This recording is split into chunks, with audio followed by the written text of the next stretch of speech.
How's everyone doing?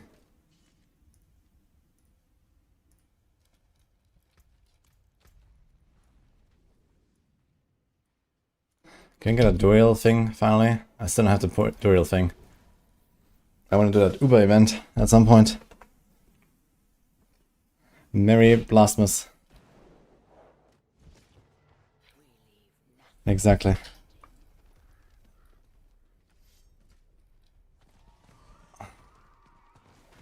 Hi Inventarius, what do you do as a Wing Strike Paladin if you cap your block? Should I proceed to Shield Bash tree?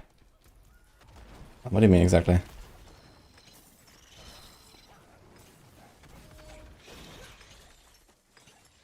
Okay, what's the timer on these? 26. 8 seconds. No! Unlucky.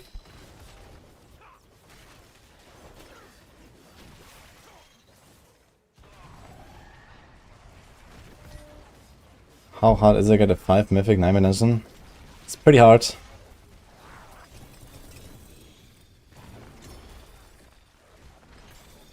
I think it's like a 1 in 1,000 or something. Or maybe 1 in 500.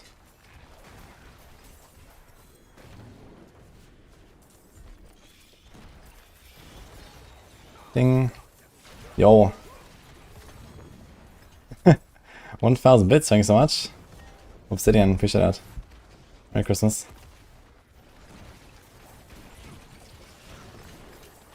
Hi YouTube as well. Merry Christmas to you guys.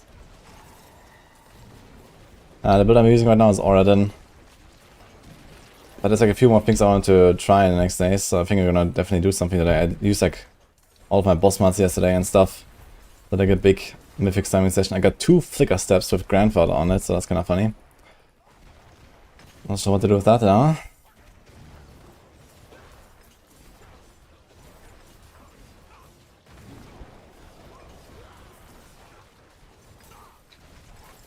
Did they secretly nerf the key drop rate from Azulan? No, they did not.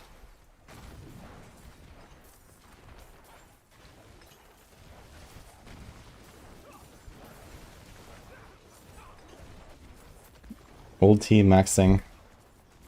We wanted to make a Zenith build.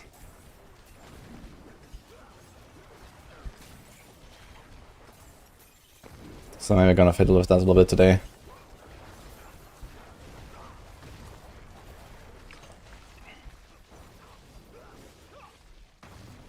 I've been thinking to use figures on. I have some ideas. But we'll see.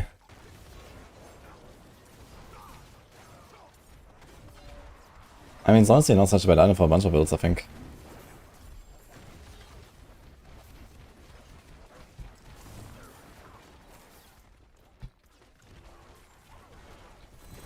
We have no Hunter. We have no Hunter as well, okay.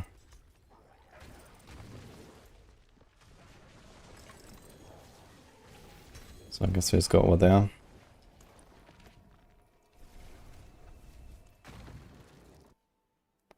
Zenith will be broken AF. You mean figures on Zenith? I mean, it's not so hard to kind of keep Zenith going.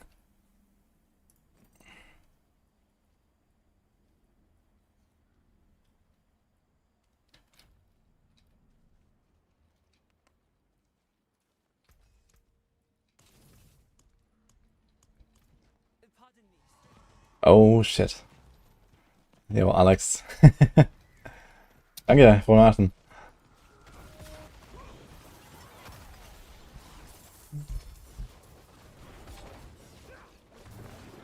Did 2 hordes and got 0 Neve Iron. Yeah, I'm not sure if it actually drops a lot because I've done a lot of hordes and I actually got a lot of my Neve Iron. I got like 200 yesterday from Belial because I killed him like 200 times. I think it drops like 1 every time or something. 2 grand diamonds here, what the fuck? Also kinda wanna put this back here. What's up, Alex?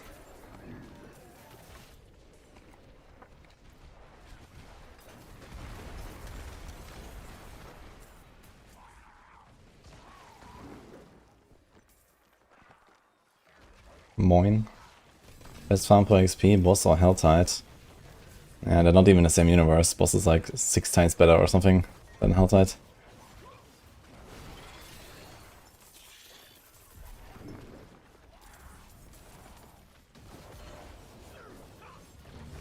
Health is like the worst thing you can do for XP, basically.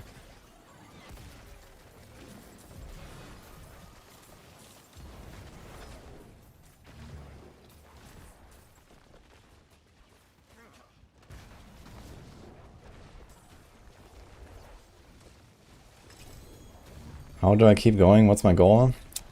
The goal is rank 1, so we keep going until we get it.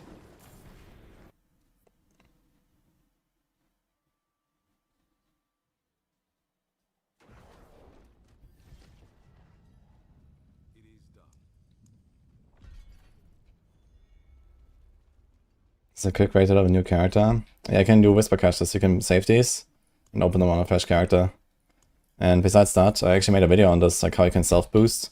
Once you're level 35 and you can equip Mythics, you can self-boost with Mythics, go to pit 10, open T1, and then farm their bosses on T1 on your ult. And I can level myself in like 3 minutes from 50 to 60 like this. That's very good.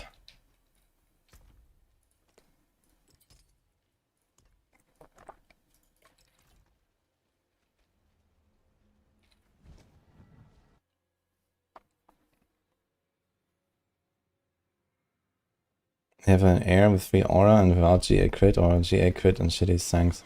Yeah, free to aura is really good. So it turns out that the aura skill ranks actually boost the damage of both the aura and the on fire. So you usually are only 5 ranks. So getting 3 extra ranks is actually pretty big. Just make sure you get your crit elsewhere, you know, make sure you have 100% crit and you're fine. Like, I have a GA crit here, but I don't have crit on the neck, for example, right? You can put it there, or you can put like a GA crit somewhere or something.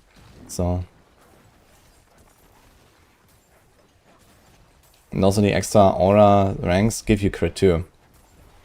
And the attack speed for Fernandez is an aura, like it's actually kind of nuts, getting +3. How many mythic ranks have I gotten? 2, I think. 2 or 3. Yo, shit, we got a huge raid from Cute Dog. What the fuck? Hello, guys. Welcome, everyone.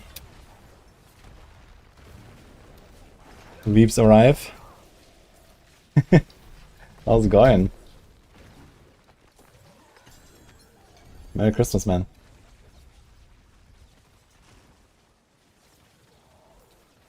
Yeah, we're just blasting 74 right now. Having a blast here. Season has been pretty good so far.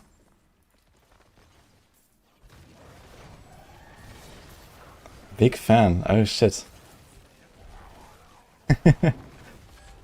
We haven't like really talked at all in a long time. I remember like at some point I think we talked or something, and that was like years ago though. So anyway, I appreciate it. Are you still doing like PoE and stuff? Actually, I don't know. I'm not sure what you're up to right now.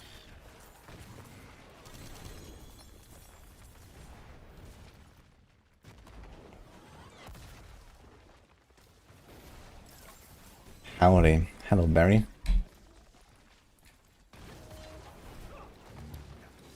Did I get a thing? No, I did not. We came for the Veep tier list. Uh-oh. I quit PoE. Sad. What are you doing then? Lost Ark? I think you were also big on Lost Ark, right?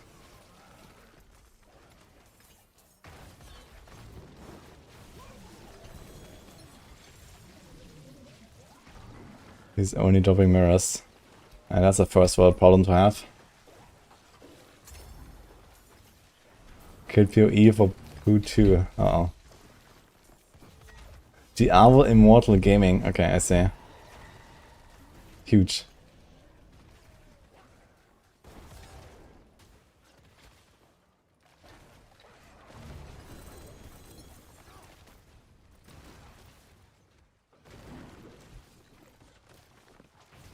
Okay, let's get out of here.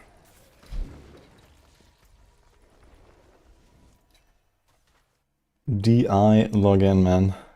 Diablo Immortal is Ben. I heard about that. Apparently Ben was playing Diablo Immortal. Kinda hilarious. But I also heard that it's gotten like really good and stuff, so I don't know. I mean, it's still like the same pay-to-win thing in the mobile game, but who knows?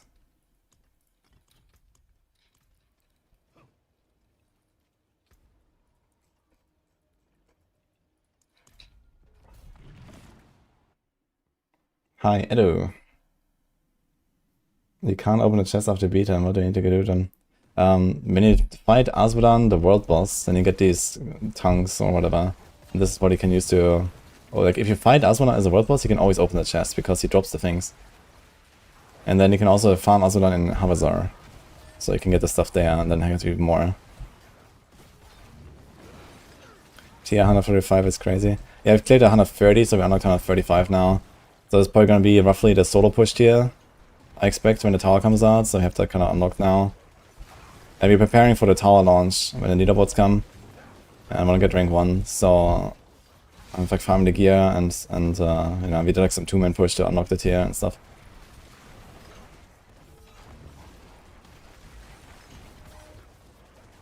I know Q-Talk is a big RF enjoyer. I think it's like the first build I've ever watched Q-Talk play was RF, with the beam as well.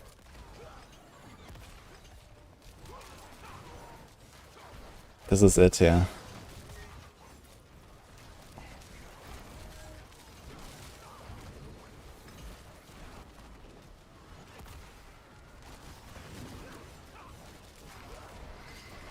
It is not Appranos, type exchange mark leveling. And for Paragon XP, it's boss theirs. Hi Tom, Merry Christmas, by the way.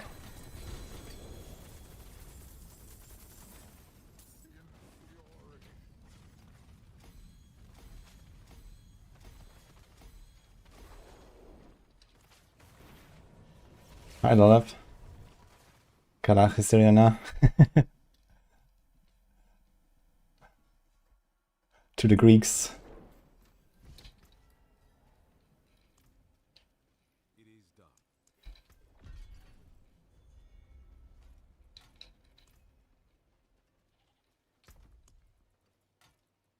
Omega Christmas stream. Basically what we're doing here, yes.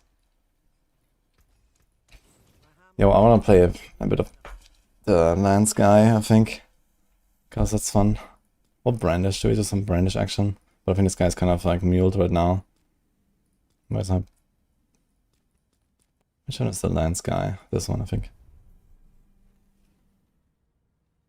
There's wrapping paper and toys everywhere in your basement.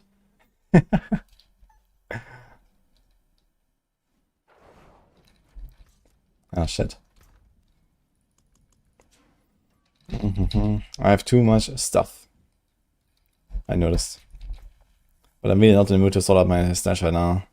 Okay, let's check this guy, maybe he's empty.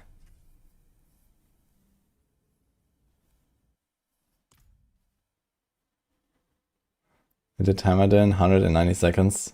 Yeah, Hammerden is fun. Oh, this guy is actually fun.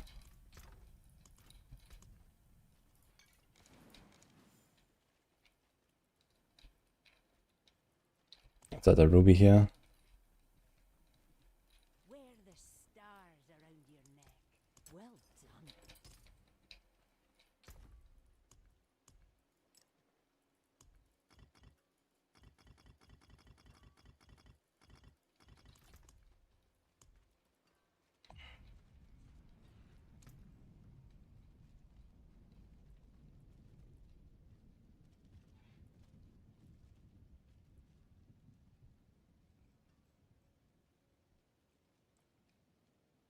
Okay.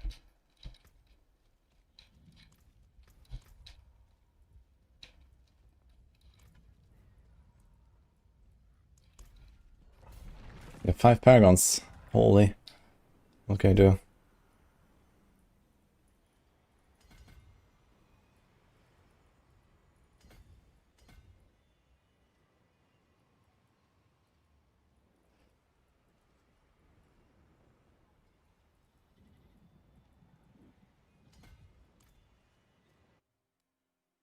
Which build is the best this season?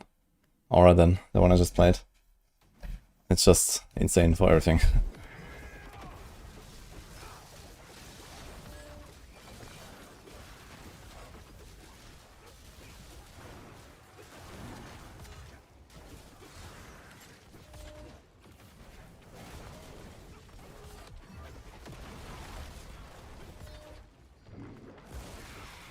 Hi, Coda. So since you have so many folks from the Kudo's stream here, so have you guys been trying some D4 as well, or what are you guys up to in general? I'm not sure what Kudok is up to, since he had a grade us. He said he could PoE, and I don't know what came after.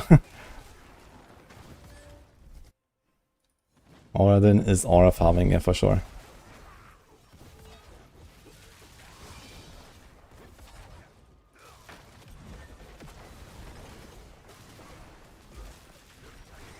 Do I recommend using wolves on everything?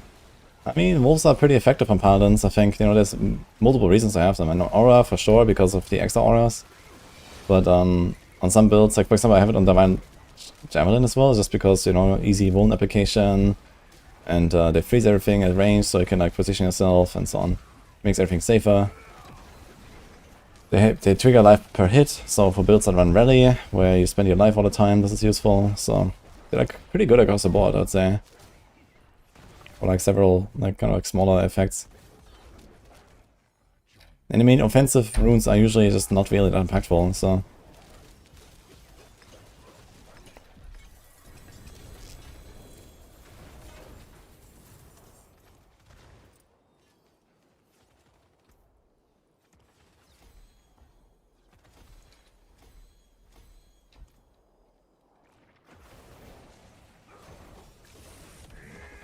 Judgement. Yeah, I'm not sure if Judgement runs. I haven't actually played Judgement really, so I say to do that. Maybe I should also do that today. I have like a guy kind of set up.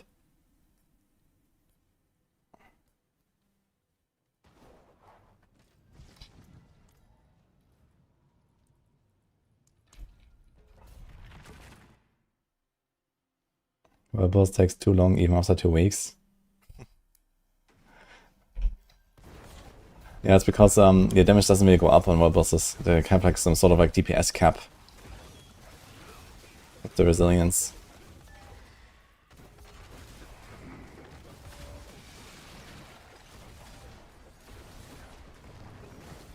Judgement, the push was super boring to play. Yeah, I don't expect that to be like the most fun. I really hope that Shade of Retribution is gonna be the meta in the end. So I'm preparing for both right now. It will depend on the bug fixes. If they fix the bugs for the fawns, then I think I might win. But we'll see, I guess. I mean, just pushing in general would be kind of exciting, I guess, to tower, so we'll see how this will go. And this is Brandish build right now. This build, yeah, this is not as fast as like Oradan, but Paladin in general goes pretty fast, so many builds can do like sub 2 minutes pretty comfortably, it's sub 90 seconds even.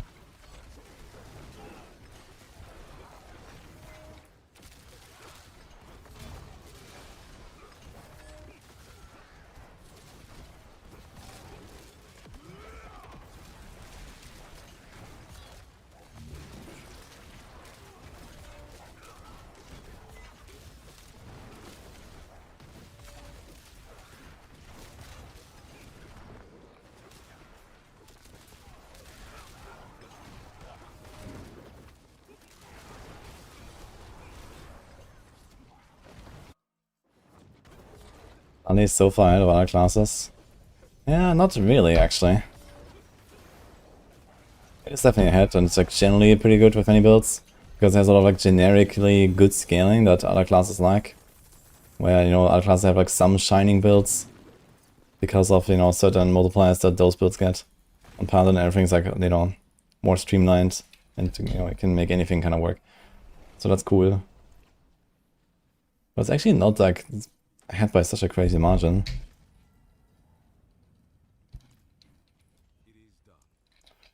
Like if it wasn't for like castle boards, it would actually look relatively okay, I think.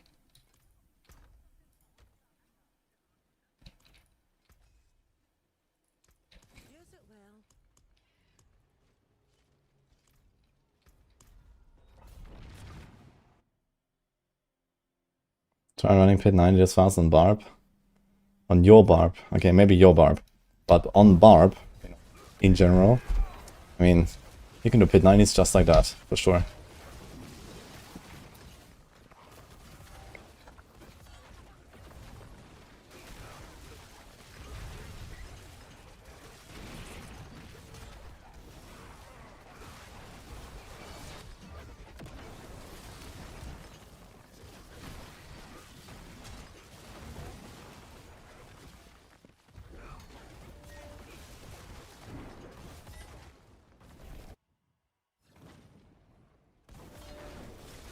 Have I not played PoE 2? I have like 1100 hours in PoE 2. But yeah, you know, it launched on the same day as C4, and we went for D4 instead, and we're gonna do PoE in January.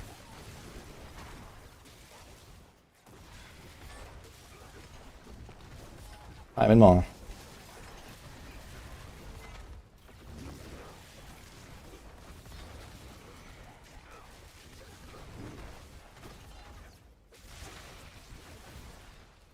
$1100, you can do it in 800. I mean, of course, you can pad the game time if you want. Just leave the game open if you want, right? But you can do it in 800 too.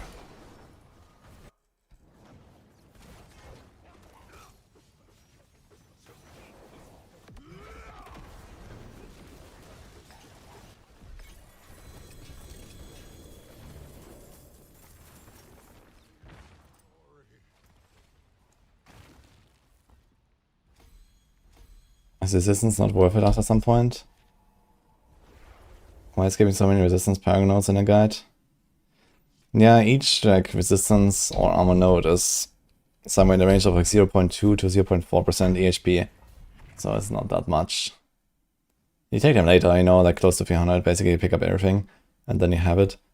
But yeah, at some point you don't really care, basically.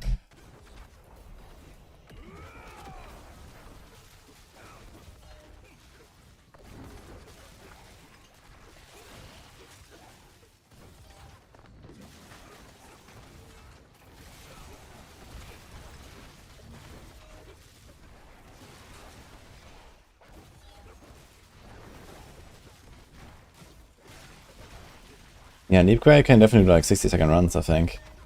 It's pretty insane how fast you can go.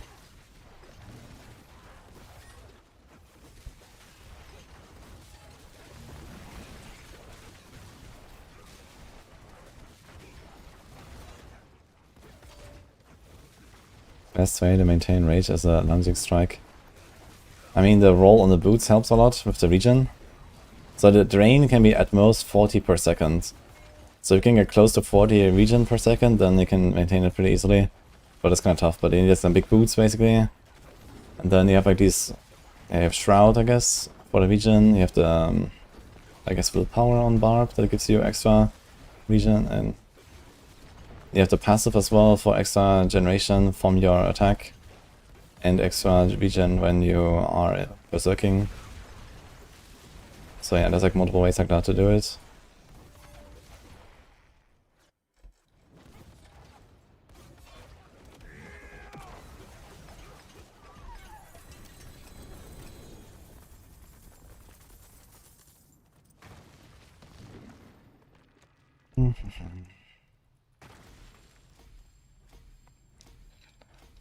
This is Necro. Yeah, this is a holy melee Necro. With a shield. And auras.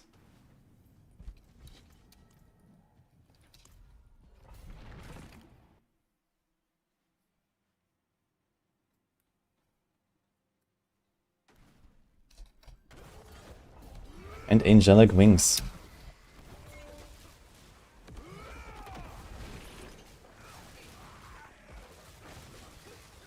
This is Brandish. We have a guide on Maxroll too.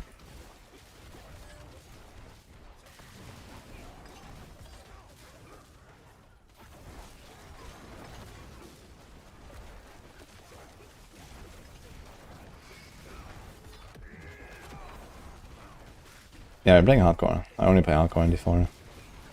Basically.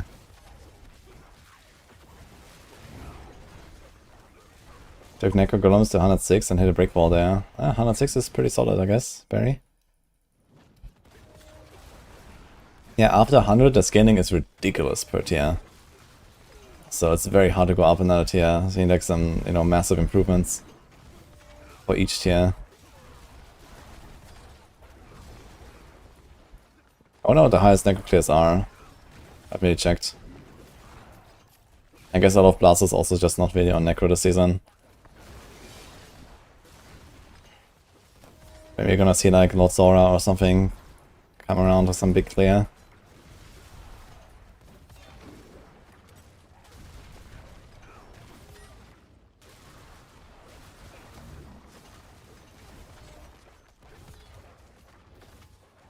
So before 100, the scaling is much lower, so it's very easy to get to 100, and then after 100, it's 32% per tier multiplicator play. So yeah. Basically slamming Grandfather on your gear is like not even 3 tiers. It's kind of crazy.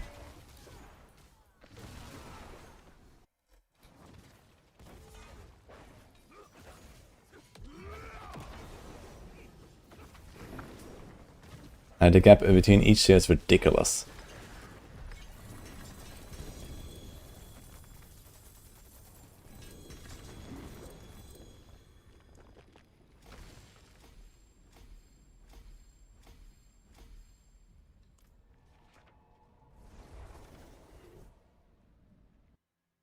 Everyone go collect a free anti-Xbox on PoE tour.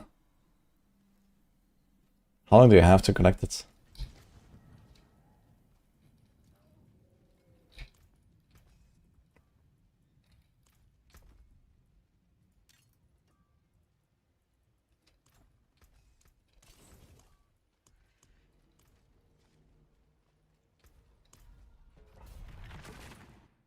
Till January 9, okay.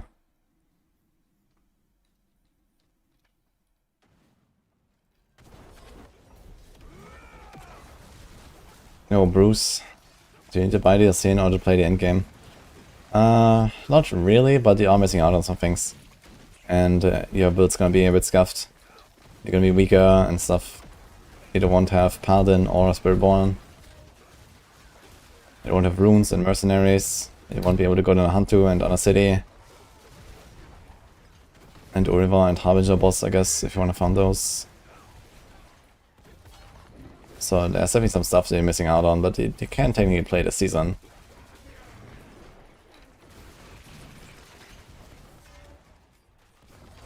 This DLC is $40, not 60, by the way. And that includes a lot of hatred, which is the next one.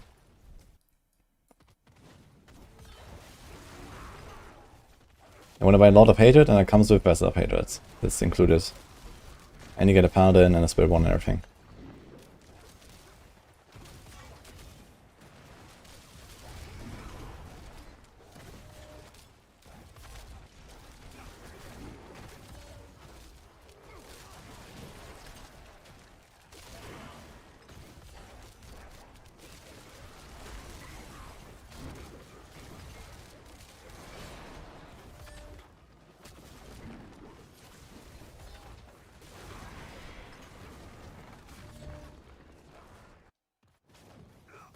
What do I think the new class will be? Something pretty cool, I think.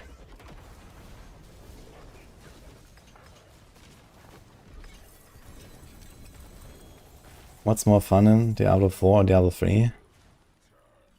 Well, it depends on how long you want to play them. If you don't want to play a season for more than like 20 hours, you could argue that D3 is more fun. But past that point, Diablo 4 pulls way ahead.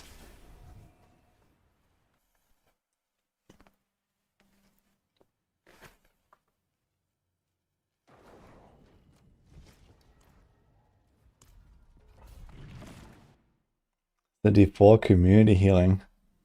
I think the vibes are really good, at least. Very good vibes lately. Very little D4 bad. Everyone is chilling and blasting.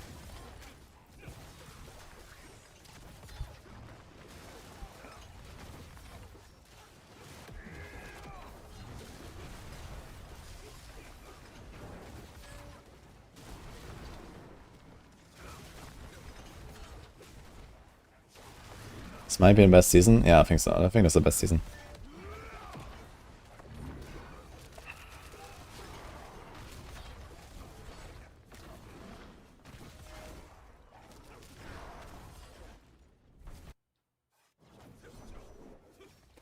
D3 has the steepest fun curve of any game I've played. It ramps up and falls down so hard.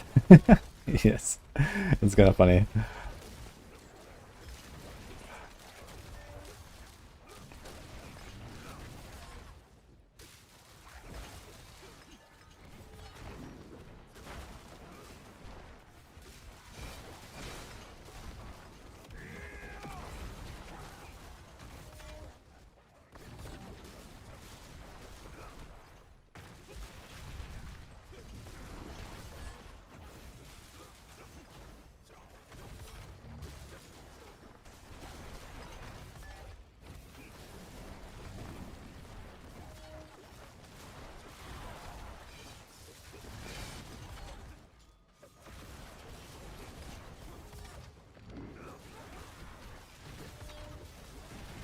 You know, the next expansion will be a big turnaround for D4?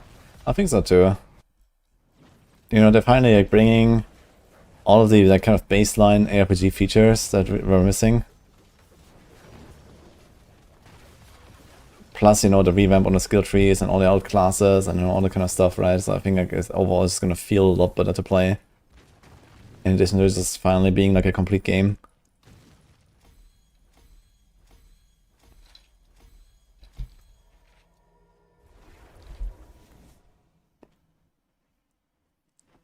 But we need loot filter. Loot filter is coming in the expansion too.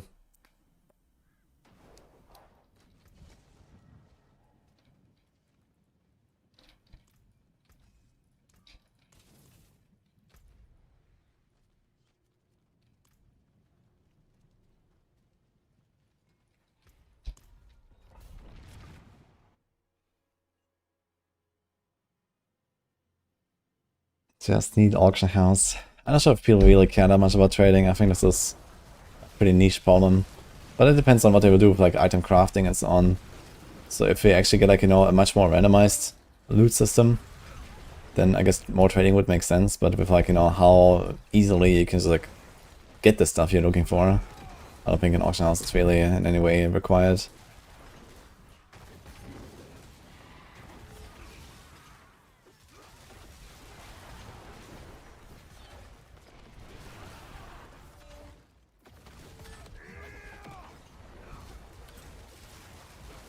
I should do Lilith at some point actually, right? I haven't done Lilith yet.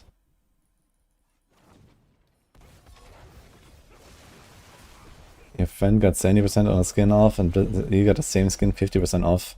Interesting. Maybe they think you can afford it.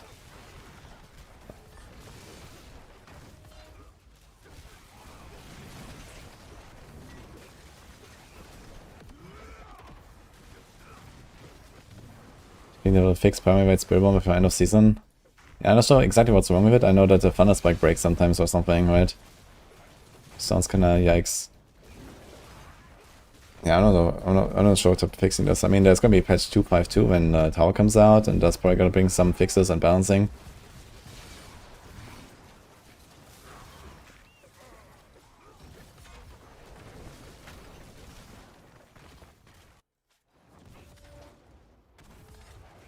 It's soft Zenith build, looks fun. Is it competitive? Yeah, I don't think it's gonna be like, you know, top tier or something, but it seems kinda nice. But it does have, you know, some tricky mechanics where you have to like reset the cooldown and so on, so this is something to be aware of. It's not like a full brain off build.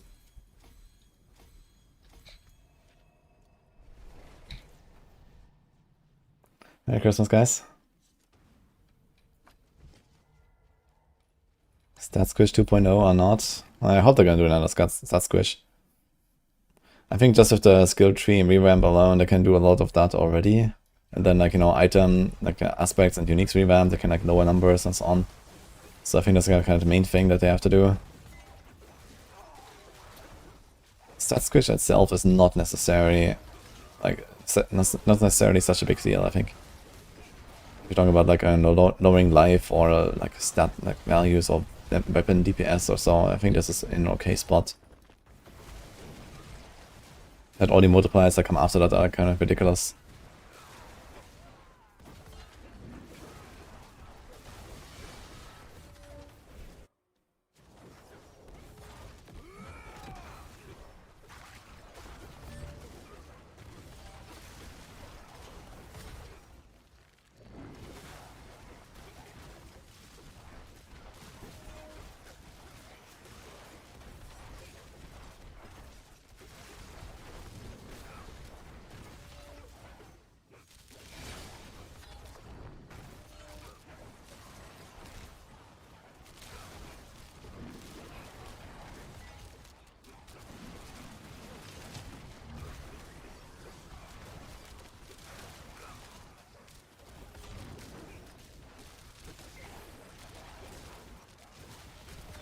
This is not Arden build, we're playing Brandish right now.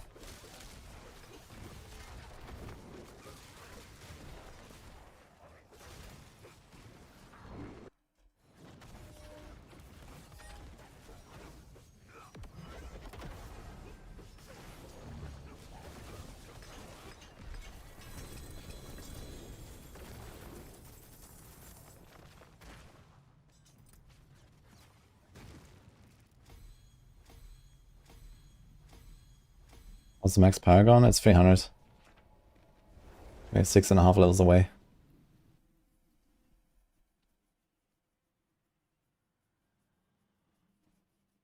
What is D4 endgame? Pit pushing like every season? I wouldn't really call pit pushing like endgame. There's a lot of stuff to do here that has like, you know, to do with farming different activities for different purposes. I think pit pushing is very niche. You're gonna get a tower very soon that has a leaderboard, so I guess you can go for that. So I'm currently preparing for that to try to get a rank 1 in hardcore. I mean, build diversity is really good in this game, actually, Mad Genius. So I'm not sure what you're talking about there. I think if anything, D4 has one of the best build diversities, actually.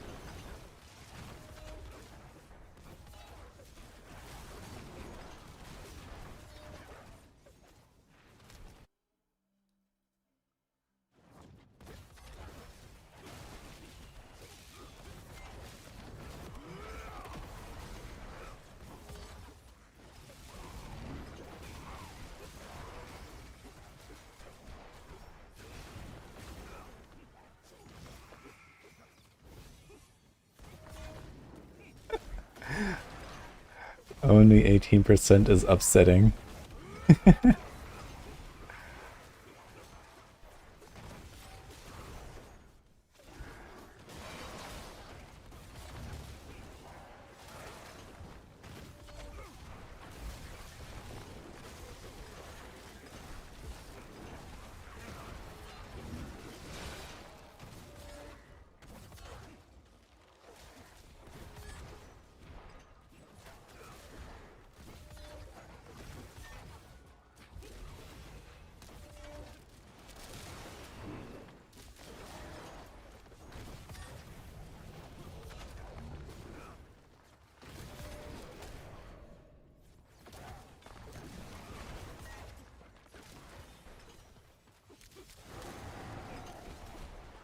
Can spell one clean like this too? Yeah, for sure. Evade, crushing hand, like there's a bunch of builds I can do pretty well. Yeah, Spirit One suffers a little bit from some bugs right now. They somehow reverted some of the buffs to Paragon and key passive that they did last season and supposedly this season. That just like didn't happen, so they're a bit weaker than they should be.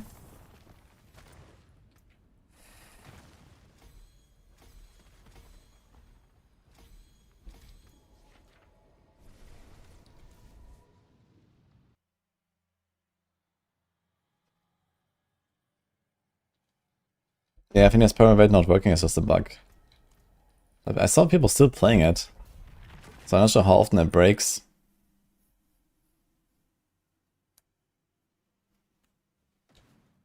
It's an easy way to add Bear to Hammerden. Yeah, you can do Sem Q, for example. You can do the Arch and Veil combo.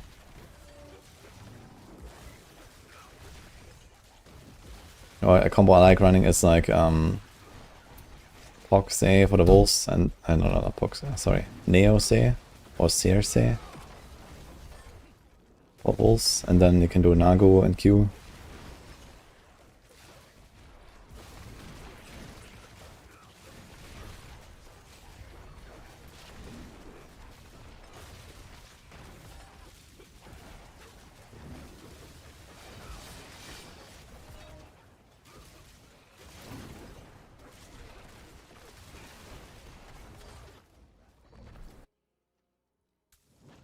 Haven't seen a single prankster. It has something to do with expansion. Besides the hidden like pay to win bonus, of course. When you see me on a druid? A few weeks.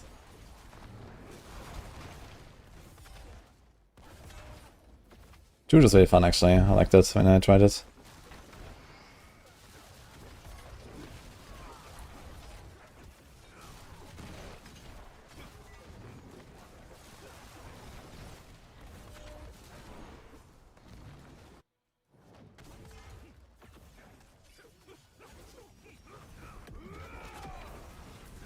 Enjoying it, 11. Yeah, it's a pretty good season.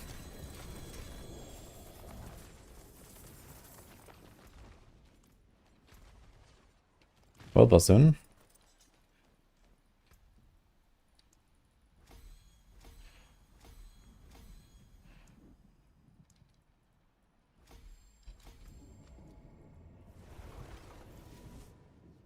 Yo, Merry Christmas.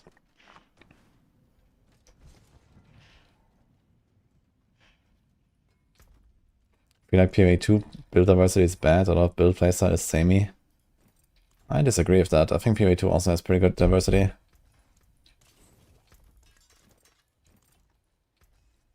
And also they actually feel very different.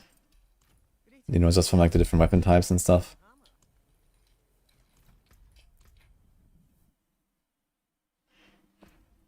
I'm gonna try to get this Duriel part finally. I just can't get it.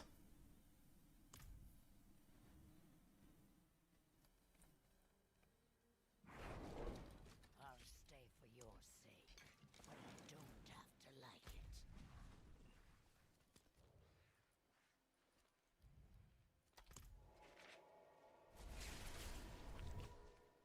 it. Sanctification be a thing going forward?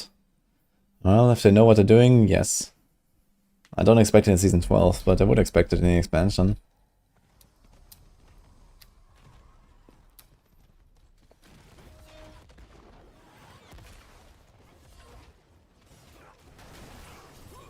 I mean, they're introducing the cube, and the cube would be like a perfect, you know, tool to do something like sanctification.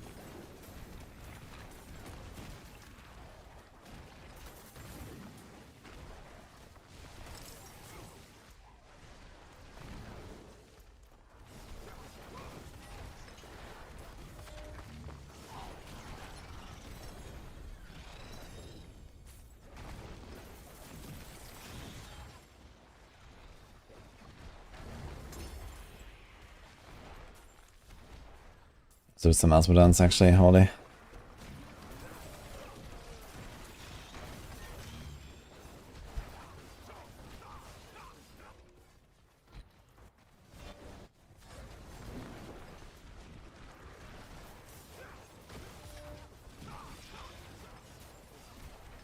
The expansion is Season 13.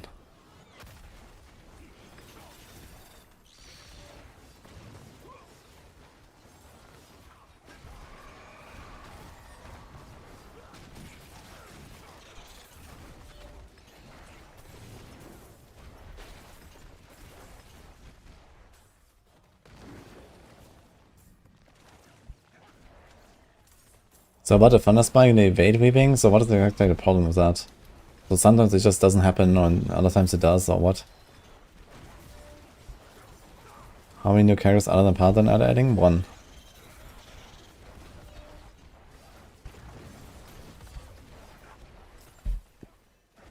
Is there more in-game now, or same as when they added Spirit Ball? I mean, technically it's like most of the same stuff, but it's like, you know, more advanced, and there's a way better, like, kind of like farming cycle.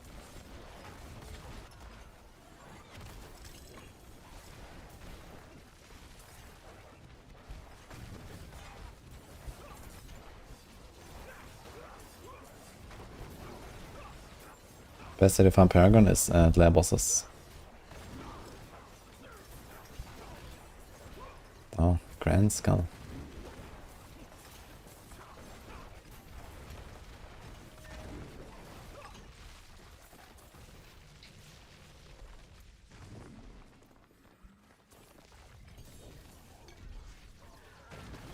Yo. Timmy. Thank you as well. Merry Christmas.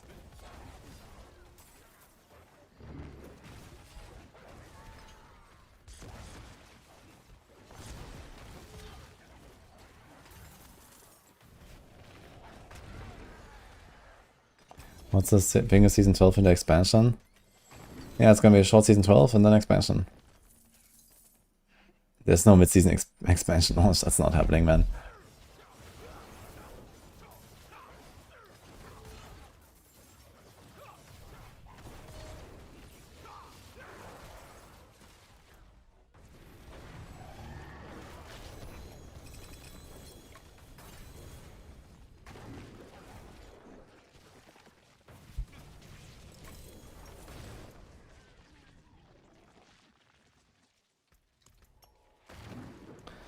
I guess I could do a bunch of these guys. This flicker step special for tempering. You can't temper a unique.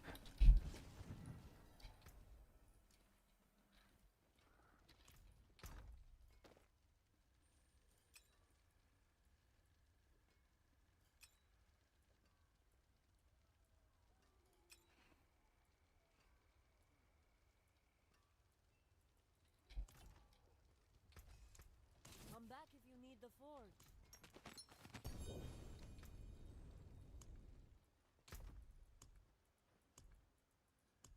How's it looking here actually? Okay, a bit of space left. I also have so many caches I can like boost another guy, I guess. Should maybe just boost a barb or druid at this point. Wait, how long does this double event last, by the way? It should be over soonish, right? Or no, it's just in January. I think it's maybe in January.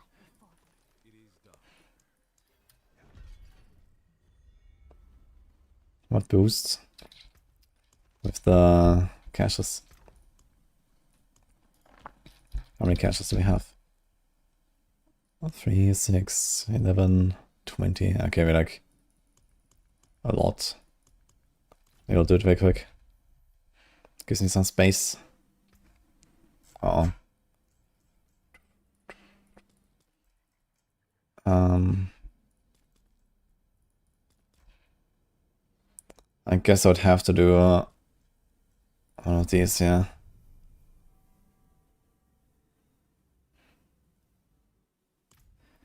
Yeah, Paragon 280, don't think it 800 with 300 with the speed.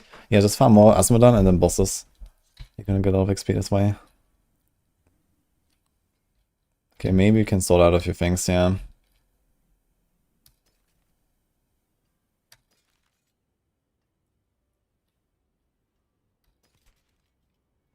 Five to Blessed Shield, huh? Don't think I'll care enough about that.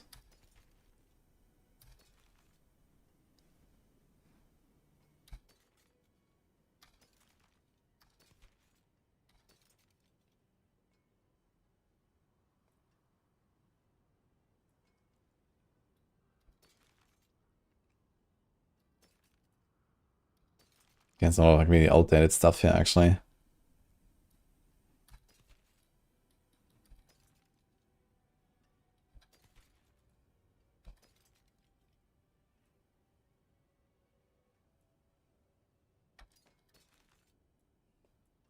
It's a big love.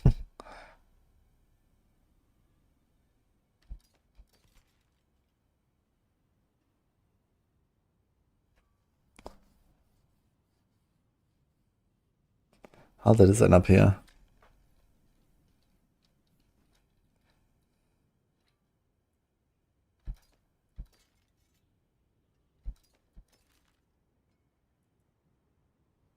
Now, overall, Asmodan is bad, but he drops a lot of the boss mats. You do like a bunch of Asmodan kills and then you go bosses for like an hour. So that's how I do it. Okay, this is actually a pretty good salvage outcome here.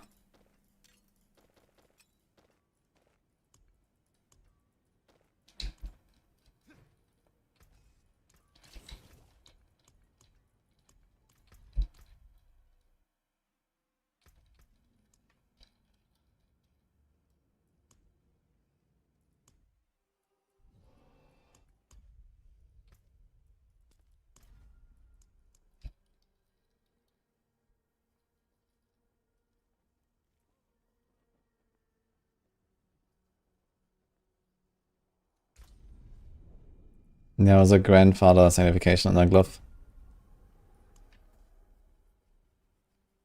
I'm making a barrier, just boosting this guy real quick. I'm not really setting it up yet, but it will be a support barb. Probably a bit of lunge and then some support, so that's the plan.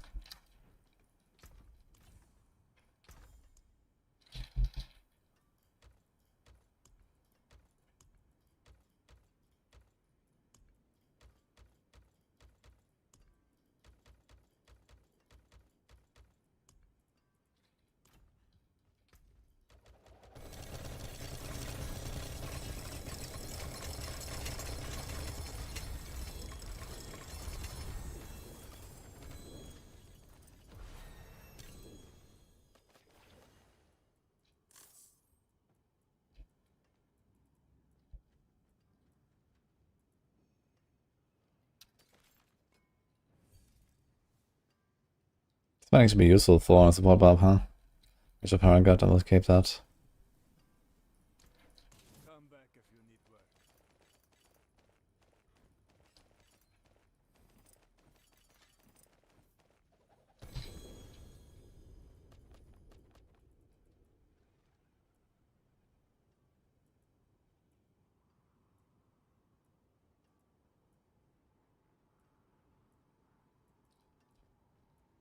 Need something forged?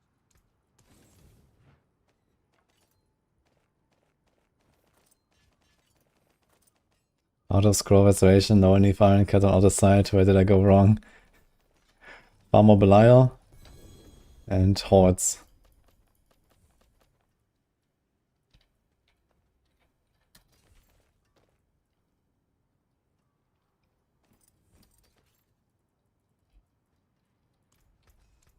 Let's put salvage.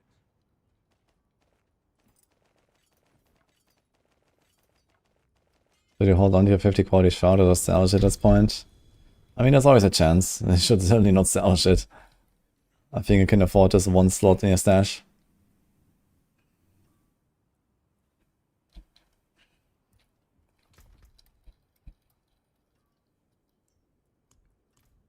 I have 16 buck.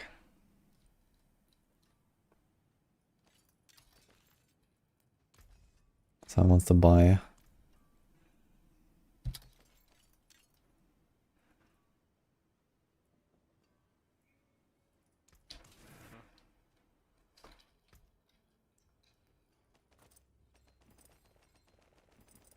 I still have to open the other boxes, man. Oof.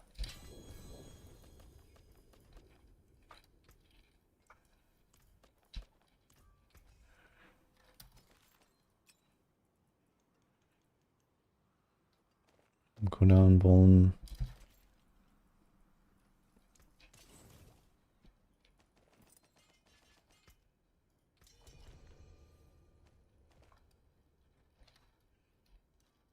Yeah, I don't wanna like start this party right now because it might TP me away and then all the loot is gone. It'll be a disaster. Because it's like 20 caches on the ground. What will it be?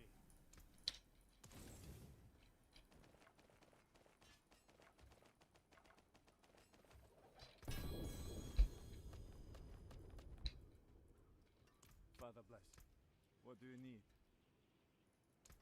Came apart nicely.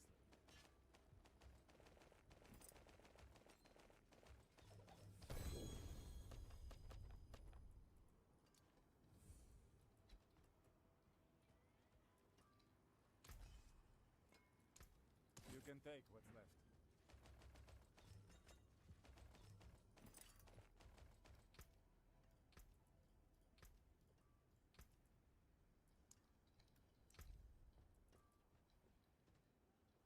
Mm-hmm. That's something for my Paladin, actually. Okay.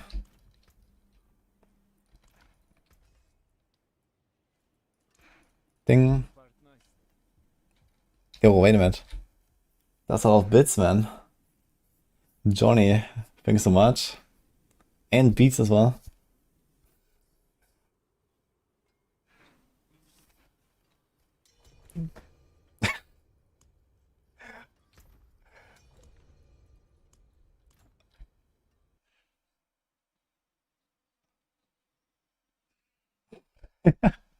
Well, 07. Gonna get an 07 for beats. But thanks for the bits and Merry Christmas. Well, 131. Guy gonna go again?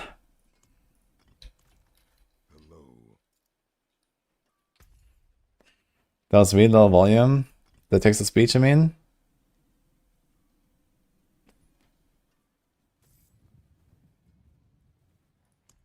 Maybe I can add that a little bit. Okay.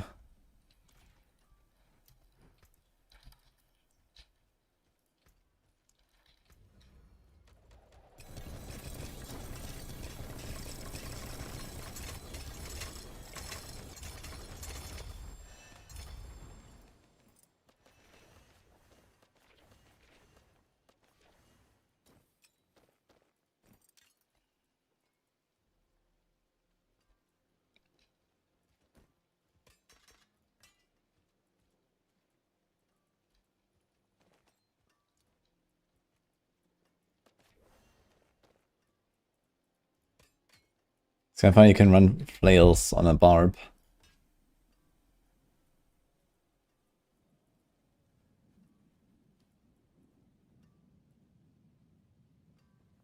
Feels like Crimson. We actually need that.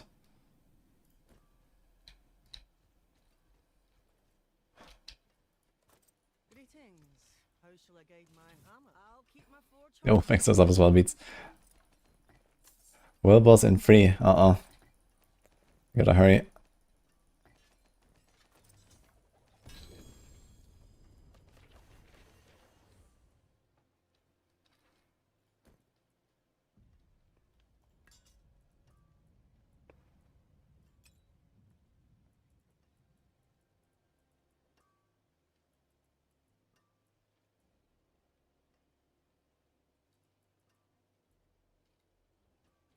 Some steel you need. What? My hammer sings on your return.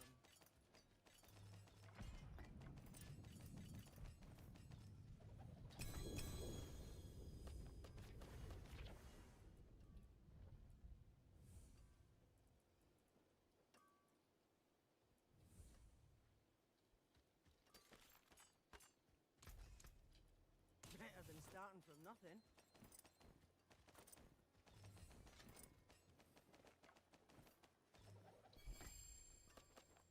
Got all these recipes here, holy. It's kind of nice these days that you can just like, you know, start tempering an item with like those recipes. And then you can just override it later, right, and get better stuff. I mean, the past was just ran out and then it was like, yeah.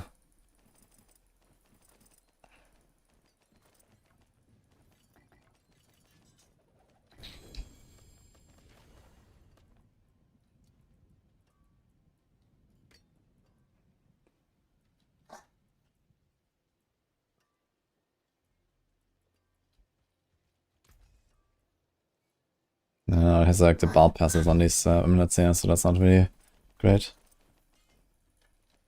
Oh my god. World boss. Quickly.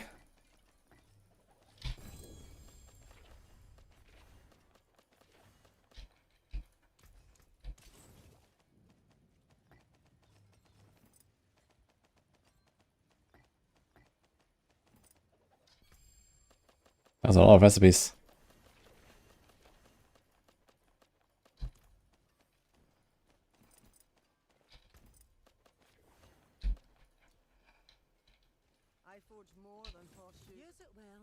And a lot of mats.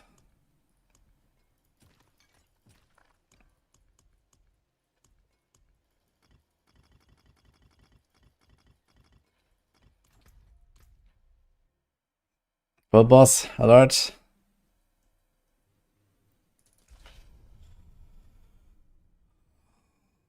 It gets the Ring of Stardust and random focus you have. Nice. It does stack, yeah. You can have Mythic and the Mythic Sanctify.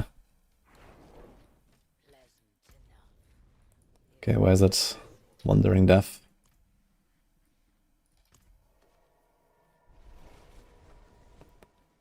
Does a Project Fury work without Arbiter on the bar? I don't think so. Because it requires you to cast an ultimate.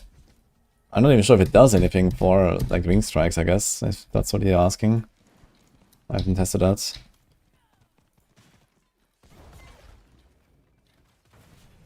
Oh, I got a wink for Muglon. Shit, there's only one guy here. Two guys. Okay.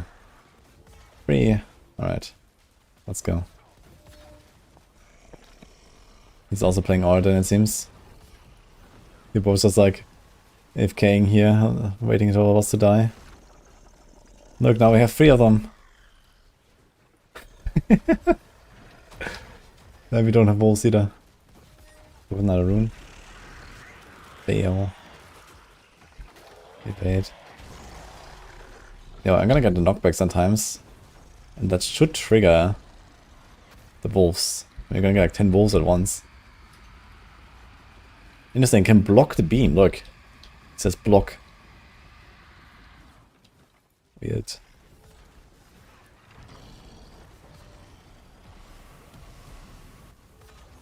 Let's see if I actually spawn 10 wolves at once and he knocks me back. Oh yeah, look, there's a lot of wolves. It works.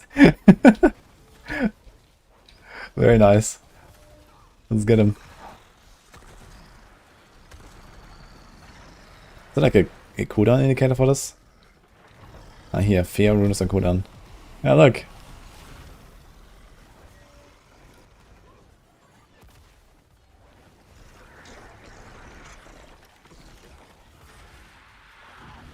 Wait, does it also not work on like Azuran, for example? I guess it could do the same thing on Azuran, where you just like have this other rune.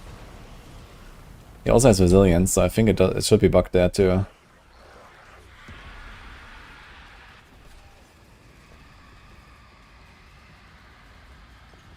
The entire hardcore server is here, man. 5 Oradins. And a Barb, actually.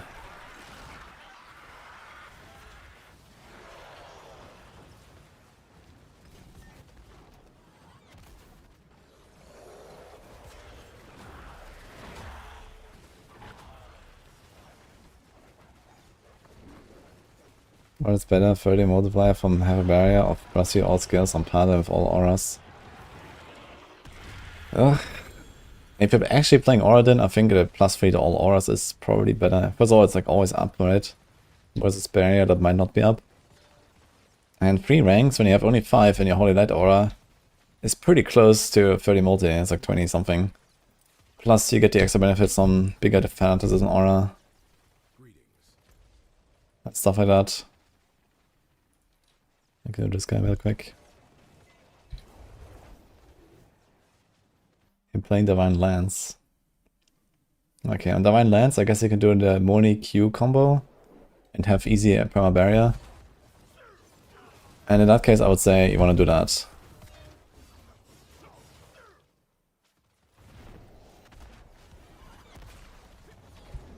Like plus 3 to Fana aura is nice, but not massive. And okay, Holy Light aura won't do anything, and Defiance aura is also not much. Like getting the conceded aspect is pretty good.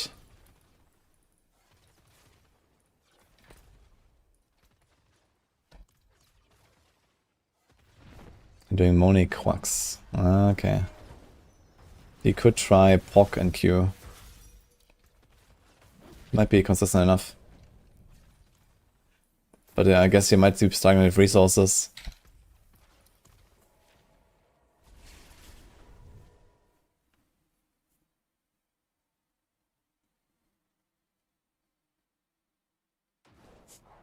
How do you make enemies one on Oradin build? The wolves apply vulnerable. So they just jump around everywhere and make everything one.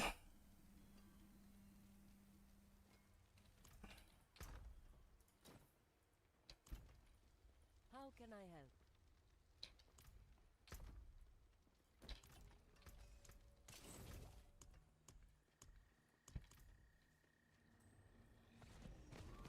help? Okay, Merry Christmas.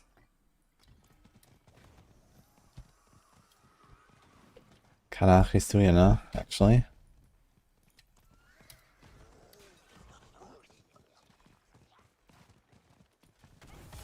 Okay, if you don't need Lum Rune, then I think you should try Pock and Q with your combo Ember.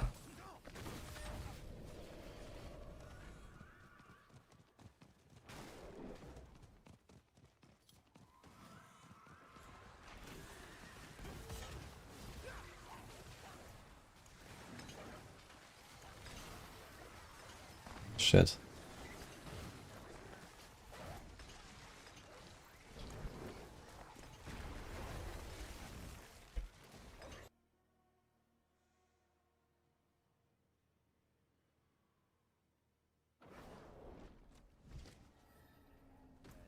Let's have a look. A good business and fortune to you.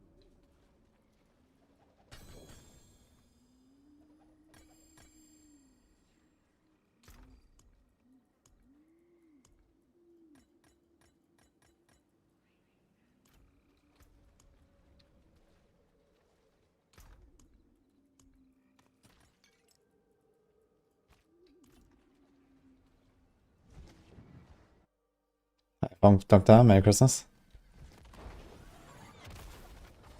What the? Okay, so I didn't get back to the other instance. Unlucky.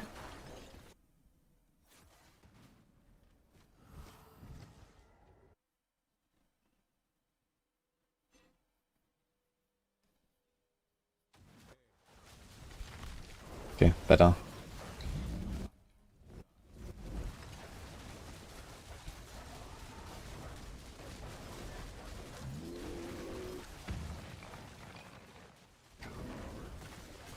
Let me see actually if the Neo rune works. We have Neo on say actually. Yeah, here, interesting. On Asmodan it works. Look, I have all these wolves.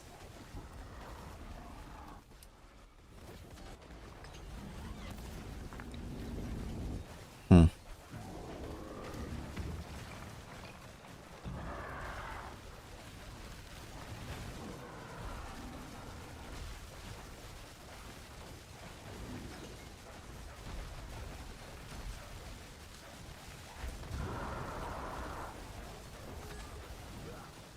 You're confused about how plus 3 skills seems to be so good compared to 30.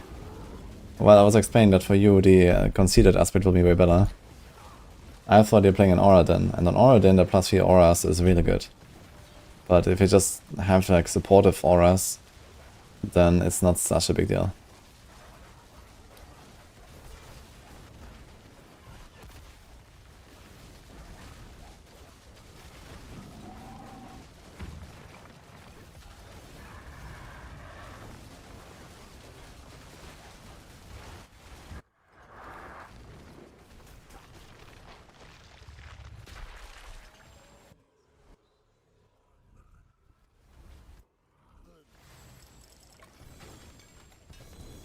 The right thing here? Yeah.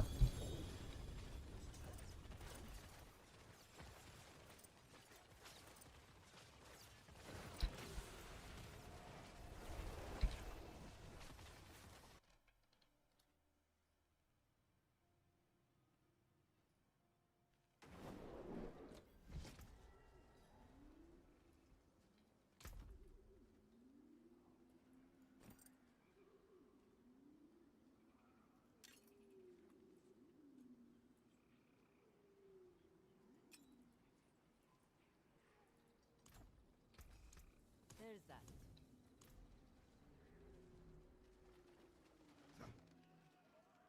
It is done. Empty my stash a bit today. Now that I have like -1 mule and stuff.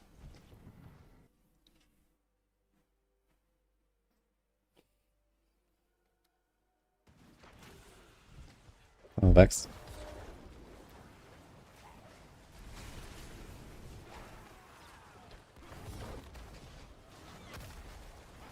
Only boss melting.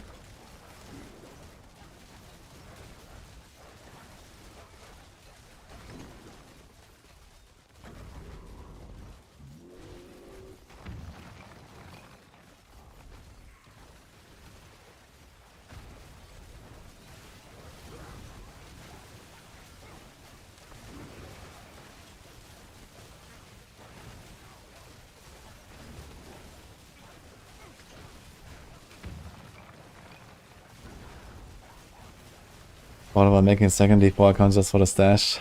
Oof, man.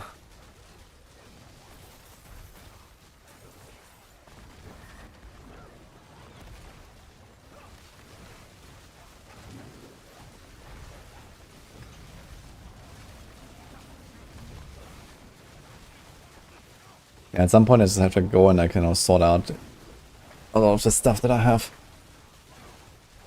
And then once the stash is empty once, it's gonna be easier to kind of like, you know, go from there once I know, okay, like my gloves are like this, my boots are like that, and so on.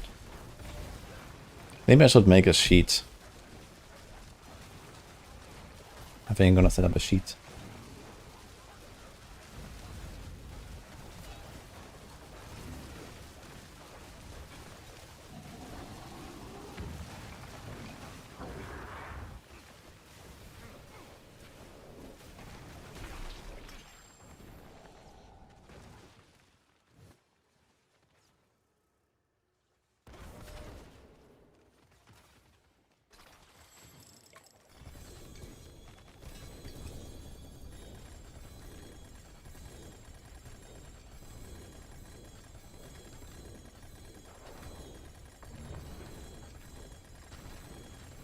My god, man.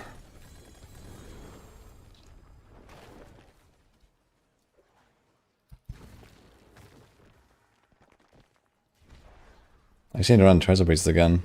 Yesterday I spent 400,000 up the side. So that was a lot.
I say when?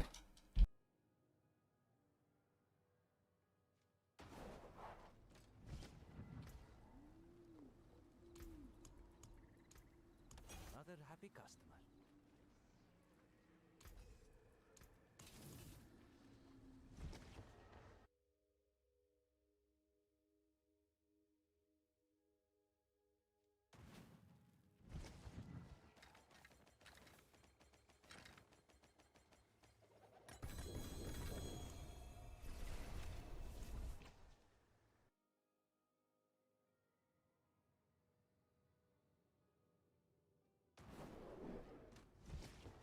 Don't dally.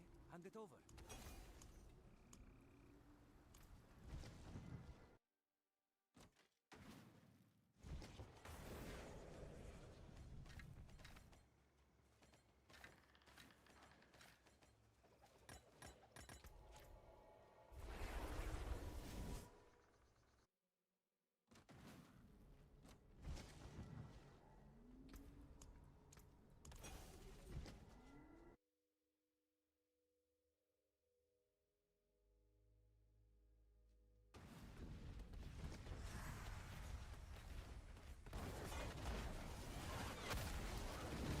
I'm gonna be a bit quick.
Hello.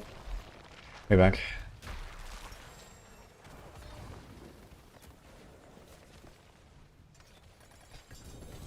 Oh, we're gonna get ovals now. I only have 1600.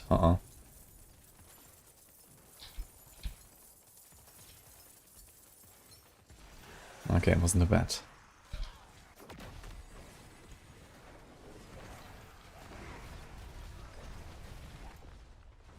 We actually need to go to one of these towns, right? Because there's no oval guy in Tree of Whisper. Hi, Last Caress. Is Rogue still the best to craft mythics? So a chance to get a good one? Yes, I see. Rogue has the least amount of mythics. I also made a Rogue to craft on.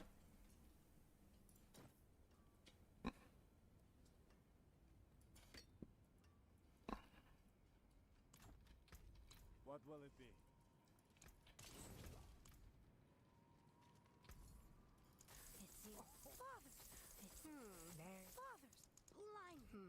What would be the best pairing outside of Pally? I guess either Spiritbone with Payback or some Barb, like probably Lunge Barb or Hoda Barb. Should probably be the next best options. Wait, did I just gamble acidic? I think I just gambled acidic, guys.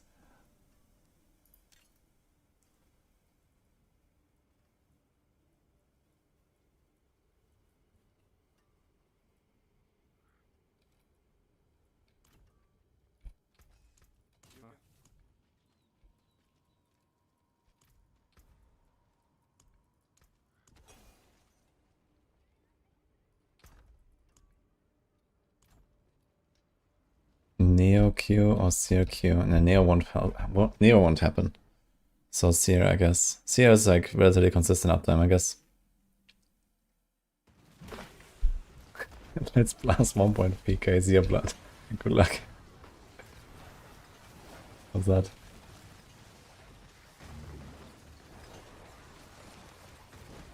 Oh no. Oh no. What should I do?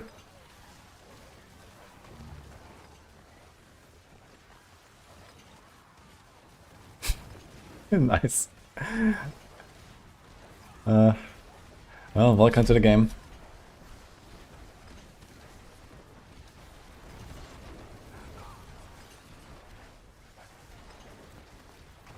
You gonna play a class that doesn't have a 3k% damage increase?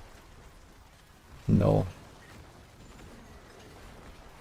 Actually, this looks pretty good here. No?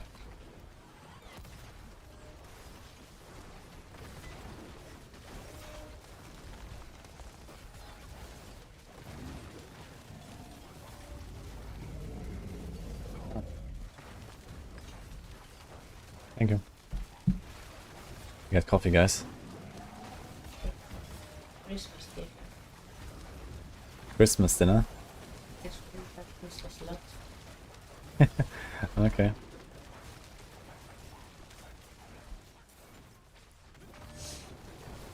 And what was for you? I did.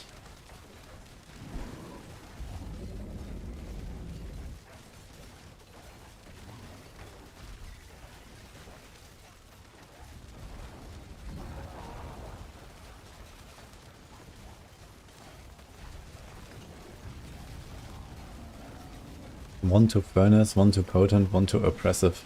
That's a funny deck. Well, now temper one and roll one as well.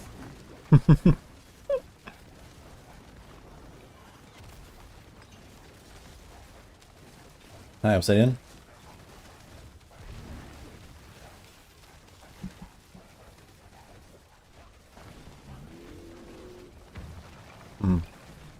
You guys do that too?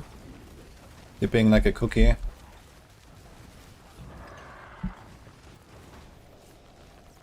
It's very nice actually.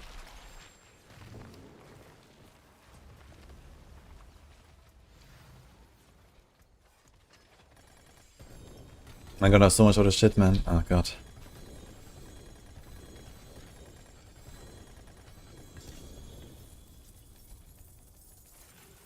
Is Chronix online? Is it blasting?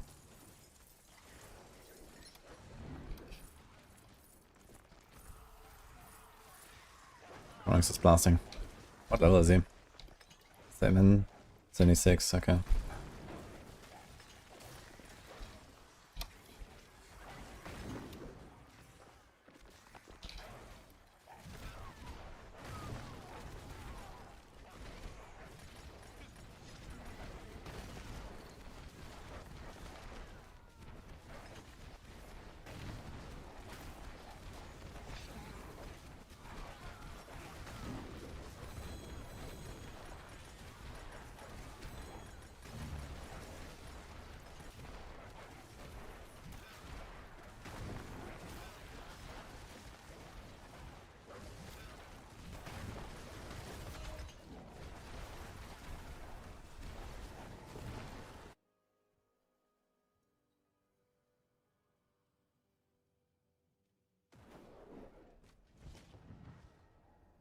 Mrs. Bass.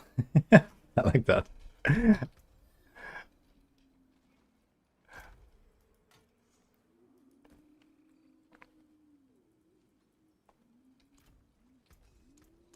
forge is always hot.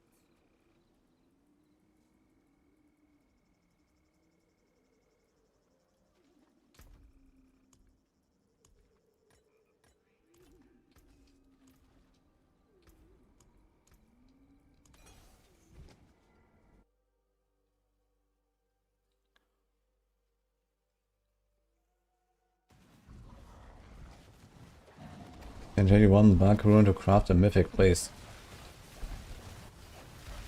In link the battle tag, okay. Just like that. I can sell you a bug rune.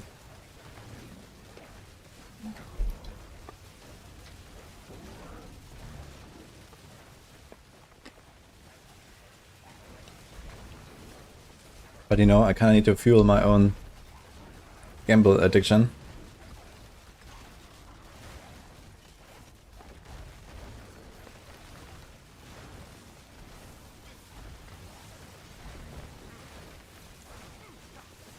Also chance for goblins as well. I think it's like 1 in 500 or 1 in 1000 or so.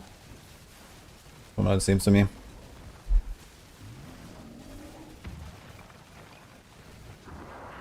Oh, Winlas, thanks for the sub there, by the way.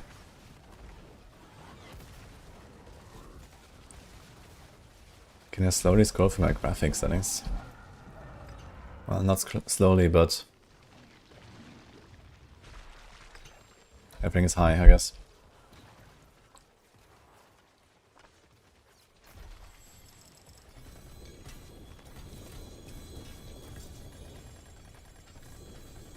Yo, still pawns, thanks as well. Merry Christmas.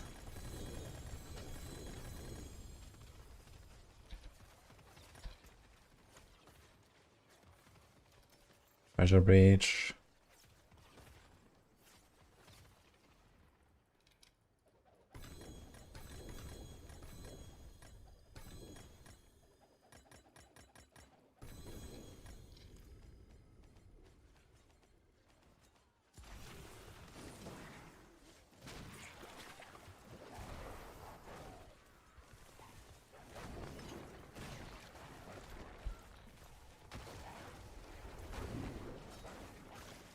You have triple grandfather, please give me Silic.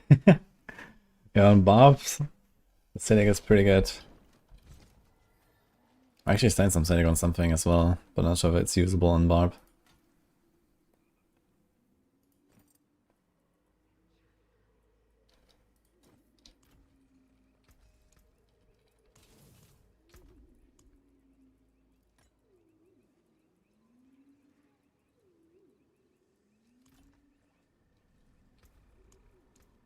Another happy customer. How much do the heavenly sigils go for? Yesterday I bought them for 2 million each. I guess on softcore they're probably like even cheaper, because people were able to do like the Ultimate plan from day one. So I would be surprised if they're above 1 million on softcore.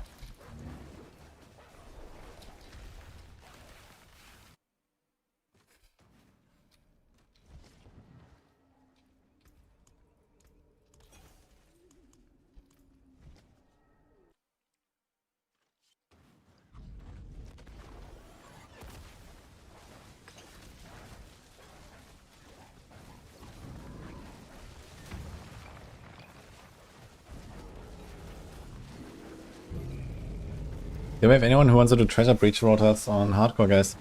I just asked Cornex to join for a little bit. A bunch of treasure breaches and we went down like 400k Opticide yesterday. So I'm sitting at 500,000. I wanna top that up again.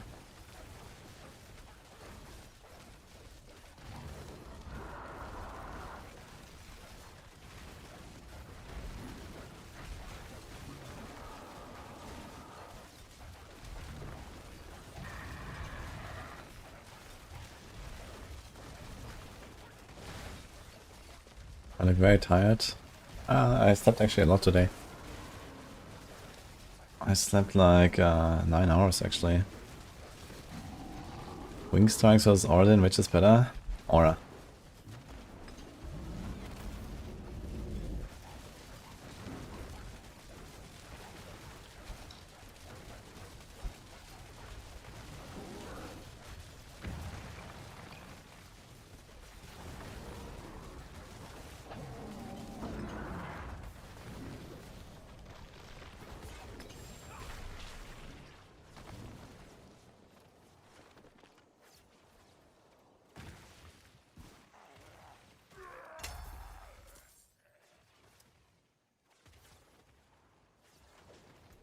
How many shit do I have?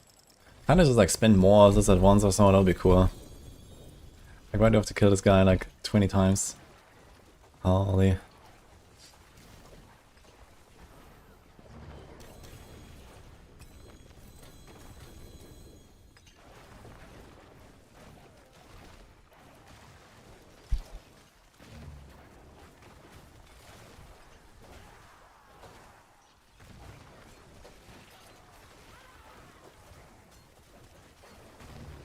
Did you just miss World Boss?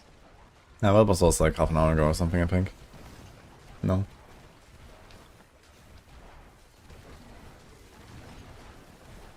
Seriously, plus all skills and abilities insane, there's something going on with that. Maxroll is goated. Maxroll is pretty good on Paladin in general, yeah. Because you get your skill ranks and you get your aura.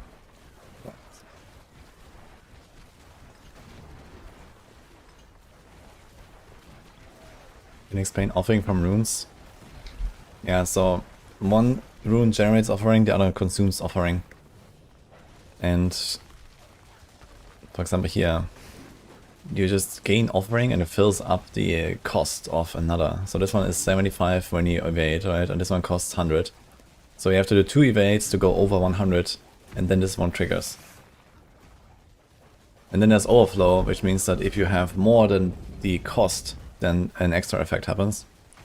So in this case, if you do 2 evades, you have 150 and not just 100, right? And then probably wouldn't do much on the Vex. But if you have something that gives you a lot at once, then, you know, like this one here, right? This one gives you 200. So then you get like a full overflow and you have, you know, double the effect here in this case.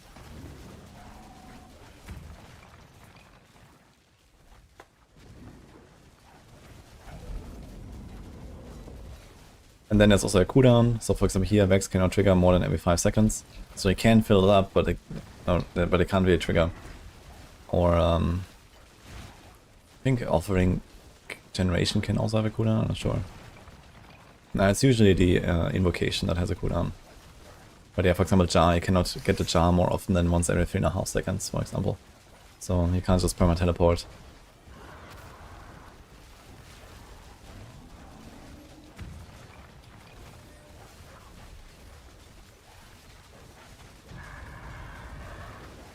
Can you easily transition from normal Hammerden to Judgement Paladin, more damage? They're completely different builds, so there's definitely some adjustments you have to make. Like the glyphs are different, a lot of aspects are different. You don't do the Argent evade stuff.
What level pit is everyone doing with a max gear Paladin? Yeah, okay, 130 something does like, you know, really high end pushing and stuff. Once you have like all the stuff and so on. And that is Judgement. That's like a bit above the rest. I expect the Judgement advantage will definitely go down once the tower releases, because they're kind of cheating their way up a little bit with ads on bosses. It's probably like the build on Paladin that benefits the most from having ads on bosses, and those don't exist in the tower. So this is something to keep in mind. You know, the build looks a bit better than it actually is.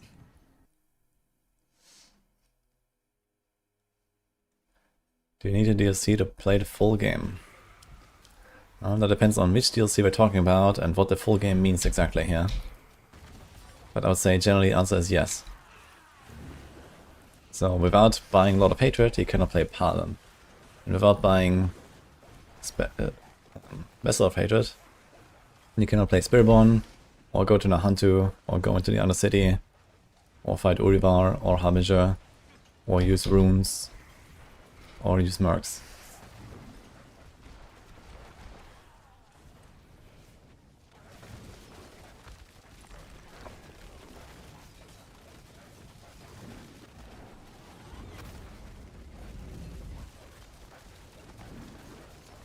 What diamonds this are best to keep? Treasure Breach and Mythic Prankster. So those are the only ones you care about really at this point.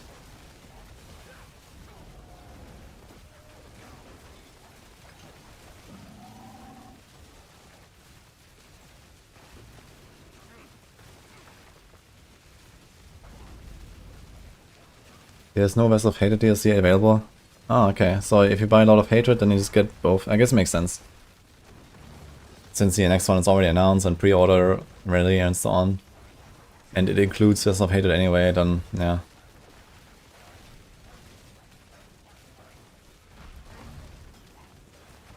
Does attack speed matter for Hammerden? Every Paladin build wants attack speed cap because of the Preacher legendary Paragon node.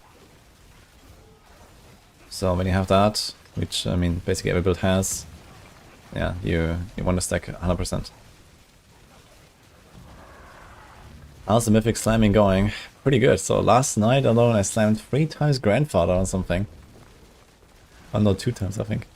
And a bunch of other stuff. So that was pretty good.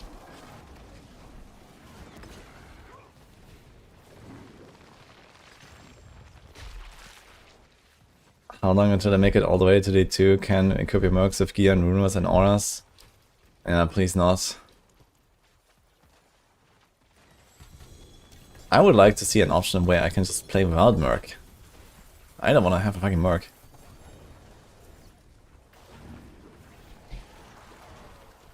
I want to get a lone wolf option.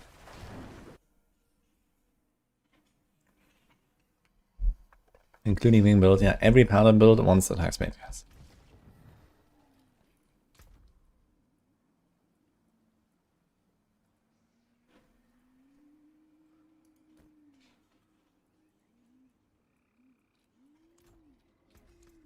Don't ruin all that work. If you want work done, let's get started.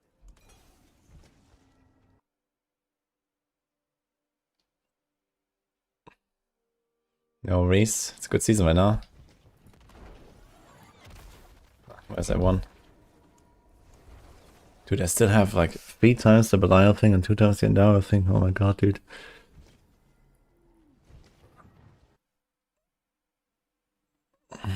Feliz Navidad.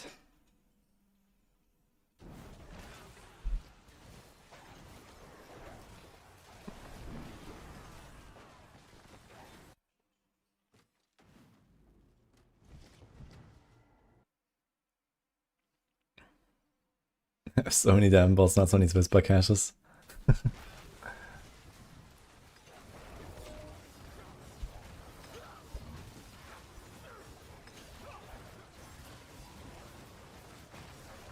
want to check what you have on our support bar to get a bit of an understanding of what you're gonna do there. There. Support.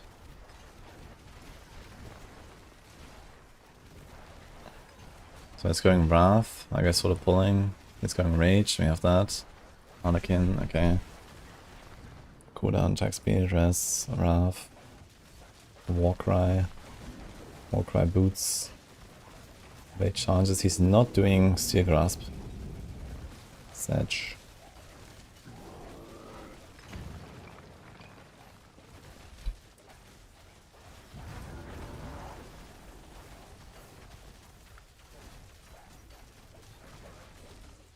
Will display me using Ancestor gear, starting at Paragon 175, focusing on Xmas cooldown reduction. Not needed, only offer extra benefits, skill ranks, okay. Okay, offense up to times 3.7 and 10% execute. Walker goes up to 73, Dust Devil, Field of Crimson. But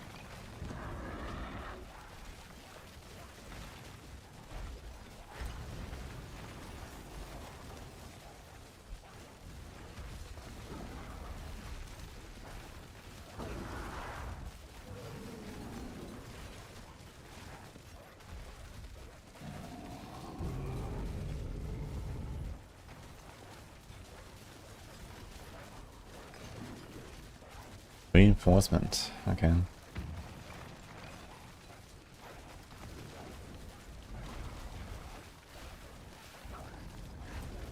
The way it actually is a pretty good combo here.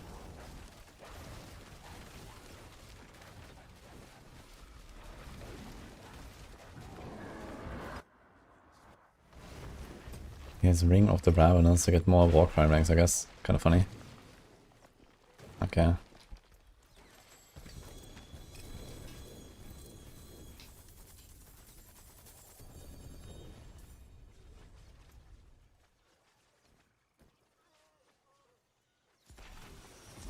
Okay, stable aspects.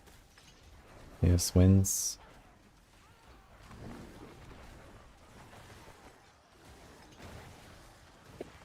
Shout.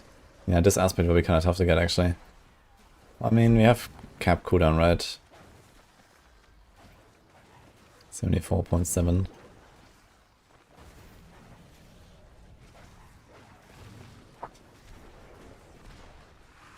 Okay. How's the attack speed?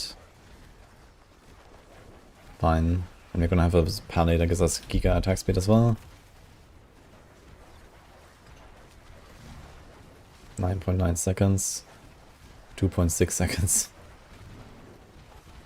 Yulvat. Ignivex. He's doing Earthquakes cast twice. But for what reason?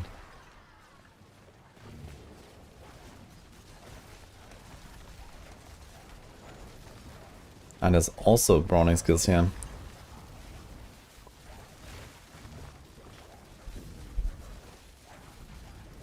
So basically infinite leaps. Giga Warcry.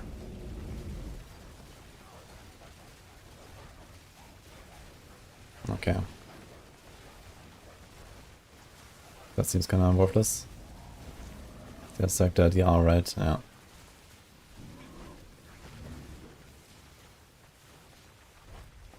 What about Walking Arsenal? I think I have enough skills for that. Okay.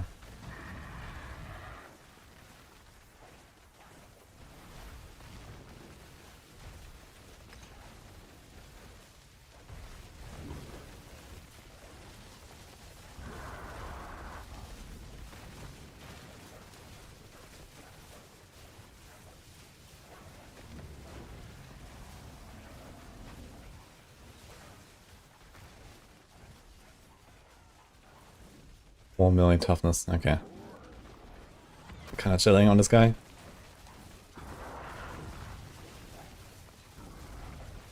I guess that's 1 point too much for no reason.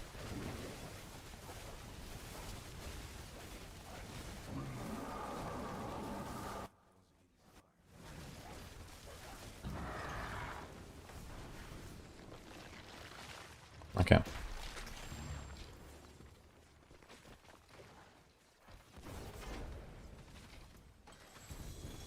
IT's get this.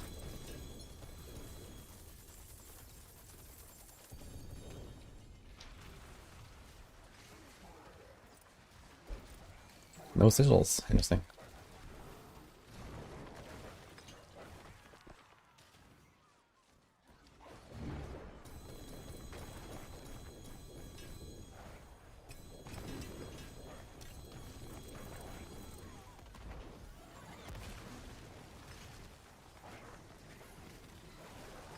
Being hardcore is fun.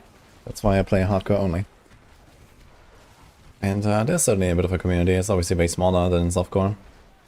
But it's also kind of cool because you see, like, you know, the same people very often.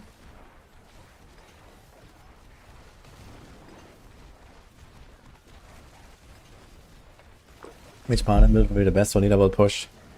Yeah, that mostly depends on what kind of stuff they bug fix, I think. I think if they completely bug fix all the fawn stuff, then Shield of Retribution might win. Otherwise, Judgement, I guess.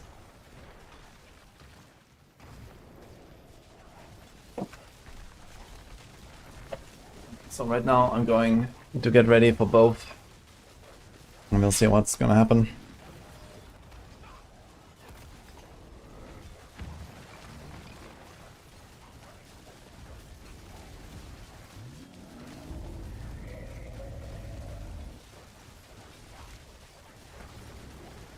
He wrote your grandfather on a 49% Heartseeker and Grats virtue, by the way.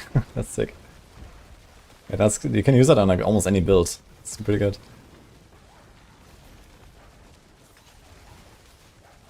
I've been slamming Heartseeker as well, but I never really got anything so far.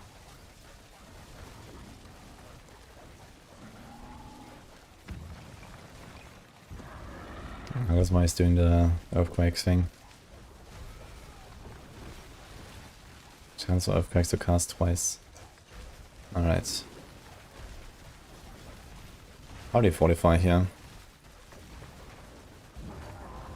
I guess. Don't actually spend any resources.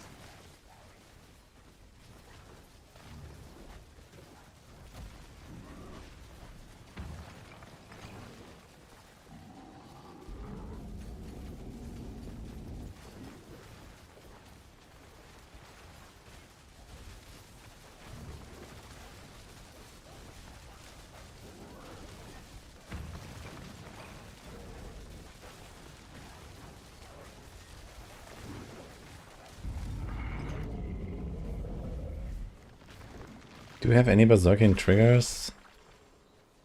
I guess here, right? Walker against Berserking for... okay.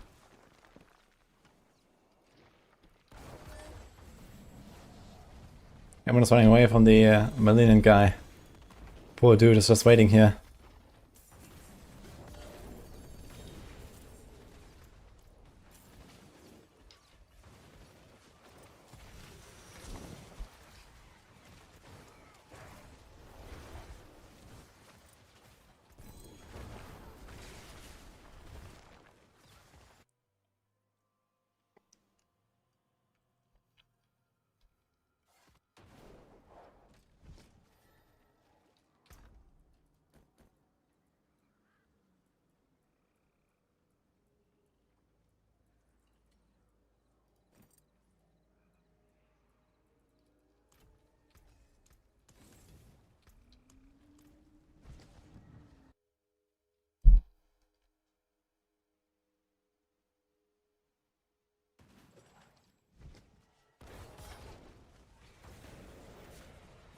How much am I selling buck? 250. High blast shields feels so clunky. Which version of it?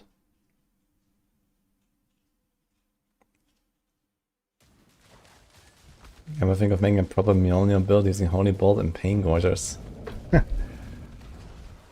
No, about that. I mean, Holy Bolt has like this multi-hit stuff going on. There's like the Pierce, and here's like the +3 ricochets. So the base damage on it is really shit.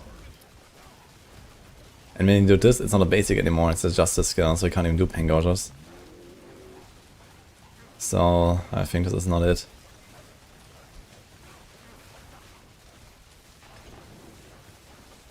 Yeah, how many do you want, level mate?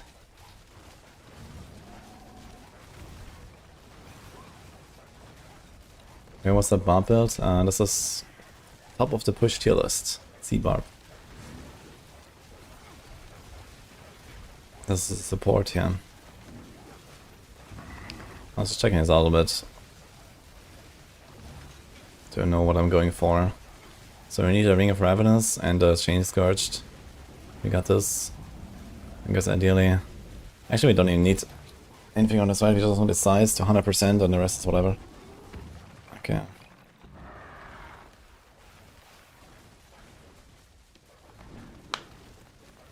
Just life on hit. Cooldown attack speed, cooldown attack speed, cooldown attack speed. Ah, okay.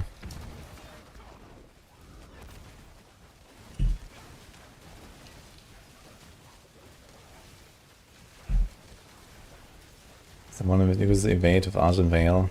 Maybe going on a too high tier. Like when you're not like one-shotting everything in front of you as you go through the map, then I guess it's gonna feel clunky. So you know, try to like go at like a speed farm tier where everything just dies. Then you don't have this issue of okay, you have to like, turn around and stuff. Oh, only one more, then we're done here. Incredible.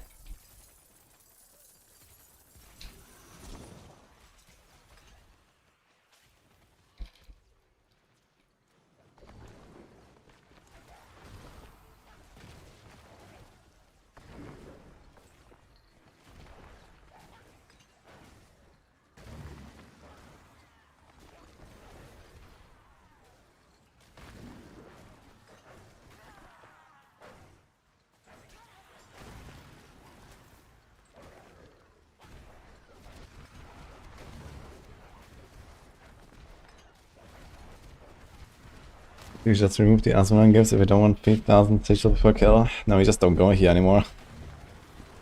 I mean, there's no point to go here if you don't want 3000 sigils. That's the entire point.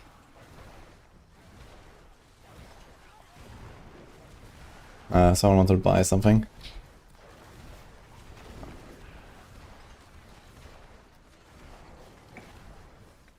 If you die, your character gets deleted. That's correct.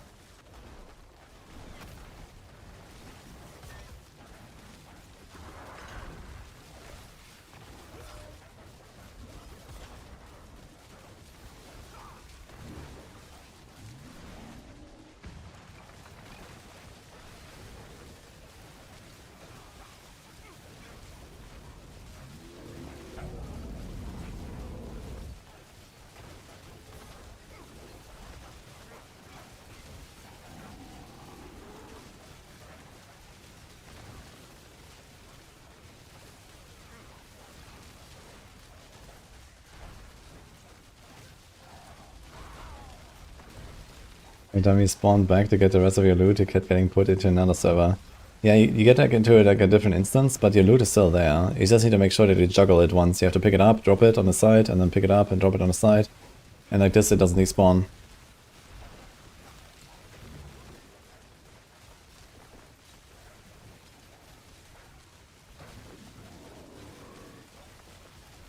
Yeah, just wait a second, I'm coming. Is this the last kill we do? Yes. Guess we can do Duriel again real quick. I'm still missing that Duriel thing.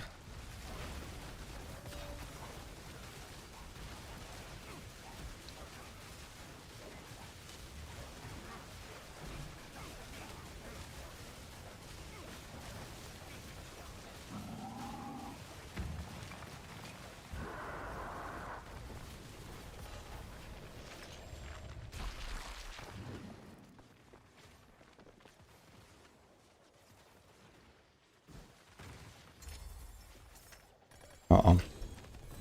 Gonna have full obels now, I guess.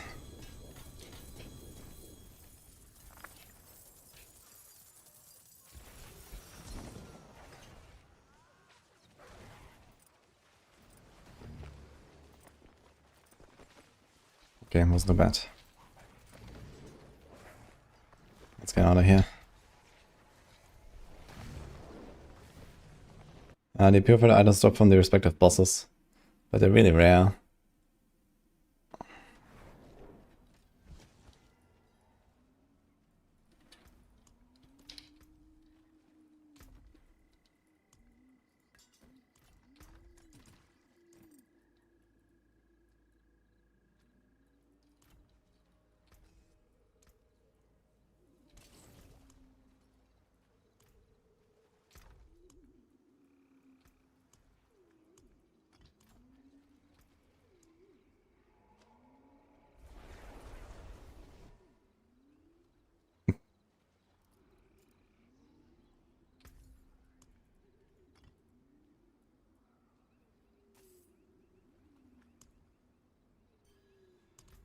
Yeah, I had a Duriel, but it was on the dead Zeal Paladin. So unfortunate. Oh shit, we have to do something here. Okay, I think it's a bit of a sorting time, guys. It's getting out of hand.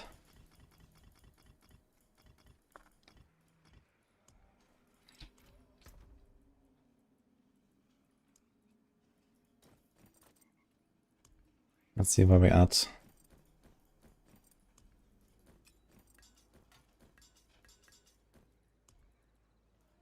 Oh, there's actually a few things we can still slam here.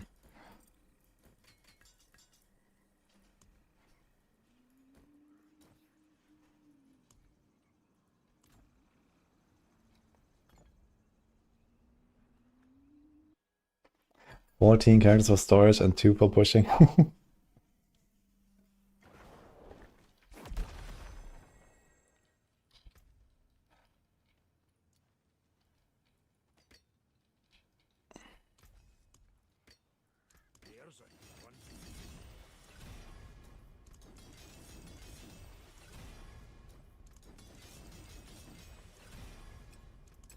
Some solid bits here.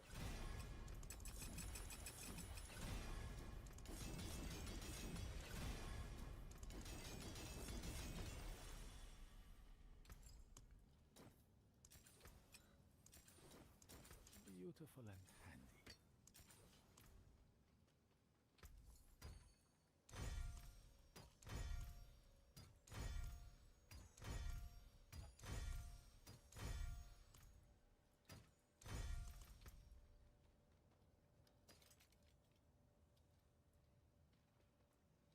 Okay, so there's like no chance I'm gonna use something like a cooldown flicker.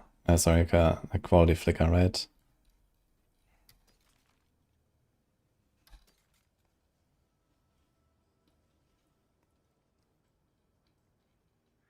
So you got a Griswold with the leg. But I don't think there's any chance for that.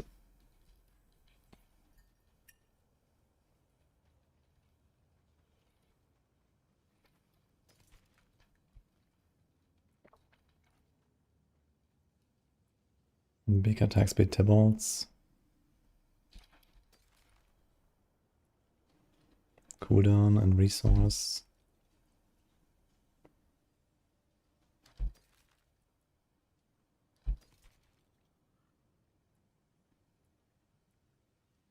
There's a 4 GA actually.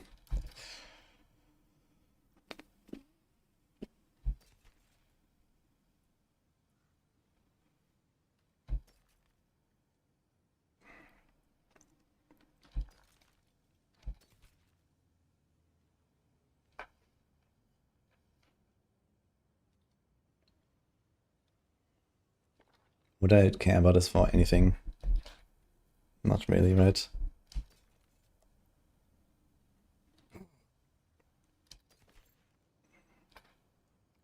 I wonder if like Hodabab could run this. Maybe I can put it on Hodabab. So we have to see. The patch coming today. On Christmas Day, for sure, there's a patch coming.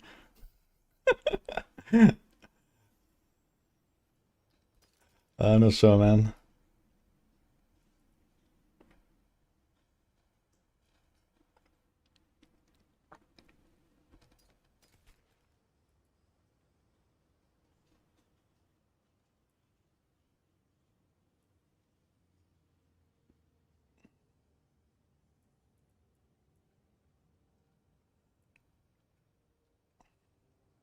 Man, why is it always like these like shitty 83% Griswolds that get like the good stuff, man? Look at this. Fuck. Light's Rebuke. Would I still do any Divine Lancing? Probably not, right? But let's keep this for now, we'll see. Sunbrand. So here's Flicker with Grandfather times 2. I'll save both for now. And he's a Penitent with Grandfather. It's a lot of Grandfathers.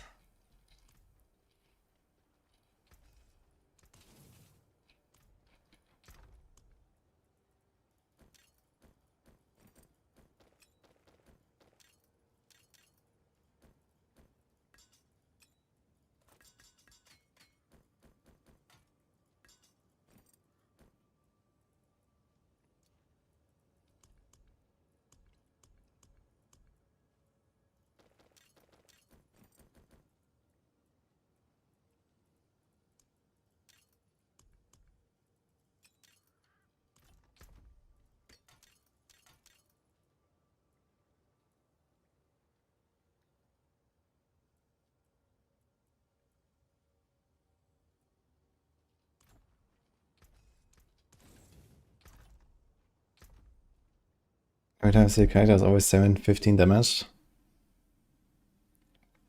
And because they decided to just display like how much damage you have on your weapon, and everyone has the same at some point.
You're missing 2 points. I'll check all of your season rank objectives. If you're missing points, there must be some more. Okay, we should take this guy and do some shield bash testing that I wanted to do for a while. So let's mule some stuff. Hi, Jerry.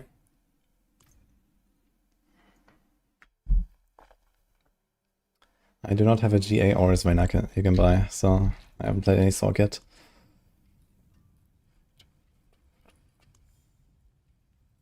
How many sigils do we have? Sigil? What the fuck? Oh, we have a prankster actually. Dude, I have way more sigils than I thought. It's like 20 treasure breaches or something at this point.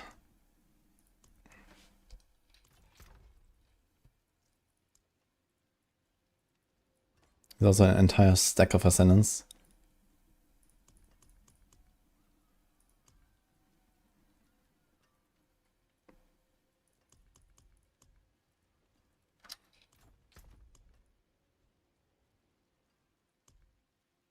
That's crazy.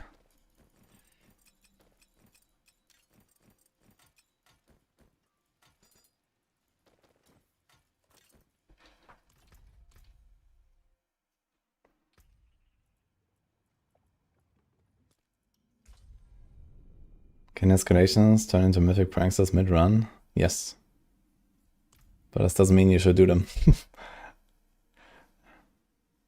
Hi, Exile Heart, Merry Christmas.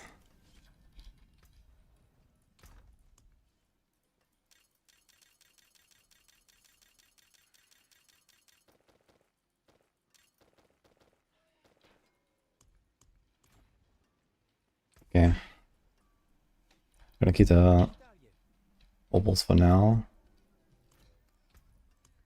Do we have a Gate of the Red Dawn here, or do I have to get up somewhere? Let's mule somewhere, I guess.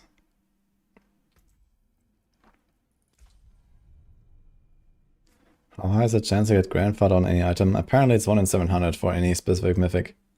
So they're also actually not that bad for items you can just print. Like boots and pants easily. Okay, here's that. And here's Cathedral Song. Okay, got a Bastion of some affairs of Mage Masters. Quality. And Cathedrals, okay.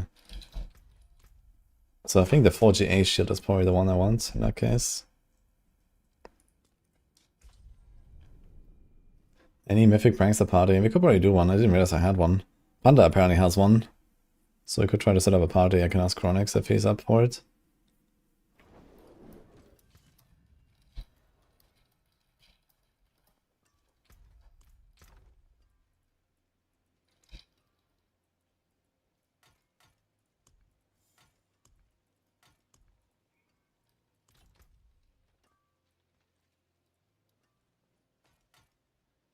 Unfortunately, the masterwork is on the strength and not on the double damage. So that's unfortunate. But this is better. It's only missing like 1 rank. 98%. Yeah, seems like that's definitely the best one here.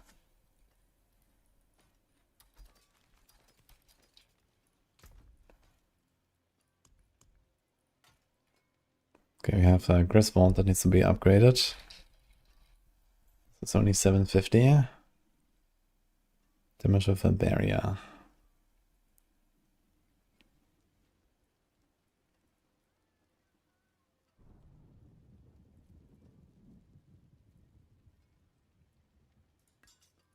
Let's take that.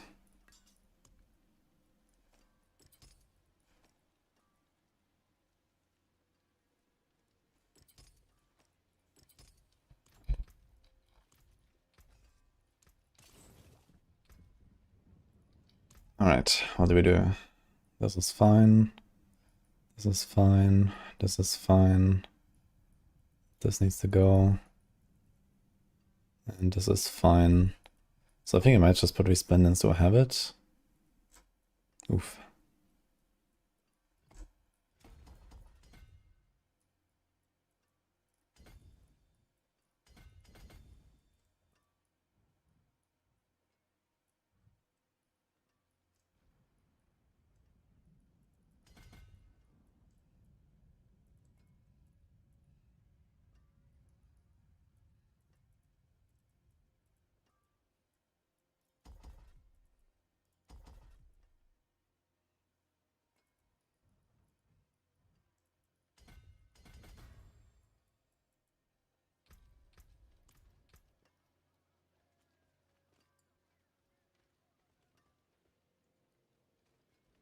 F beaten. Yeah, Ruby is big to survive on Paladin. I forge more than use it well.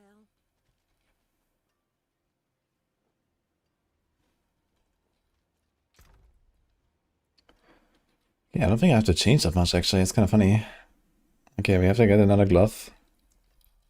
Shield Bash, do we have a glove for Shield Bash? Probably somewhere, let's see.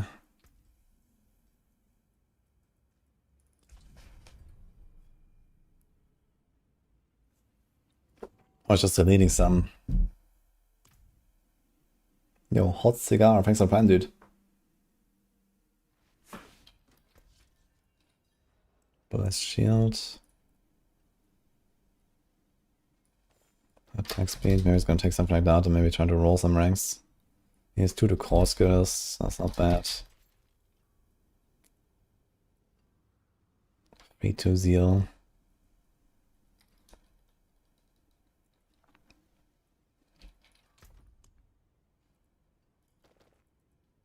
Okay, and worst case, he's gonna pop like one of the other like gloves or something. That's fine. Okay. We don't have to like brick them. We can just like sanctify them later.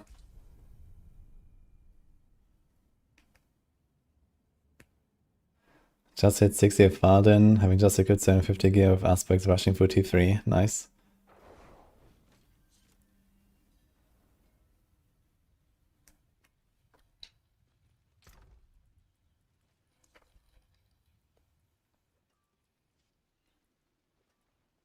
Okay, how's my stats looking? So I'm missing 50 attack speed, 34, we get like 20-ish from Resplendence. So then we'll be at 85, so I need like 1 attack speed roll basically. My crit seems okay. We can maybe even use the same ring.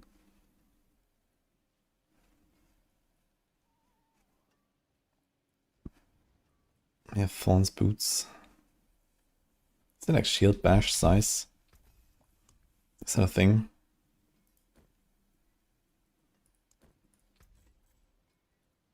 It sure is actually.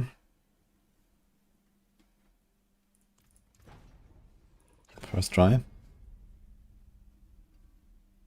I'm not sure if the shield bash size stacks because you also have 50% impact size. And then we also have Juggernaut, 20% size.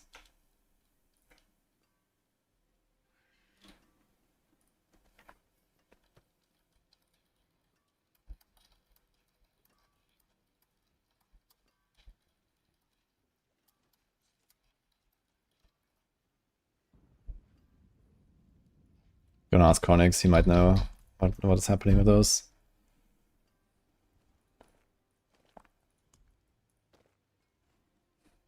It's kind of nice bluff actually. We could change the temper and then go for Sanctify.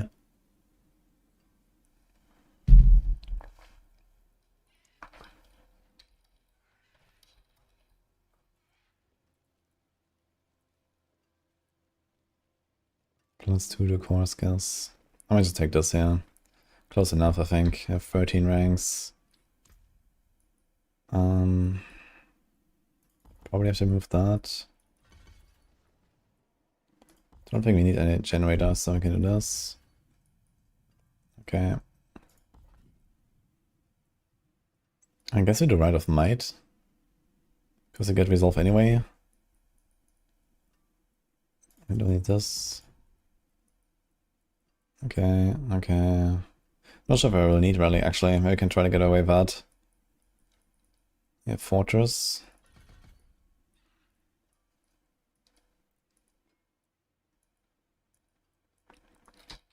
Mm-hmm.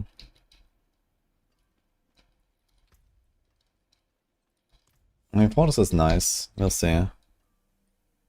Soul Jar, Money, what? And a Bond there.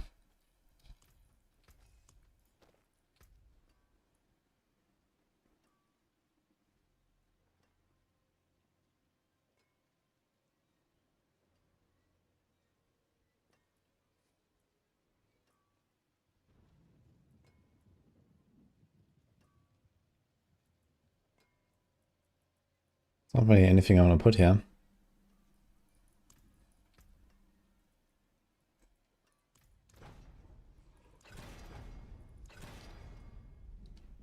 hammer sings. There is magic in all things. Let me show you.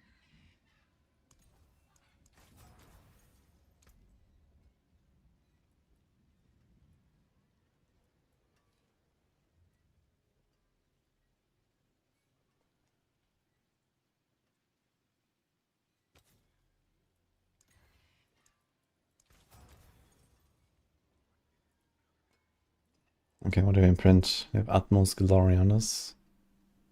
After that, we want the Vanguard actually. So I think I'm gonna do Juggernaut here. Right. And Vanguard here. And they kind of stay the same here. And we have double on guard. We have this. We have 1 point. Put it here, I guess. Can also do parry. Because we get a block every time we attack. I'm not sure if I parry. Oh, no, not sorry. Can this hit some shield counters block? No, right. Blocking has a 50% chance to retaliate. Wait, what if I just attack the air?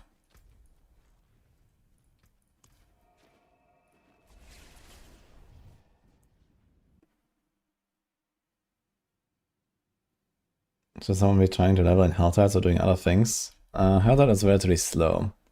You can type exclamation mark leveling if you want.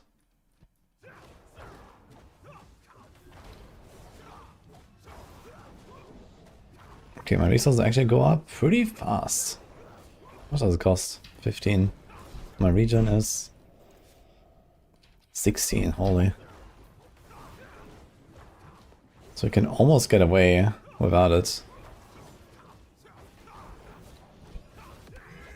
Especially with Fortress as well. Fortress makes it free to cast. So maybe I don't have to do Rally. It's fine not to cast Rally.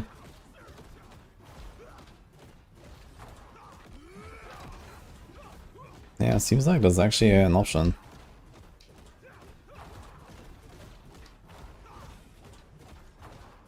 And if Consecration would have even more RCR.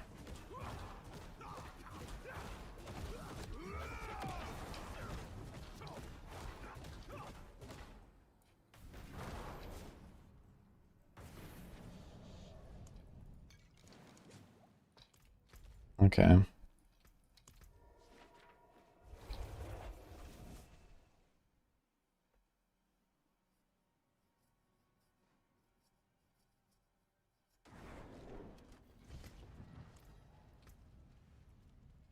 Okay, before I start, I want to get a Gate of the Red Dawn. Do I have to do anything for that? Judgement core skills are empowered. We have crit chance on it. Okay, but besides that, I can probably just use the same stuff for the most part.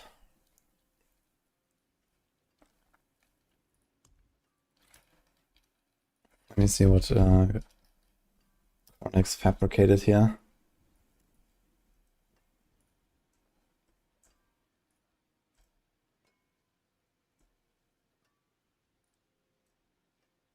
So here's Gate of Red Dawn.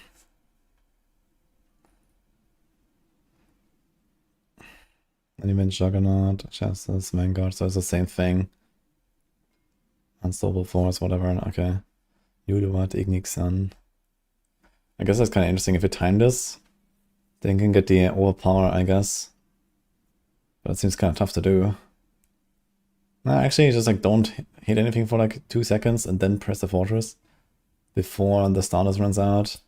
But even then you still have to time it because this is 3 seconds. Wait, why does he have Shadow Res? It's also running Rally, so it's basically the same skill bar.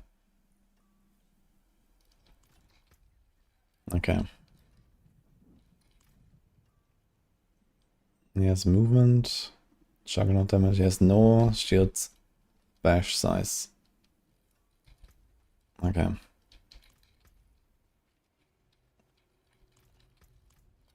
Good enough for science, let's see what happens. Let's just send in an 85. Fortify is a barrier. No, these are two separate effects. Fortify is just the extra life pool that regens you. Barrier protects you. And you have the blue life.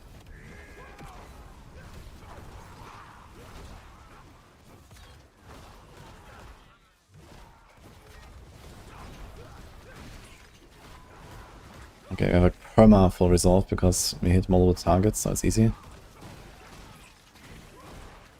actually feels like very punchy. Kapow. And the pack explodes. Kinda cool actually.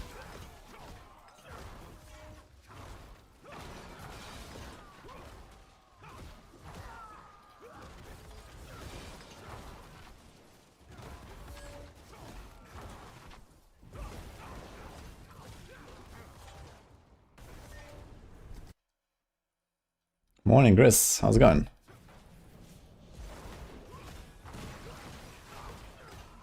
Should definitely go up here. I'm actually one-tapping entire elite packs here.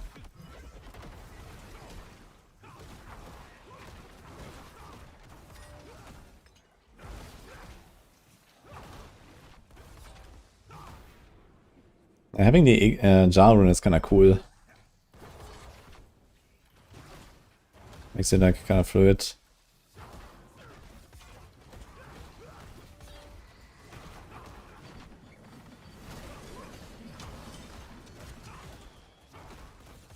Actually, I realized this is a mobility skill. We can do money. It's kind of big to have mobility attack on a skill. You get so much offering. Okay, it was actually a pretty fast run. Not that terrible. Let's try to go up.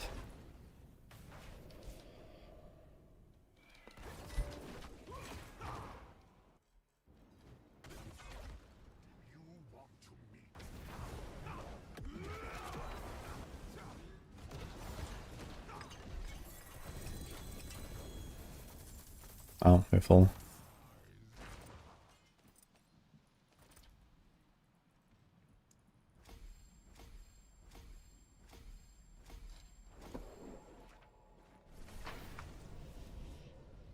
Will it be interesting to increase the other temper to increase its range?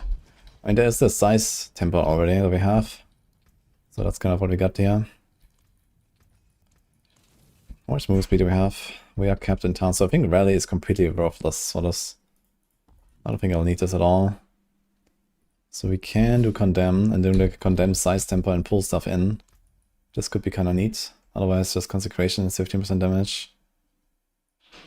Can't do another ultimate. This doesn't really help us.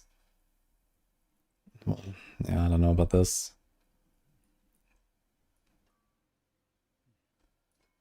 So yeah, Condemn could be something. For pushing, for sure, but let's just do this, yeah. See some steel you need? I guess I'd have to go a bit higher for this to really matter.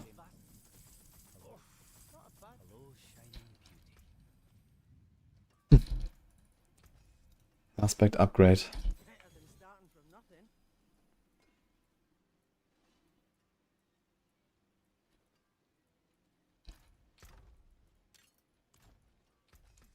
I'll keep my forge hot. Return soon. I think the base game skill to a bit like Paladin right now. No, it will be a lot better.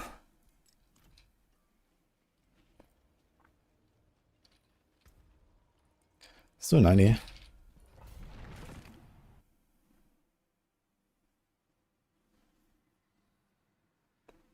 Has anyone tested Barb? I didn't play Barb yet, but I know it's very good this season.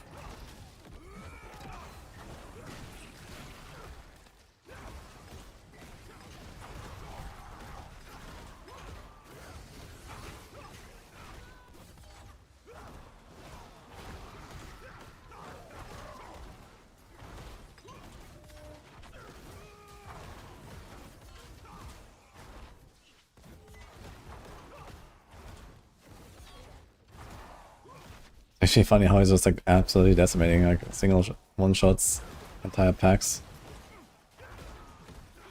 You don't like hit necessarily everything with one hit, but you have to turn around, but the damage is high.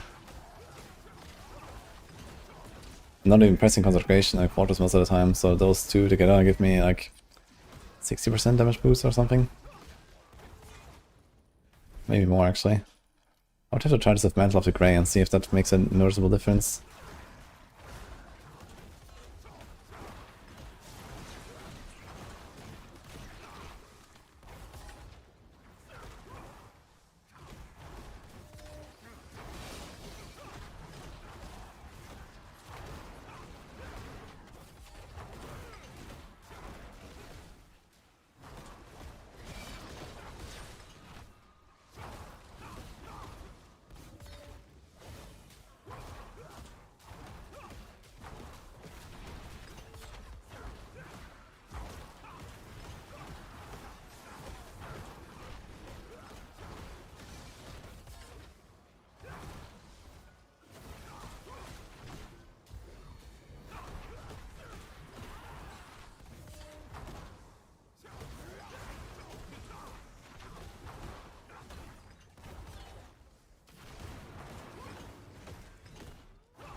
Okay, 2-minute run again.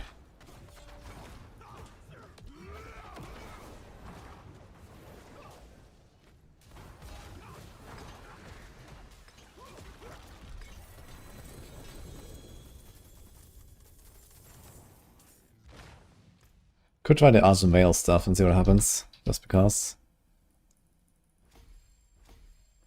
Okay, make it to 46.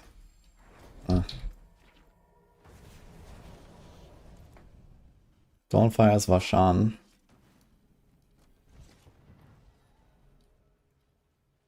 What's the secret behind barely timing a 75 pit and making everything explode in a plus 90 pit? Maybe you finally equip the weapon or something? I don't know.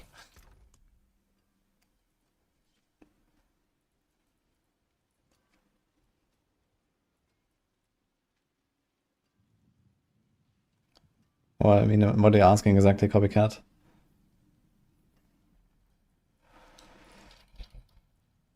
Okay, for the Argent Veil, I actually have to do like a very different setup, right? With like Arbiter and so on. Not sure if I'm gonna do that. They can do money. No, we have money actually. Money, but okay. Soldier, alright. Kinda like this combo.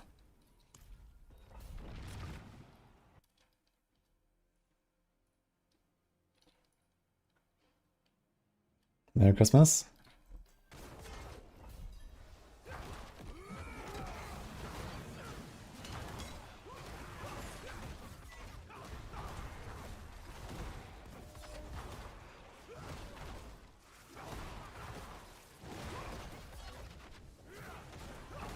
Anyone here has been playing some Shield Bash, guys? What do you think of it?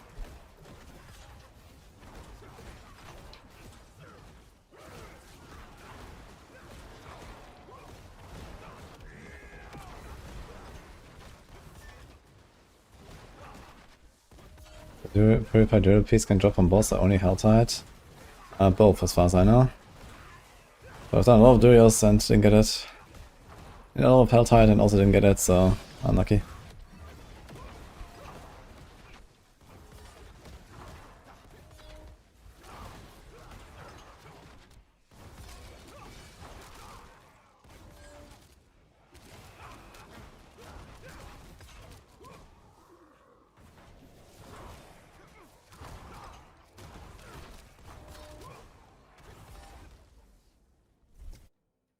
I expanded Retribution a lot. Yeah, I did like Retribution, Shield Bash. Before I respec this to this now. I mean, okay, I changed the shield and a few other little things. It's not such a big gap, I guess. But,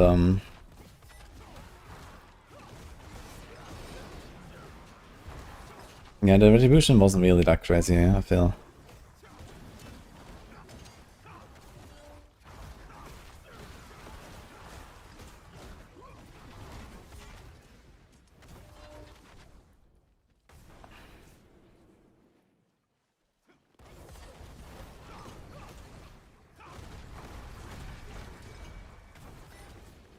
Maybe I should try this like Gate of Red Dawn stuff with like the Arbiter items. I have to get them for the other guy though, I think.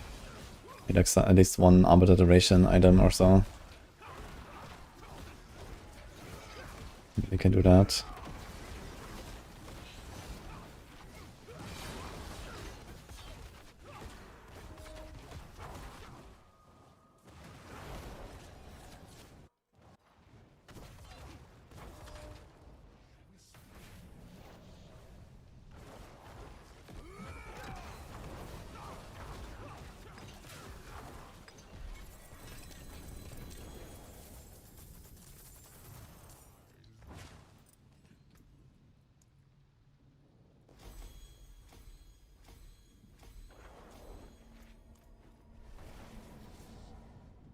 Not to fix all the Thorns damage plus things percent too. Yeah, it's very important that I fix that. If I do for the tile patch, it's gonna be interesting. And then Retribution stuff will be much better as well for like shield charge, shield bash, Retribution, this kind of stuff.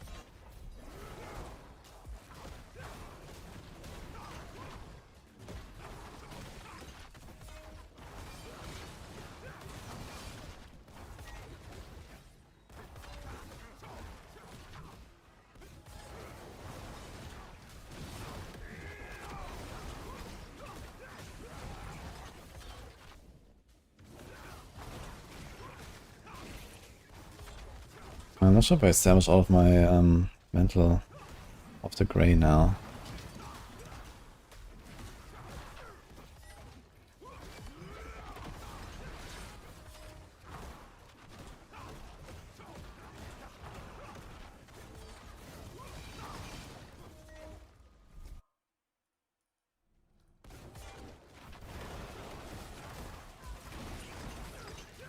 I'm playing Necro Summon build, okay.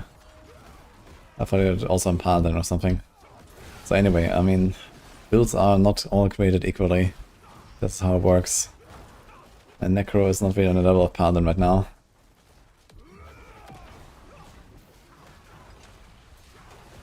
I mean, that being said though, I mean, even like, for example, Golem Necro and like a Minion Necro and stuff, they can definitely go beyond Pit 100. So, you know, if you're like stuck in 75, you're certainly lacking probably a lot of items and you know, optimization and so on. So you can still work on that.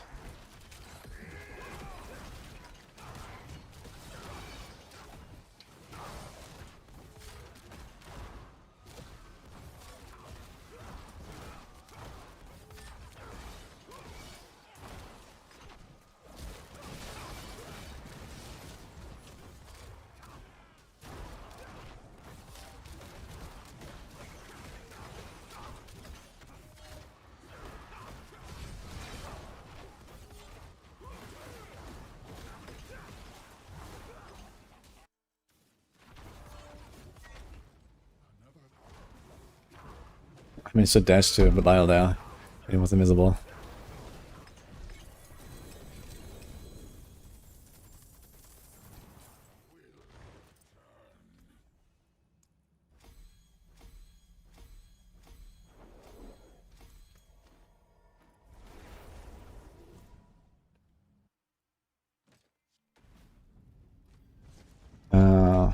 The Fortress passive that makes you not go below 1 life works, yes. You can use it on Lilith and not get killed as long as you're standing inside the fortress. Okay, let's try the Gate of the Red Dawn.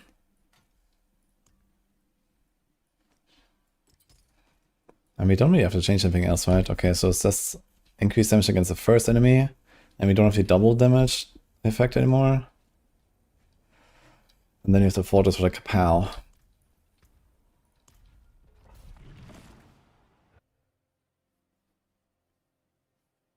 And Neko needs to have move speed cap removed so badly. That'll be pretty insane, actually. But removing it for one guy in particular is kind of weird. Especially when in 4 months you get a skill tree rework. That will probably give them movement.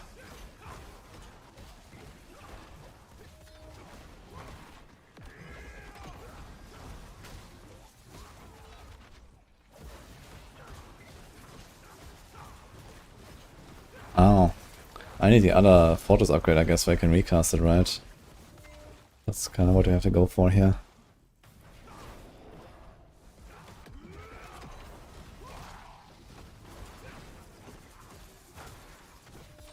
Kind of fun though, with the Fortress Kapow.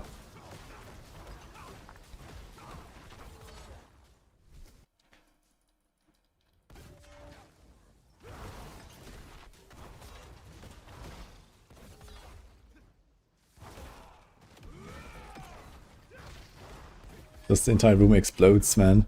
When you press Fortress, it's kind of cool.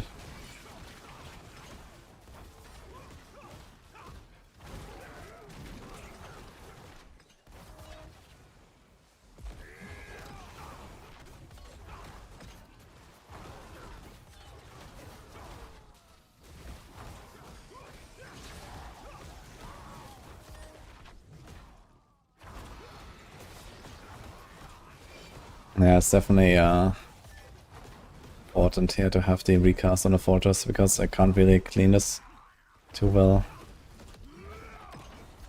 Because it's like, you know, do one shield bash, another Fortress. That'll be pretty good, actually. Let's try this next run.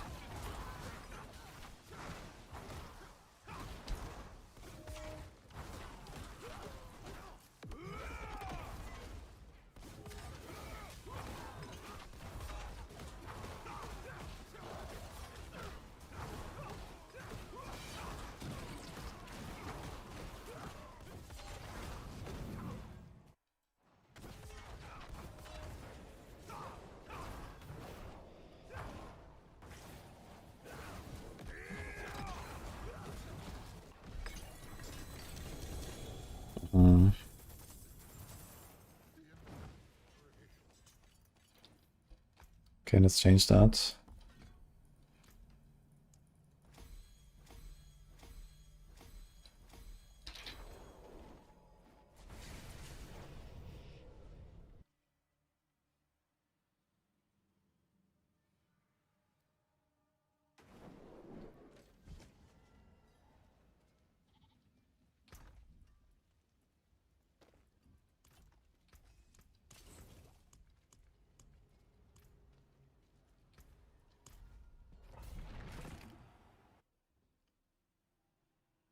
You try to make shield charge work, but it's straight garbage. Yeah, you need to play the Retribution. I have a shield charge guide on Maxroll, actually. It's like based on Retribution and Thorns. That's the way. Shield charge itself is not really doing damage.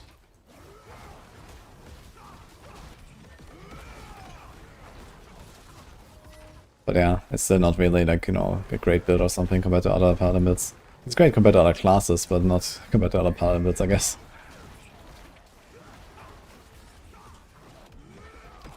Yeah, this is actually very nice when you can recast the Fortress. That's really good. Boom. You can just have a one-shot entire screens. And then do like another hit and another hit. It's actually a very cool combo. With the fortress. I like this a lot actually. Boom. This is cool.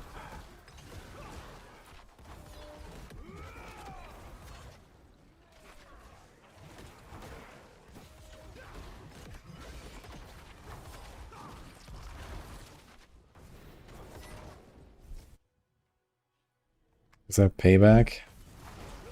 I guess it has like the same kind of like gray animations and stuff. That doesn't really feel like payback, I gotta say. Man, playing this, pressing this fortress to explode the screen is very fun though, I gotta say.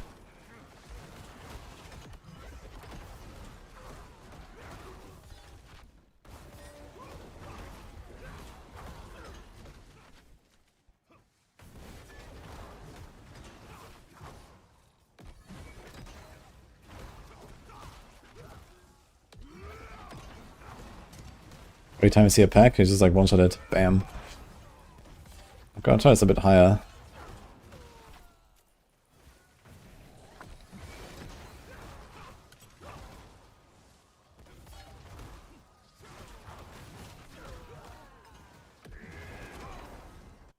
Oh, I just used my fortress now to go to the boss. Unlucky.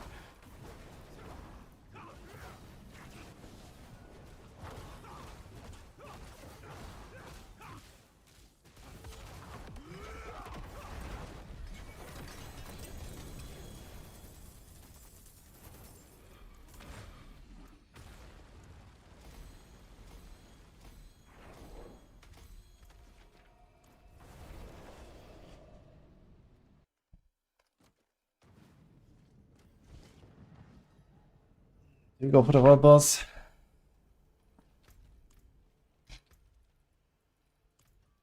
See some steel you need? Sure, I guess.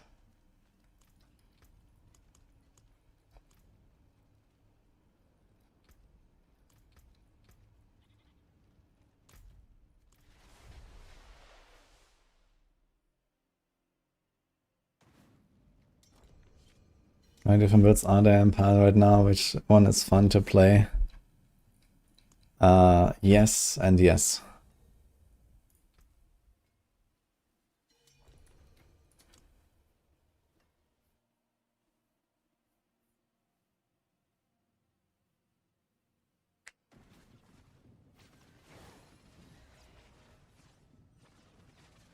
Hello.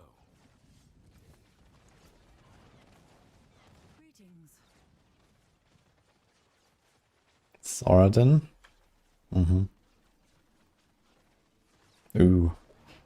It's a juicy Griswold. Too bad you don't have a core skill. But I guess on another build it will be nice.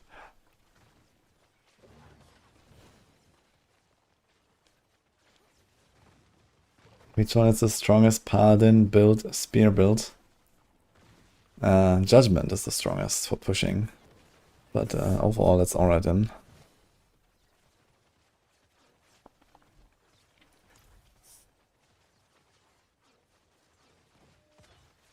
What's my gear like? 5 to repose, 3 iron, sharpest iron. I mean, this is okay. Strength life. This is a very funny ring.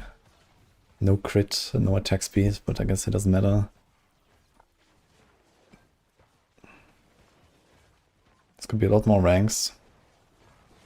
It could have 5 or even 6 ranks here, right? I think 5. No, wait, can't you have 7 actually? Also forgot to masterwork this thing actually.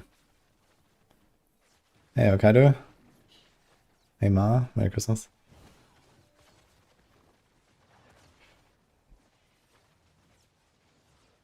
Oh, I wonder if with the Gate of Red Dawn, I could like turbo one-shot like a world boss. I think there's not a very low chance that you can just go straight for the resilience with this. I should try that.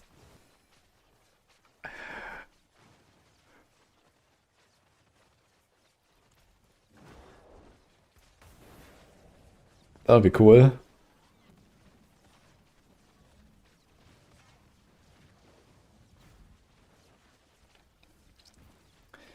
mean, on effects like this, there's always a high risk of spaghetti code.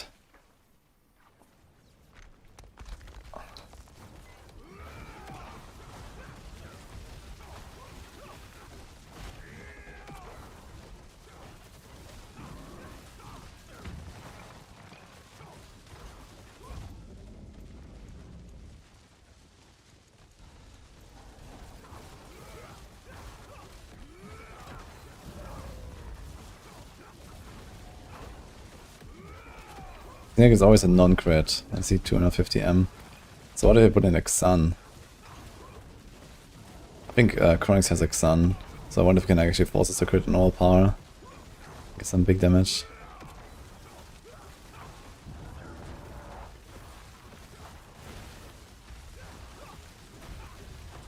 So I'm hitting for like 20 to 60 million.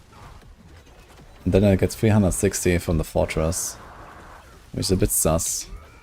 250 even. So it's certainly not like a times 10. Because times 10 I will do more. Also seems like the Dizzying Blow doesn't do anything here with the stagger. Still the same 270 even though my hits are way higher.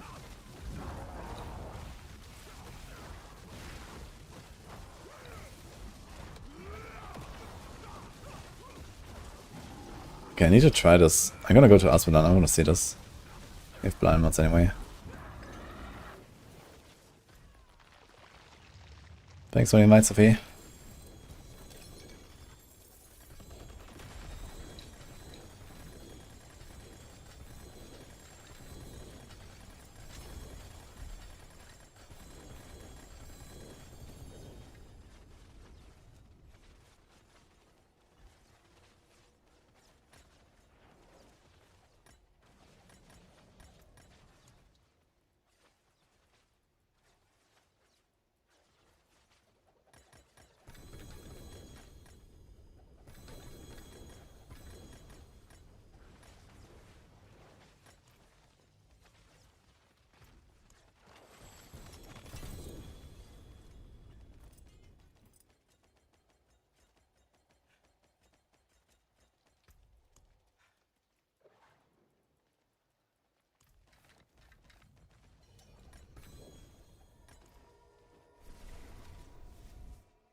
Kinda doomed to nice. Christmas leftover, nice. Is Pistol Hands build good for push? I think we'll go to like 120 or so. Plus Hammer was like 120 and I think Pistol Heavens is like pretty similar to that.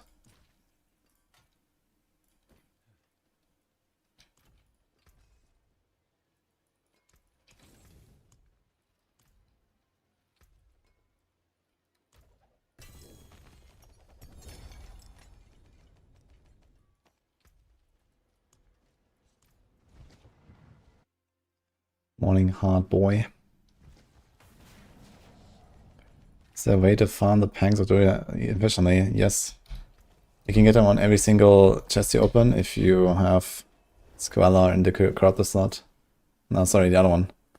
I actually have the wrong one here. This one here. Pain in the corruptor slot. It gives you the extra chance to be ambushed. And then they happen all the time.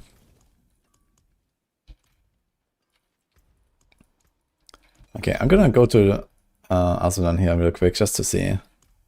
So the idea is we're gonna collect like 10 real big hits on not resilient targets, and then we walk up to Asmodan and press Fortress and go kapow. So that's the strat right now. Let's see if it works.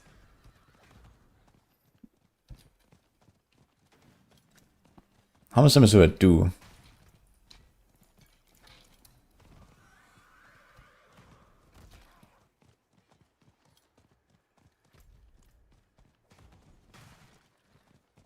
You see every guy is using multiple ranks on Amulet. How do you guys found that? Well, you don't simply get multiple passives on Amulet. It's just what is the best in slot.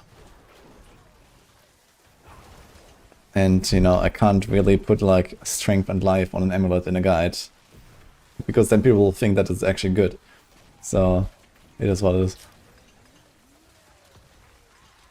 You're crit capped anyway, your cooldown is fine. Your attack speed is capped anyway, so what do I put? You know, there's nothing to put. I have to put ranks. And where I can avoid it, I try to avoid it, but...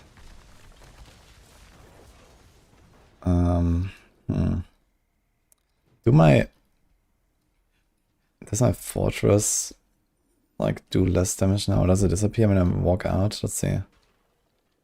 No, it seems fine. Oh shit, I actually got deleted here, right? So now I did nothing.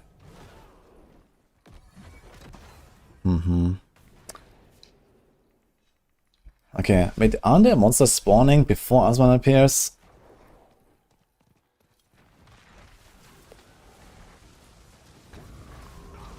I guess we just kill this guy.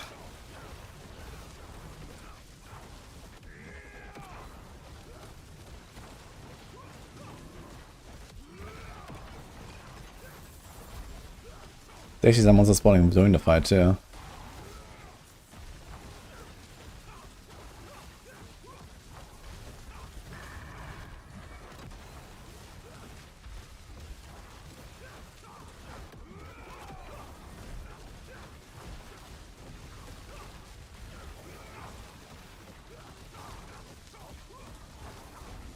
This is not Judgement, but I'm doing Shield Bash right now.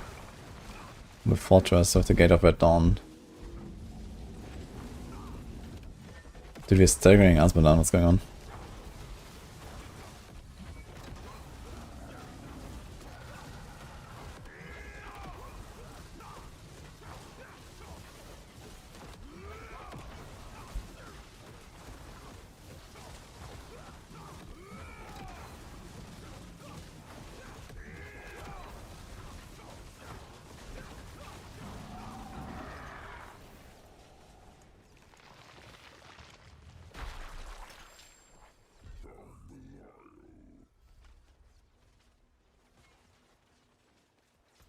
Okay, I'll just Denial Eyes. He's a Doombringer.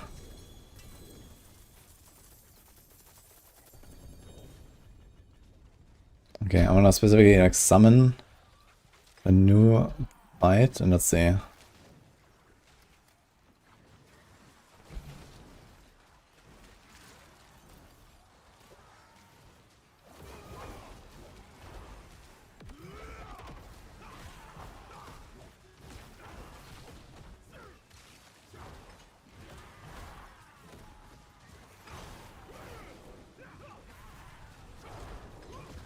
I mean, all of these hits here are like 15 billion and so on, right?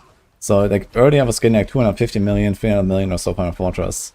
So if it actually stores the damage and it's not reduced by resilience, then I should hit him for like a couple hundred billion instead of a couple hundred million. So maybe I can one-shot him. Let's see.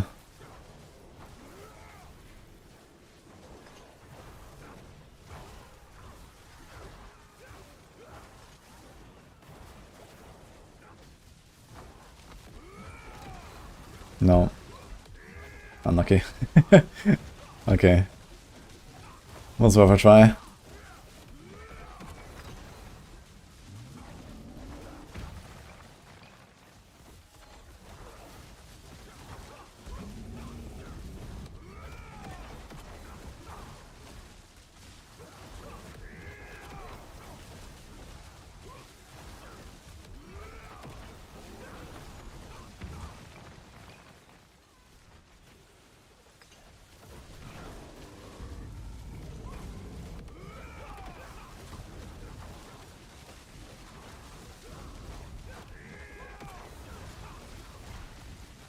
Okay, let's just open this one here, I guess.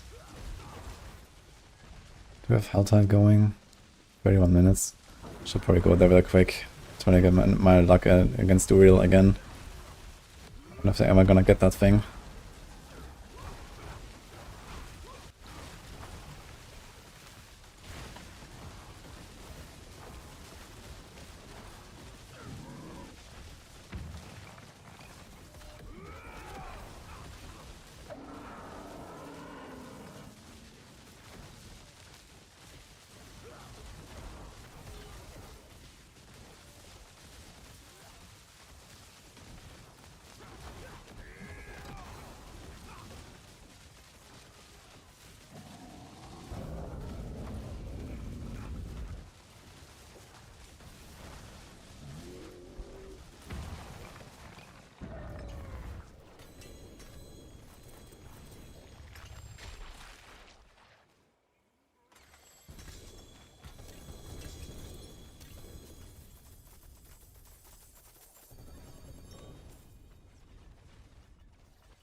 Okay, let's go.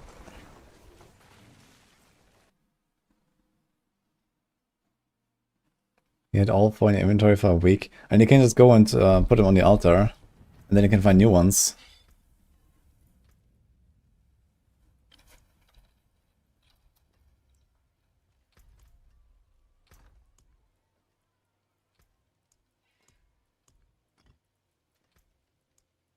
We're selling bug runes here.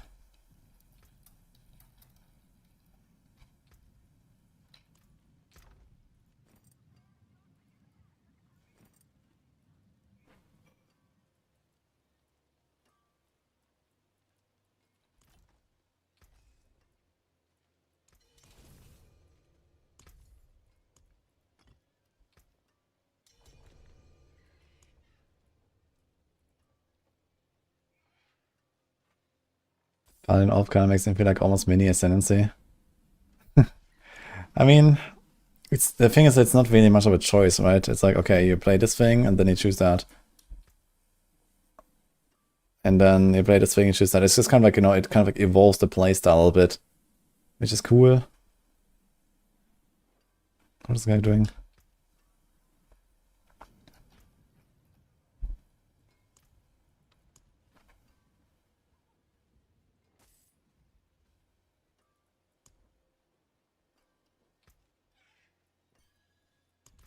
Okay. Hello.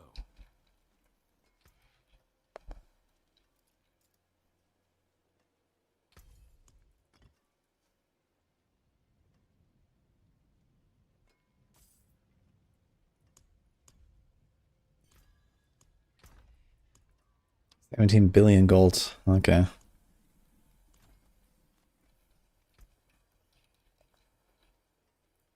Okay, so got this figured out. No one-shotting the world boss, unfortunate. Everything else I want to do is just Gate of the Red Dawn.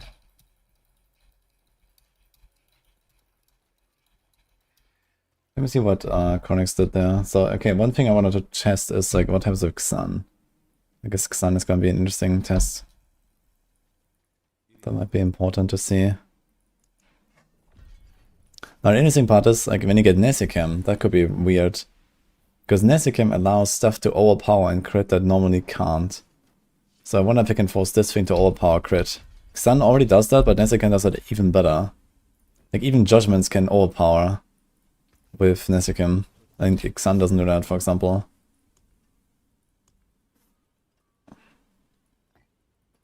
So let's see.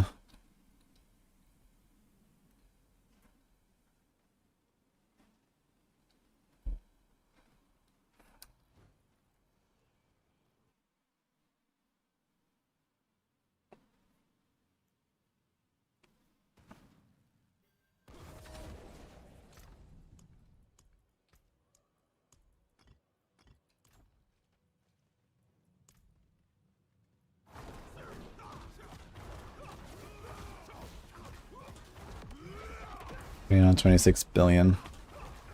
It's kind of funny. So on the boss, on the world boss, I did like roughly 0.1% of my damage. I did like 250 million per fortress.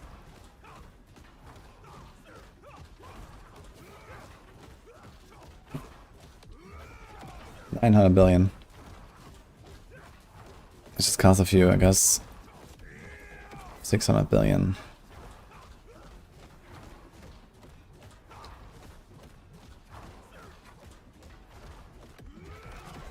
$400 billion.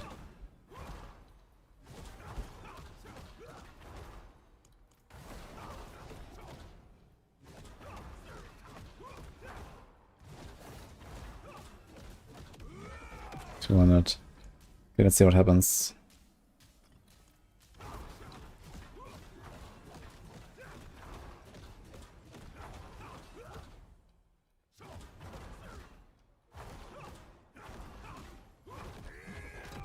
$630. So the number is orange, which means crit and overpower.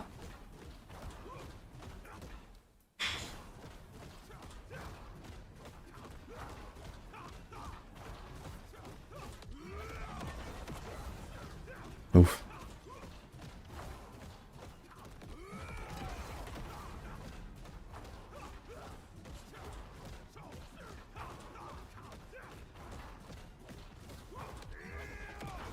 Yeah, okay, 247 billion with crit aura power. So I think it's just an orange number that doesn't actually do more damage. This is like similar to what happens on... Yeah, this is literally the same number, 246 there. Same happens with like some stuff on Spiritborn, I remember. 270 billion. Yeah, okay, so Xan doesn't do anything. I mean, it should make the original hits larger, and then it should be a bigger fortress. But I don't think you can like double dip on it or something.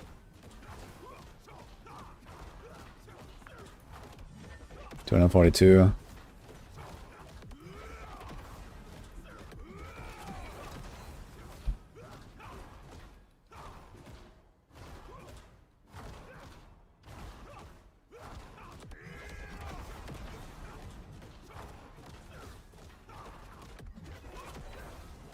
They got 386.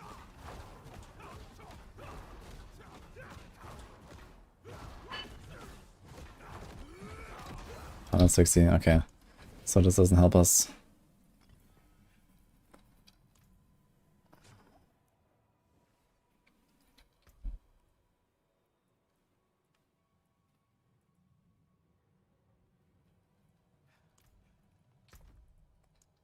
Now we do have that Griswold with Epoch, and at least Chronic said that apparently Epoch works.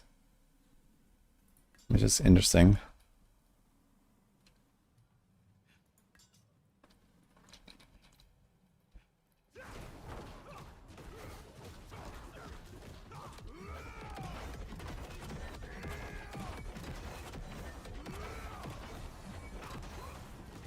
Wait, there's my counter.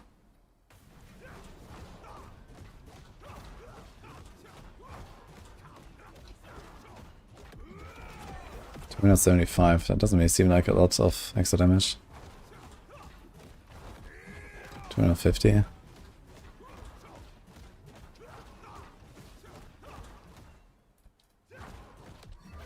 230.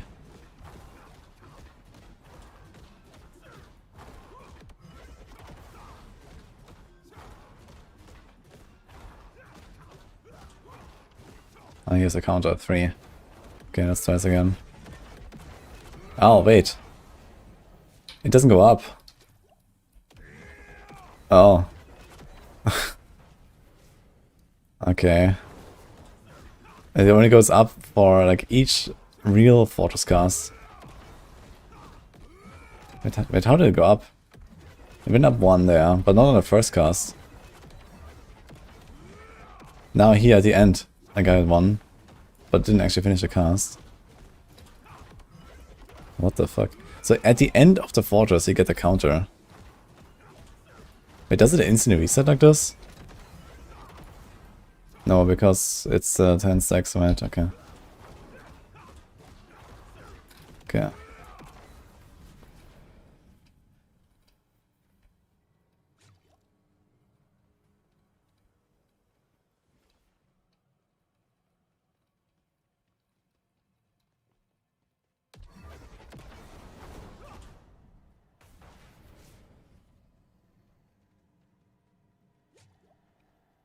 The best leveling spec for Pally. I'd say Judgement or Shade of Retribution.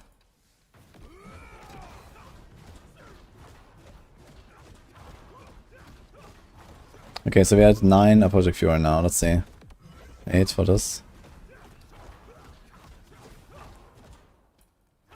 Does it instantly reset at 10 stacks? I guess so, right? So 9 is the highest we can get. Or we can get to 10. That's at 10 stacks, the cooldowns and its bonus are reset.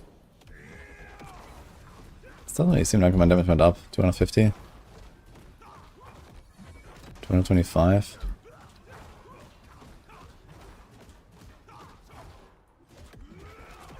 $64. 226. I should go all the way up to double damage now. I think it should be pretty noticeable.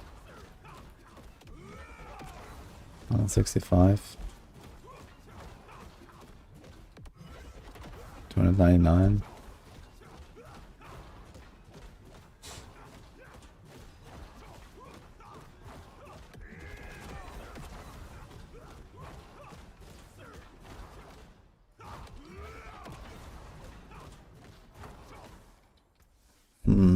Very sus. I have to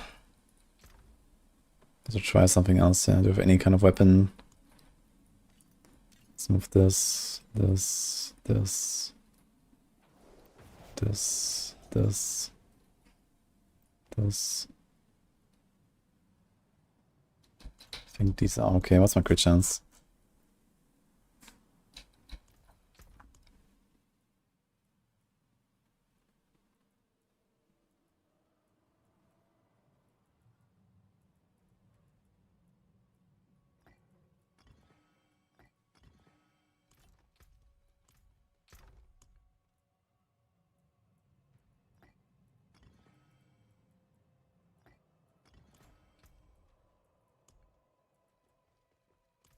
Okay, I need any weapon though.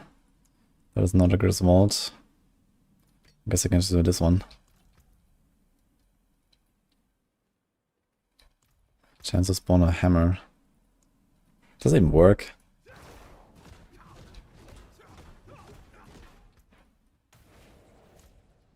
Okay, let's move Relentless. This is fine. This is fine. Let's move this.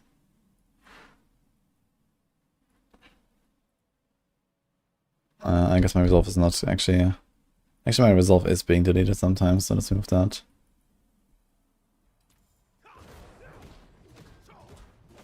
Okay, 105 pretty reliably. Let's add an item that has...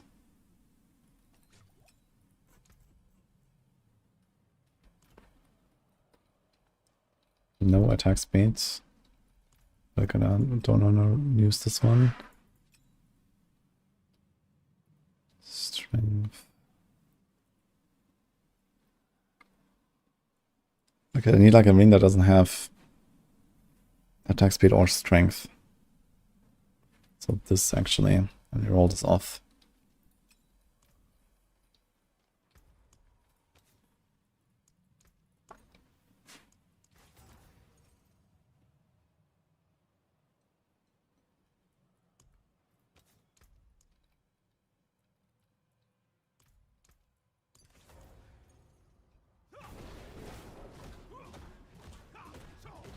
Okay. 146.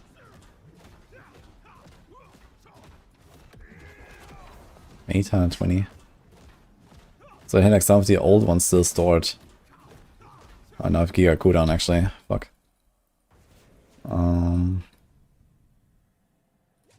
can do plan B, get a Zek rune.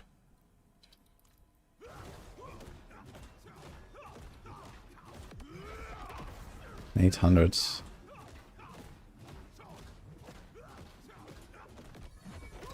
1.1. So that kind of checks out, I guess.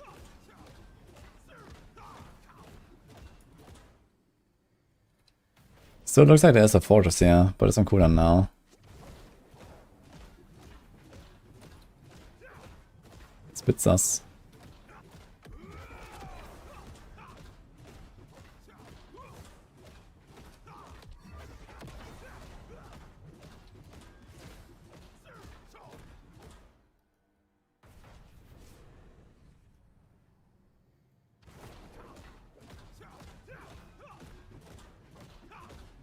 I don't think it's a Project Pure, it does anything. This is gonna be like 840 or something again. 820. And now we have the extra 32% damage on the resolve. Although I don't see it. 820 again. Why did we not get this?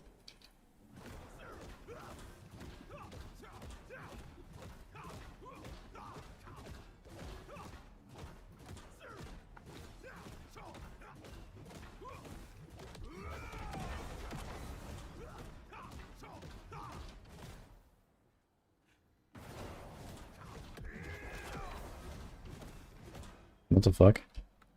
Where's my result damage?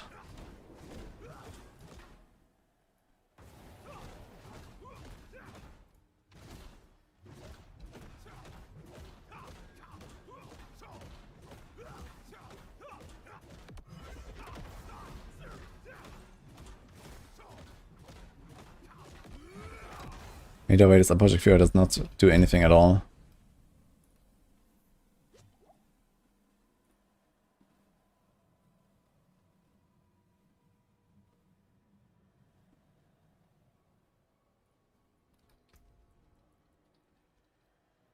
Mm-hmm.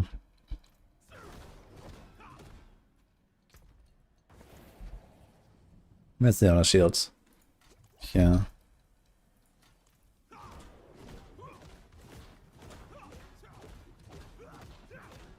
So here I just do a lot more damage per bash. Also it costs a lot of my resource. What the fuck's going on with my resource? Okay, it seems kinda scuffed in both. It's pretty tight. It's like 80. This should be like roughly like 2.5 or 3 times overall damage. 70. So it's like double most of the time. Okay, because it's only against first target, right? So you have double damage against first enemy, and we have the same like multiplier here, but against everything, but then 50% chance to also retaliate with a shield bash. So there's like another multi basically, and also more when you get actually hit. Plus the chance to deal double damage. They both have percent strength, the same value. They both have damage reduction.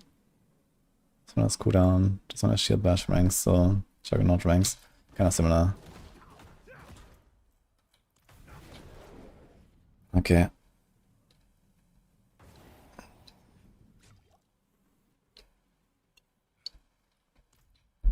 Shield bash size will be interesting to see.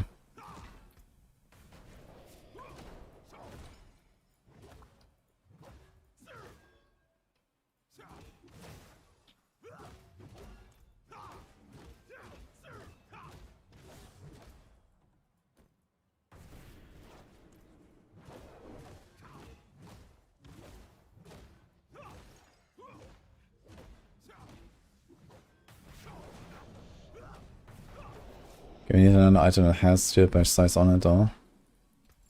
To actually test over 100%.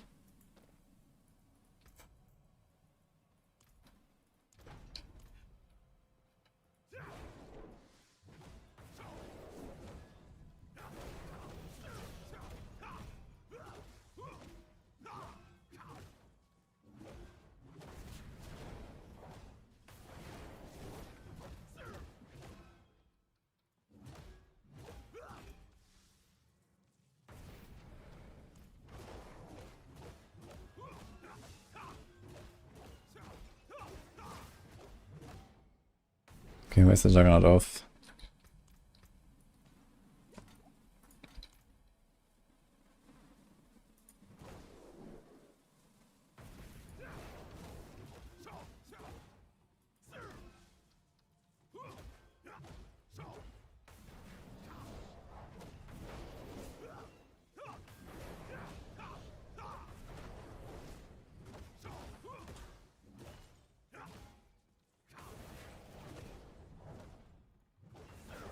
Okay, so Juggernaut Oath does work. The 20% increased size is not the same category as the size on your gear. That's kind of interesting. So what about this? It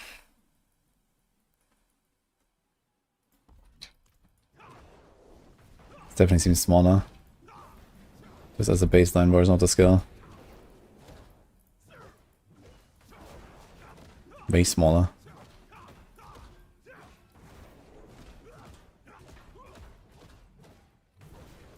I mean, that's pretty obvious, actually.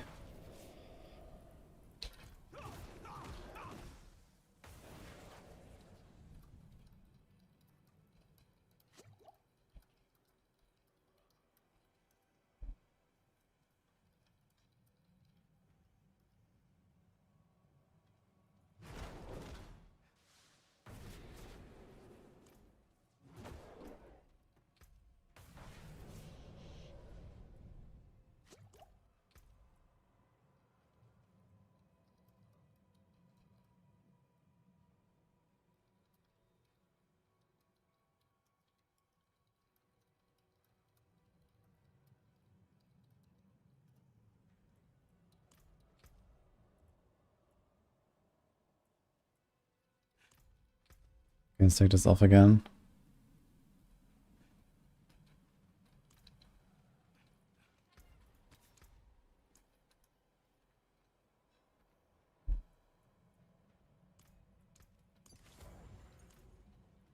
It's actually running without a merc all this time, as realized.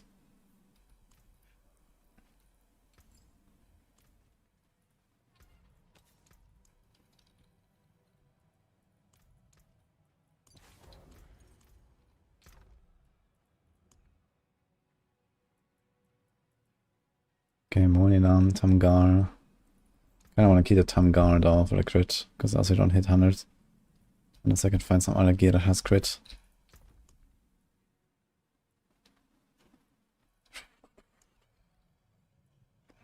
Like a ring on an amulet.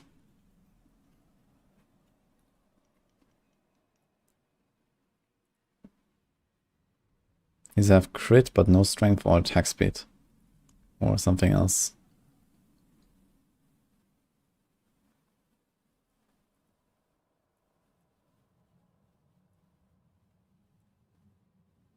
I have too many, too good items.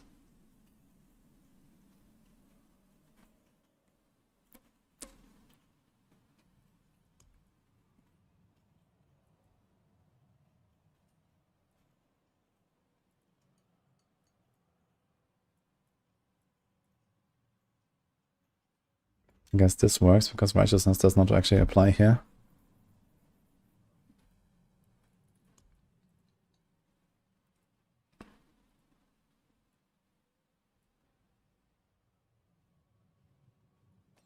This works.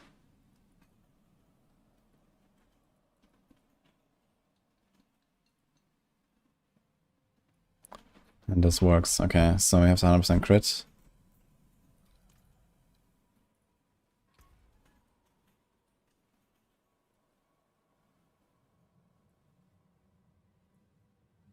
Okay, all of these are completely irrelevant. Okay, perfect. So let's do Neo Q maybe.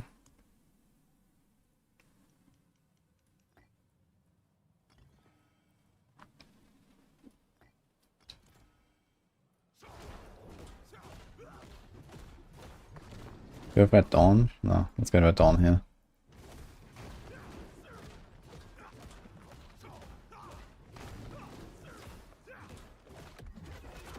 $15.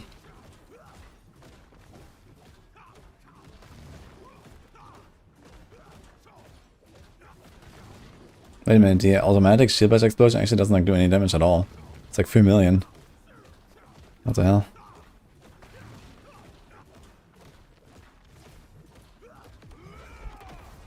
$1.2.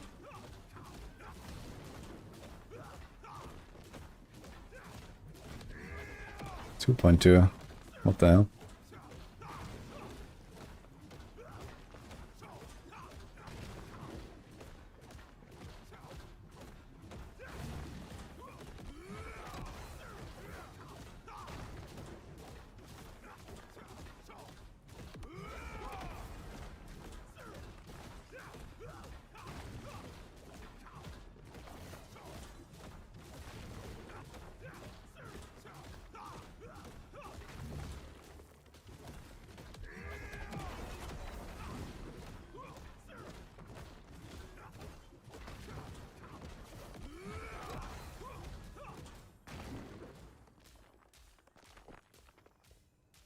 Okay.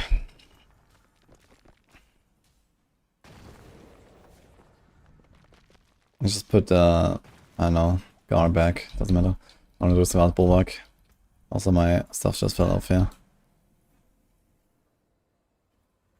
I'm clearly not enjoying this at all. Yeah, this is exactly the reason why it lasted for like 200 hours this season so far, in the last 10 days. And made like 10 different build guides. Okay. 1.4, seems like it's unchanged. 1.8. Seems like in general a bunch of multipliers might not be able to play into this, yeah. This is without bulwark now.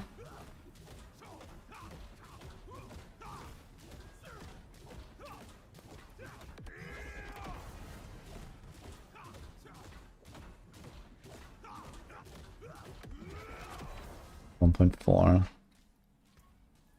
Let's try a Vanguard. Because that's what we actually use.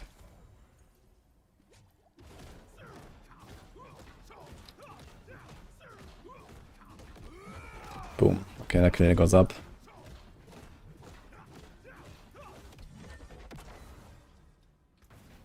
Let's try Juggernaut Covenant.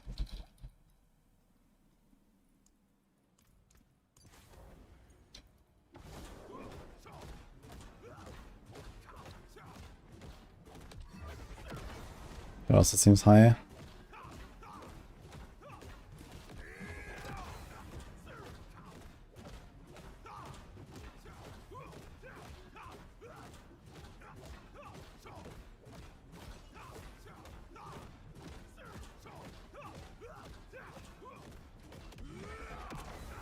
$1.8. Okay, that seems surprisingly low though.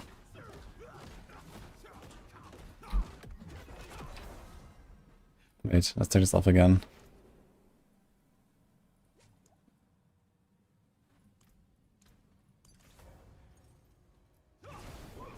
Oh shit, now we're gonna get the explosions all the time. Okay, let's just do something else. That doesn't actually affect anything.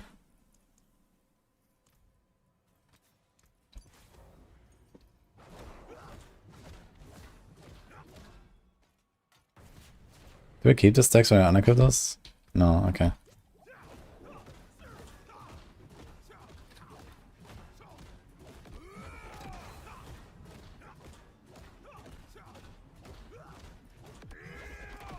Okay, that seems to check out actually. Let's try this. Okay, I have to do boss dummy for this.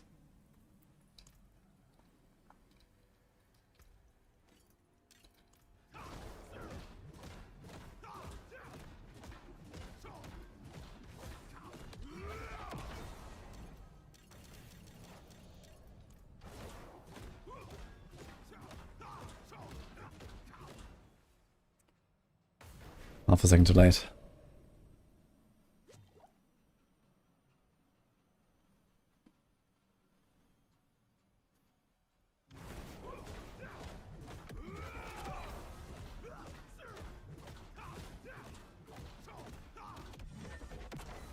Yeah, it seems to work just fine.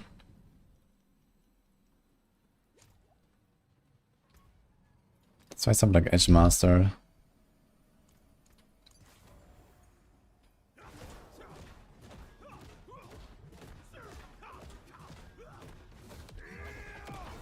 Okay, that seems also fine. Let's try accelerating with Preacher.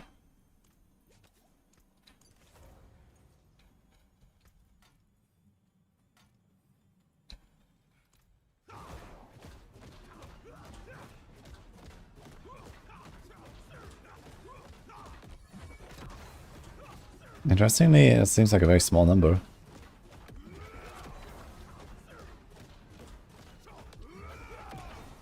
Why is it so small?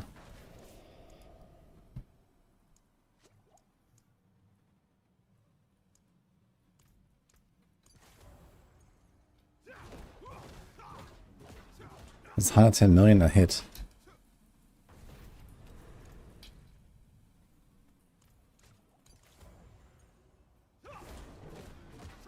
And this is 126 million a hit. Only 16 million higher. I kinda expected more. But maybe it makes sense.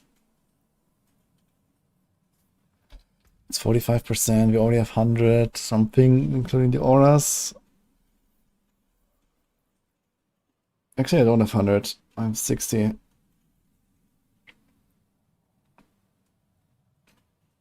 Yeah, okay. I guess that's fine. How about a penitence aspect? You can put Rally here.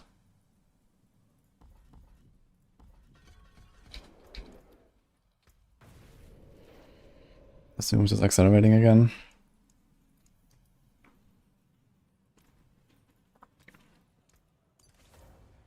Actually, you can put it on the neck. Penitent.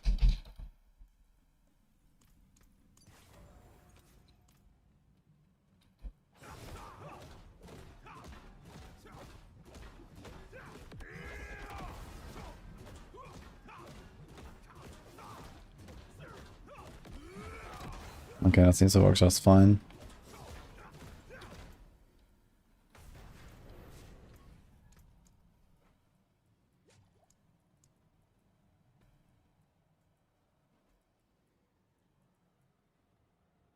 Well, that could be interesting, actually.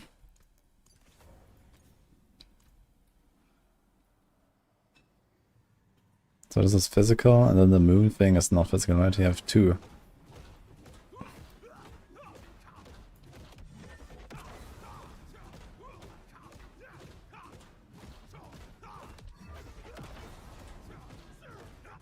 Okay, it seems like we don't have a double dip here.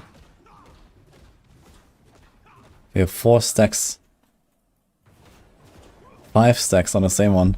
What the fuck? 6 stacks, what?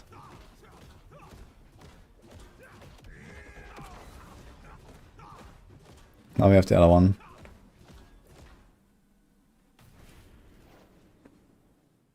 First time I use this aspect, we get to 6 stacks first try. That's funny.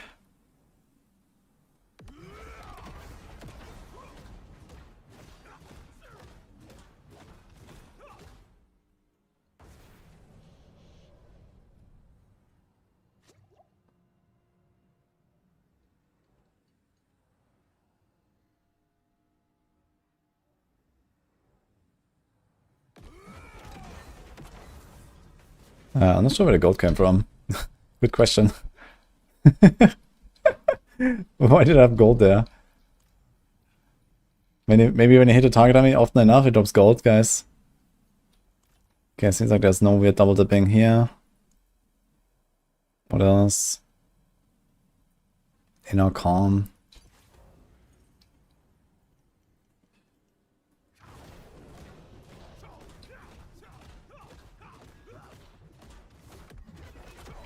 Okay, that seems also expected.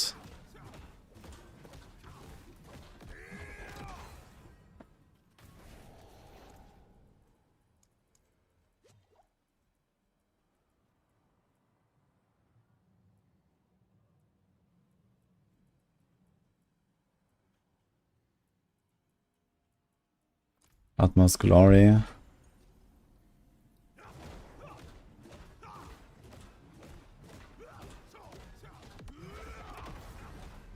Okay.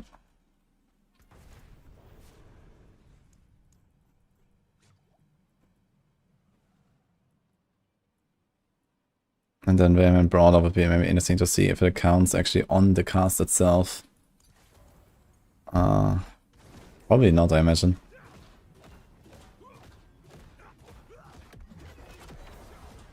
So we have obviously more damage now per hit. For 8 seconds, so that should be higher now, 1.6. And now we actually have lower damage again. Okay, so Vehement Brawler only activates on the original cast, not on the recasts. That's interesting.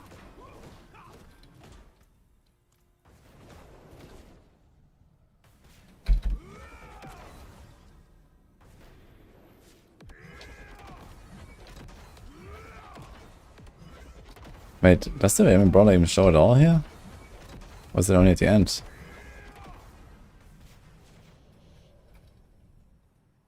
Here, dealing damage after casting an ultimate skill. Here it is. Wait.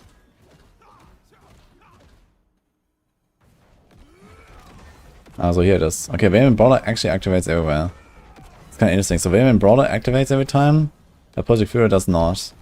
Stun activates every time. That's just weird. Okay.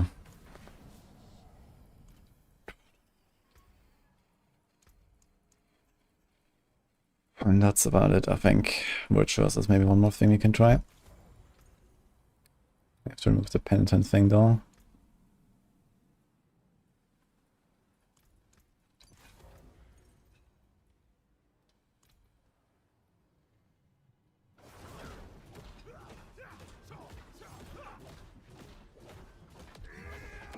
Okay, that's fine. Okay, seems like everything is fine, but there's no double dipping. I did not find any double dipping here. It gives me exactly what it should. I'm impressed. The item does what it says. It's crazy, man. I cannot believe this.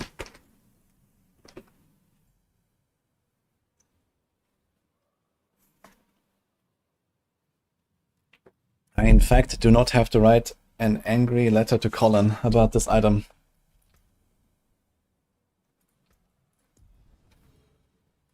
Shit item works as intended. Yes.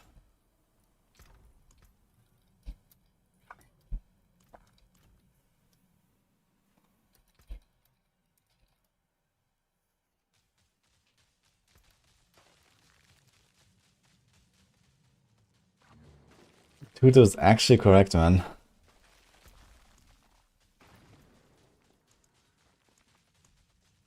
Absolutely nuts. So just one weird thing is that the Epoch Fiora doesn't work. So, but I guess if you go under the assumption that okay, you cannot modify the already stored damage in any way, then it makes sense that Epoch Fiora does not work, I guess. You know, it just takes the damage you've done and replicates it, and that's it.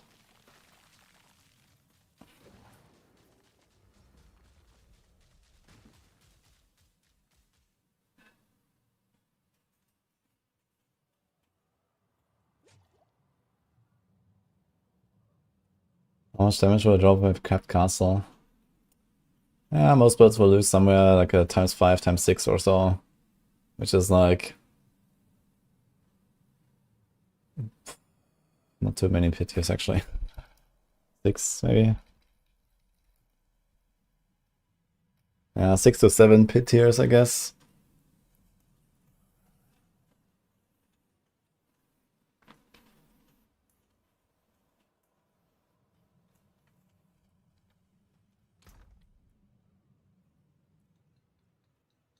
Okay, anything else you want to do with this? And shield bashing. I wanted to walk into like 110. Actually, I wanted to try mantle actually. Okay, where's mantle? Fuck. Okay, I need to find my mantle list somewhere.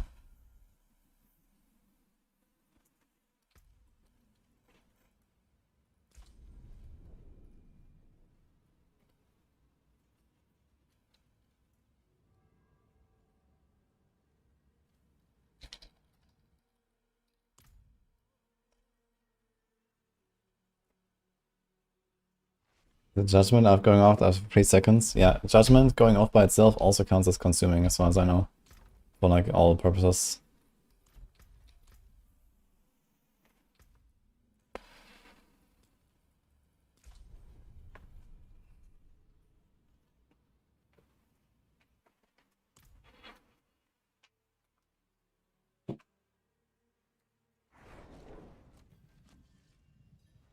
Wait, we're here again.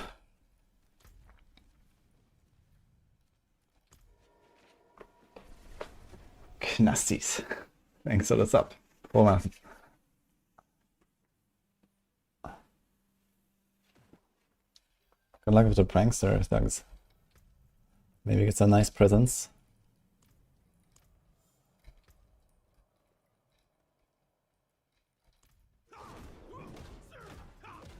Okay, we have like 60 million per hit. Okay, so this is fine. What did I want to do? Metal. So I guess you have to do like with and without mantle first of all, because we have a lot of stuff here now. It's like 40 million. No, our resources are a bit scuffed. Because we don't have this all stats and the resource generation. It's actually like 25%. Kind of noticeable actually. But we can find a solution.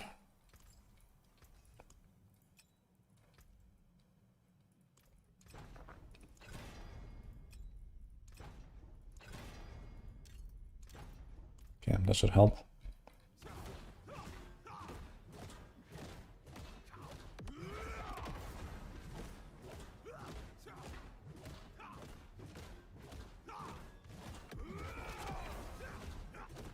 Wait a minute, is this thing just like straight up not working?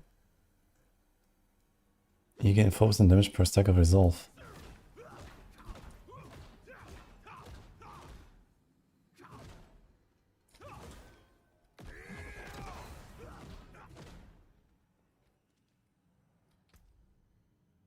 I mean, I have 8 resolve.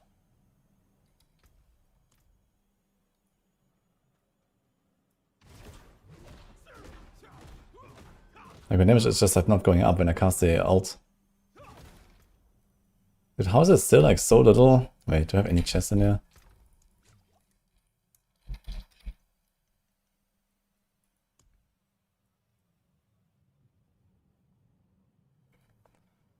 I guess I should take this. Oh, we don't have the lumber anymore, that's why. Okay, wait a minute. Let's re-benchmark this. I've many fine pieces, rare and beautiful.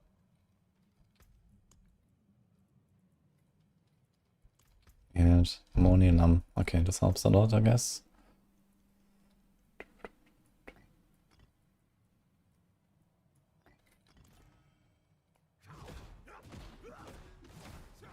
$35.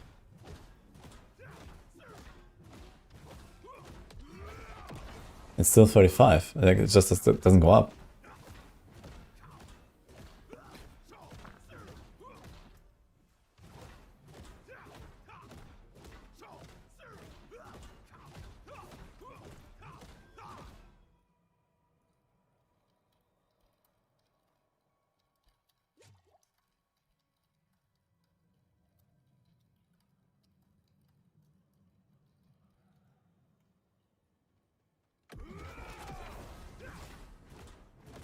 Let me come back.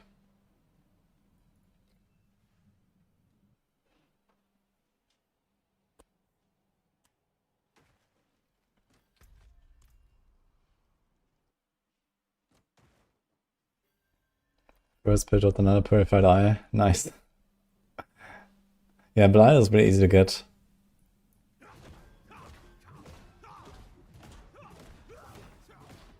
Okay, 32.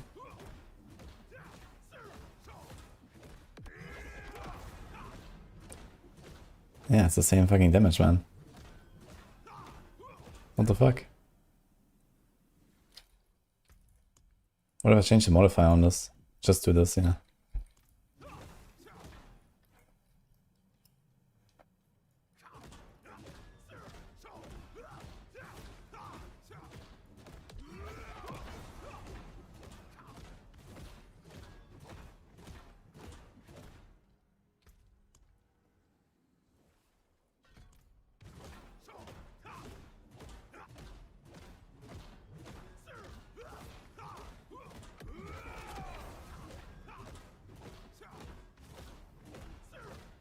You want to change the oath. Maybe it has to do with the oath.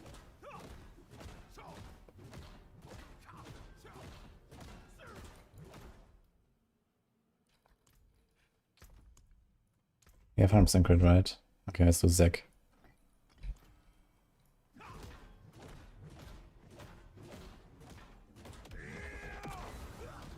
Yeah, damage is just not going up.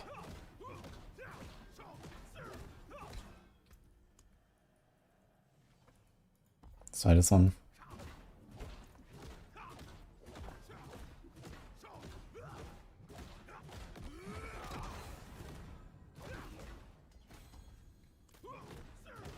Nope.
We're hitting in the beat, guys.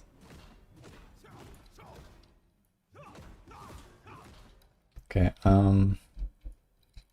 so we learned. It seems like this fortress multiplier just does not work at all. What if I just use another skill? 3.4. 5.7. Ah, this might have been just the Juggernaut off though. So let's wait until the fortress is over. Yeah, look, that's the same number. Now it's even less. But this was like a 10% difference.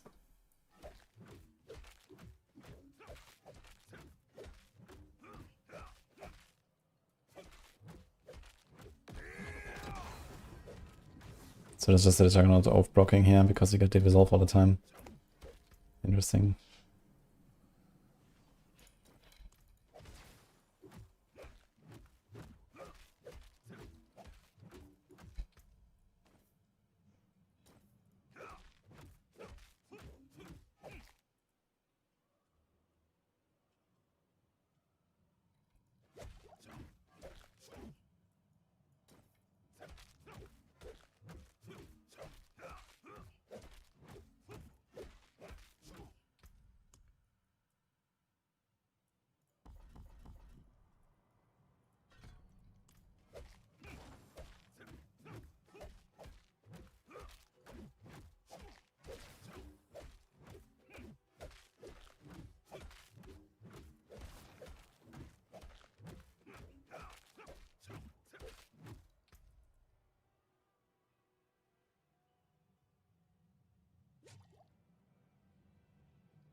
Interesting, so it seems like Mantle of the Grey is not per cast. It's actually for the entire duration of the Juggernaut Oath, it seems.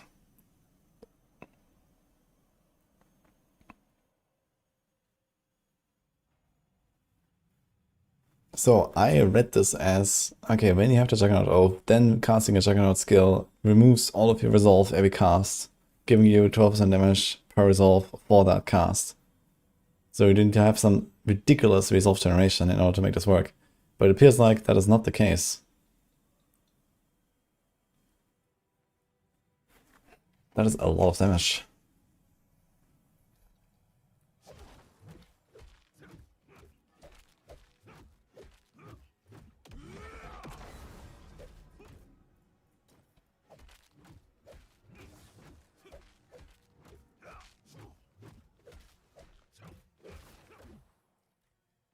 Okay, how's the skill ranks difference? We have 8 ranks.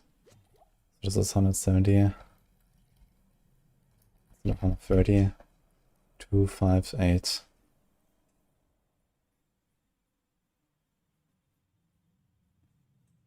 We have 10. 120 extra. Should be like this. And then there's some 17% unexplained damage, which is probably just the armor. Let's check out. 1076.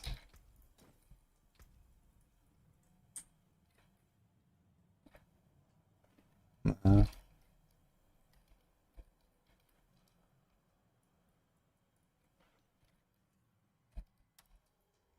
32. So it'll be a bit too low in that case.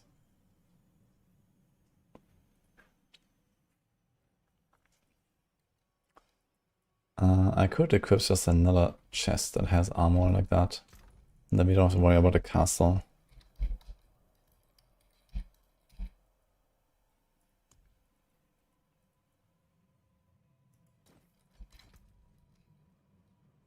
I don't really want to roll this off, but I mean, is there any chance I would ever run this thing? No. So, screw it, I guess.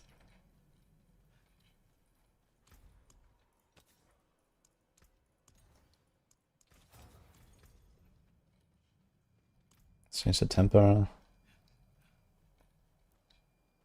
have many fine pieces, rare and beautiful.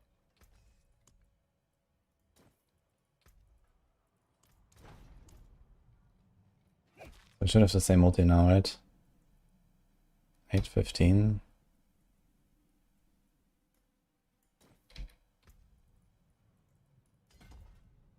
What?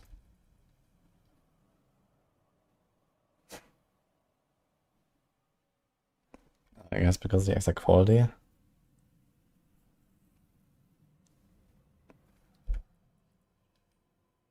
So I guess I can roll armor on it, make this kind of close.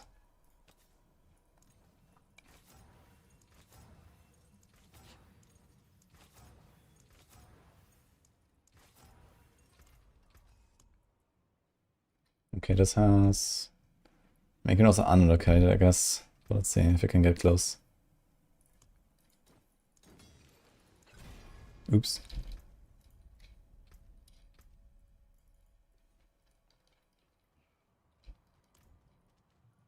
I carry the best shards of the heavens.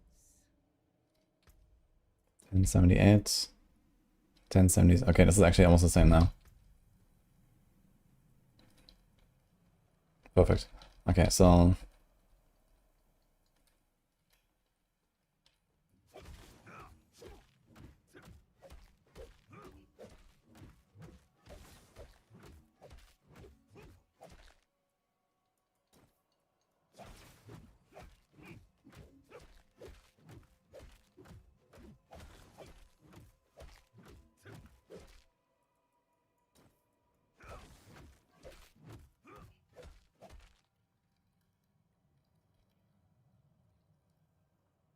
So times 272.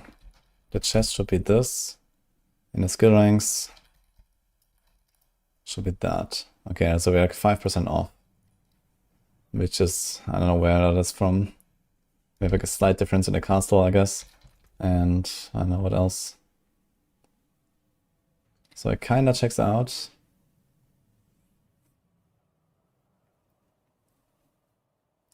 Now the question is Mantle of the Grey better than a Shroud?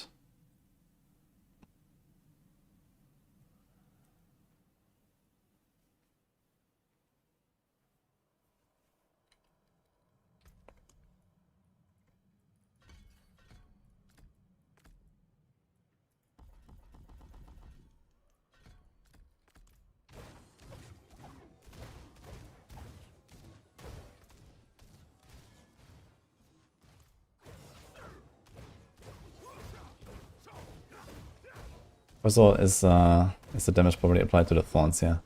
23, 23, 23.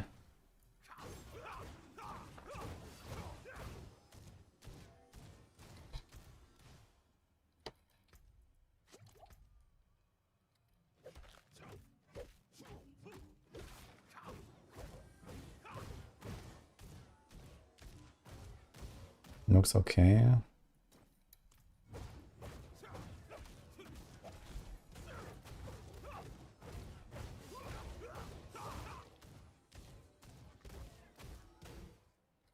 Oh, we have thorns on his finger, so...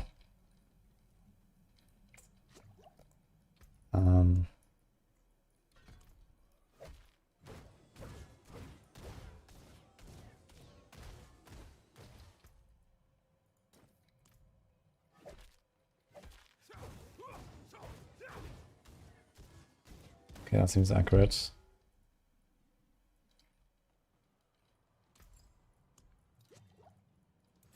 May the light keep you.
Actually crazy.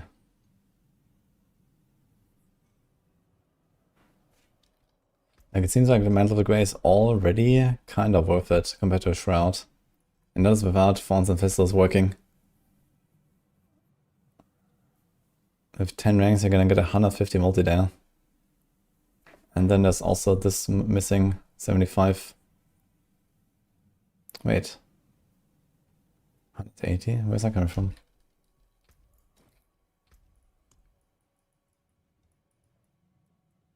Uh, 20. Oh, is it Juggernaut? Wait a minute, does this go up with Juggernaut ranks?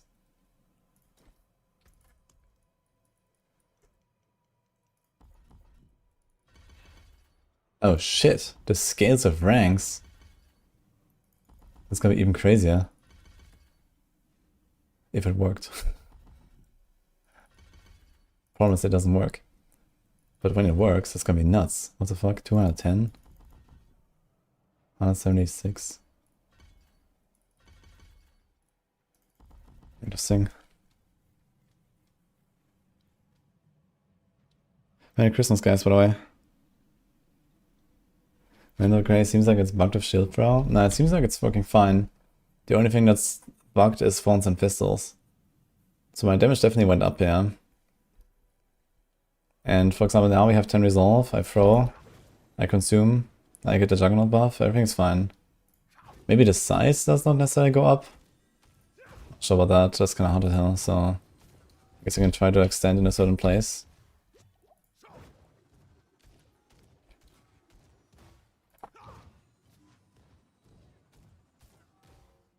Go for passive Blast Shield of Silver Ring.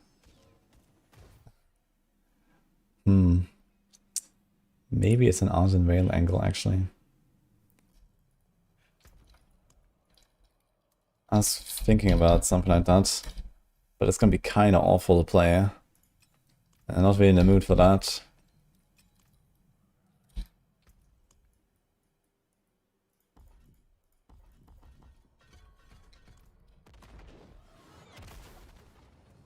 Oh boy.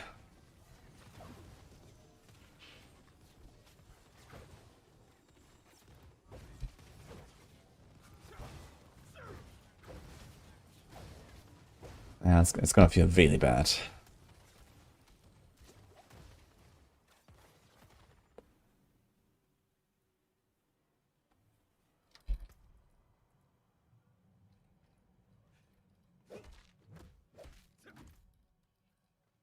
Okay, how can I test it with the size? Let's stand here on this plank.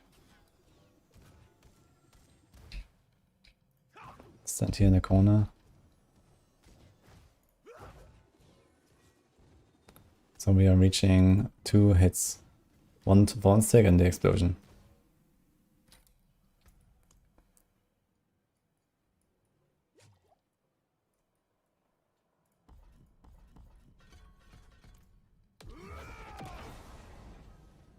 That's a big fortress. I mean, you're clearly hitting more. Look at this. 1, 2, 3, 4. Boom. 1, 2, boom.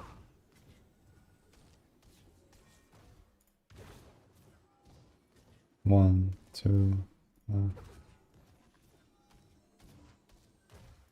This was 3. 2. Okay, it seems pretty inconsistent actually.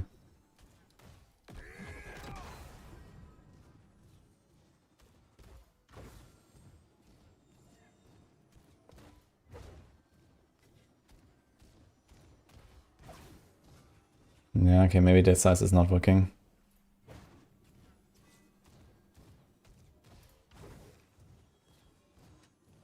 Although the explosion does seem relatively large.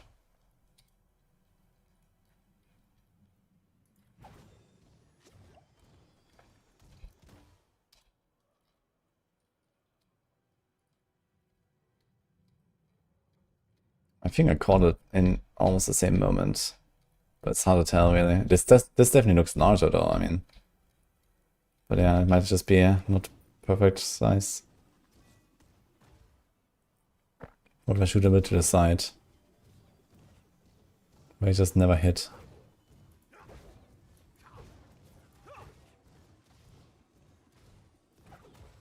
Okay, here was one.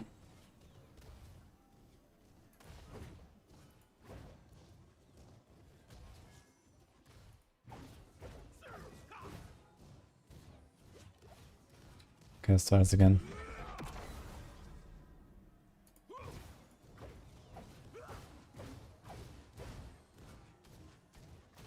I mean, now I'm hitting, you see? I'm pretty sure this size works. Yeah, these are hitting now. I haven't moved my cursor.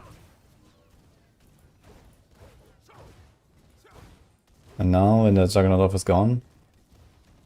Let's see. Yeah, the size works. It's fine.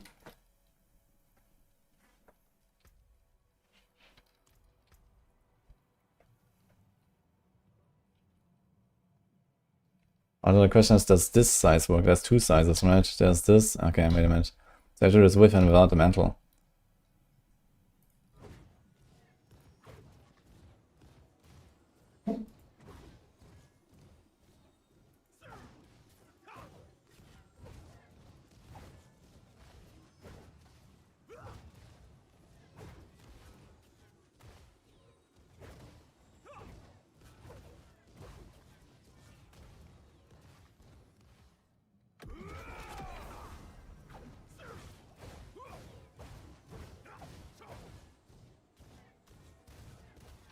Yeah, so I managed to speed a Juggernaut off, actually, that just in size increase.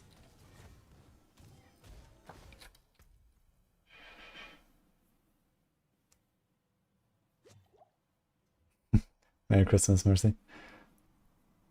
What's the faster I get manuals or tempering? Whispers or bosses?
No good chance.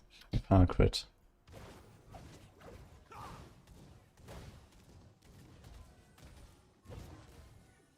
Why are these numbers so different? Didn't know what it is.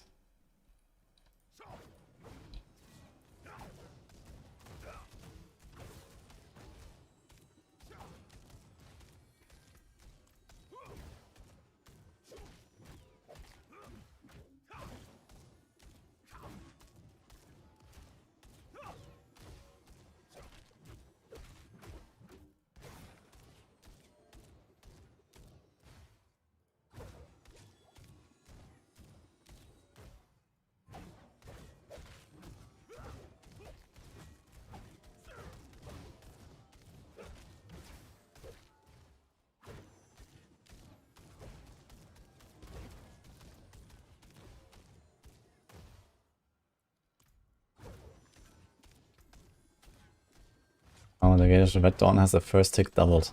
I was wondering why is that happening. It's because of this. Kind of funny. Okay. So if we move to max on resolve stacks now.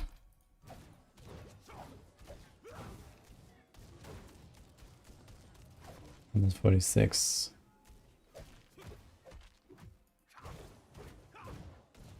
$109.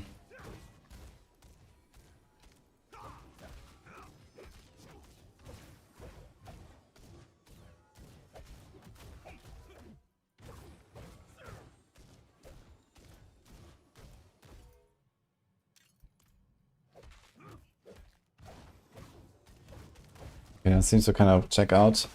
Like 26 million higher. With 2 more resolve stacks.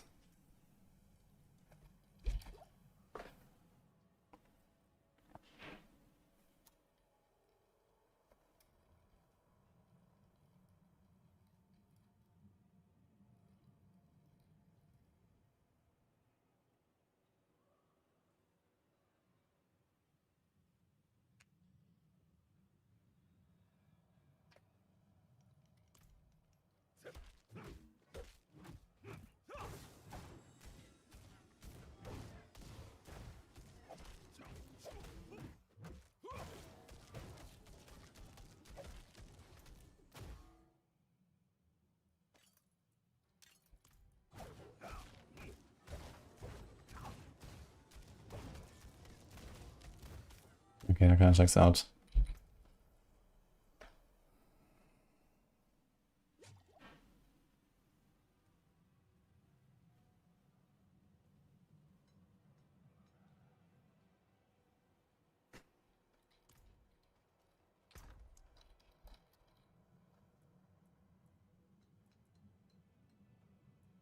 Fuck.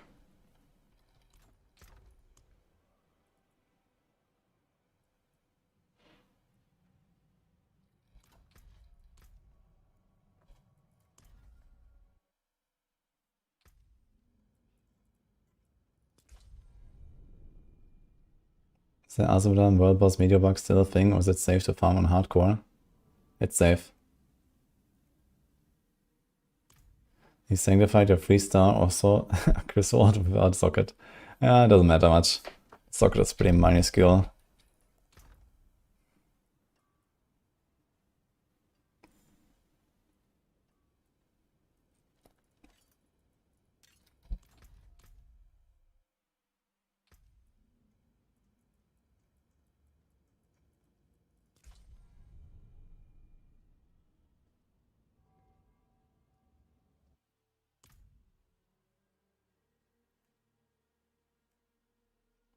Merry Christmas, Mango.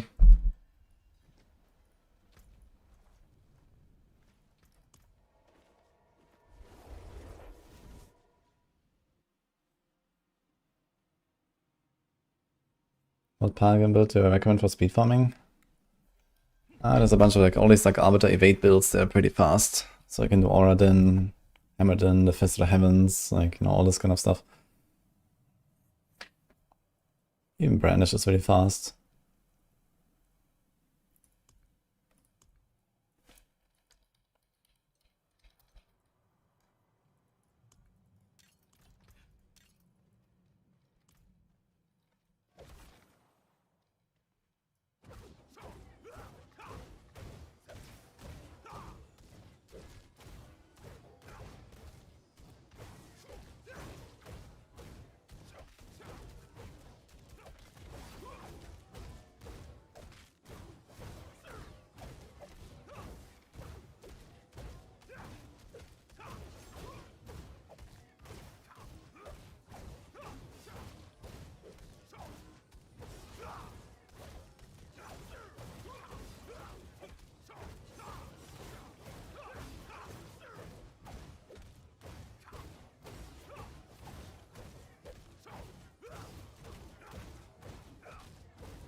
It's gonna be really awkward to play this with Arbiter Evade, man.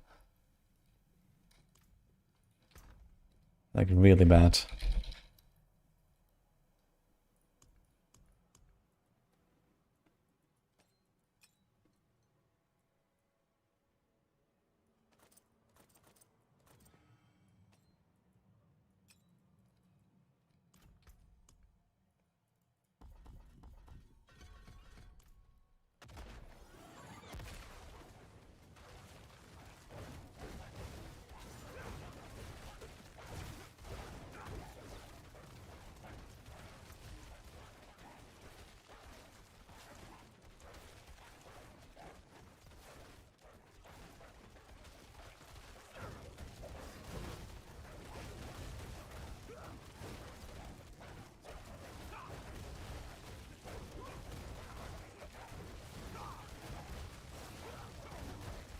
Wait, does it even work with a Blessed Shield? Wait a minute. Probably doesn't even work, right?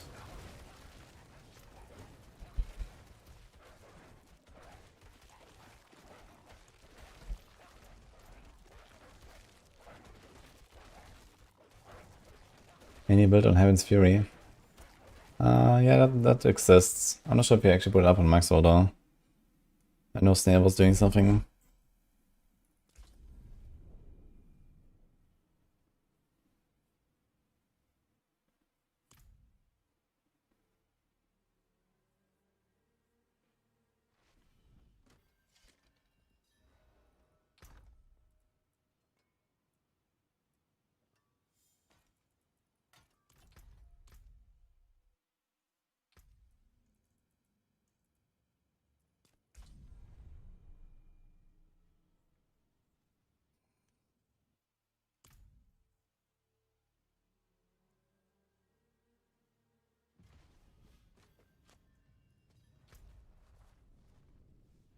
Rebels in 20.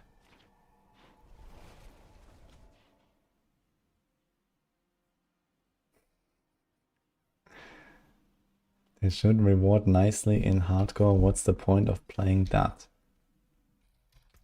The point is to have fun most of the time. I'm not sure what you're asking.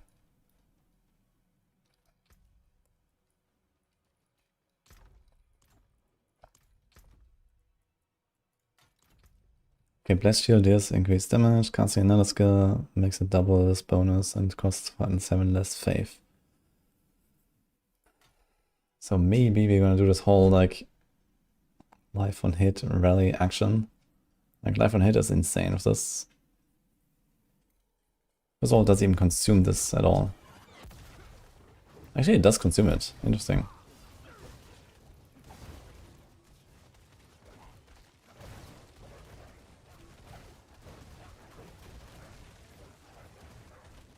Ah, shit. Some of the wolves.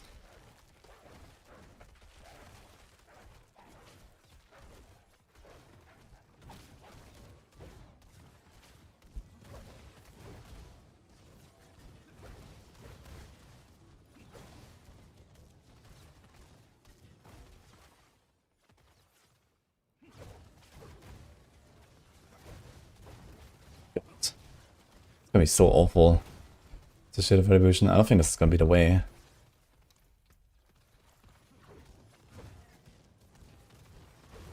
But I'm gonna try it, I guess.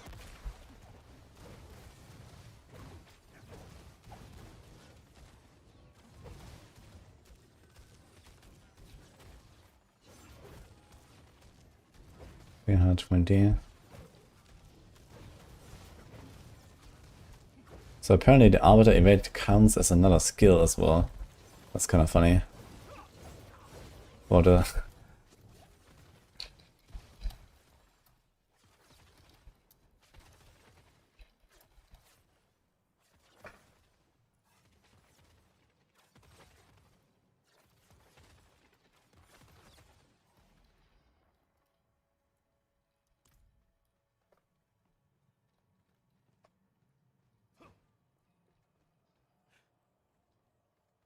Level Paladin pull the other out from the start. If you get the wolves, then yeah, it's okay. Without the wolves, I would say no.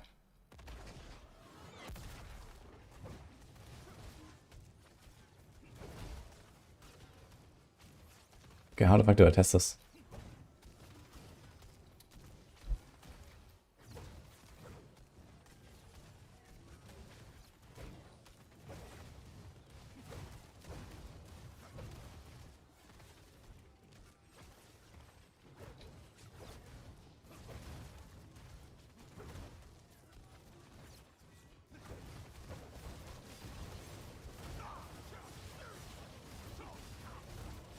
Yeah, I'm not sure about this, man.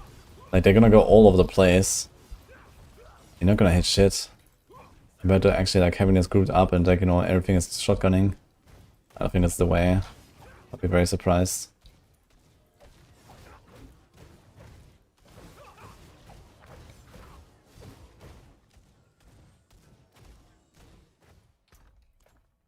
I mean, Arbiter might be in the way, but not the Argent Veil. You also don't benefit from the core ranks. That's generally shit stats.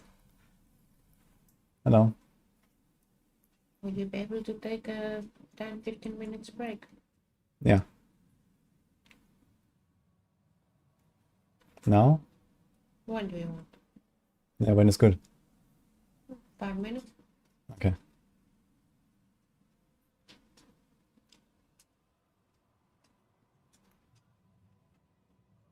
Crackle looked boring in videos, plays fun so far.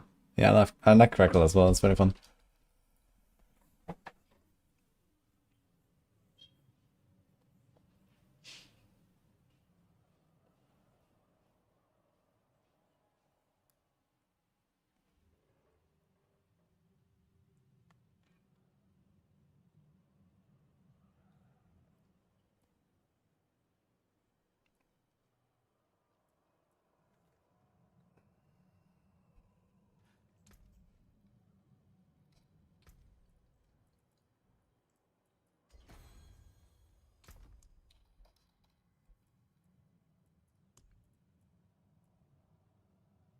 This one has only 2 seconds off. This one has 4 seconds off. And more stats as well.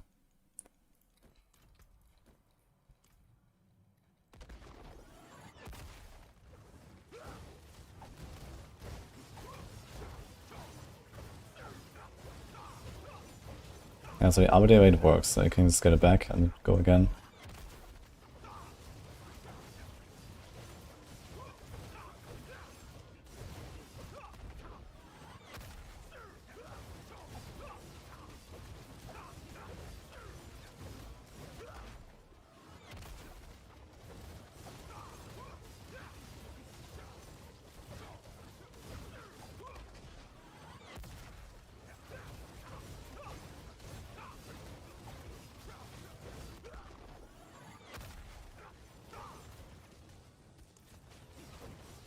You can ramp your Ascension really fast like this.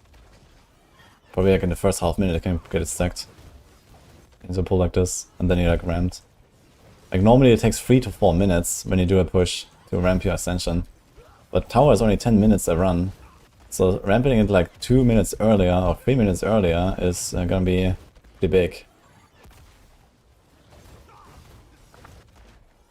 So in a 10-minute run, assuming equal distribution, let's say a half-minute ramp versus a 4-minute ramp.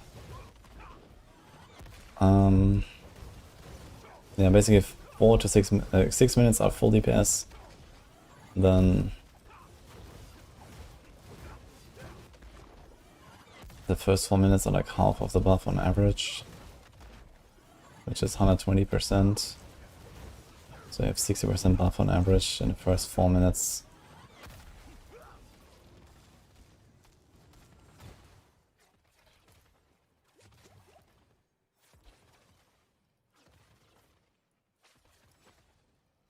So you have a total output of 19.6, or the equivalent of a 96% damage buff in a 10-minute run, if you ramp it in 4 minutes. Where, let's say you ramp it in half a minute, and then we have 9.5 minutes of full damage, and half a minute of 60% buff.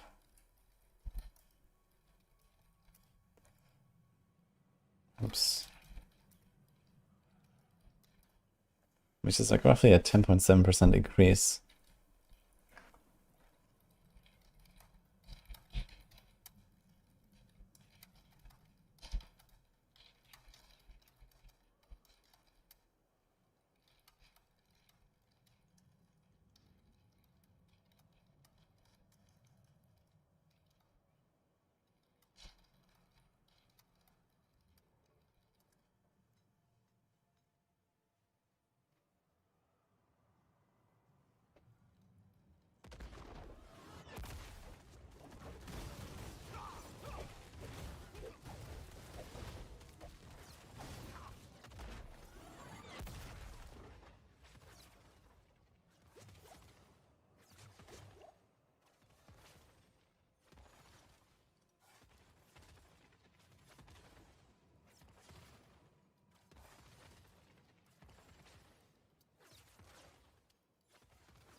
Do I have like any kind of like long cooldown I can put on my bar to check how long this actually takes?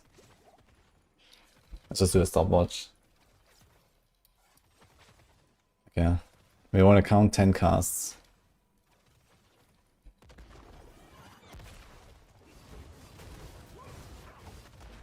That's 2. 3.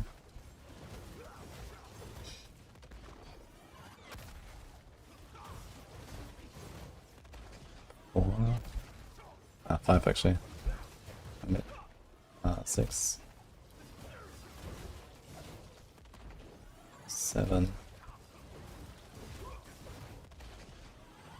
8. 9. 10.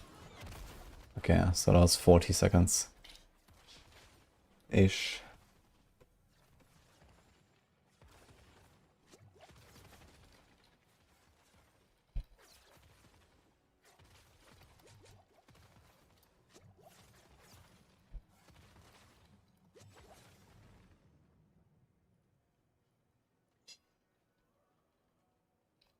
Do you run Bartok or Council for Scrolls Restoration? Definitely Bartok if you can.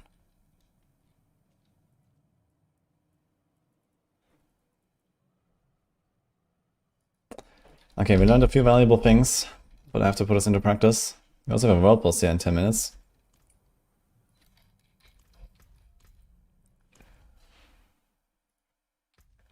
Let's pan down.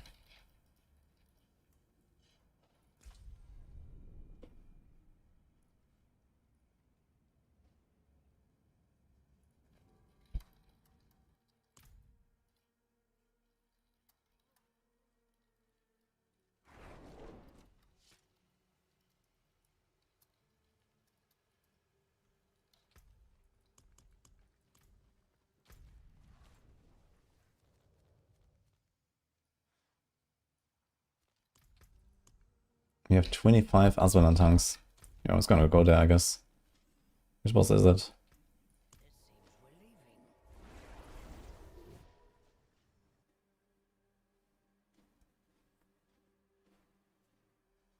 Just got Dawnfire Glove, Sanctify for Project Fury, running Aura build. Yeah, Project doesn't really help you, I think. Unfortunate.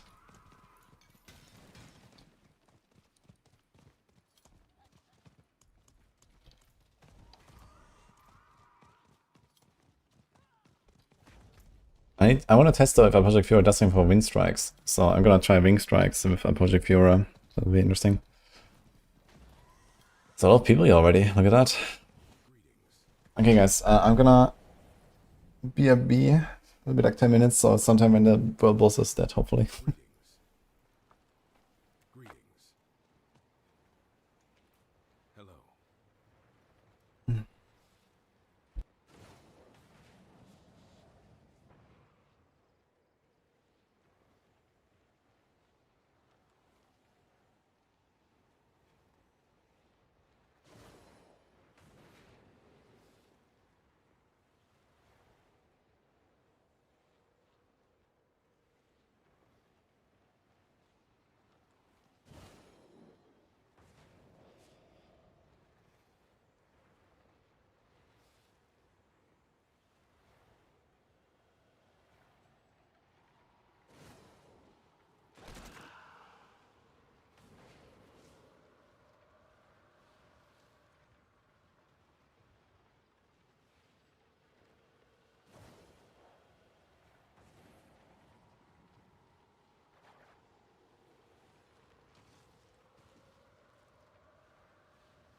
Hey guys, Nini made Christmas dinner.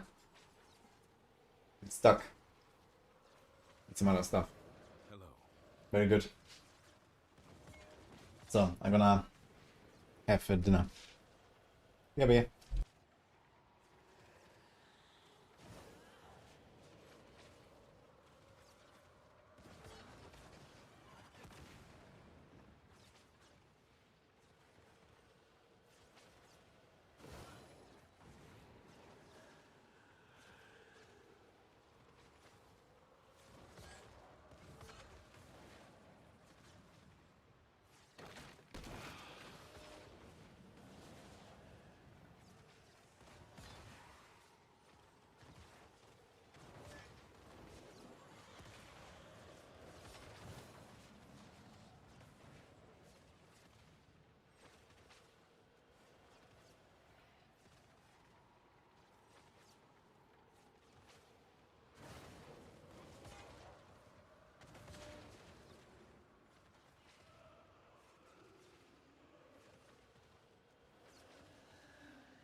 What an exciting fight. Time to reap the spoils, guys.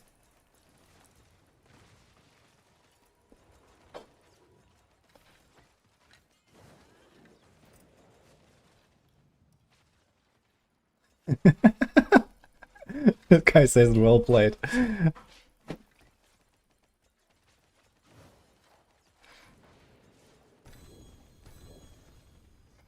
Okay.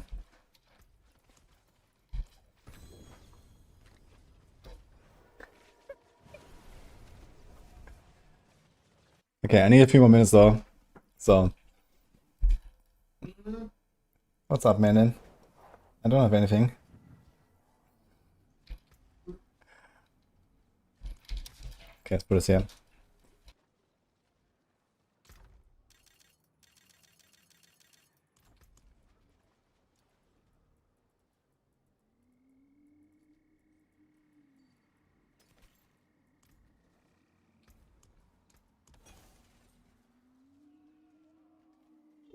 I'm doing Oval Reserve Nightmare Dungeon? Nah, I'm only doing Treasure Breach and Prankster.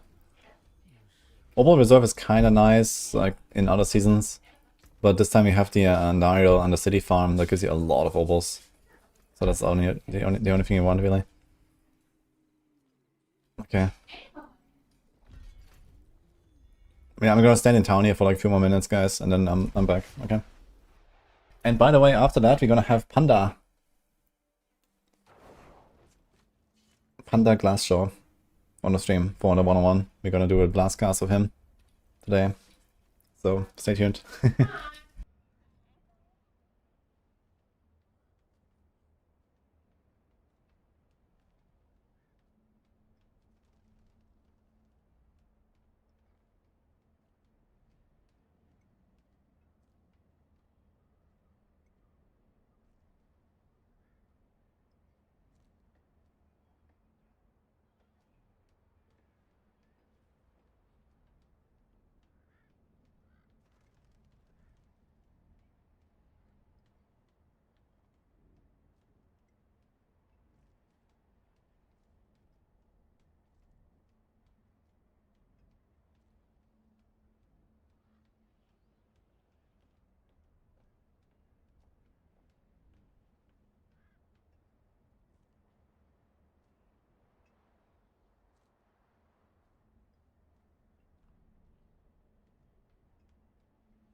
Okay, guys, 2 minutes.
Alright, we're back, guys.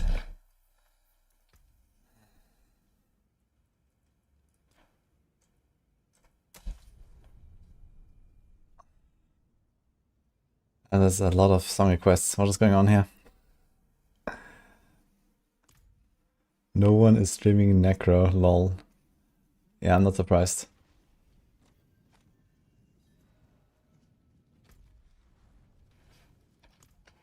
It's a bot.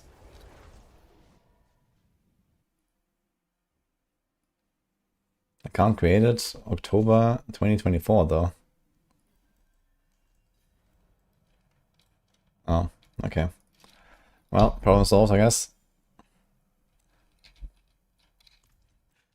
There's one thing I want to try, which is this. This.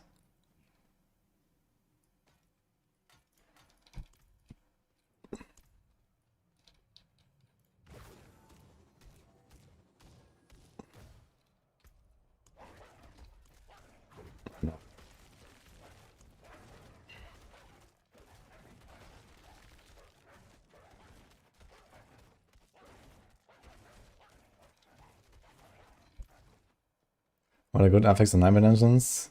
The Breach and Strong Room.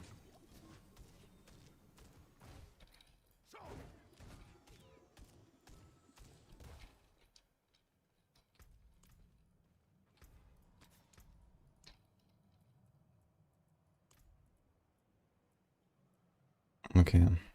Healing, but full life.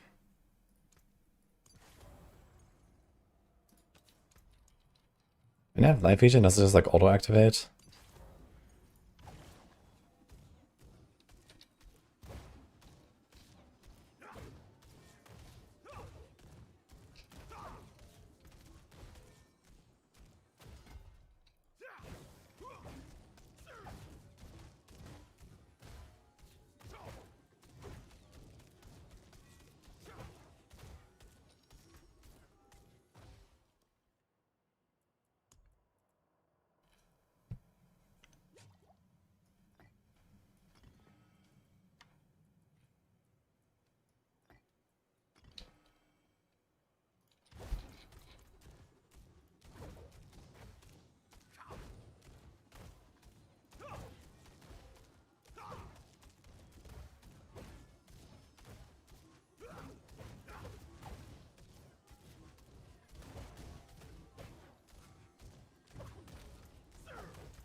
So it was 2.491, I think, with Disobedience stacked.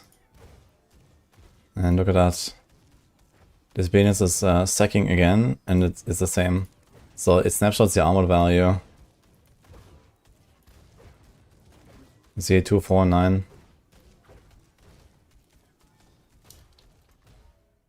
If I remove this now.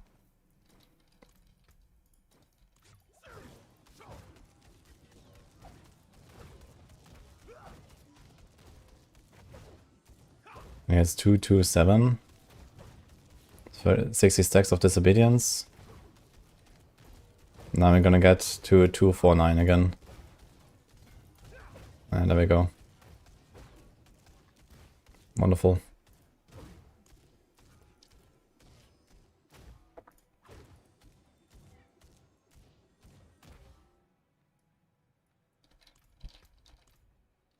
Any life regen?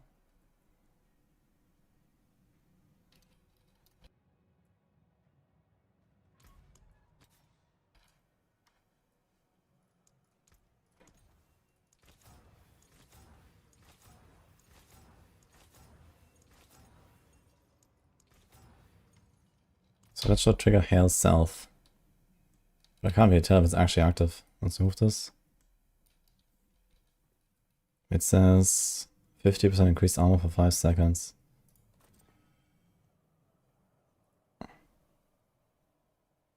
So I guess that checks out.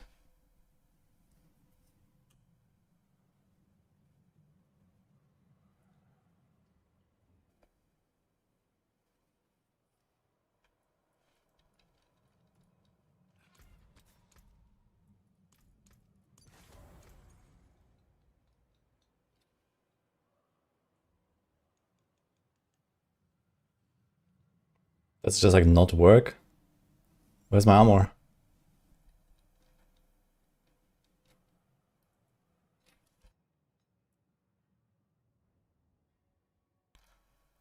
You're thinking to use Banished Lord Talisman to overpower on Zenith. If you explain to me how Zenith becomes a core skill that spends resources, I'm quite curious. Otherwise, I would suggest use another amulet.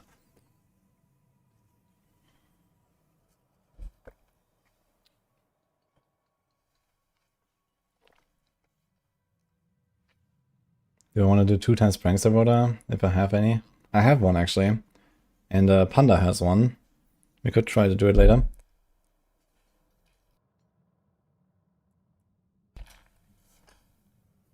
Okay, so why does this not work? You have to do Consecration maybe?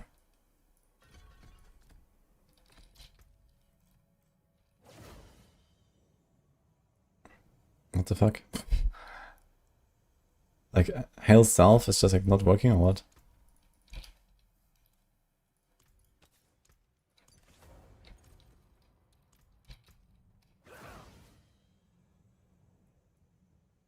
Healing while at full life fortifies you for 1% and grants citizen armor.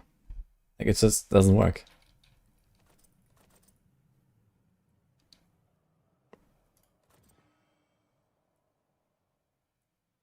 Maybe it's because I'm full 45, but no, I'm not full 45 now.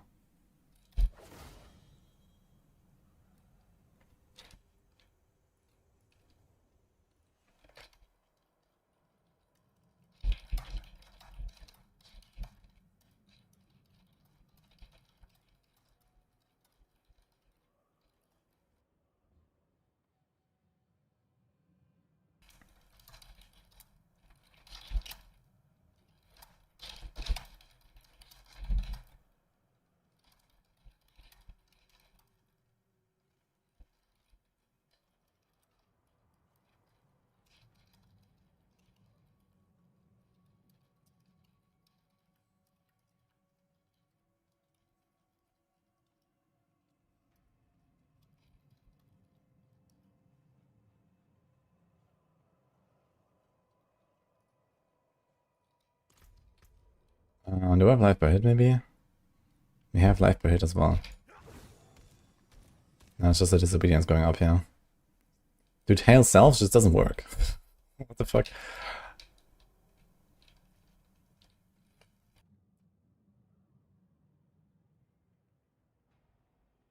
It does seem to fortify me. Let me try to get rid of all my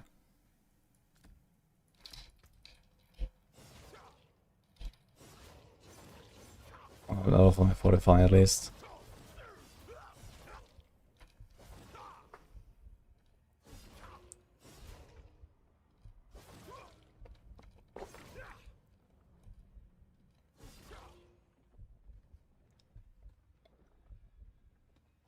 Use Quacksoon to spend resources to do 100% more. Okay, but I mean, Zenith is still not a core skill. Banish Lords only works for core skills. And even the core skill builds don't really want Banish Lords. Like, there's not many builds that even want it in the first place, I think. Certainly not on Paladin, where you have like gigantic aspects. Okay, I have to remove this thing. So let's see what happens when I have no fortify.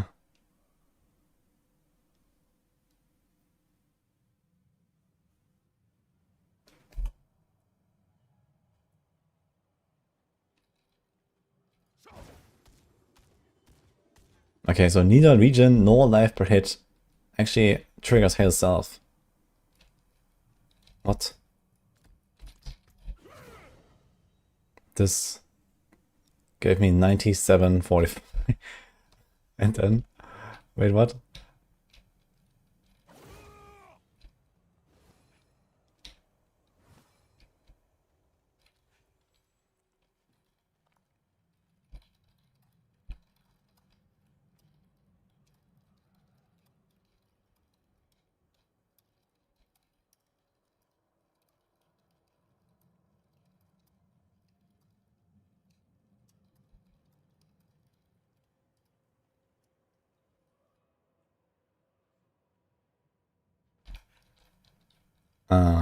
Nice.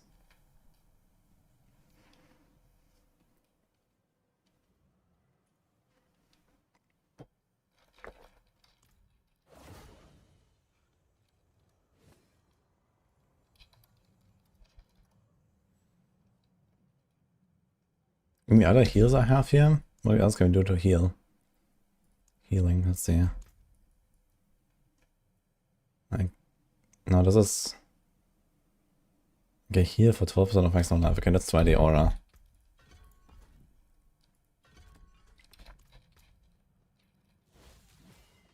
Wait.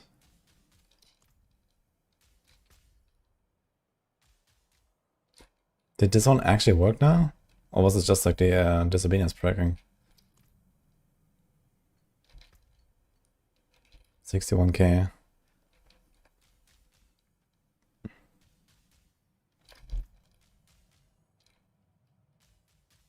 Huh. Why does it trigger anyway? Where's that coming from?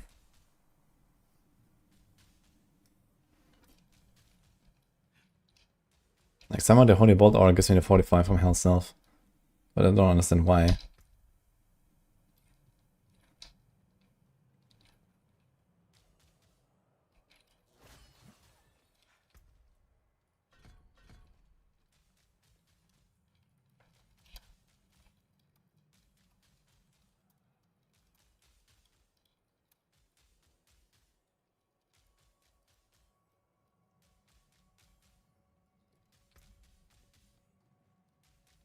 Remove the life per hit.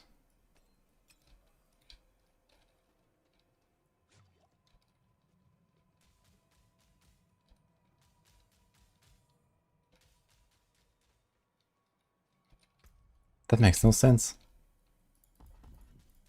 Okay, what else do you have for healing? There's the block thing. I mean, for this it would have to be full life. And block.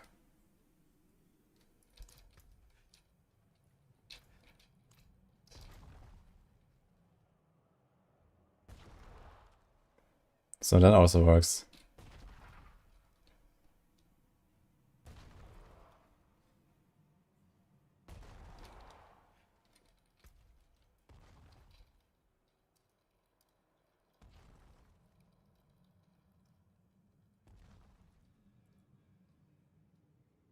Okay, can't be tested this very easily. What about this?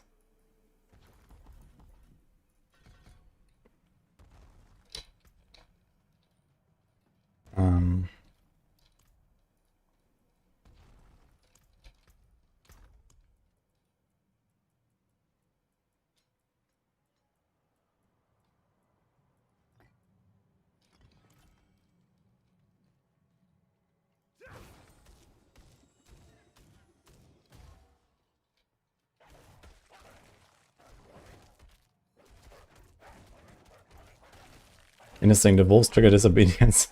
Do I want this?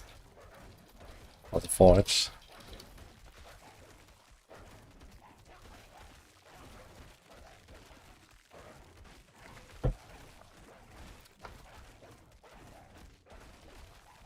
The Bugsman, invisible bosses? Really? What invisible bosses?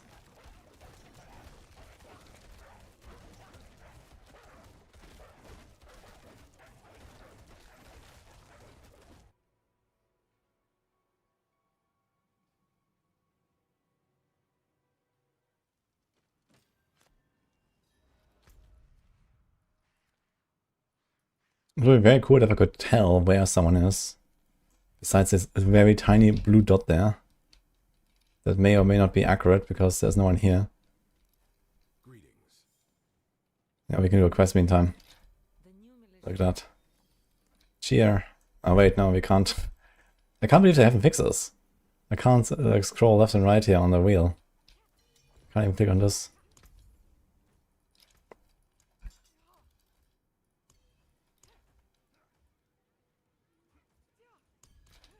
Thanks.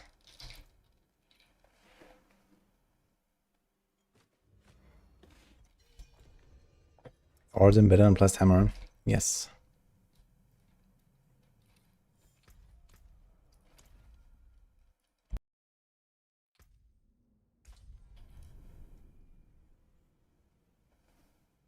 For Judgement build, would a 750 Grizzle be better than 2GA Flail? Most likely, yes. I mean, Griswold by itself is roughly triple damage from the effects. It's kind of hard to beat that with just a random aspect on something. I guess that one way for an own weapon to beat a Griswold would be if you don't have like really high Judgement deals double damage from the ring and offhand. Think of it away. Saturnite Fist. Appreciate this up. Well, Merry Christmas, man.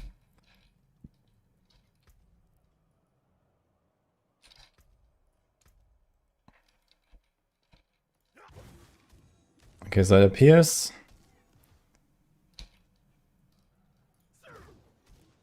no wolves appear. Why is there no wolves? Neo say hello. Oh. So Hell Self triggers.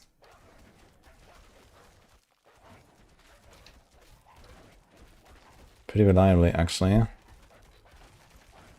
From this. But it also triggers more than once a second.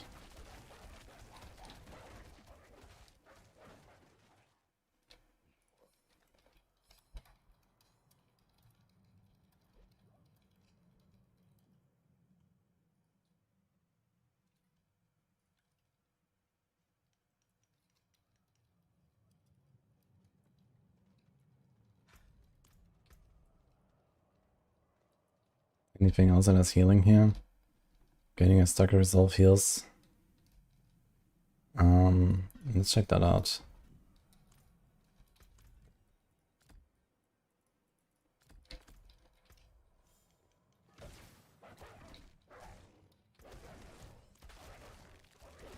Oh, we get scared of the wolves here, okay.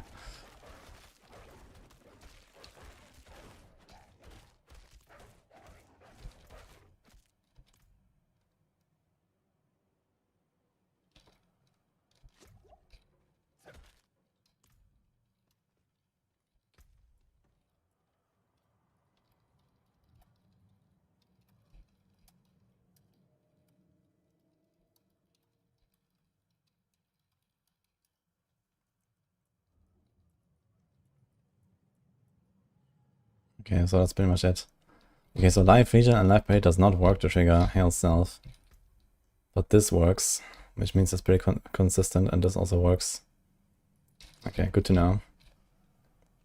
Because it's actually a sanctification outcome, this aspect. I have this on my shield for Blessed Shield. Okay, anything else I want to test now? Not really. I think I actually have to go into a pit now to test stuff.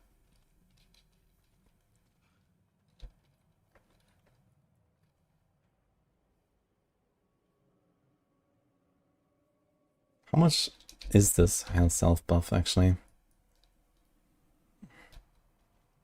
1100? 1280. Kind of noticeable, I guess. It's like...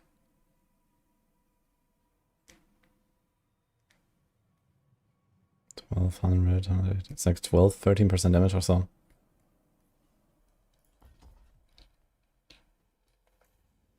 Yo, crowd. Merry Christmas. You know what they pay for? Diablo Immortal.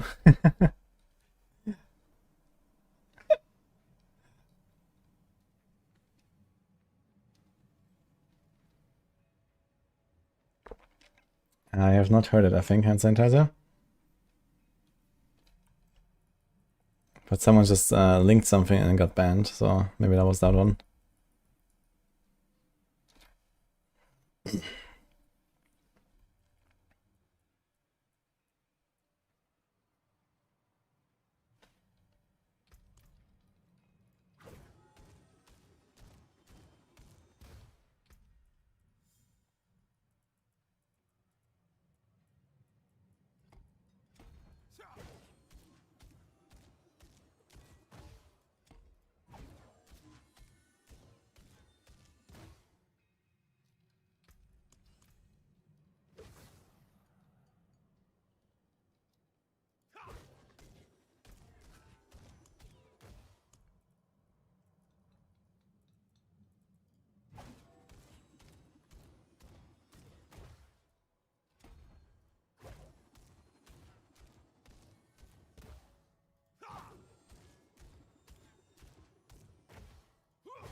Did they increase the close range in this game? I don't think like I should be in close range here at this distance. But I have the buff. Even here. I wonder if they changed it. Here I don't have it.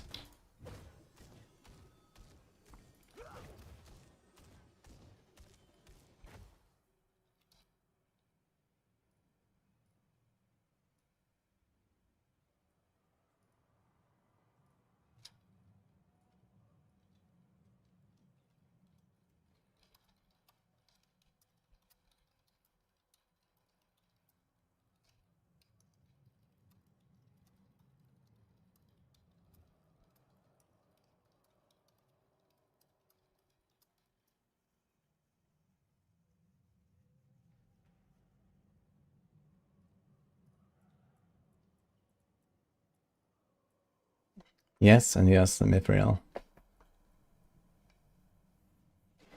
Okay, anyway, I think this is fine. Anything else I need to test?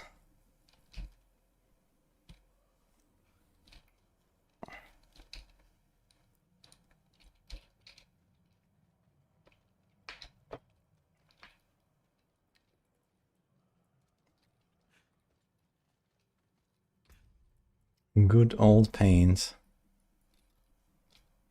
Okay, if Panda comes online, we can do Rota with him for the Prankster if you're on hardcore. Are you on hardcore?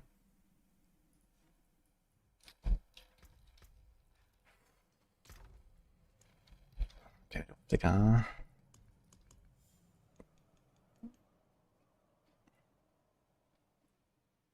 He's a 4-second flicker.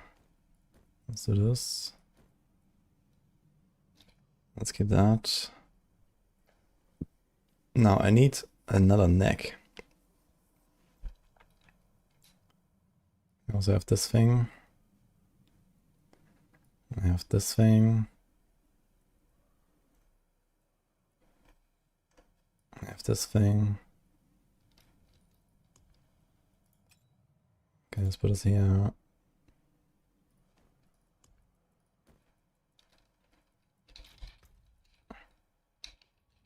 I don't want to equip this mantle. This mantle is way too good to lose now.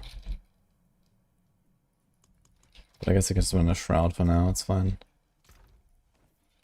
And then we can compare a bit.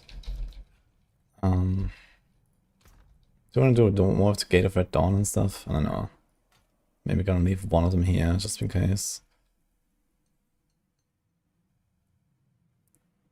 This is Arbiter cooldown, strength, life on hit, this is fine. Actually, I want to see something about life on hit. I think it only works on the explosion at the end, right? Yeah.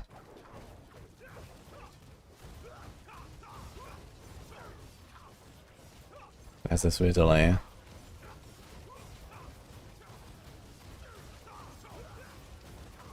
Okay.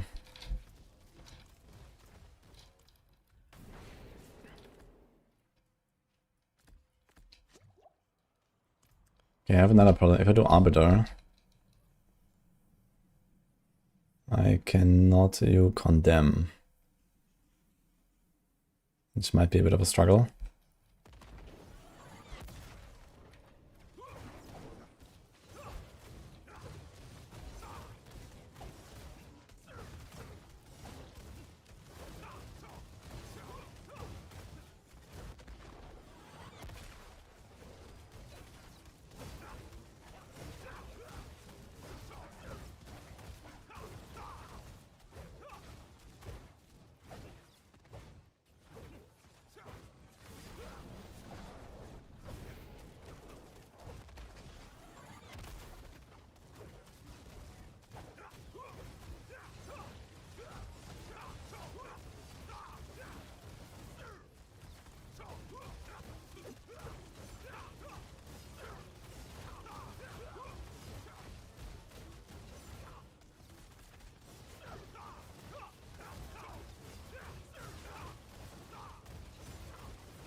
Okay.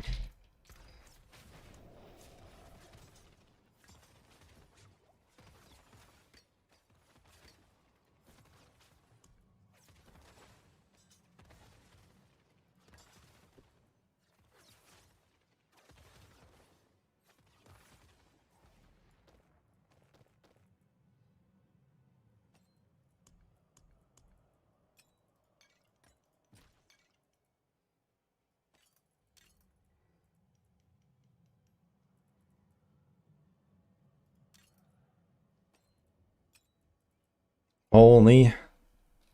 The raid. Hey, Chronix. Thank you, man. How's it going? Yeah, stopping early. Okay, shout out.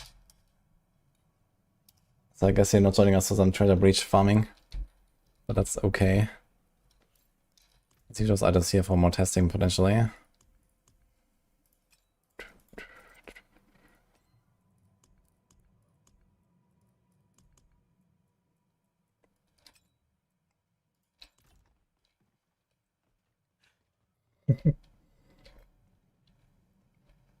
He started early, okay. Yeah, I've been doing a bunch of testing with Shield of Retribution and found out some interesting things.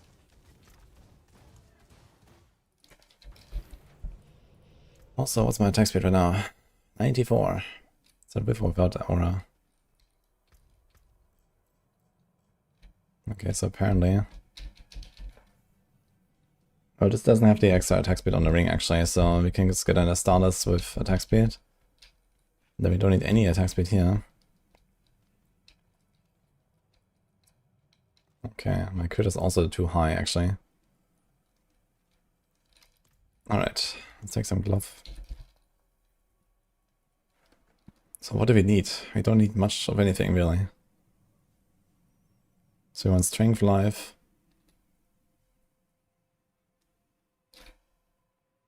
I guess we might want attack speed. Do we have resplendence here?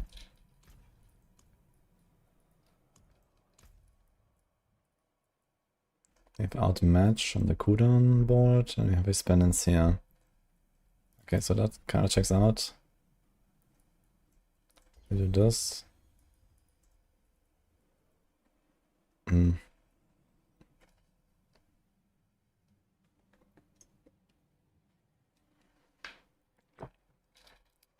Panda is here, he's just logged in. Pork. Let's see what he's up.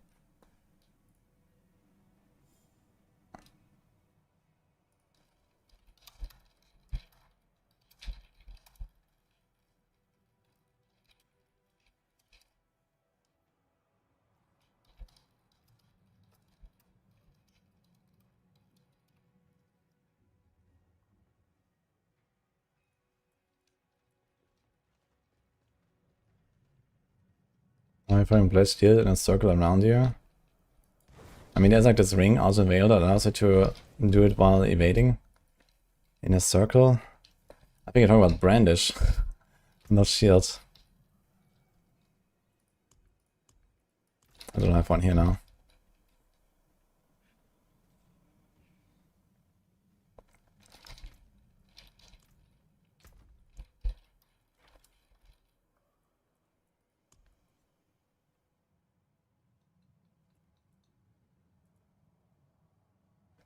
Okay, so something like this is what I want. We don't care about the crit. Even when I don't have the GA crit here, I think we're going to be capped anyway, right? We are at 99%. Okay. So my resplendence maxed. Any resplendence maxers? No, we have 83. So you're gonna get a few percent attack speed there. Okay. So either way, you're gonna have too much attack speed. You can even move the masterwork here, get it here, and we're gonna be capped either way.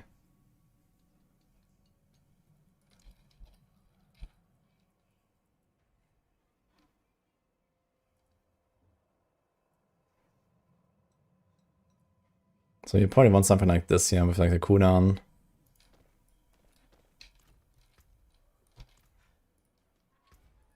I'm not sure what I would like to put on it though. And then we want to do arbiter duration.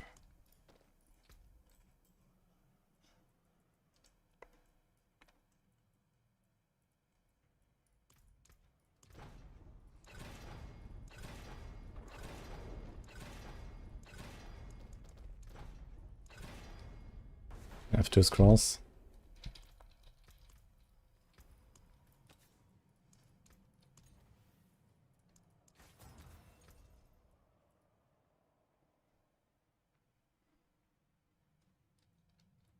Interesting glove. No crit, no attack speed, no ranks. Nice glove. Apparently that's the way. That's hilarious, okay.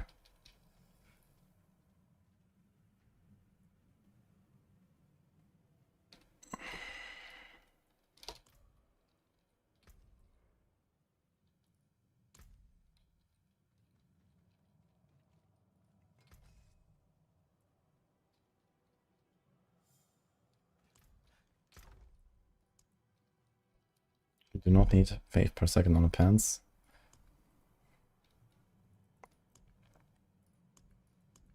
But I think I muted all of them.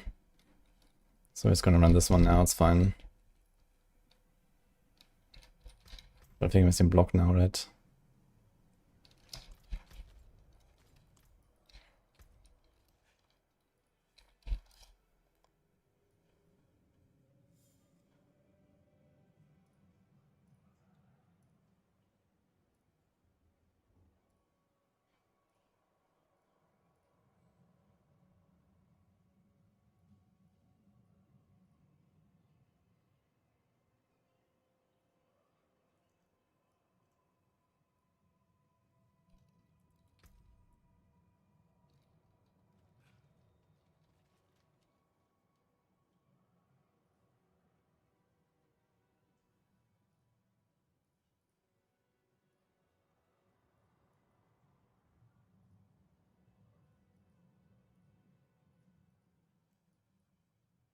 This is a lot of int. Holy shit.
I 100% Juggernaut damage.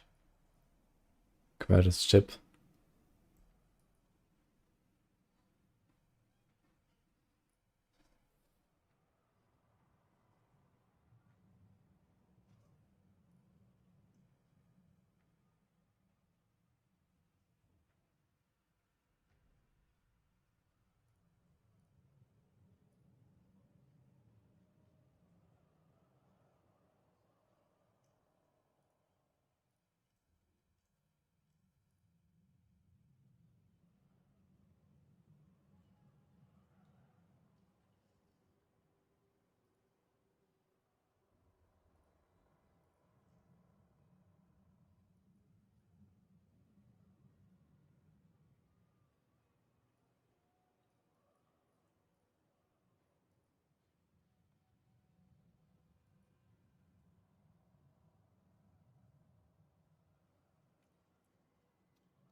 This looks so weird.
Does barbed wire Selig? Yes.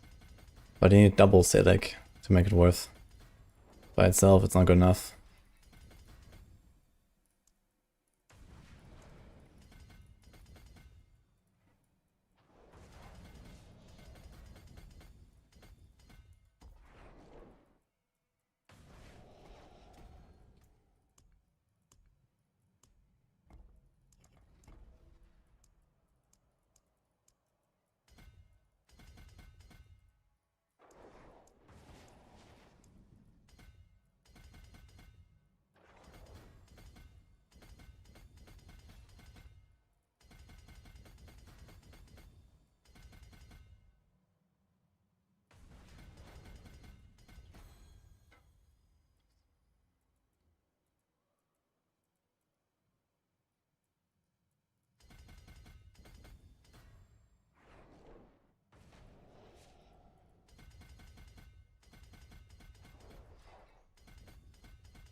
Let me check if Panda, if he's here.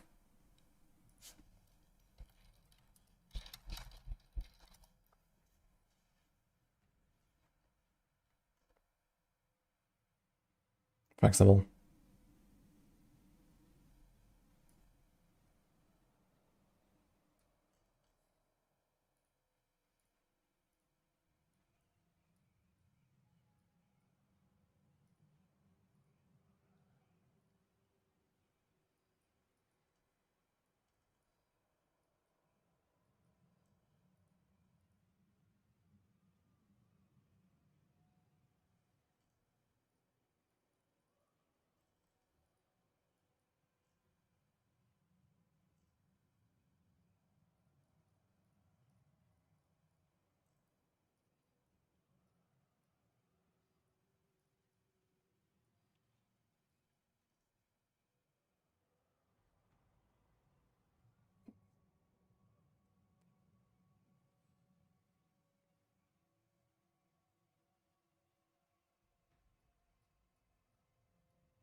Why do you need life per second on the legs? To AFK. And in some builds also kind of comfy for healing in general. For like some people in pushing and Judgement, for example, actually run life per second.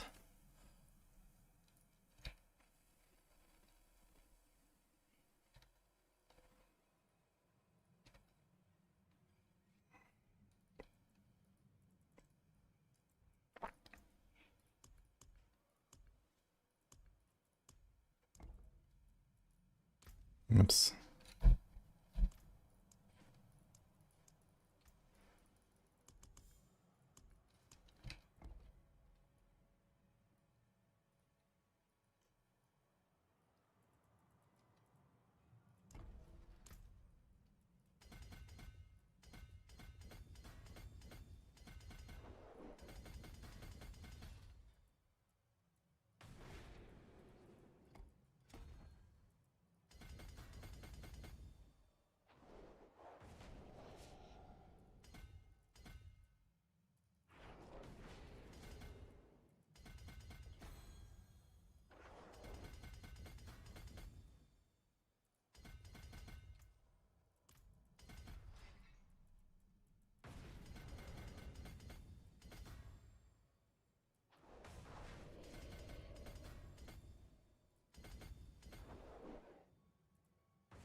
I actually have almost the same toughness with Mantle of the Grey.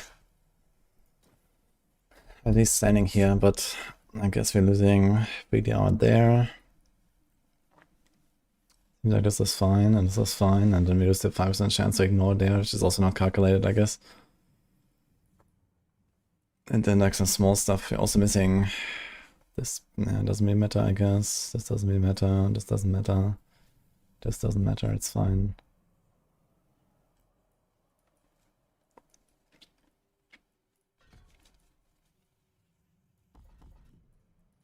Okay. Oof.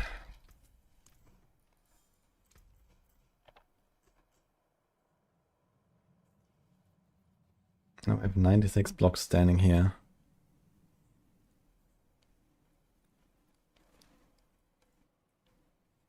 With 4 to on guard. 76. Let me check the Paragon notes actually.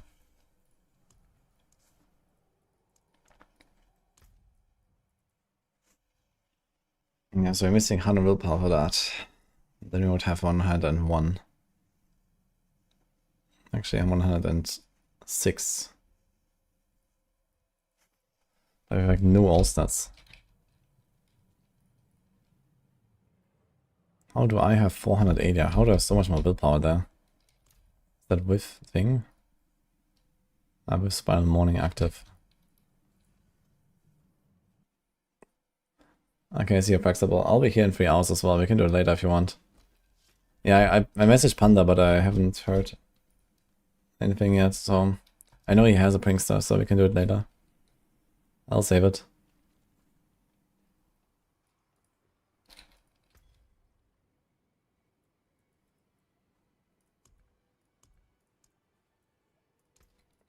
Yeah, this thing's 60 on stats. I have 498 and 450 willpower.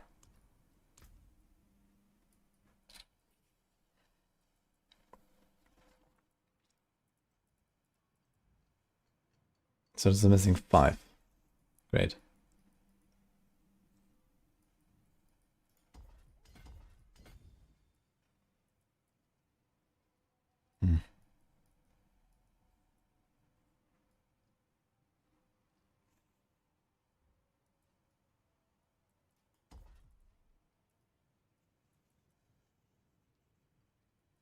I guess we'll get it from just leveling the Resplendence Glyph.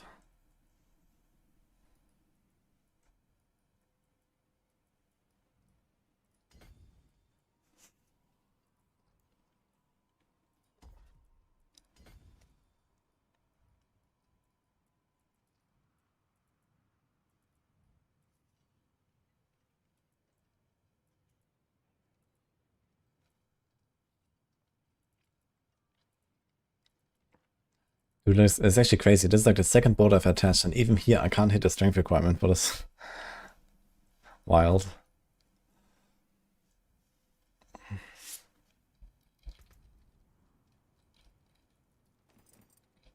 Okay, now we have 81 block chance. So now we have 101.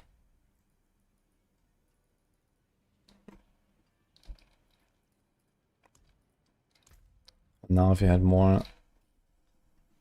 Means 35 more. 7 nodes. That's a lot of nodes of willpower. I'm not sure where those are supposed to come from.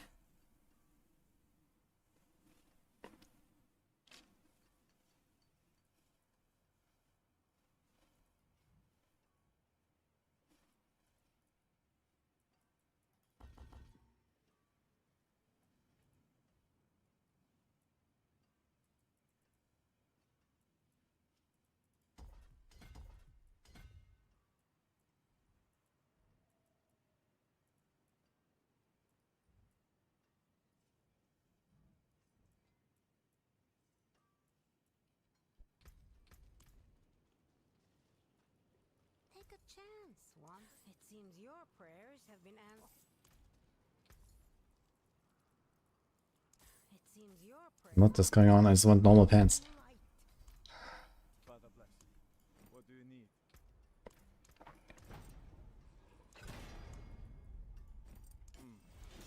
Unexpected. Yeah, okay, this becomes free.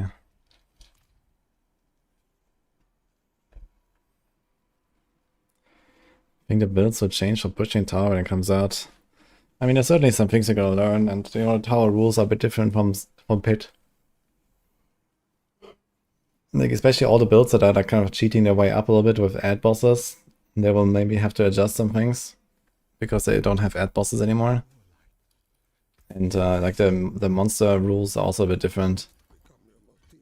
Like the crowd control rules and the like and how they leash and stuff like that. So for example, pulling is done differently in a tower. Okay, Panda's calling us. He's here finally.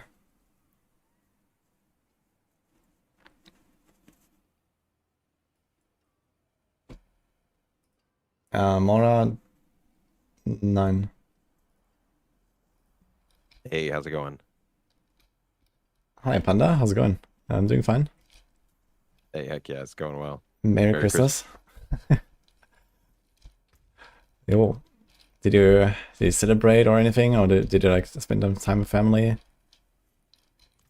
Well, yeah. So yeah, no. Not really. I did some stuff this morning. And then heck yeah, I have a reindeer pajamas that my family did send me. Heck yeah, yeah. Heck yeah. So maybe if chat's lucky, we're celebrating a little bit. I don't cam stream normally, right? You've met me in person, but most people don't really know what I look like. But Christmas is one day where I guarantee a cam stream on Christmas at least every year. Holy, wait, I need to log in now and check. Guys, there he is. Yeah, I hide behind the mic a little bit, but it's just because this is how I normally talk. I like always talking to the mic. That's Panda. Yeah. Classic, heck yeah. Okay, have you done the stream together, by the way, Panda? I think I've done it before. One of us has to initiate, right? And then we just don't touch it or something. Yeah, I'll invite you. Wild Panda reveal. Yeah, apparently it does it every year on Christmas, guys, so there you go. Give me 1 second.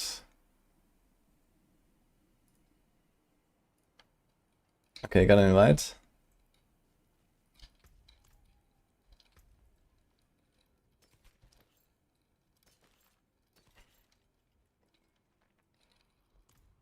Okay, again. Okay, just mute there basically, and I'm gonna turn on the shared stream.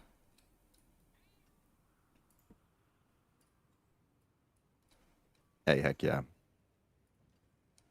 Okay, yeah, he caught me like in the middle of like cooking, so like some scuffed character and stuff. And yeah, I was just like in a training dummy room for like 2 hours, figuring shit out.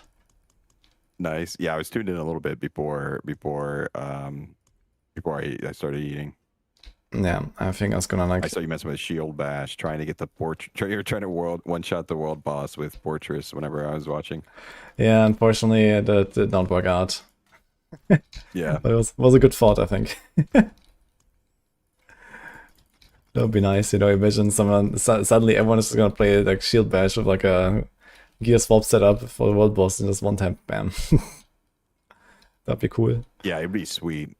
The Resilient is like kind of frustrating to me on hardcore sometimes when it's really mainly only the beginning of the season. Like if you're ahead of the curve, then there's just no one there, and it feels like a waste of time to go. You go like on lower difficulty than what you could actually kill the boss on because you're like higher difficulty than the majority of the players. Mm-hmm. the Resilient mechanic, I could totally be okay with it leaving. Someone says it's the man behind the Giga Chat voice. That's Panda, yeah. Heck yeah. You do have a very enjoyable voice to listen to, I have to say. Hey, I appreciate it. Thank you. Yeah, I've had people compliment me on it's actually part of the reason that I started streaming in like the first place was that people have told me, like just random strangers or whatever, like whenever I'm like working a job, I've had people like compliment me and be like, hey, you have a good voice for like radio or something. And I'm just like, okay, well, I don't know what to do with that. But I do like gaming and I like blasting and you know what I mean? I like talking. So it ended up working out. I know, talking and running circles in Carragher. Yeah, no, I'm in my hometown right now. Just chilling at the house. Yeah, you have to try hard I grinding do now, I need guess. I need to finish off my sword clips. I've been a little lazy since the Goblin event started. I have like 2 left that are like 95. Yeah, okay, 95 is no problem. Are you on the stock now or what?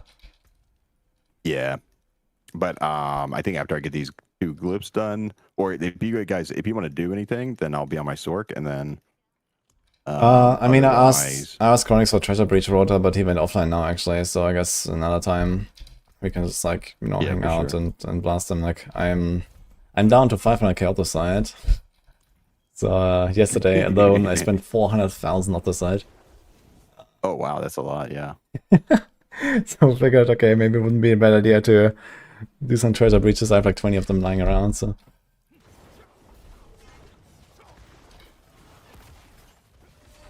And I guess now I'm going to do some boss farming or something, so.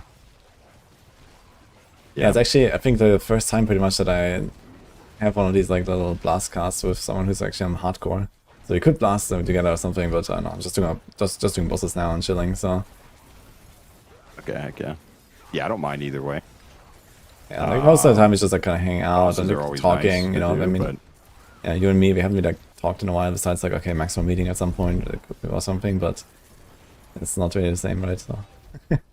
Yeah. No, it was fun chatting. And like, I don't know. I feel like maybe it was a few seasons ago or something. But we would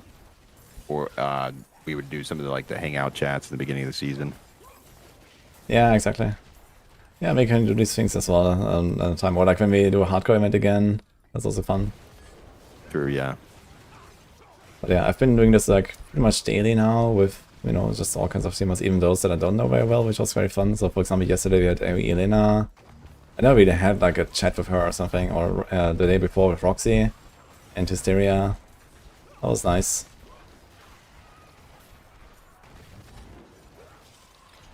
And well, now we have a familiar voice. And face even. Holy.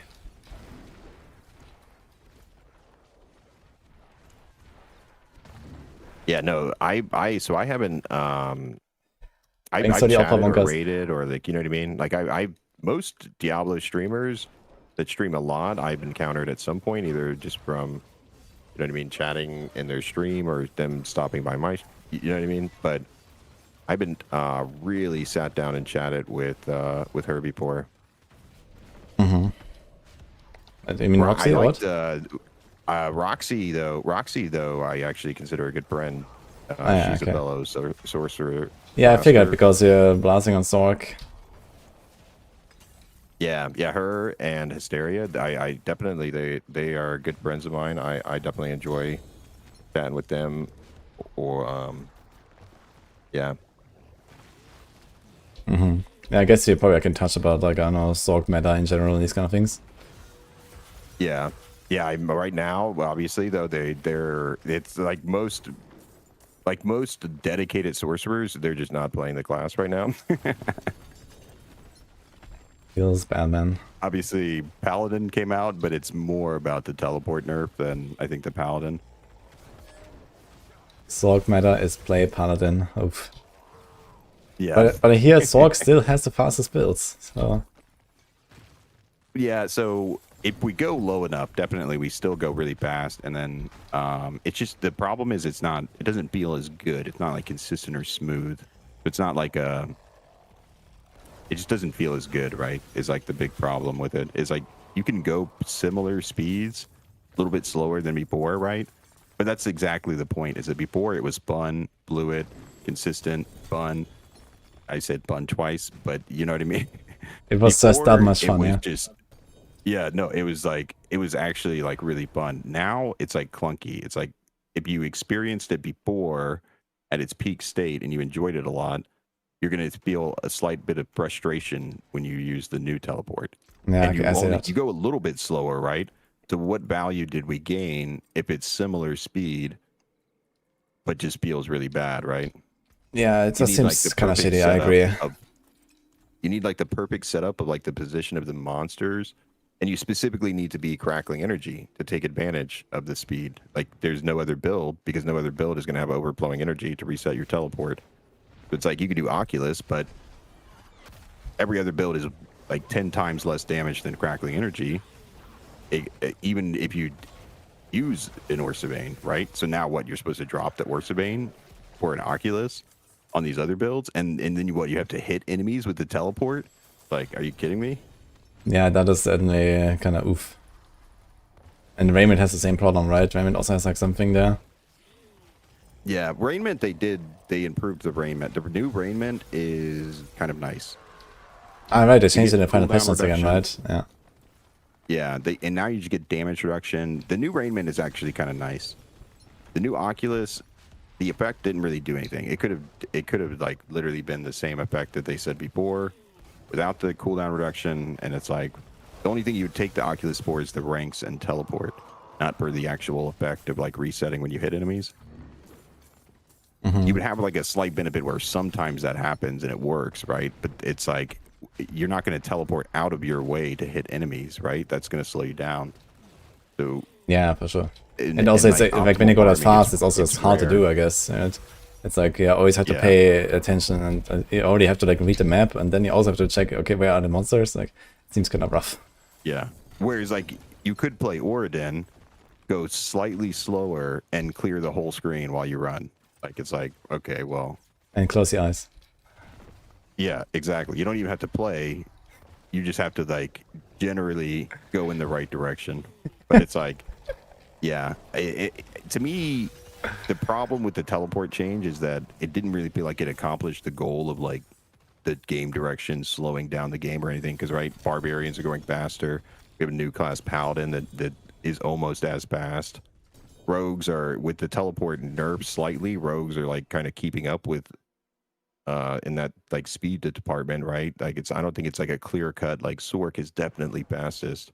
You also have to consider like how high you're going, or I don't know, right? There's a lot of factors. Yeah. But it's like, yeah. Ultimately, I don't feel like it accomplished much other than like frustrating the diehard sorcerers.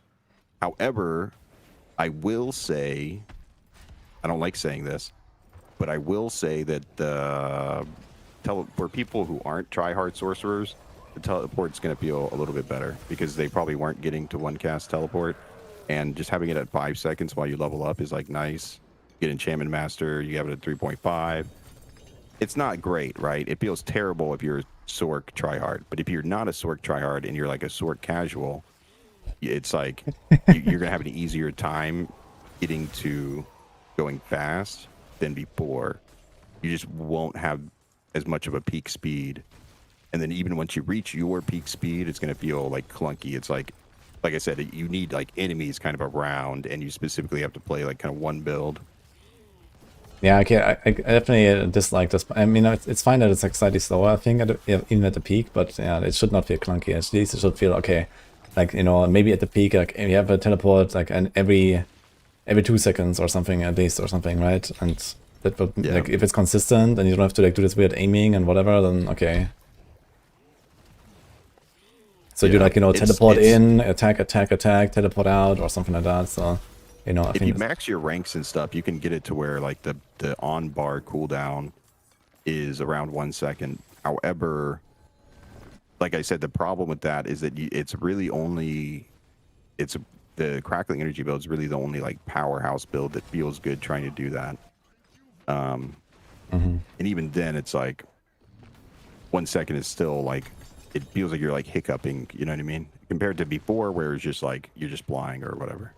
I don't know. It's not it for me. I'm tilted right by it, so it's like I can't really give a completely biased opinion on it. Like I said, I think for anybody that didn't fall in love with sorcerer specifically for the teleport spam, it's gonna feel fine, or maybe even a little bit better because of the progression of the speed. But it's gonna feel worse for anybody that was like, this is my favorite class and I love teleport. You know what I mean? And for me, it's just what's better, Ultra, Holder Bar, Bounty Angels, or Wrath? Every other Diablo. Usually Wrath these days, I think. Diablo 1, you have teleport spam. Like every Diablo. Maybe Call of the Ancients, actually, Diablo because of 2, resource. Diablo 3. every one of them, you got teleport spam. Diablo 3, it took season 1 with Ether Walker or whatever before they added it. So like for a while, the game did not have it. But they realized their mistake and gave us D2 and D1 teleport. And whereas like Diablo 4, they gave us a worse version with one cast teleport. I agree that one cast teleport being gone is like kind of okay if they eventually give us like Ether Walker, because one cast teleport is like nice as it is. Once you have like it perfectly together and you have like the smooth blow, it still is awkward, like standing still intentionally, like just standing still and attacking and then spamming your teleport. I don't think it's like fluid for everyone, whereas like just spamming your teleport at a mana cost makes sense for anyone. It's like very intuitive. But I don't know, right? It's like it's ultimately, I love Sorcerer and I still have a lot of fun with Sorcerer. I think they made a wrong decision, but most people are still going to really enjoy Sorcerer when they play it, as long as they like either don't have the expectation of being broken like a Paladin. You can play Crackling Energy and then you can kind of have the same Paladin vibe, but all of our other builds are going to like struggle compared to that. Have you played anything besides Crackle so far?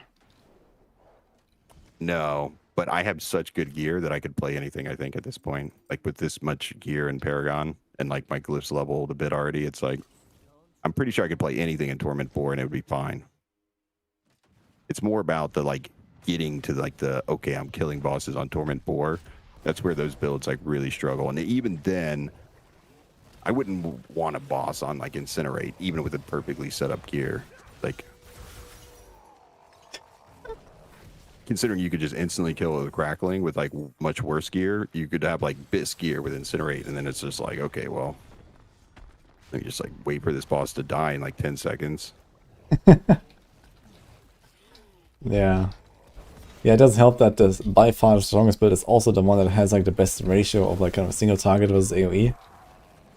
So it's like even crazier on bosses, yeah, and speed as well. Like it is just and leveling, and leveling and progression and gearing and speed and damage and survivability and. Are you playing it with Tybalt like or a with one-size-fits-all. Temerity?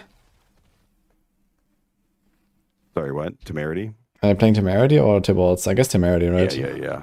You run Temerity on like everything for Sorcerer. Is there, because of the is there like a worst chance to rating. go Tybalts, or is it just like too greedy? On Softcore, I think that there's a little bit of room there, but you'll see that the top pushers are still using Temerity. So it's like, Yeah. you could try, but it's Yeah, actually, just that's what not I've done. work. Like I figured, okay, like for farming and stuff, you don't care, like T4 and whatever. You just like go to full send Tybalts, and then for pushing Temerity, so that you can like stand next to the elite and zap them. Yeah. But Yeah, for I guess you just go Torment Temerity 4 full time and then don't care about Tybalts at all, and you don't have like any stat Yeah, and requirements you have to Temerity change. is nice to slam too. Like on hardcore, you care a little more about how much barrier, right? You really want a high barrier roll. But on softcore, you can be a little. You can like that's one of the pieces that are probably easiest to try and get a mythic slam on. Yeah, for sure. You can print them like crazy. I just got like 10 or so from Yeah. doing like 5 minutes of 0. So Yeah, and you don't need an ancestral. World boss is up. Heck yeah. heck yeah. Log in, guys. World boss time. Do you have any plans for group play or like playing a support or something like that? Yeah, well, Chronix before the season, I remember Chronix mentioning trying to do a Maxroll blast, but I know Condi, I heard is cruising on the soft core right now this season. Yep. Is that what I heard? Yeah, So, Connor's on softcore, but I mean, we don't have the fourth. We'd have to find a fourth. yeah, we can. I'm teleporting to you. Well, I'm in Greek Wildlayer right now, so Okay. I'm Lead running you your there. experience. Nice. Oh well, now I'm teleporting. Which boss are we going? There's Dry not one in steps. Nahan too. Dry steps as a boss. Okay. Yeah, I just boosted a Barb earlier, and I have a support Paladin already set up. I played with Chronix, some 2-man. So yeah, I'm willing to play like, you know, something that's not Pally for support as well. So definitely Barb. I'll make Druid as well maybe, so I'm gonna be flexible. So I'm gonna try to do like all of them basically. Yeah, I have. So I actually have all my characters leveled up and on Torment 4 now. I finished them off yesterday. So I have all classes Torment 4. So Greeting. well, he's probably going to try the Druid and Barb. The Druid sounds really easy to gear. I'm sure the Barb probably is too, in terms of support. Druid, it's like so easy to gear. There's like your sanctifications don't really matter and nothing really matters. You still need like the big aspect, I guess, but besides that. Yeah, you just need the stone burst aspect pretty much. The other stuff is like very bluffy. I just gotta pop up that you're starting the stronghold. Oh yeah, I had to run through it to get. I don't know. Yeah, you can I just don't know TP now. where I'm it here. Sent me. That's the thing is, I tried to TP to you and it put me in the middle of nowhere. I don't know. Yeah, I probably think I was that's what I in did. the Maybe I loading screen ran. because I was in the Grimoire layer and teleported out, and maybe you came in that moment.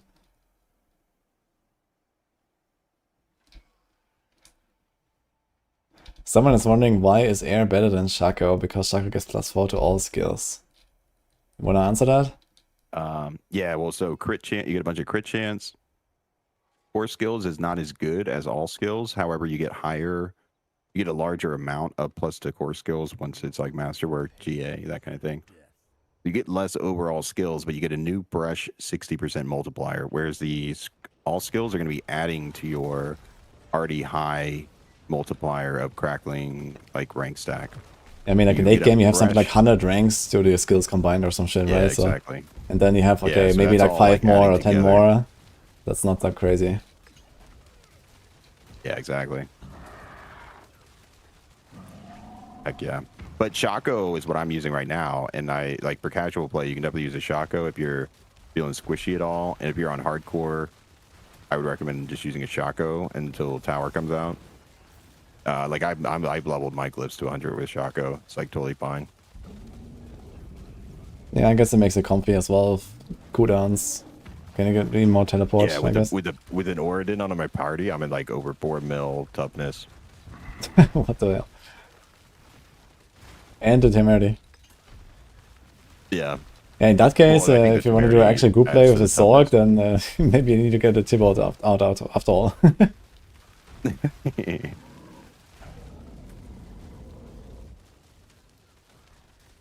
Do you want to play any other sword builds, or are you just like gonna stay on Crackle? I mean, you said you can, probably, but Yeah. I mean, it's tough because Paladin came out, right? So it's like, ultimately, Paladin builds sound more interesting than Sork builds. Just because I know none of them... Like, Hydra might have a little potential, but it's not... I played Hydra like 3 seasons, and like, I don't really have any desire to play Hydra. I also don't write the guide on it, so I don't have any, like, incentive to play it really either. Like, I have a little bit of incentive to play my other guides, but I don't think... No one's asked me about any other build, or I guess people have asked about Frozen Orb. yeah. Some people have wanted to play Frost, and yeah, you could play Blizzard or Frozen Orb, and it'll be fine. You're not going to have like a terrible time unless you compare yourself to a Paladin. It's just with Crackling Energy, you can even compare yourself to a Paladin, and you're like, okay, well, this is still kind of fine. They're definitely 10 times my damage, but you can still easily level your glyphs. Whereas the other builds, maybe you have to do 79s instead of 89s if you want to like go fast. Once upon a time, 79 used to be really good. Yeah, I don't get me wrong. I've leveled my glyphs on 69s on some seasons just because you would grind so many per experience anyways. Yeah, but now it's like not really so much about XP anymore, and it's like, okay, you kind of want to get done with the now it pit. feels like a waste of time. Yeah. Yeah, that's kind of a problem, I guess, for the tough. weaker builds. It's like, okay, you know, like previously it was like, okay, just keep grinding the pit for a while, and even if you can't go to pit 100 easily, okay, just grind your pit 70 or pit 80 or something, and you know, a few hours later you're gonna have your glyph, right? And now it's like, okay, like, you don't make anything in the pit, so you don't even want to do it. Everything's like so nerfed in the pit, Yeah. and everything else is so OP as well. Like, you know, it went both directions. The pit was nerfed, like Azunan cycle, like, you know, it's crazy. So Yeah. You only do the you only do the pit for your glyphs pretty much now. And if you don't want to do the unofficial leaderboard, then it's like, unless you want to do the tower, like, to be fair, you don't really need 100 glyphs. It's just that I feel like with how long we've been having builds struggle to get 100 glyphs, I would be more okay with this situation if it wasn't a single build on Sork that's like excelling really. Like, the other ones are kind of fine, but it's just that with most of the other classes, you have a few builds in the S tier, like at least 2. Where with Sork, we just have the one. It feels like we were forgotten about, and it's like, yeah, we were nerfed. We were nerfed, put in a corner, told to go calm down and think about our mistakes, or like what we did Hey, with the swagger. teleport, and apparently stealing everyone's Play Paladin. chaos rips. I guess, I don't know. Don't play Zeal, and you're fine on hardcore. Yeah.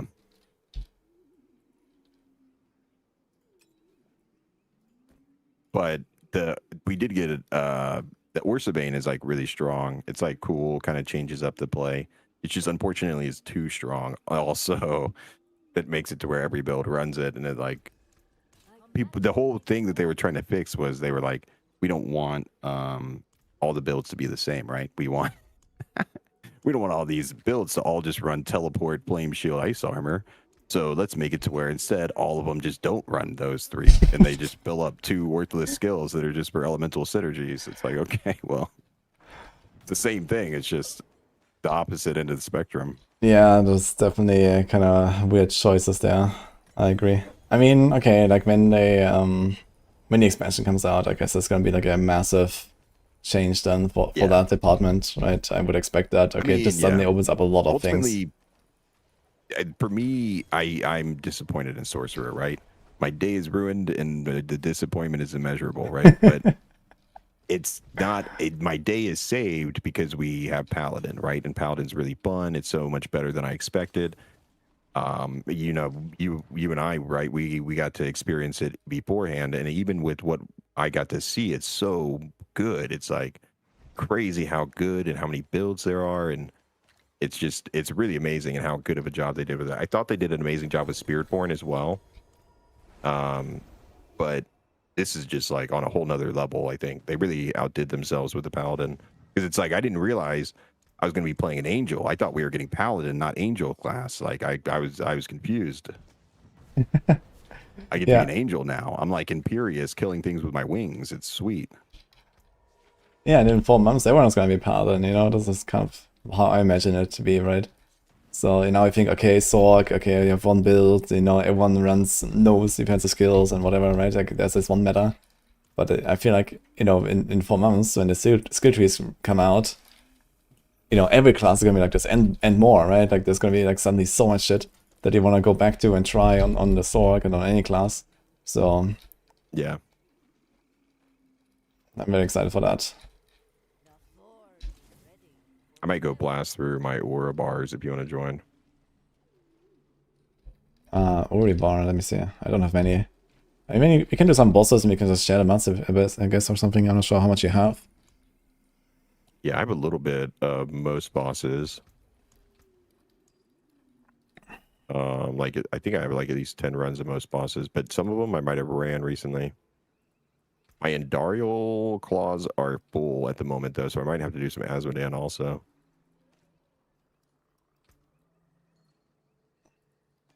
Let me go back to town real quick. So that's what I got, yeah.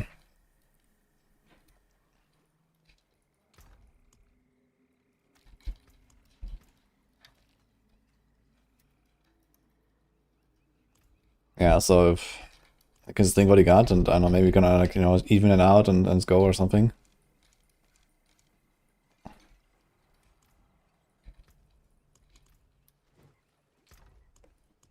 Oh, true. Maybe I have a bunch of stones too. Oh, I only have 12. I must have converted all mine recently.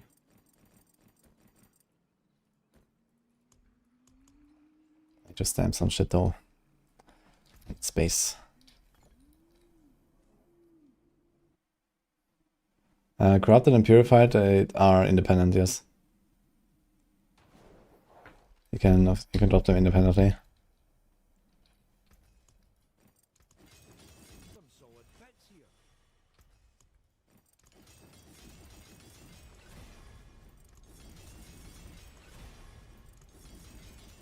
Have you tried playing without temerity at all on your Sork?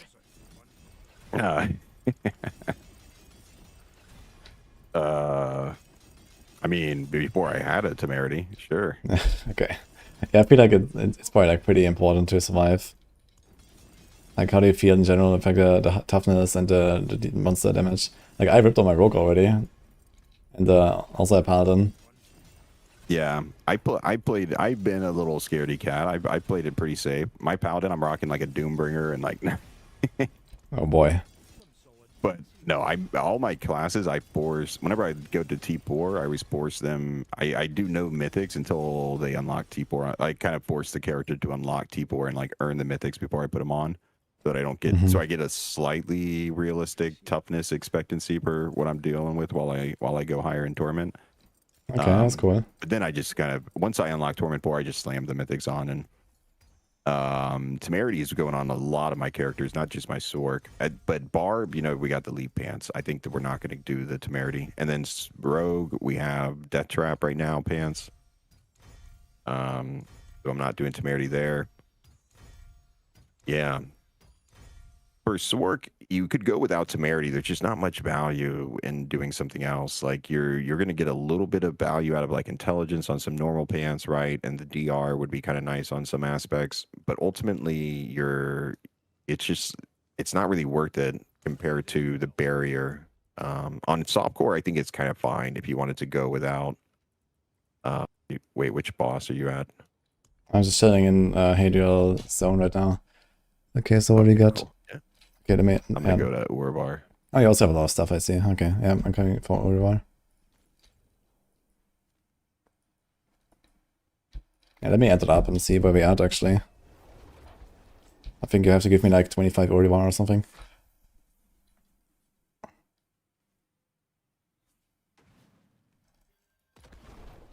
I just send it.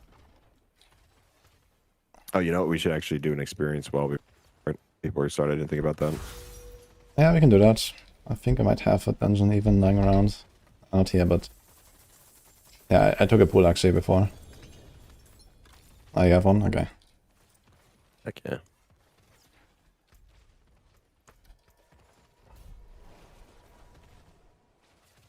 How do you get a toughness to pawn? Okay. Oh, get some maximum life and... I mean, indomitable aspect, I guess. Yeah, but every so paladin without has this. temerity, I think you could be fine, especially if you're like using the nice. It's right here. Especially if you're using like Chaco and Shroud. Right now in like 90s or so, it's somewhere around half of my barrier that I get chunked for by those like explosives. With like the temerity on, right? Oh. So it's like, in theory, you'd be fine with enough life on hit to where, as long as you don't get hit by 2 of those explosives at once, sometimes they overlap. The really big ones.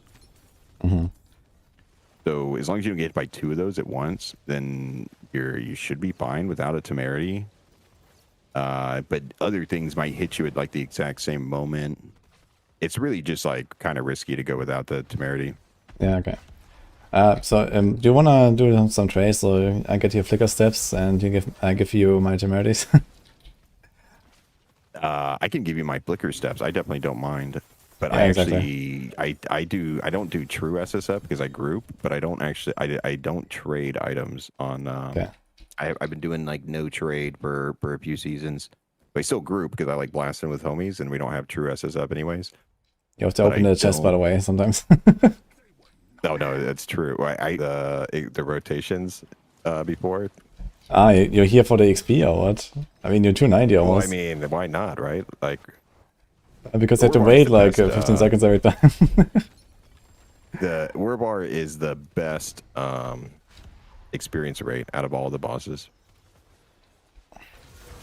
Yeah, sure. Like because he dies so fast, and he summons fast and he dies fast. Yeah, no, he's pretty good. But you have to do now because my inventory is full. So okay.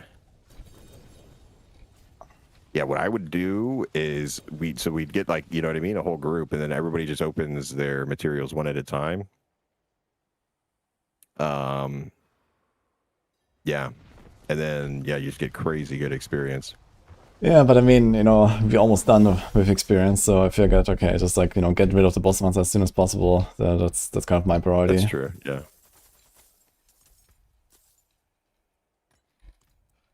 That's fair.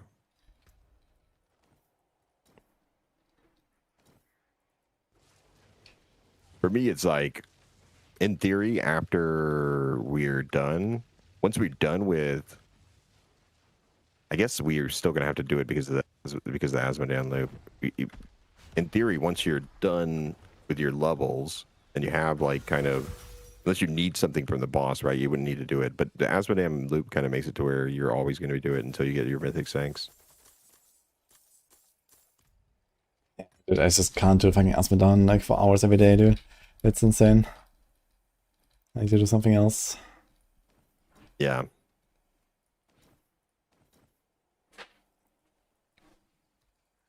Yeah, no, if you don't mind, I would prefer if you just like open, if you want to grind the bosses together.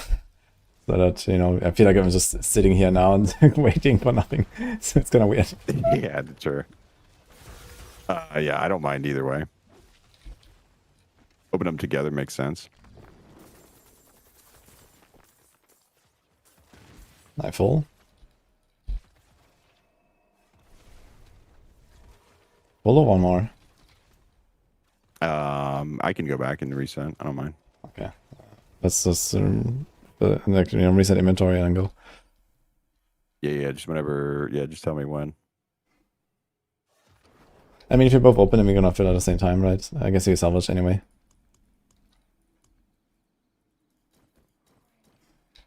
Like, do you care about the salvage mats? Do salvage mats? Yeah. No, usually when I grind bosses with the homies, we don't teleport back to town. We just go outside the arena and drop everything on the floor. Oh, okay. I don't know. It's like very good now. They buffed the loot. They buffed the salvage a lot from Yeah. uniques. You get a lot, and then can convert it as well to Forgotten Souls and stuff. Yeah, originally I was salvaging everything, but then after grinding the bosses a bit, I was eventually got kind of lazy. When you're grinding them for like a couple hours or whatever, and it seems like I have so many salvage mats anyways, even if I don't salvage them. Yeah, I would keep the ancestrals. So the stuff can disappear fast, and Forgotten Souls especially, like you want those, and very crystals also convert into Forgotten Souls.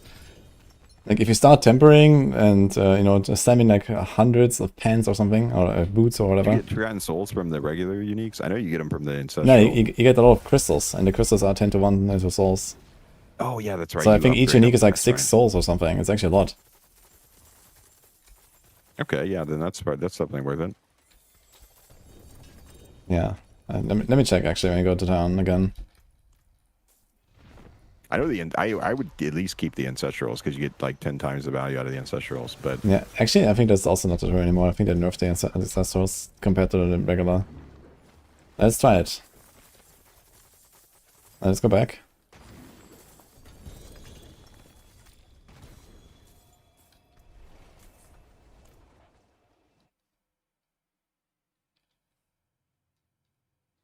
You only get souls from weapons, says Sanitizer.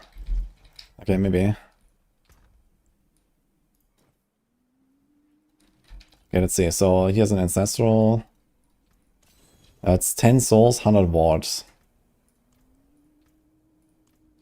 And then a normal one is 40. Okay, it's 20 coiling ward and 40 crystals. And 40 crystals are 4 souls. It's pretty good.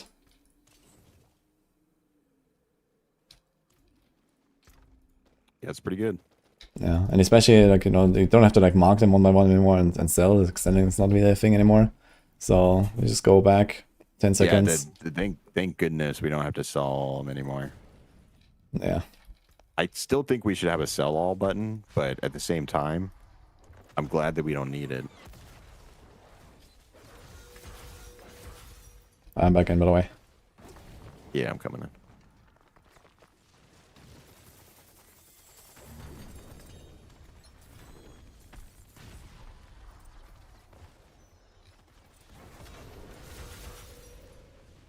I have like 4 more for River now. So I guess he's gonna like do the rest of yours then, and I'll just chill for some XP, I guess, or something. Sounds good. Anvil in the boss room. Abduction. Yeah. It'd be really cool for those. There's portable anvils from the Citadel, right? But those only work in the Citadel. Is that how that works? No, they work outside, but I think they only repair, they don't salvage. Oh, well, what is it? What? It's a great feature.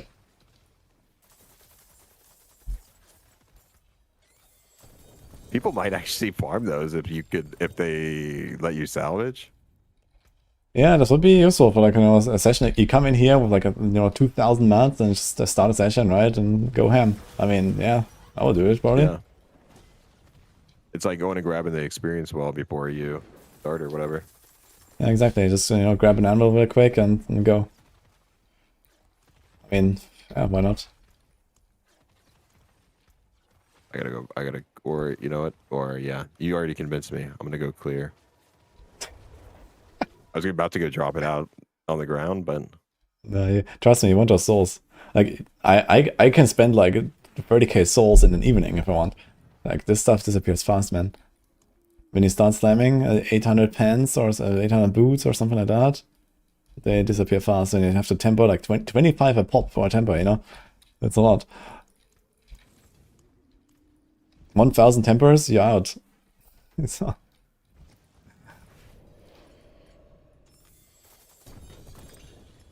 true. I'm not sure if you've done some really big slam sessions already. Huh? I did a slam session the other day, and I went through like I had 3 items in a row where I had to use over 20 scrolls of restoration on them. I was so frustrated.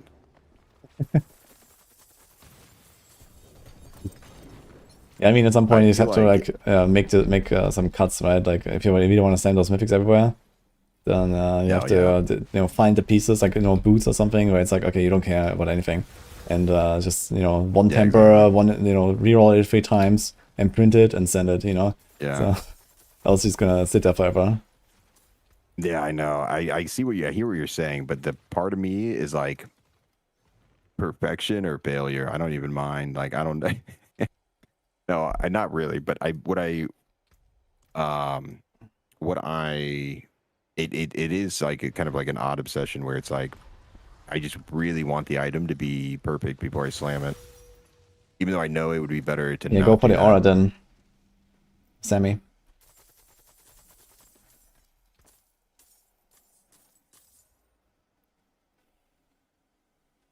Do you have any distilled fear at all? Because I didn't link it earlier. I have 76. I do have a little bit. Okay. Okay, we can go living steel. We have almost the same there. If I give you like 25, you're even. So I'm gonna do that. Yeah, we can just move on whenever one of us runs out too. If it doesn't bother me. Yeah, just take that and. Yeah, we should be done here. It's just about now. No. Do you have anything left? Well, actually, you know what? I don't want to take it. I because of the no trade thing, I picked it up, but Okay. I'm going to give it back. I'm sorry. Sure. Okay, let's go salvage and Great Wire, I guess. Yeah.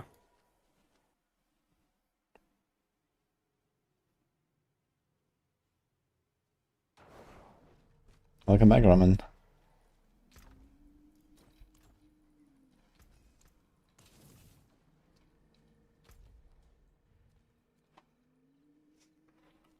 Making tea, would you like some? Mm-hmm. Where's the PJs at? Do you stream like that when no one is watching? Yeah, I told them I have some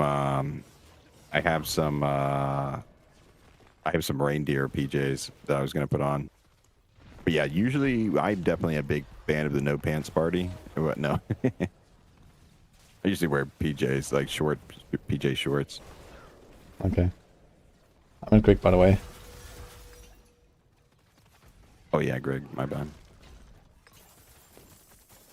I'm in town running in circles. I know.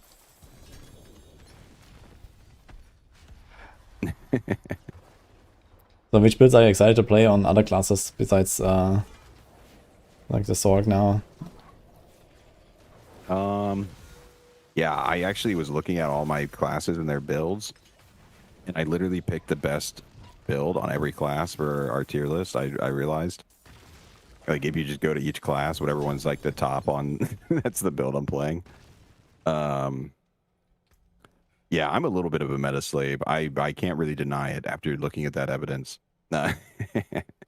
So, but in terms of, I was kind of excited to play golems, right? But I played minions the past like 3 seasons on, and minions get kind of frustrating with like the targeting, and they have their own little annoyances, right?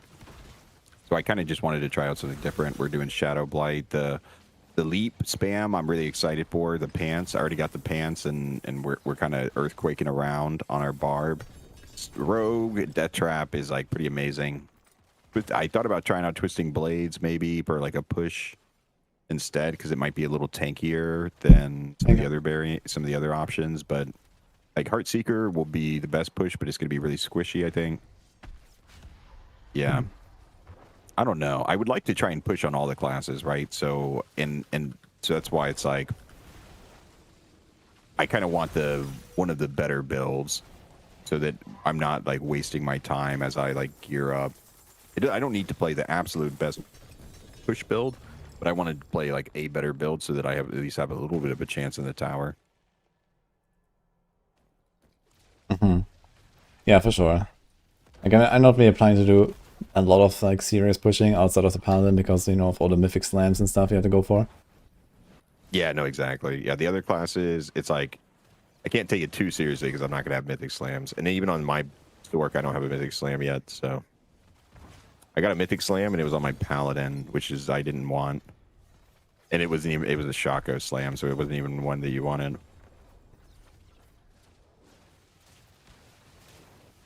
Shaco slam you do want on Sork though, so it's like I was tilted. I just haven't slammed anything on any of my alts since that slam. I need to savage. This is out, yeah, we're playing live season. Evine from Belial and Hordes was actually kind of okay for that. The forge is ready for whatever you need. Thank you. Are you also TP'd? Yeah, making you uncomfortable by asking you to loot a chest. Yeah, I can't help it.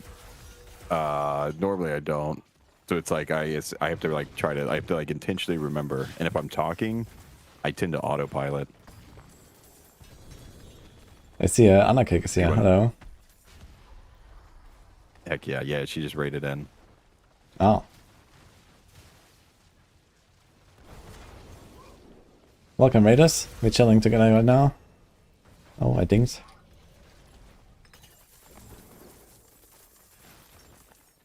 Loot.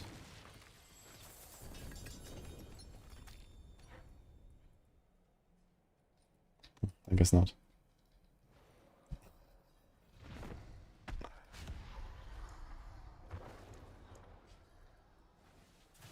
Sorry, I missed that. Were you making fun of me for the chest again? Fine.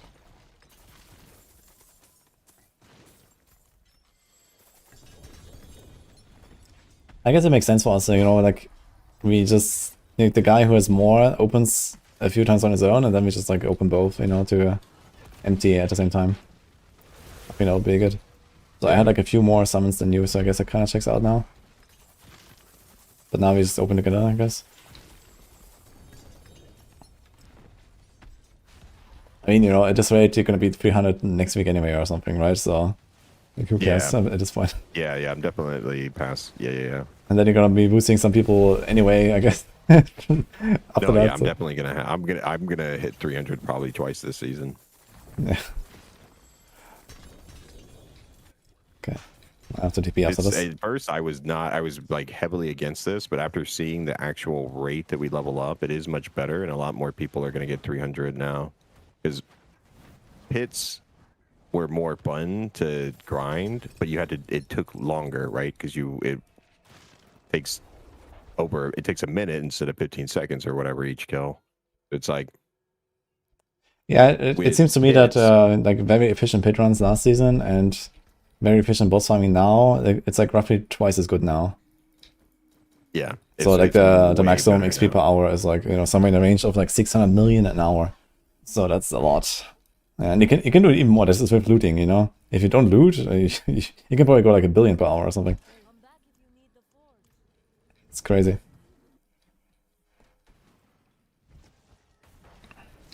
I'm Okay. sorry, I gotta clear up my consumable tab.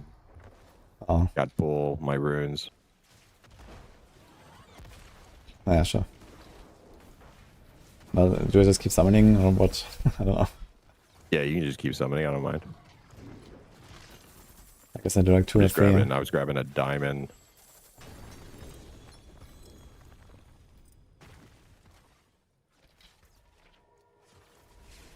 Yeah, somewhere in between I have to go do a slam, so I have like 30 slots or so to fill up, and I fill up pretty fast if I sell safety 750s here. Some of them. Heck yeah. Yeah.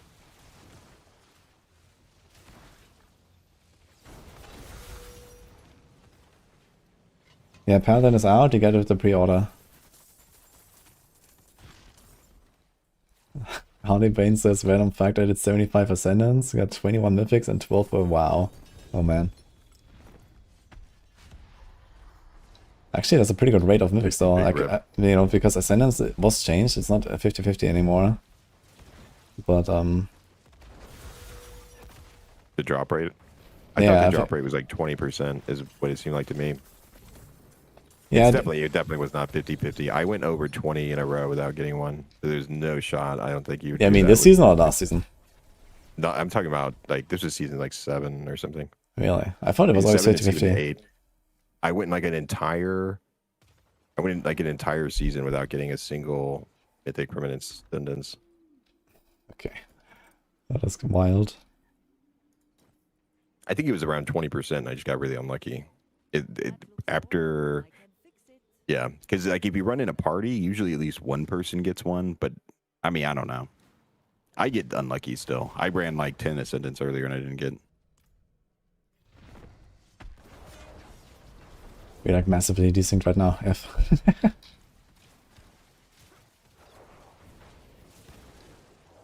I have like 11 chests left.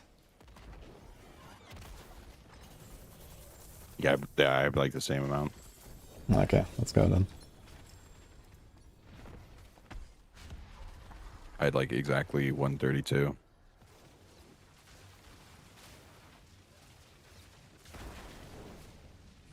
Then we can do Vashan, we have like almost the same there too.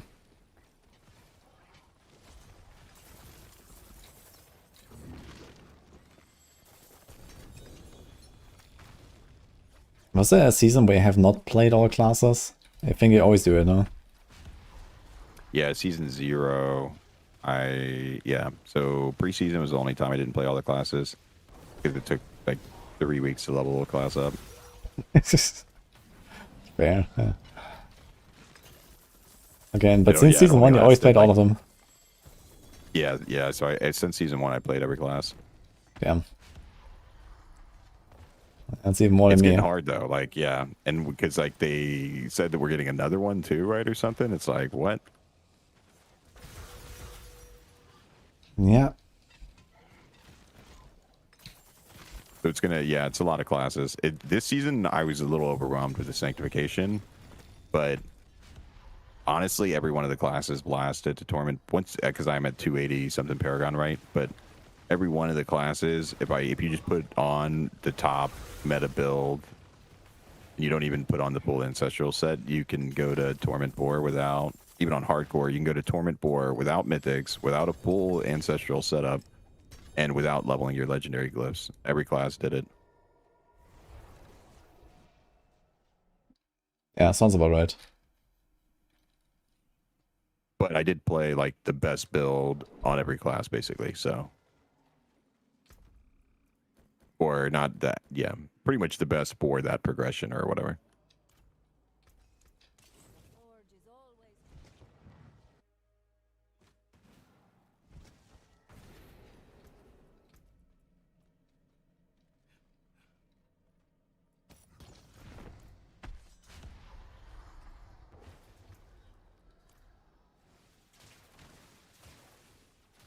Play Thunder Spike Spiritborn next. Shit's a blast.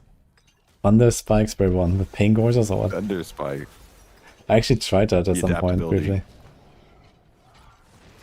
Double think it was- melted heart, right?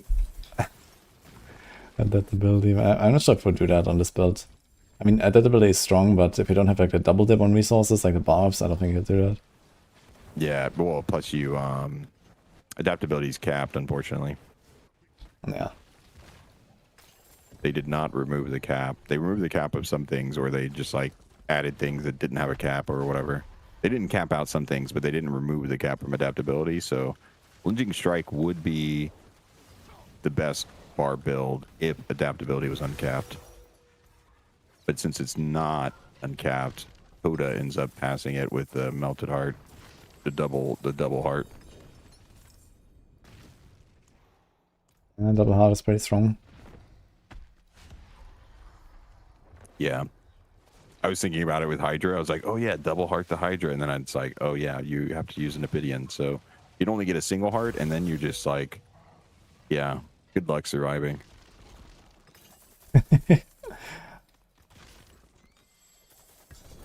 Need to salvage.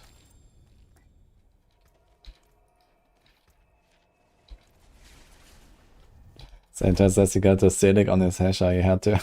Okay. Heck yeah. How do you cap 100% attack speed after taking off the amulet? I do want to try. I know the plan is still capped. Crushing Hands. So I want to play Crushing Hands. I mean, wanna worst play case, put Hoda, attack speed on the regular deck. Hoda. So I want to play Hoda. I want to play Crushing Hands. Maybe did you try Potion? Diamond? Necro. I'm probably not gonna. I'm probably just gonna play Shadow Blight. Maybe I'll switch to Blood Wave if the tankiness on Shadow Blight is an issue. Fawn's Barb, good this season. Yeah, I should play Fawn's Paladin if anything. They have the survivability really high though, so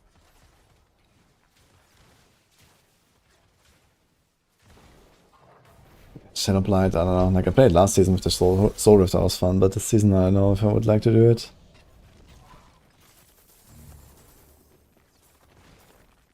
reminds me of AOZ spamming my corpse explosion.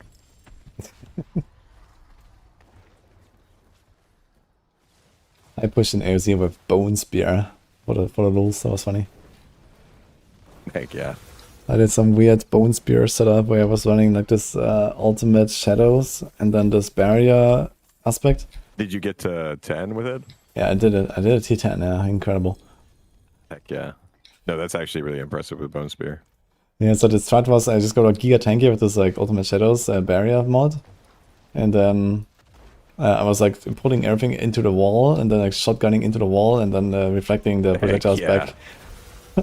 Yeah, that's why I loved Bone Spear originally. Was like I really loved Bone Spear and Twisting Blade, like in OG season 1 through 2 or 3 or whatever. I really loved OG Bone Spear and Twisting Blades because there was actual like positioning element. Same thing with Tornado too. There was like positioning elements. You want to like ricochet things off the wall or just like think about how you're pulling your blades through enemies. Like there was cool elements of like, okay, there's gameplay decisions to be made with my mobility, and I like mobility, so it was like fun, interactive gameplay. And then, Go Bashan, by the way. yeah, we don't do that anymore. Yeah, I would like to play the old Bone Spear again. That was pretty fun.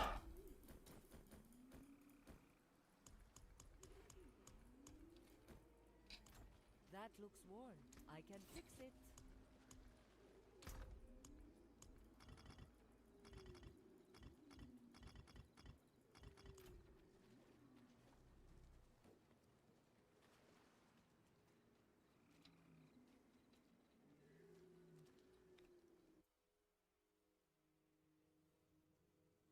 What makes ball lighting orbit around you? That's the offhand. I answered it, I guess. Okay. Yeah, sorry, I answered it. I push to talk on for Discord, so sometimes I just talk to, it's Yeah, my okay. chat, sometimes I just talk. I mean, you know, like this is fine to like also just answer like that, but okay. Okay, heck yeah. I'm chilling at Vashan. Oh yeah, good call. I ran in and opened it once, and I have Do no bring on materials open the Griswold. chest. It's not the worst. I just summoned him. I'm coming.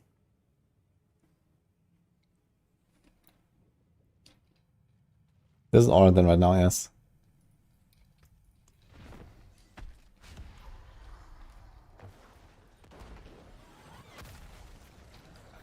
Sometimes to himself. Do you talk to chat while muted sometimes, or try to talk? Oh yeah. I'm really bad about muting. Just because of like coughing or whatever, right? Sneezing. I'll mute. Open? I forgot to bring my mats. I'm gonna have to go back and grab them. Okay.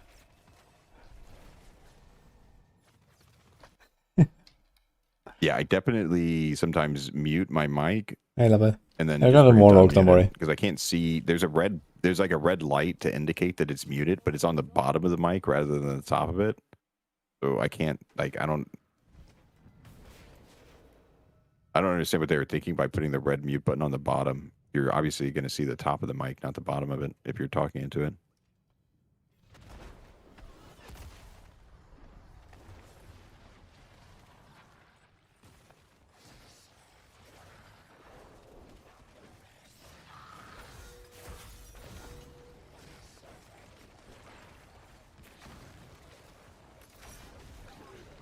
The real Real endgame endgame level in 4. Diablo.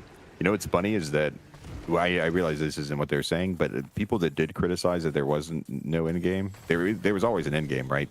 'Cause to me, end game is anything like post campaign, post max level. But now with sanctification, there's even I think there's even way less. There's a little bit of criticism for like, okay, well, after you get your build right and you kill bosses on Torment 4, what is there to do? But now there's so much more to do. Even after you get your build done, right? The sanctification loop is like adds so much additional gameplay.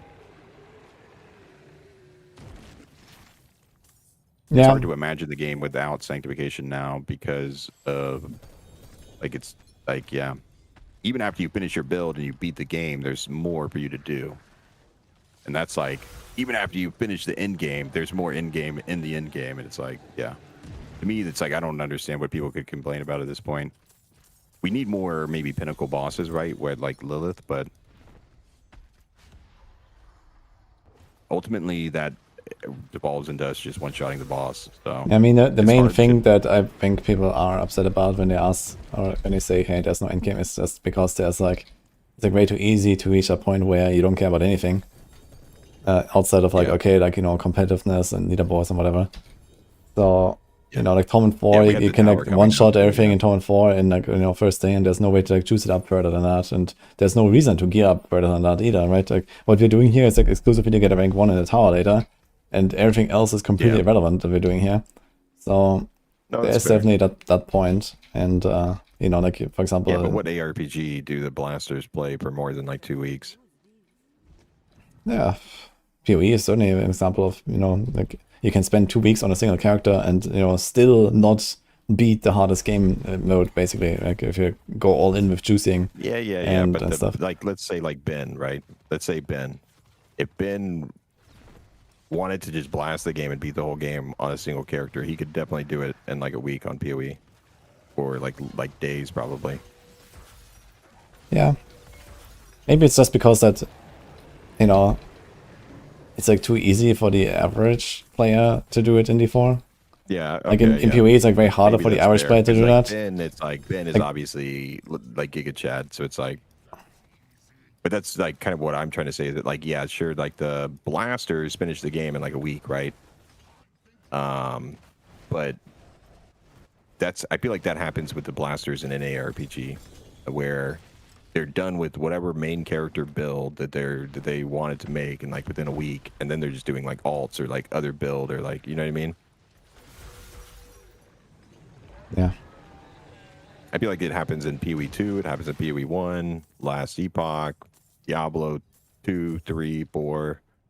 You just eventually there's only if you played the game 10 seasons, right, or whatever, it's like at a certain point you can't really expect yourself to go slower or take longer. You're gonna just get better and better each season, and it's gonna go faster and faster, and eventually you're gonna, even as like somebody that doesn't play a ton, you're gonna reach that point where you're blasting in a week if you have the time, right?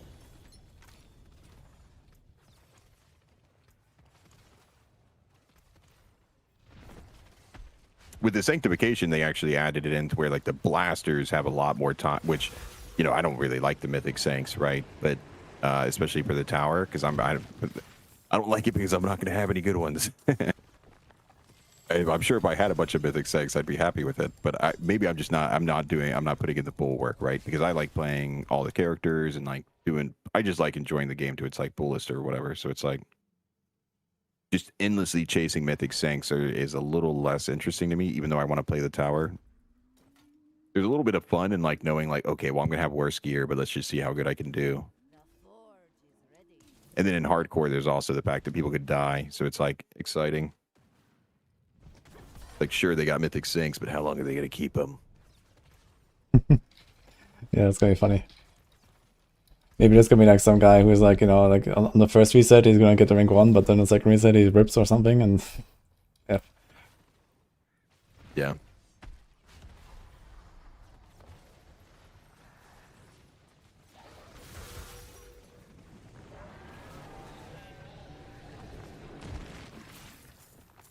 Yeah, I think it's generally not a big issue that, you know, like you can kind of like complete the game, let's say, and like do most of it easily in D4. But yeah, you still kind of like need something beyond that, you know, like this whole like, okay, like there must be a reason why my character, you know, like you can go to Torment 4, blast everything, including the bosses in one shot, right? And then you can still make a character like 1,000 times stronger than that, right?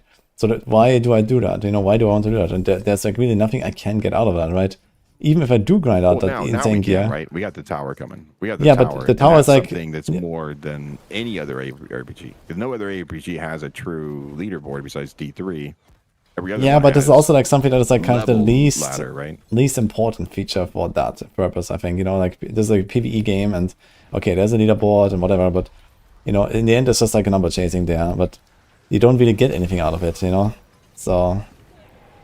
And also some people just don't want to be competitive like that, I think. So this is kind of the main problem, right? Well, they just want to progress their character and you know, see how they become stronger and see how they become more efficient. But there is nothing to become stronger for and nothing to become more efficient with, you know. Going up in the pit doesn't matter. You don't get anything for going high in the pit. Like, you know, nothing matters. So, yeah, I don't push pit, and even right now, if there was an official leaderboard, I'd be more interested in pit. But like, I don't care about pushing pit before the tower comes out personally. It'd be interesting to like know relatively where my power scaling's at, where I'm going to cap out at, but we don't even know exactly how the pit's going to relate to the tower. Like, should be probably around like similar tier, but I mean, I don't know, right? I'm okay with just waiting and seeing. Plus, on hardcore, right, I don't want to rip my gear in the pit. I have my last summon now. Okay.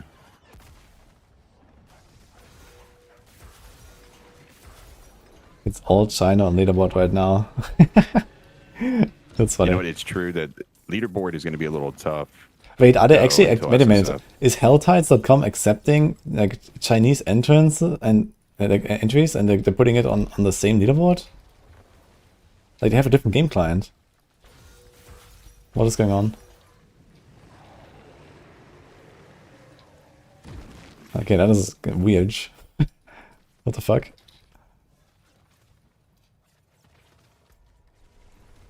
How many do you have on Rashan? I have one more I guess I can do real quick.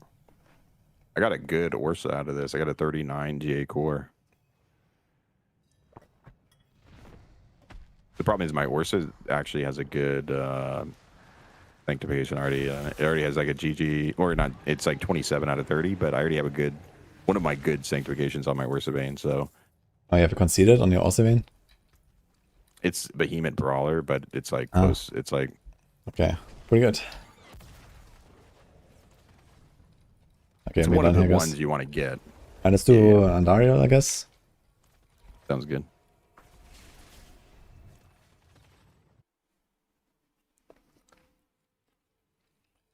Download China D4 for a stream. I'm not sure if we can just get it. I guess it's going to be kind of complicated to even set this up. Like, I think they have to like register with their like ID and shit for these kind of things. Yeah, you technically shouldn't be able to play. Yeah. They're technically they weren't supposed to be playing D4 before either. They had to do like BPNs. Yeah, someone told me that they actually started banning everyone in China right before the announcement for the expansion. Like they just banned everyone from the global servers because they want people to play in the China server. Makes sense. It was probably a condition on the I could see it being like conditional of the of it becoming a real thing in China.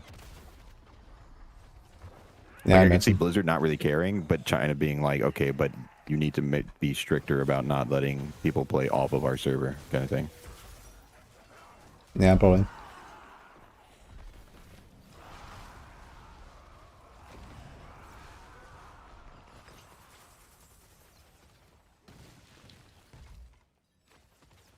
I'm sorry, I'm standing in Barshan. Yo, Adi, kill Andario.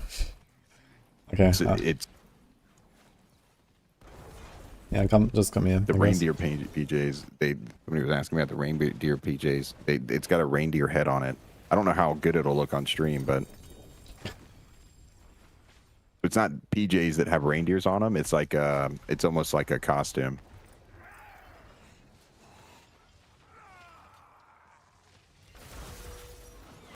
It's like PJ costume. It's really comfy, but probably like too warm. It's kind of not practical.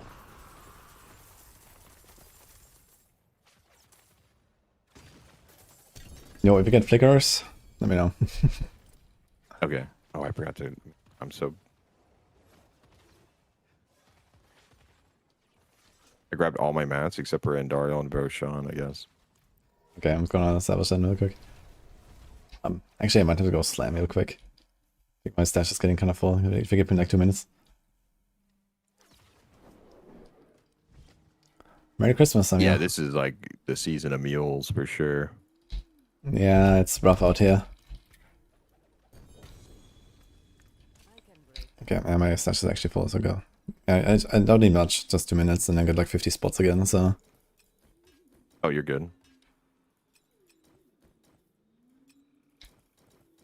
Yeah, I'm finding, you know, I'm slowly finding my way with like all of these slams and like items that are mule, but I've been kind of like collecting, like, especially gloves and rings, because I wasn't really sure about like, okay, like what do you have to put on them and whatever. So, this just has been piling up, you know. If I sort those out, I will probably have like 200 more slots or something, and then I'm chilling. So I need to do that, like, I don't know, maybe later today at some point. Just do like some big glove session and a big ring session or some shit.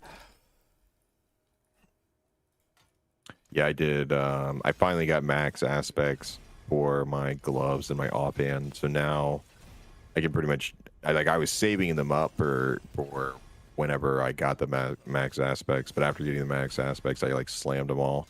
But I only slammed like I had like an entire tab of offhands to slam, and I only did like half of them. So I still have another half of a tab, but I kind of like the temper is slightly important, so it's really annoying. Yeah, it's nice when the temper is like kind of whatever, like you just like get it to like some decent value and then go. Yeah. If you have to hit like the G8 tempo on everything, then oof, yeah.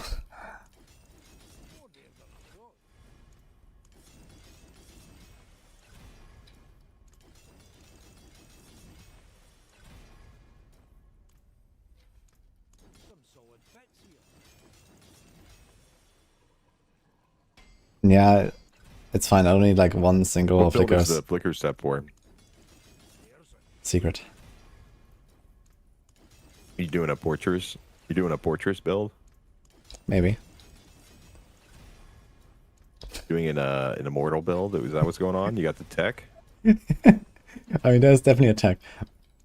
But on the other hand, flicker step is just like a decent item for a bunch of paladin builds, I think. So it's like, it's just nice to slam, I think.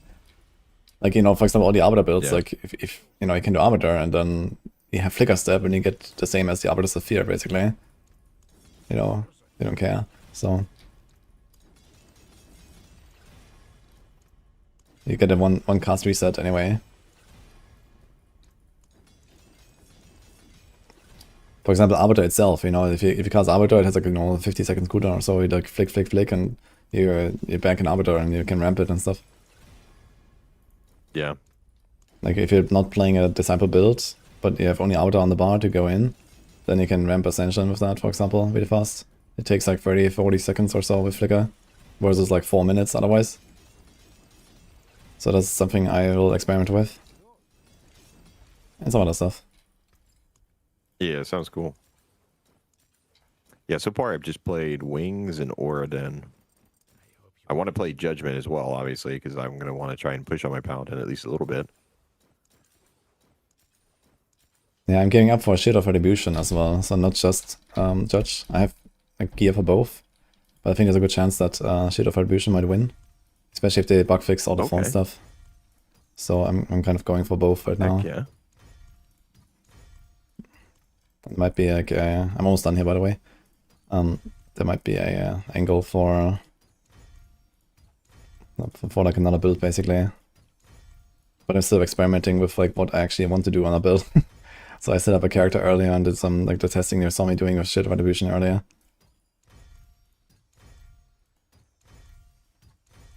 Yeah, it comes down to like, you know, what they will do with the fixes. But if they actually fix the phone stuff, I think it's looking really good for Shield of Retribution for tower. It's just like bugged. Oh, I got a Mythic. Not a very good one. Hey, heck yeah. For my Incinerate Sork, of course. Oof. Yeah, it bugged out. I can't see it. Oh, I see. What the fuck? Woody's Hackermans. Okay. Okay, it's a Paladin Greaves with Shadow WoW on it. That's how you get to Mythic Sanks, I guess. No. Heck yeah, Shattered Vow. Is that the Execute? Yes. Rip. Yes.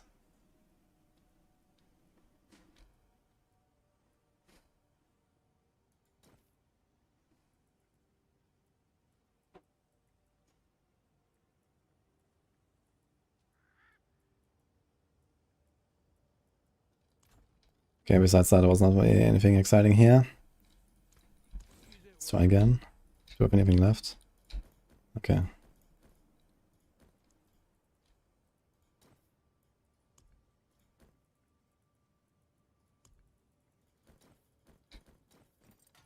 Did you have like some bosses that had a lot of mats? Wait, let me see the party chat again. You can just go left. I have a lot of mats. Yeah, just go Zia real quick or something. I don't have any Zia, so. Okay, yeah.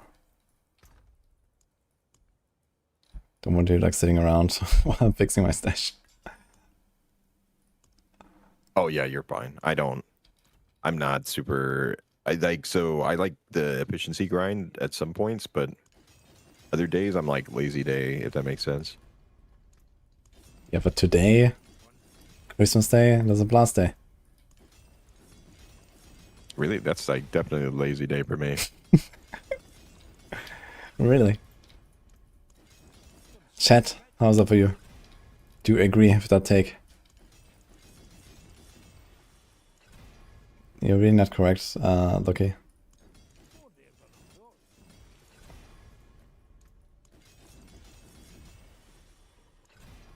I really like the dot builds on Paladin. Yeah, Consecration Paladin, man, log in.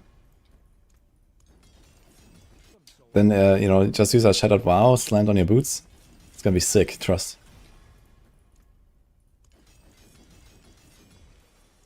Every day is lazy day. That's what I'm talking about.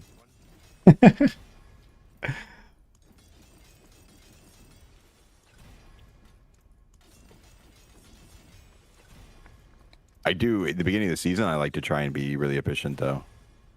Mm-hmm. Do you actually like full-time stream? Yeah, like pretty much. Like, so I do other things, right, in life, but it's like I don't actually do, like, it's not like I don't know how to describe it. I stream when I can stream, and I like streaming, so it ends up being full time because it's like if I'm gonna be blasting or if I'm gonna be hopping on or whatever. Like if I'm gonna play D4, then I'm just gonna pop on stream. So it's like it ends up being kind of full time, but sometimes I take off like November or whatever, end of the season. I took some days off, but I usually stream every day, and then it's anywhere from like 4 to 12 hours plus or whatever, depending on the day, right? Some days I only have 4 hours. Some days, beginning of the season, right, I'll blast like 20 plus hours. But most of the time, like between 4 and 8 hours, I think, these days. Okay.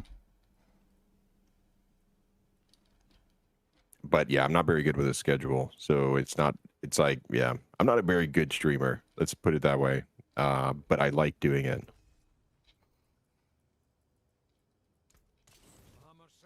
Or I mean, I think I'm an alright streamer. What I mean is I'm not very good at the job of streaming. I'm okay. I'm not making this sound any better. Not very professional streamer.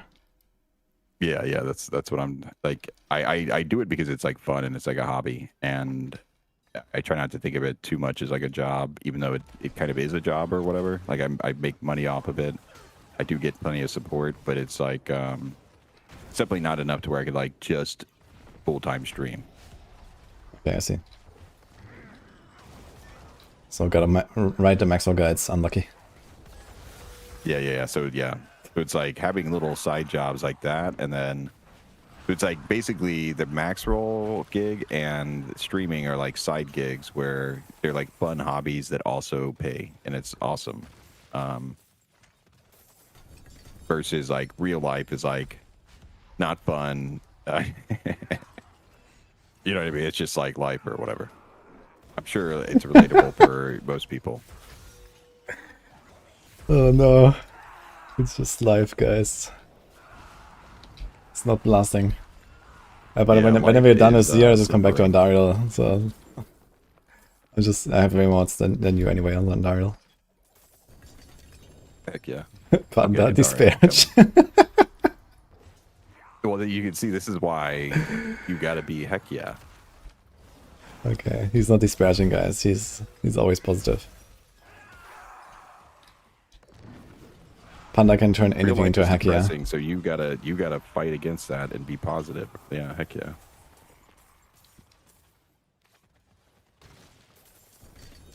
Is dodge a good defensive mechanic? It's not really a priority or something, but it's nice to have.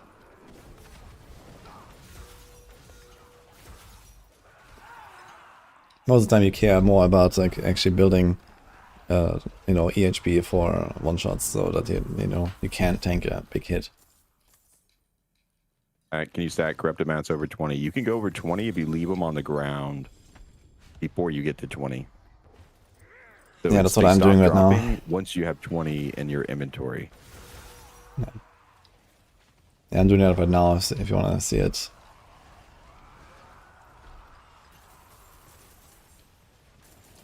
Would work better knife or faith per se Yeah, and then if you compense. want to not see it, then you can tune into me because I'm gonna. Yeah, I mean dodge is I'm okay, actually 21 knife per falls second is already. okay. Depends a little bit. If you use rally a lot, and drain your life like this, then you want life per second for sure, but in most builds where you don't do that, then it's fine to go dodge. Yeah, I should have done some Azmodans earlier.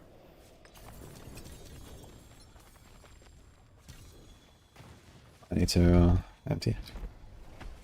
Yeah, have you seen any Purified Claws yet, Woody? Yeah, I have like Andariel Claw on like you every missed character, that. I think. I'm missing a Duriel one. So I had the Duriel, but it Oh, ripped on wow. my Zeal guy. And it's the only thing that's missing for me. And I just can't get a Duriel again, even when I go I do like a bunch of Helltide every day and I just never get the Duriel thing. Yeah, I'm missing Andariel and Belial on this character. I have Belial on like 2 of my other And Belial characters, is super though. easy to get, I think. It seems to drop very often in the pit.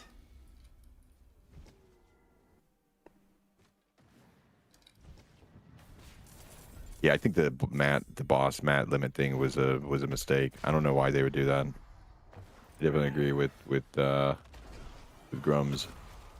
I mean, if you have, 20 of 3 different bosses. That's 12 Asmodons in a row. How much Asmodon do you want What's to the do? minimum roll on the? What's the minimum roll on flicker step you're looking for? It doesn't matter. Just slam all of them. Okay. So if you just like throw him in a stash and give it to me later, that'll be fine.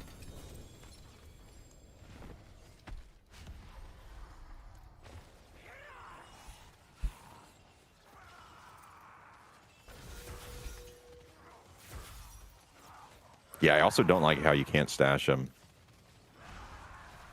Obviously in hardcore that's kind of annoying, but it's also, I guess, yeah, I don't know. If you have a bunch of alts too, it's nice to be able to transfer them across characters. Mm-hmm.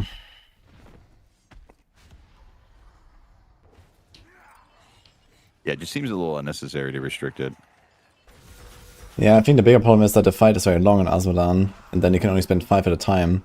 So you get like, 20, 20, 20 super fast, and then you just sit there like an hour at Asmodan, man, and it's fucking boring. Like, if I could, like, similar to the world boss, that's like, okay, I can only stack 20, but when I go there, I open all 20 at once. I think something like that would be okay, But, like this, like 5 at a time, like, pfft. Holy man. Like, I don't even want to do it. I also hate how many sigil, like how much loot we get. Like, I don't think we should ever get more than a full inventory worth of loot from like one session of whatever we do. Like, if the game gives me loot, I shouldn't have to go back to town twice to clear it all out. Yeah. Like one town trip should be max from any like one source of loot, in my opinion. Yeah, Like, I think this is just complaining about no, too no, much this loot, is but it's certainly true. It's not fun. Like, it's not fun to go to town. It's like, give us more inventory space if you're going to give us more. Yeah, I don't think this is like intended. that, I think this is just bug to shit. That's what it is. This is 100% not intended. That's true. They just like messed We're up. Probably just getting more sigils. Yeah, this is just completely bug to shit, I think. But I haven't said anything about it either. So anything? Hmm? Are you slamming any Tabalts? Are you running Tabalts on anything? You asked me about Tabalts earlier. Are you running Tabalts on any build? Well, I was slamming them a bunch, and I actually have some decent ones, but I'm probably not gonna go for like the Giga Slam, so it's fine. So I don't care. I have like some pretty nice like GA ones with like I think like a crit or a cooldown roll on them, so I will do. Is it a drop rate intended for a loot filter? Yeah, they did say in the interview, every other time they said no loot filter. Like, literally every other time besides that interview, they said there is no loot filter. And then that interview, they said they're looking into it, right? So it's like... No, it's not just interviewed, it's announced as a feature for the expansion. Oh, they did. Oh, okay, heck yeah. Yeah, this is an expansion feature. Nice. I was wondering when it was coming. Or, like, you know what I mean? I was wondering if they mentioned it, right, in the interview.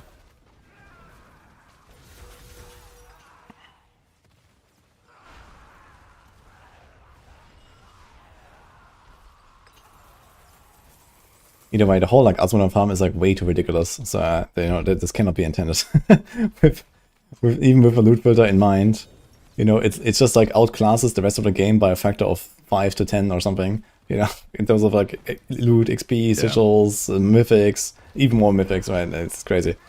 So it's insane. But to be fair with the way sanctification works, I feel like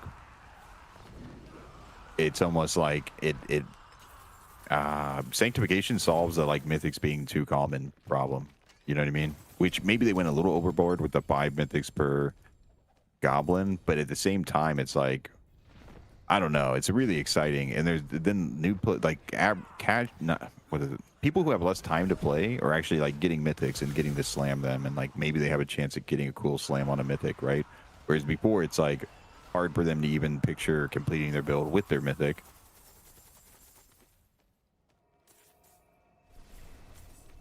It's like, I actually kind of really like the loop. I just want it to be a little more fluid. Maybe like to where, you just don't have to go back to town. Like, I want a bunch of loot, but just like one inventory's worth at the most is all.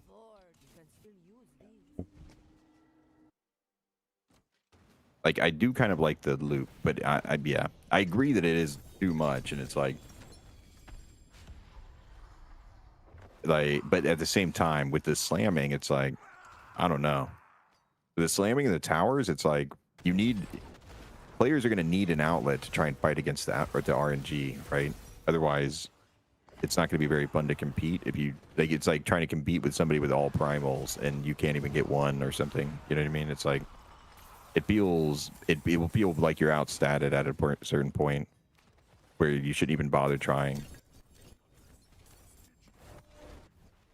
If you don't have a way to fight against the RNG, like to sift through the bad luck and demand I'm getting this kind of thing. Where did you end up going? I'm sorry.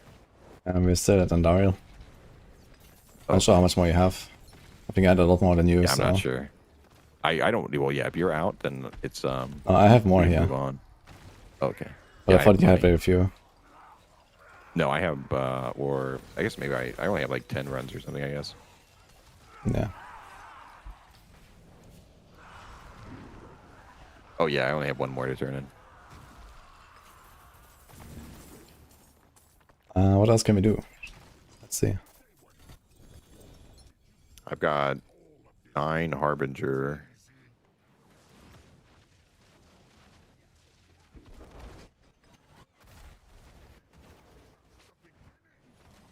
Okay, we can do a few harbingers. Oh my god. 4-star. Ooh. 4-star Huge. what though? Huge.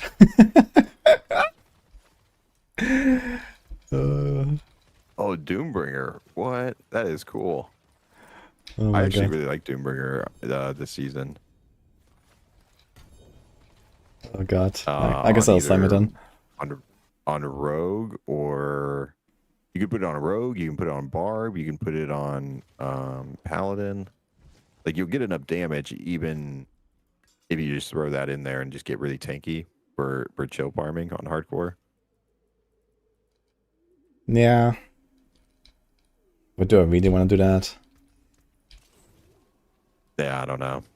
I guess you're not really the chill farmer. You're the sweat farmer, or like, you know what I mean? Yeah, that's why I play Aradin all the time. True. Orden is just so efficient. See, this is what I'm talking about. My teleport gets nerfed, and then they put something like Orden in the game.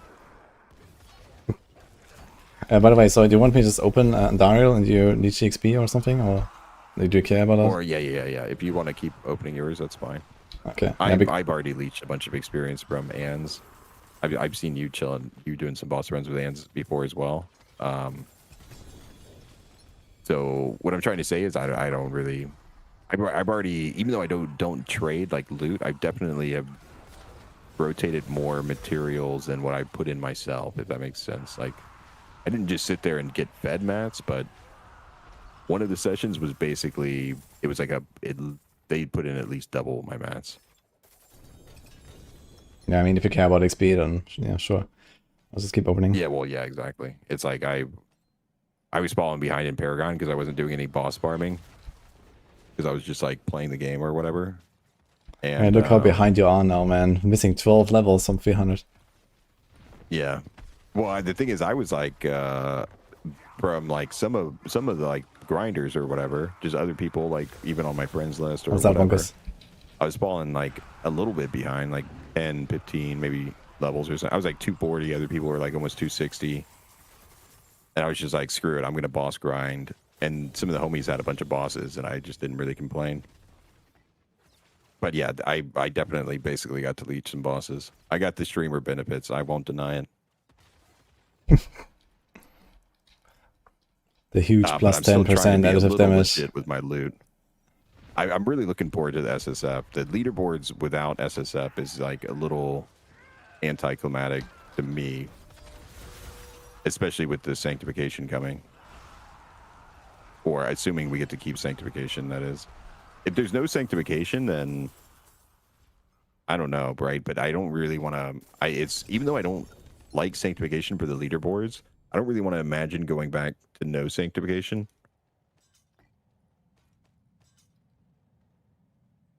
Yeah, sanctification is great. Yeah, my guess is that they're actually gonna do something with the cube potentially. So maybe it's not gonna be like a season 12 feature, but then season 13. cube. Yeah, we're getting a Horada cube for crafting. Wait, did I miss some kind of press drop, or like did I miss one of the news articles? Did you like watch the announcements at all? Like, I mean, I don't know. I guess maybe I didn't. I mean, I watched the Game Awards. Maybe I just forgot. he did? Okay. Well, there's a Horada cube, and it's supposed to be for crafting. Crafting, okay, heck yeah. Yeah, exactly. And you know, like I think that they're probably gonna do some cool stuff with that. And I could imagine something like sanctification could be like a feature in there, right? Okay, like now we have the season theme and whatever, but like Horada cube, you can always just add more recipes, and right, you can like always attach more things to it if you want. So once they have made that thing, then you know the possibilities are endless, basically. So that's the advantage, I think. And I don't see why not, you know, just give us something like sanctification for that thing. I need to salvage.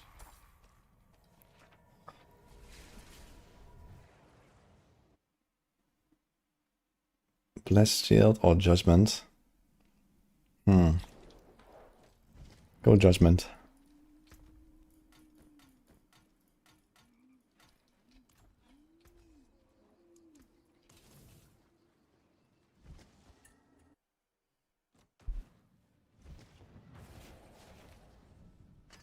Are you following D4 on Instagram? No, I don't. I'm not sure about that. Yeah, I don't think you have much mats left anymore that are shared between us, by the way.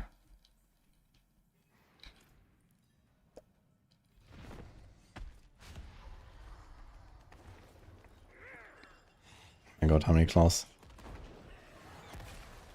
Yeah, I'm old. I don't even use Instagram.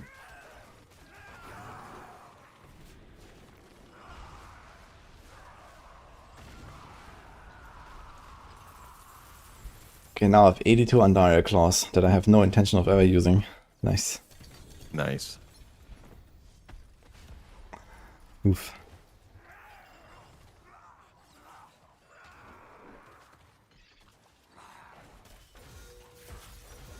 Was the game playing Harbinger next? Yeah, I mean, sure.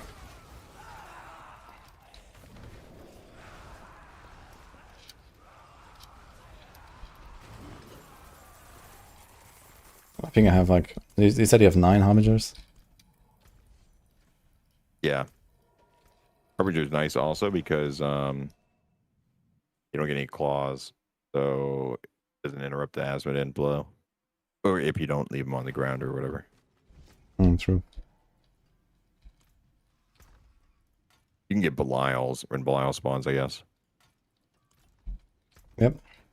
Yeah, dude, yesterday I did like a session, like, I don't know, I killed Belial like 300 times or something. It's crazy how you can print your ace with that.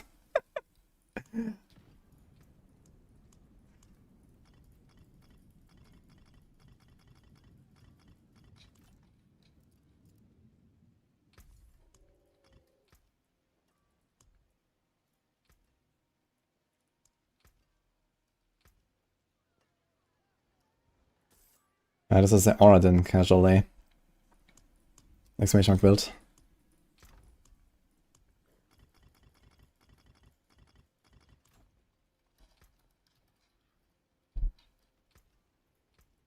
Just start if you want, I'm going to trade real quick. Oh, you're good. I was looking at my toughness. Without a paladin, I'm at like 3 million combat.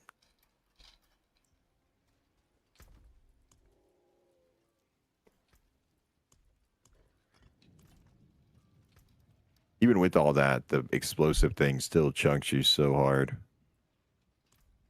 What do you think about that? Yeah, I mean, what is that called? What is that effect called, anyways? Yeah, it's explosive called. Yeah, it's yeah, I mean, it's basically just a bug, I think. So it's because you can't block it. This is why it chunks you so much. So I actually started putting a ruby in. What about the classes? What about the classes that can't? But some classes can't block. Yeah, they should be fine. They don't really worry about explosive. Because, you know, they take the similar amount from everything. It's just that on Paladin, you take no damage from anything, and then Giga from explosive, right? So on other classes, you just build Well, no, it works toughness. the same way with everybody else. No. What? Yeah, everybody gets one shot by explosive. Well, that's because they're just like too squishy in general in that case. But you know, like Well, compared they to don't get compared to that other much shot by classes, anything like else. on a paladin, you take like almost quadruple damage from explosive, and every other class. Well, yeah, everybody else takes quadruple damage from explosive too, is what I'm trying to tell you. Okay. Yeah, but you have other defensive sources now. Well, yeah, but the explosive, it doesn't matter because the explosive just deals too much damage, right? Is what I'm trying to say. Like it deals like 4 times more damage than any other apex. I guess maybe they did it that way because it could. It's like it's so slow, right? You have a long time before it goes off, but that still doesn't like really make sense. Okay, sorry guys. 'Cause it's so big. It's like covers the whole area. You have to move out of the way, right? Thanks, you have to move Mize. so Appreciate far out of this. the way that you're Enjoy losing the a lot mug. of DPS. What is that? A hoodie? And the mug. Okay. Whereas like the other effects, you're like, I don't know. I'm just trying to say that I think the explosive is overtuned, right? Like, is it just me, or you think it's just because of the block thing, though? Yeah, I don't think that the explosive is that overtuned or something, but maybe I'll get a better feel for it when I play other classes. But it's certainly like a paladin issue where you just take quadruple damage from it compared to everything else. And I mean, other classes I would just expect to build defenses in other ways as well. And then explosive shouldn't really feel like such a problem. But other things, like for example the Sword of Damocles, I think that is a major like dev source as well. And maybe some other affixes, so I just need to like learn how to play around them and like how to build around them. And yeah, for example, in Paladin, I put in a ruby now on the jewelry, and that helps a lot, for example. It's maybe just like people are not accustomed to building the defenses properly, because, for like a year straight, I have just been like full YOLOs ended, and stuff going, and now I just don't do that anymore. So I think this is mostly it. Yeah. Yeah, I remember when I was pushing up in the beginning with my character, I wasn't maybe it was like only double damage, but the explosive chunked me for like 75% of my barrier, whereas nothing else could even get me where I was sweating. Like I wasn't even worried about getting hit by stuff really. Like I would dodge like multi-hit things, right? But if one thing hit me, I didn't really care. Or if like a couple things hit me, it doesn't really bother me. But I get hit by one of those explosives and it's like, boom, 75% of your life. It's like, obviously, it's like you can, what is it called? You can mitigate it a little bit, but it's so much more damage than everything else to me, so far from what I can tell. Yeah. I need to do a bit more testing, so I can't really give like a definitive answer, but at the very least I know that there's like a pattern problem with the Ruby. You can solve that. And yeah, for other classes, I know, just might have to build more defenses in general. I mean, barbs should definitely be fine. I think barbs are just chilling across the board. And no, barbs get one shot by it too. What? I cannot believe that. Like not on like Torment 4, but like on higher tier pits or whatever. Like if you try and push, obviously there's a certain amount of DPS you're expected to gain by giving up your defenses or whatever, but like talking about like well geared builds. Okay. Yeah, okay, maybe there's something wrong with them on top of them not being blockable, so maybe I just like figured, okay, it's like a paladin issue. But maybe it's like a general, like, okay, this thing is kind of tough. Yeah. I mean, that's what I got from it, but my paladin, it does fine on it compared to my other classes, because my paladin is just so much tankier than all the other classes. But paladin does so much damage that I can give up way more damage, right? To be fair, my other classes are just in Torment 4, right? So just with sword, between my sword and my paladin, the only thing I feel threatened by is the explosive. Like, it doesn't feel like any of the other affixes matter that much. Yeah. Like, the explosive was dealing more damage than that Belial Breath. If you just get hit by that Belial Breath at the end of the pit, which is weaker than the normal Belial Breath, than the layer one. But if you just get hit by that Belial Breath, the explosive, one of those explosives deals more damage than that Belial Breath, and that's kind of crazy to me because it's like big telegraph shadow boss effect. It's supposed to be scary versus like this thing that's going to spam your whole screen that you have to just like keep moving away from.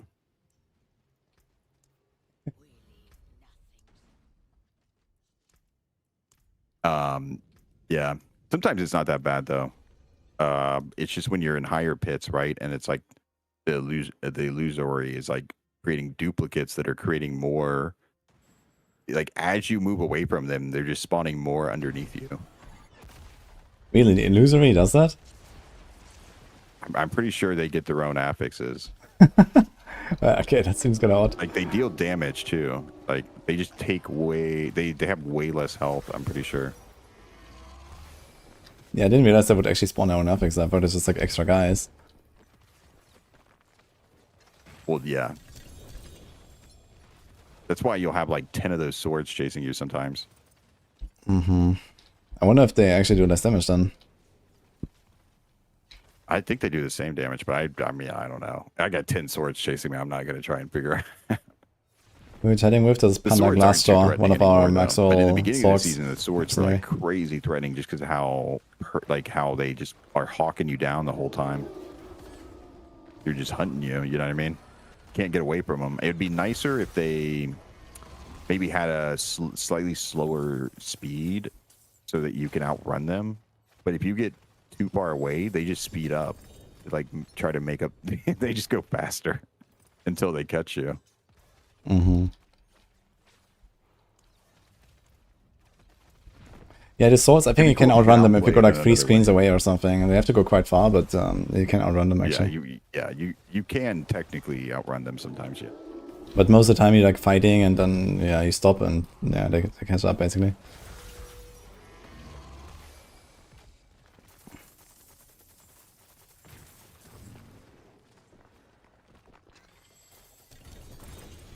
You rolled hard or static on Stardust Ring, Grudge Painted Versa. Inventory.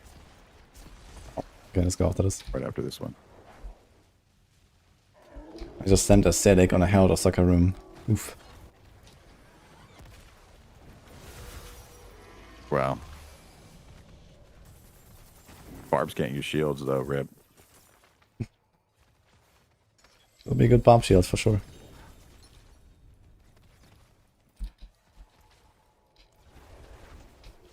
I kind of said I think it was a 50% roll on the affix as well. So it would have been pretty sick. Let's get like a starters on this or something. Can you use it on like any build?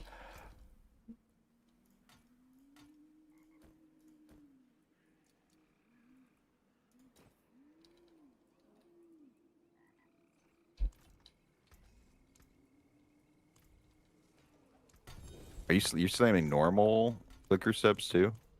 Yeah.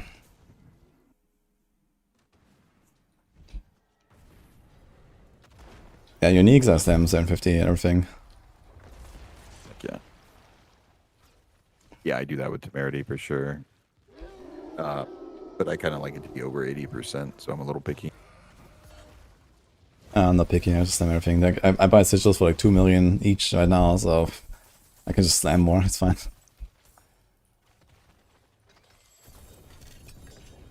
I just bought like 1,000 sigils on some people.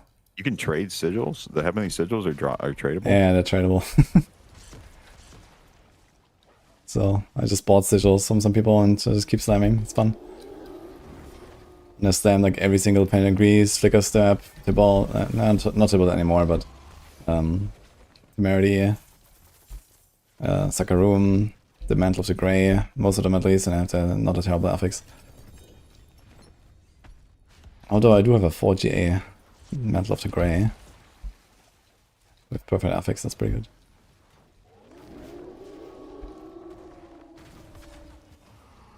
Stack of sigils sells for 23 million. Yeah, that's the vendor price, I think. Right? It sells for like, yeah, something like 20 something million to the vendor. Yeah, I heard like a few days ago, like softcore was like 1 million a sigil, so 100 million for a stack.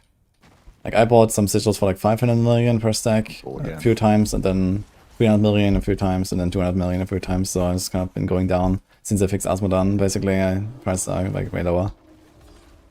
But yeah, before they fixed Asmodan, I bought them Yeah. for 5 million each.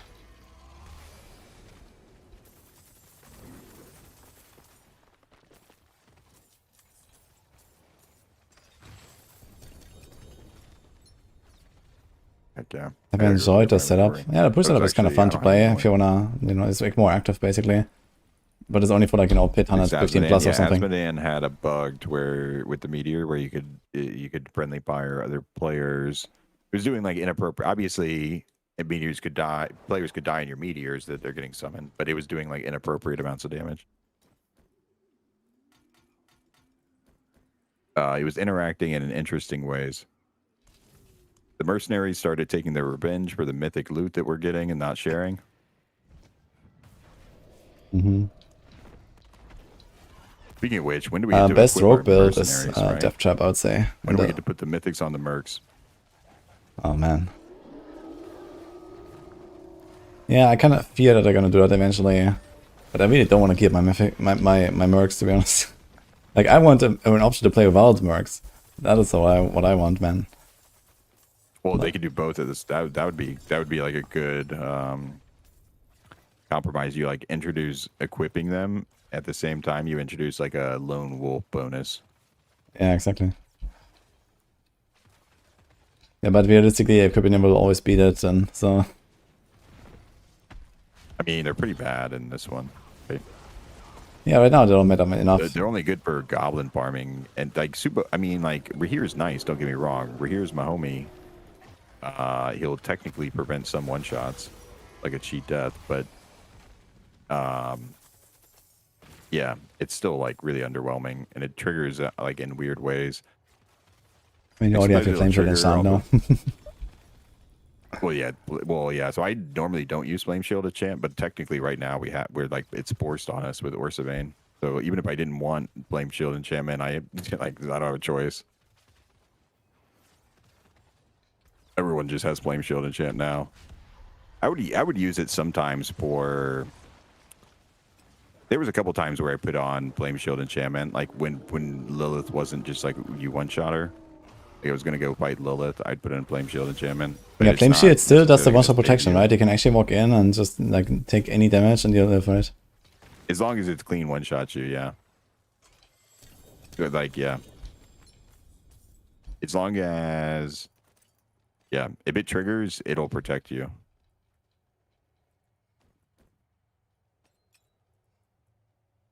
But it has to I can't let me read it again.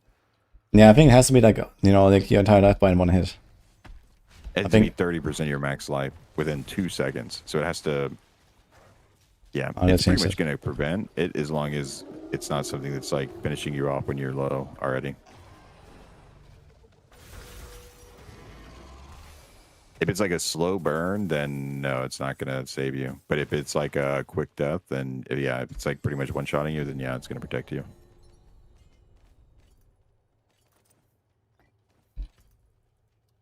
I didn't think it did, but I tested it a couple seasons and it did. I'm pretty sure. Are you out of mats? Nice. Yeah, I'm out of mats. Okay, I have 5 more after this, after return once. I think I'm kind of done after this anyway. I don't think I have much else anymore.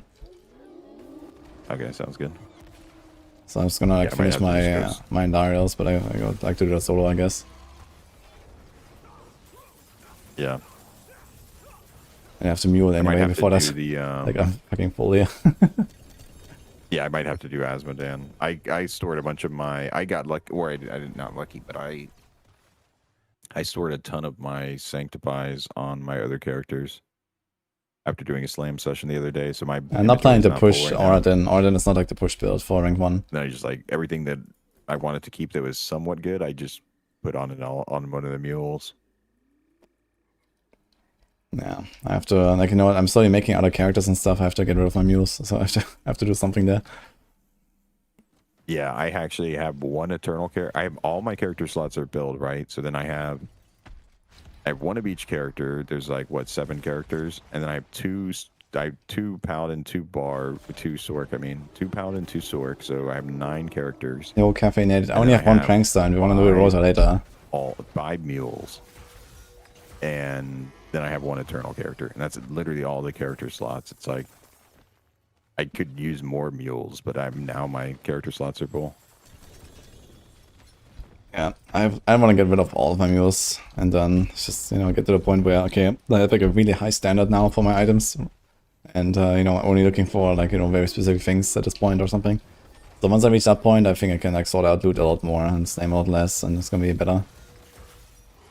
Yeah.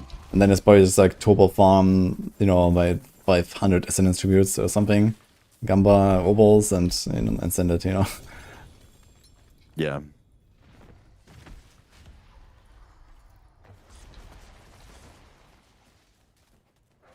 It's almost like you want a mythic on a mythic. You want a mythic. You want the double mythic for like your optimal set, probably.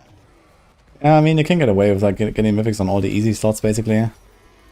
But it's like not unlikely with like the number of mythics you get that one of them will hit one. I actually have a prediction with Grandfather on it, for example. Yeah. Yeah, I need like the Perdition Shock. I mean, it could be a Perdition anything. But then it's like I could slam mythics on Temerity maybe, and I could try to slam on Boots to get the other two mythics. Yeah. I mean, if I actually do this, so Osman loop all the time, it's not unlikely you're gonna end up with one of your mythics that actually has another mythic, and yeah, then you just need the other two slots that are easy to get, and just keep slamming those until you have it. Yeah, exactly.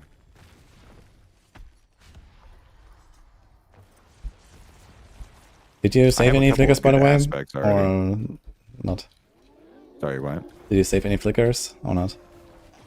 Oh, yeah, I have some in my bank. Or I hope I did. I might have deleted them and my brain, like, reset, but I'm pretty sure I have some flickers. I just started this Asmodan.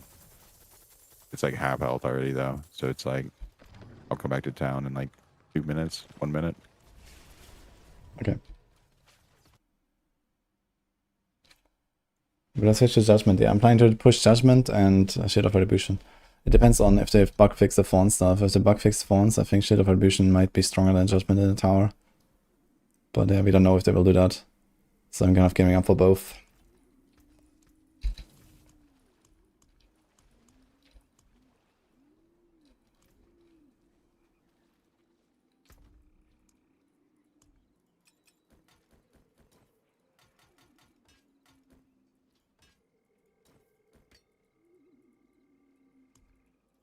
I guess we just slam that plus hammer weapon, cause why not?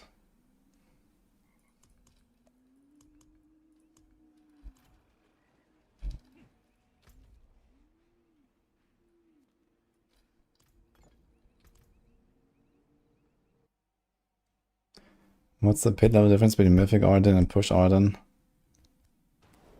Probably at least 5 tiers, I would say. Maybe a bit more.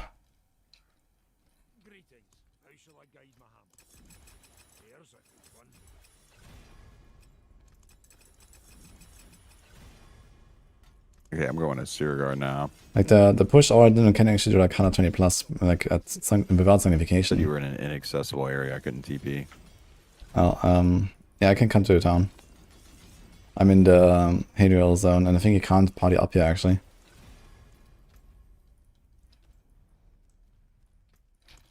How many do you have?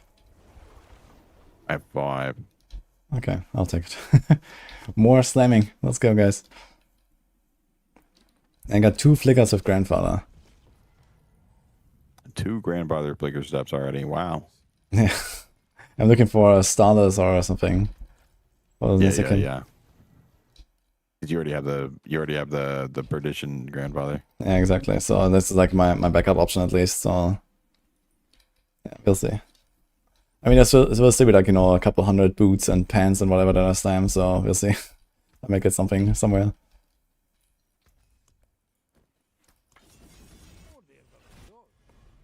I got a Stardust on Penitent Greaves with 12 quality. Very cool.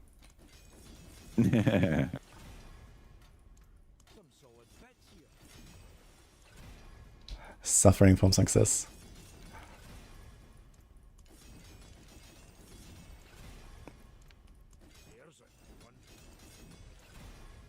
Havarian does not exist, it seems. I haven't seen Havarian a single time. Has anyone ever slammed Havarian? I don't think so. So I think that does not They exist. probably wanted. It would probably be a little toxic if it did exist. Why? I mean, in the tower, wouldn't it be a little? Couldn't you like try to fish for like good shrines just before, like at certain moments? Yeah, okay, but what is a good shrine? There is no good shrine. I guess that's true. The blast wave, I guess maybe. Yeah, I'm not sure. I'm not sure what the scaling of the blast wave is like. It does a lot of damage even at higher tiers, but I'm not sure how good it is really. Yeah, I don't Once like. you're I mean, high if you're talking enough. about like 130 push, even with like all the generic skin that Paladin has, I don't think Blast Wave will do anything at all. Yeah, that's true. I would be very surprised if Blast Wave could do anything there.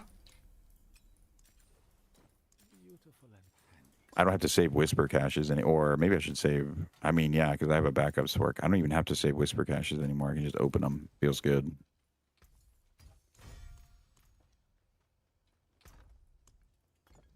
I have to buy new sigils soon. I had like 700 yesterday and I'm almost running out. Yeah, that's insane. But I mean, you're getting the mythics, right? So it's like, it's just what you got to do. I kind of wish that wasn't what we had to do, but I don't really know what the so maybe like a better rate on the mythics, but we get less sigils. Yeah, I mean, in general, I would appreciate like much less loot and so on, and then just like, you know, up the odds or something. So that would be fine too. Yeah.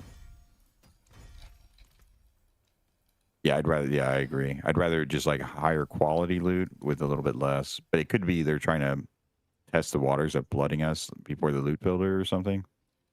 But Yeah, yeah, so it's really just just flood the us without the loot sigils. filter. Good idea. Yeah. Perfect.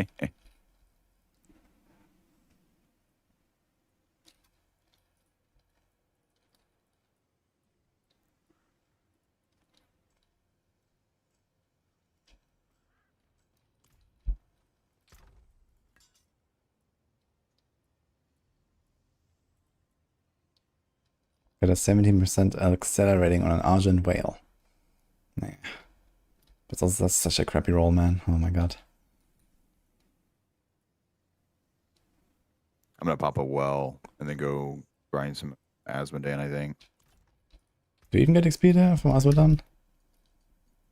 Yeah, you get well, I mean it's not like it's probably not necessarily worth getting the well, but might as well.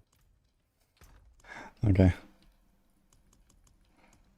The Asmodan boss is the most experience you get from like a single event, but it takes a minute to do, right? So it's much worse than grinding bosses. Mm-hmm.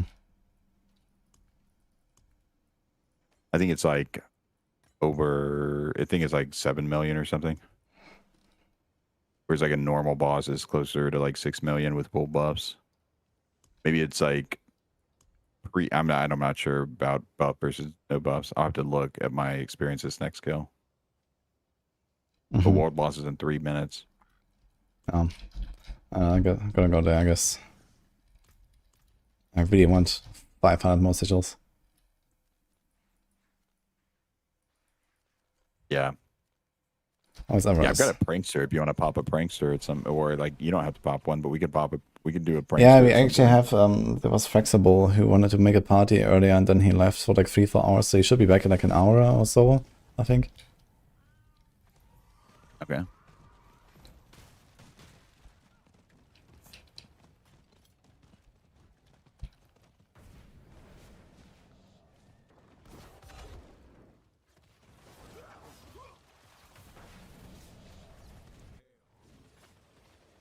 Hello. I am on your side, stranger. Yeah, the essences drop from any of that boss. So Helltide works. Why does it seem like Grandfather is a chase mythic? Because it's the strongest sanctification you can get. For like any build, any class, basically. It's double damage, you know. I'm gonna go grab a drink real quick while we wait on this boss. Why do I buy sigils? Because I'm not getting nearly enough of them. Greetings.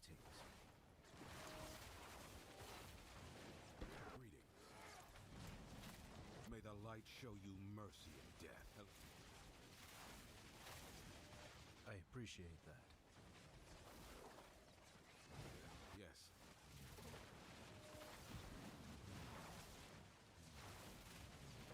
Why not use Grandfather in Oradan build? My Grandfather is not used on any Paladin build. Griswold alone is way better than Grandfather. And then you also have the shield, right? So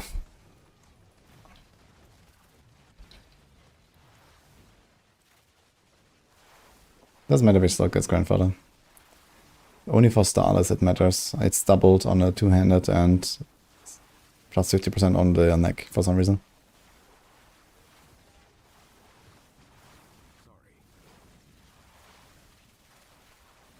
You can do 200 stages after World Boss. Yeah, I'm paying like 2 million per sigil, if that's fine, Nazrin.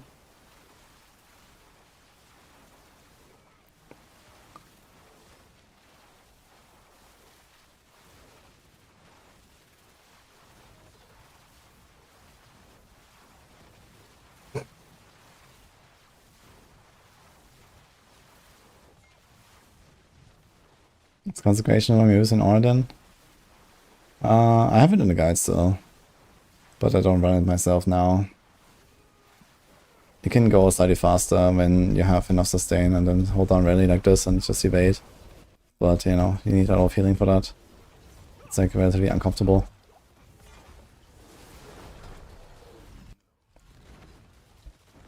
How and why does the Rogue's top ST overall with Paladin but barely 80 in boss and push list? That depends on the metrics exactly of our tier lists. But basically for the boss tier list, since every build in the game basically one-shots bosses at some point, we made a boss tier list with like kind of like scuffed setup in mind. So, you know, Death Trap needs a little bit to get online and stuff. And push also doesn't have like, you know, the biggest factor when it comes to like the overall tier list. That's the reason why we have the overall tier list, because in the past people used to look at just the push potential too much. So we made the overall tier list. The overall tier list is more about how it performs in the whole game, not just in like a push scenario.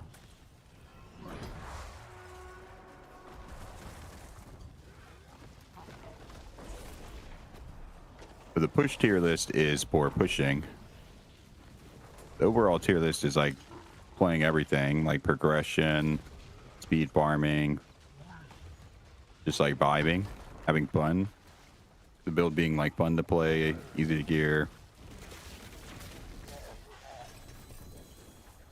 I think it describes it in the tier list. Like if you look at the tier list at the top, I think there's like a little paragraph where it tells you what the tier list is, what the purpose of the tier list is, what it's trying to communicate.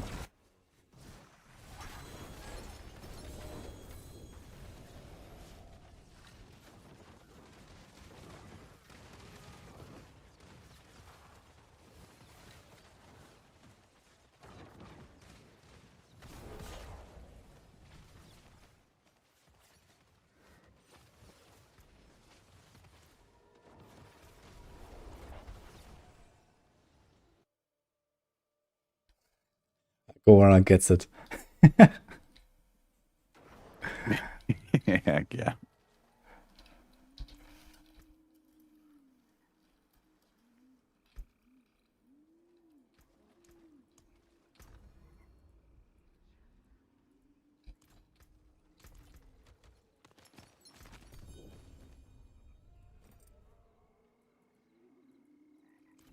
How can I help? Okay, we are on T4 for once. Guess I can do the whisper here.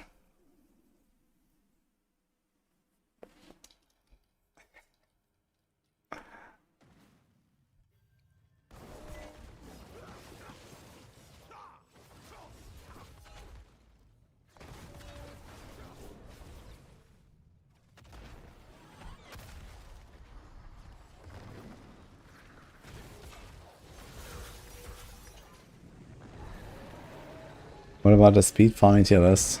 Yeah, I think that's about speed.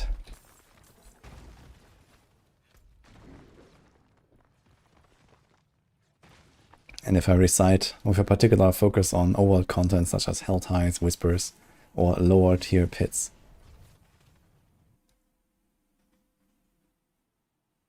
I think that's exactly what it says.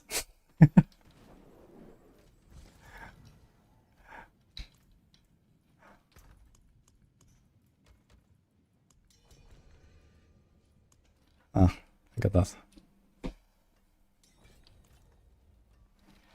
Hello. Okay, my dealer came to bring 200 sigils for my addiction. Freshly supplied.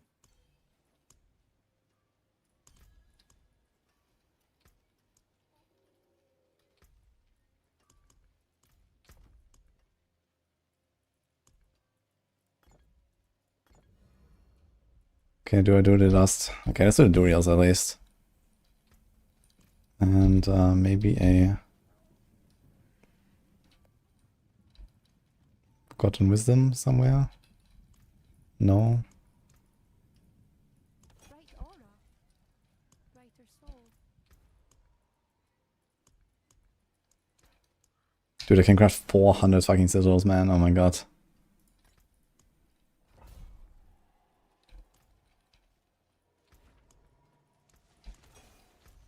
$400 Nightmare Dungeon. Yeah. So by the way, like about expansion, you should definitely watch that trailer. Because I was going to ask you a few things, like I don't know what you're looking forward to and stuff, but I don't know, you didn't know about loot filter even. I Or guess like, I missed it. maybe I should watch it real quick. I mean, it was not just a trailer. There was also like posts about it that came like that were posted like basically at the same time. So there was like some IGN posts about, you know, what's going to be in the story and hey, there's going to be a second class and, you know, all this kind of stuff. So that was all like not really in the trailer. But there's also like the official page, I think, where you can pre-order. I think that it says some stuff there. Should definitely check that out.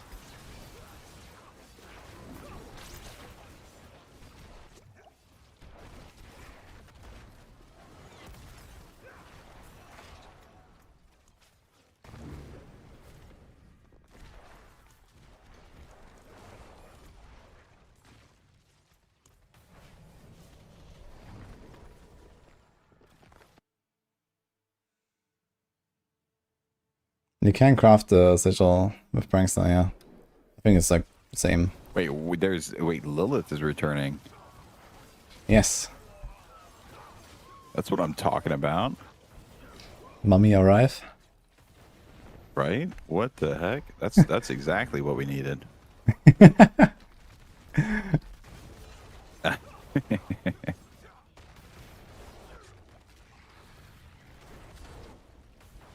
No, that's really cool. Yeah, we're going to Skabos, right? Mm-hmm. Dario gets to see how the expedition in Skabos goes, finally. Are we gonna meet him there? No, I think he says that in town. In D3, it's like one of his town quotes or something. What does he say there? Yes, how the expedition in Skabos Island is going. Oh, interesting.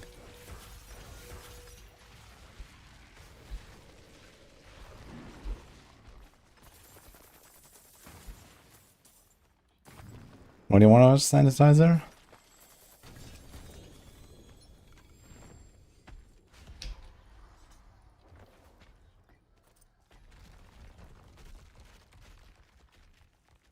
Yeah, I think it was not much to watch. It was like in the posts and stuff like that. Skobos is a dangerous place. Yeah, there's also like a feature coming called like what was it called? Not Infernal Hordes. Endless Hordes? Or something like that. So it sounds like Echoing Nightmares in D3. Nightmares. Yeah, so like, you know, like you have like, you know, there's like probably like waves of monsters and they get harder or something. So basically Infernal Hordes, but like the, endless, I guess. That was how we leveled our pits, right, in D3? Or I leveled our... Yeah, you get the augment gems there, yeah. Yeah.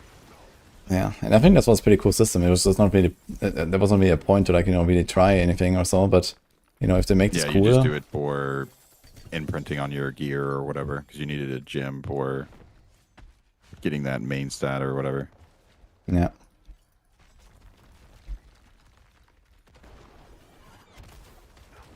Yeah, and war plans. So this seems like What did endgame they say about war customization. plans?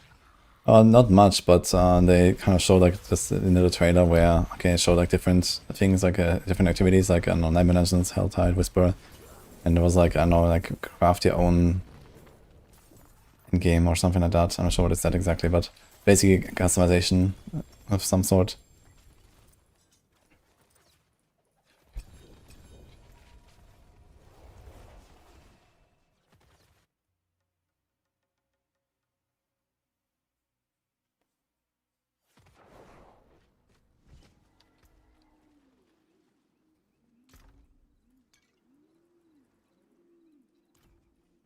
I don't know any of those items.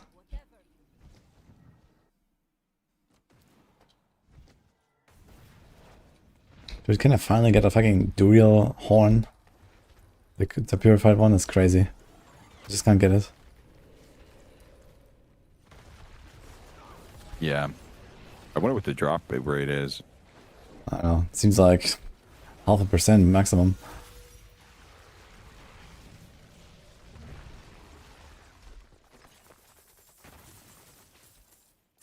Yeah, I would think that I would have my horde one done by now, but I haven't. Or not my horde, my pit one done by now.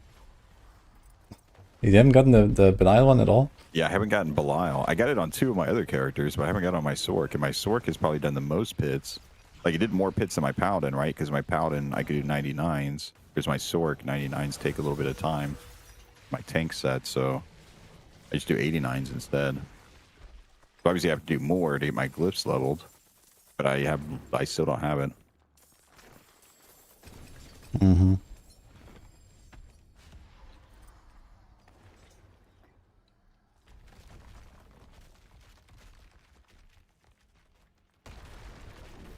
Maybe it's the profile in general that drop rate tanks. Yeah, maybe. Yeah. Maybe they made it so that, you know, Yeah. it's easy to get the first, and then it's harder and harder and harder, and then the last one just it's like some, you know, 1/1000th of the chance or something. Oof.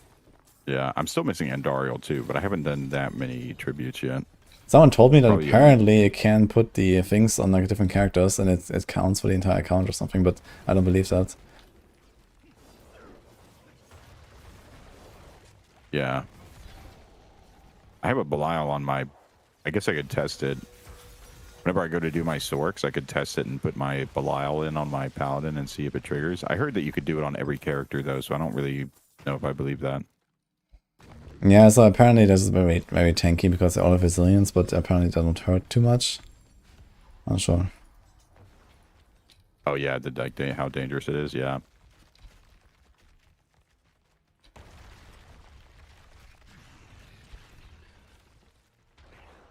Yeah, it is repeatable, so as soon as you put the thing in, it can drop again. I think. Yeah, like for example here, I put Andariel already on the I thought it was altar. one time... I don't know, you can put it in. Time. And you go to the altar, you get it, and you can find him again. So I have Andariel again already, but I don't have the real thing, so I can't do the encounter. Oh. I kind of like that, though. Like, it's kind of similar to the Torment. It's not too far off of the D3 Tormented bosses, I guess.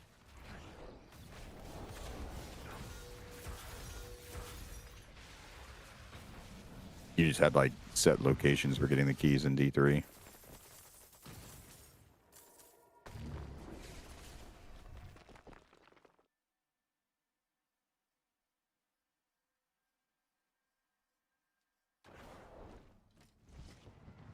How can I help?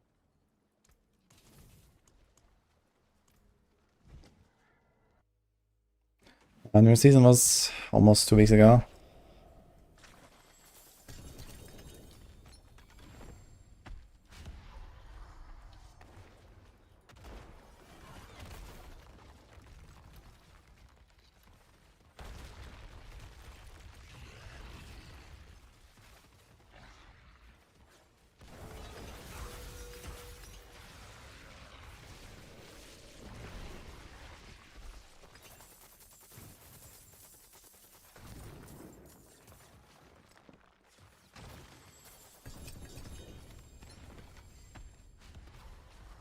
The best place dungeon get experience well.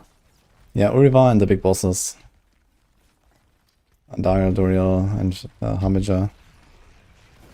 They are like the best XP per hour if you have mats and can just spend them.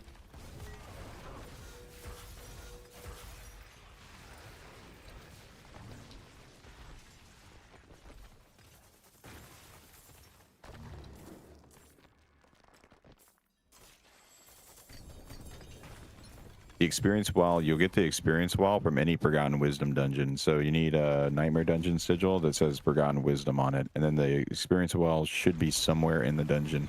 Oh, the bell. You might Okay. have to explore the whole dungeon to find it. Yeah, it's very easy to get a Forgotten Wisdom dungeon. It's like 1 in 10 maybe or so. Yeah, it's one of the more common ones.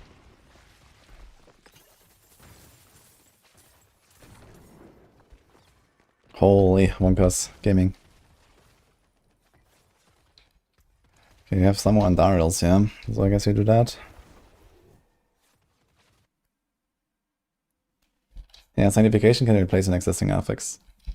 But it's like pretty rare. So it's almost entirely just upside every time. Yeah, it won't happen on the Ancestral Unique or Mythic Unique. And that's what they said. But I think it actually just doesn't happen on Mythics. I think Uniques can still have that. Regular Uniques can. I know for sure regular Uniques can, but I think Ancestral Uniques you shouldn't replace. Mhm. I mean, I don't know though. I'm not going to say that it's not. I haven't experienced it myself yet with replacing on an Ancestral, but I have had The normal Runic Lost Unique Pants. replace. That is just like the transmog name. That has nothing to do with the But I item. think they specifically said Ancestral Runic. in the patch notes. I think whenever I double checked it.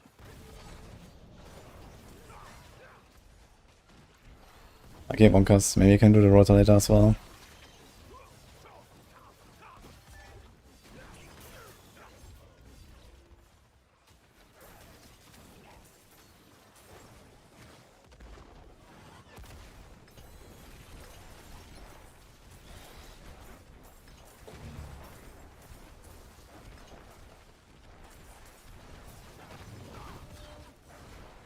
Yeah, so on Ancestor Uniques it can happen that it replaces the affix.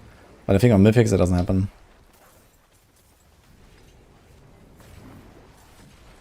Wait, Wonka's got 2 pranksters, what the fuck? Holy. Did you have it happen on an Ancestral Unique? I've seen it happen on Ancestral Legendaries and normal Uniques. I don't remember right now, but I guess when I do my next session I can check. But yeah, I mean, I only look for like very specific things and everything else I just like sort out really quickly, so.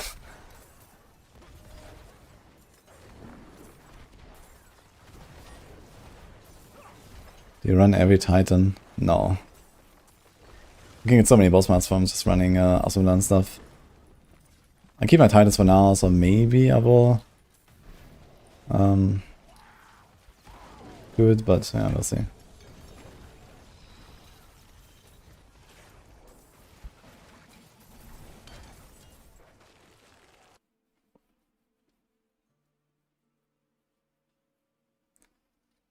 Yeah, Octo, Jinkaiten, so the like runic part or whatever, like runic loves, that's just like the name of the transmog basically. It doesn't have any bearing on the item itself, like what it does. So Moonrise is the aspect, that's important. The rest of the name is just like random, you know, this is like this pair of pants or something.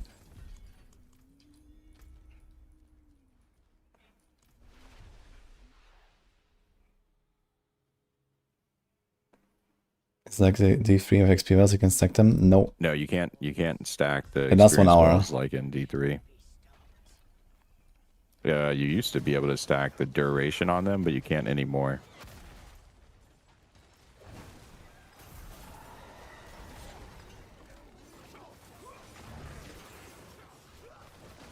It's like a very odd thing to intentionally remove, I feel. Yeah.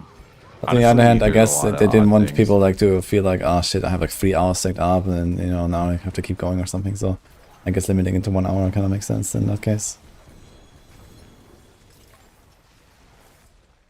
Yeah. Plus, like, Yeah, it could bait people into maybe think like if they disconnect or like they have, I guess, more reason to be upset if they disconnect with like a couple hours on it versus like before we used to find them in any dungeon. Also, now I think they only appear in Forgotten Wisdom. Yeah.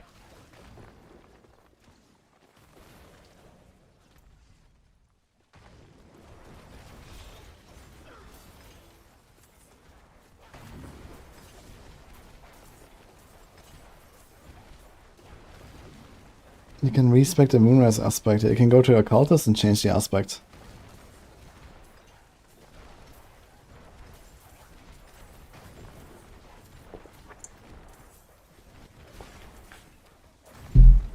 What do you think about making another hardcore event this season?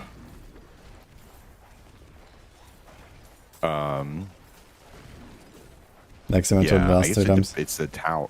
It's a little tough, right? Because the tower would be like kind of the time to do it. But I think a lot of people are gonna want to like play the tower like normal. You know what I mean? Yeah, maybe gonna do it like, you know, a little bit after the tower launch or something even, where it's like, okay, everyone is like preparing for this now and try harding and stuff. But you know, once we have gone past that phase, I guess people might be more open to it. Yeah. And yeah, my idea would be to make a living off the land challenge of it. So it's like, okay, you cannot like, you know, socket or imprint or masterwork anything, but you can sanctify. Oh, like okay, so treat it like everything's already sanctified, kind of thing. But then you are allowed to sanctify. Basically, it's unmodifiable. Yeah, the idea is like no even no NPC interaction, but the force is not an NPC, so. Okay, so you could still masterwork. No, okay, masterwork is yeah, so nothing is allowed but sanctify. Okay, yeah. No, that sounds like fun. I would be down. I like that there being like some kind of like weird you know what I mean? I like the restrictions. I'm a fellow blue rogue enjoyer, so.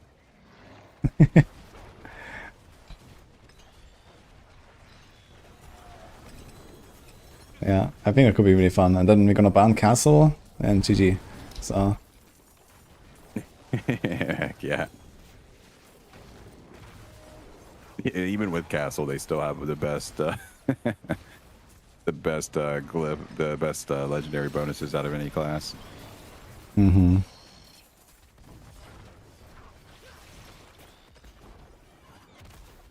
What do you think they're? Do you think they're just gonna buff us, right? Everybody's just gonna get buffs to try and come up to Paladin, or do you think they're actually gonna change Castle?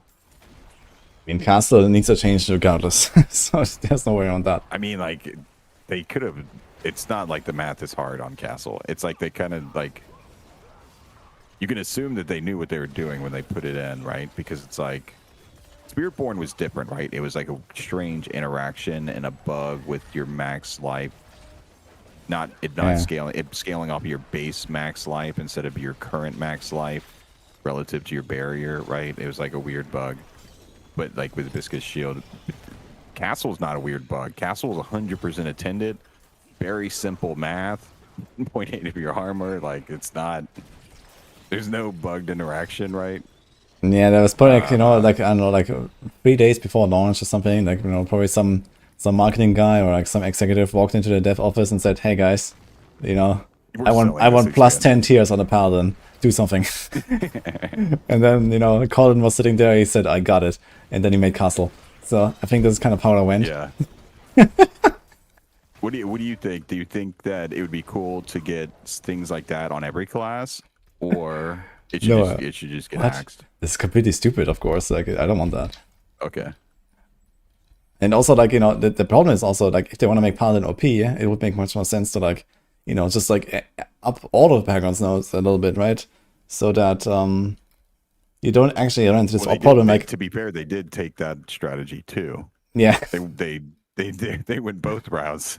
Yeah, exactly. They did both. But, you know, the bigger problem is that there's, like, a lot of people that have never heard of Castle, right? They play Paladin, they will never experience that, and then maybe they have a much worse time than intended because they just didn't click Castle, right? Like, hey, you did the correct choice. You get 10 times the damage, right? And everyone else just gets ×2 instead, right? So it's kind of weird in that sense. Yeah. where it's like, okay, like maybe people don't like look at it and they're like, ah, okay, whatever, you know, don't want to use this, and then they have their paragons set up and they never realize that castle even exists, you know. So that is another problem, I think, with that, where it's like, you know, these should all be like, you know, similar choices, but one is not like the others, right? So that is the problem, you know. The paragons are supposed to all give you like plus minus the same, so just under different conditions and whatever, you know, with different synergies. And then that makes no sense that castle works the way it does. And the other class should certainly not get something like this either, so.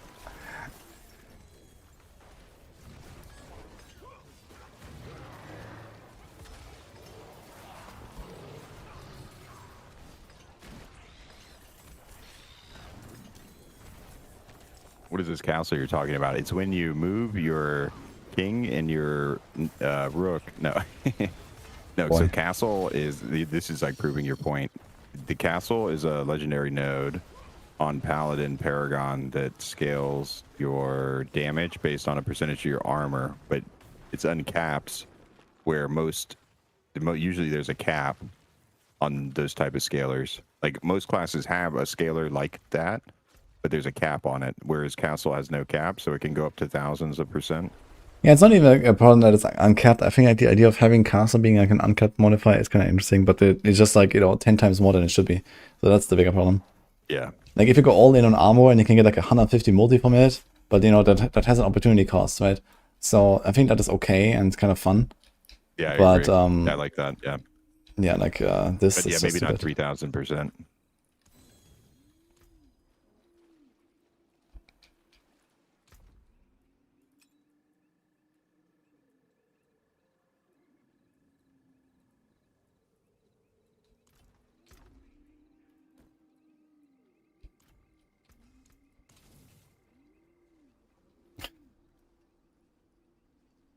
Hey, Christus Ironforged.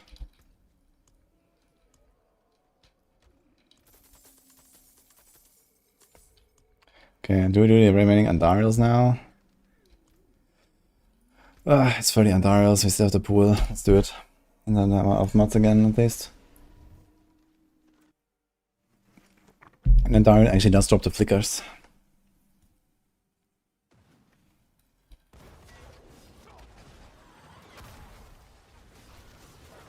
Just uncap every node, fuck it.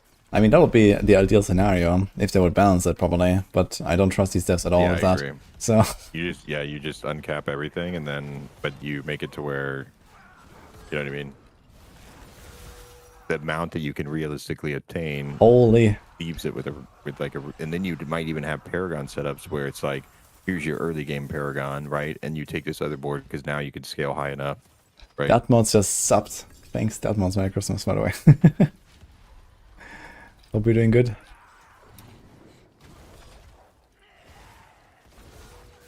I just want uncapped movement speed. I mean, there's also nothing wrong with uncapped movement speed, but they have to like massively lower the numbers everywhere, I think, if they do that. And I think people would maybe get upset that they would be like kind of slow in the early game. Where right now you just like, you know, almost instantly get the movement cap on many builds. Yeah, I love Sim Hua, if I can find those two early on. Because it's like 50%. The thing is, like, once you go like after evading, you can't really go much faster, and the games still feel good though. Like if you look into like if you look at the Hodaric strong rooms where you get the swiftness modes, like even if you go like twice as fast. I loved it. Yeah, I mean, It felt like you were gliding, like in PoE when your character starts like, instead of running, now they're like floating. yeah, but it's also like just I don't know, completely awful to play like long term, I think. So Well, they really in can't some raise the ways, movement yeah, cap. maybe. I enjoyed it a lot, though. I think it would be fun to at least give it to us as a seasonal power to explore it. You know what I mean? Like, try it out in a season. And then if it's like, you know what I mean, oppressive or terrible, or like performance is really bad because you're moving too fast that you can't even load it, or something, you know what I mean? Then they could adjust, right? The same thing with like sanctification. Sanctification starting out, which I'll be honest, Sanctification, I had almost no doubts that it would be a hit. People were nervous about it at first, right? Because it's like bad outcomes, but they even made it like as safe. They made it like as safe as possible. You know what I mean? Like they really made it really tame compared to like a corruption orb. Mm-hmm.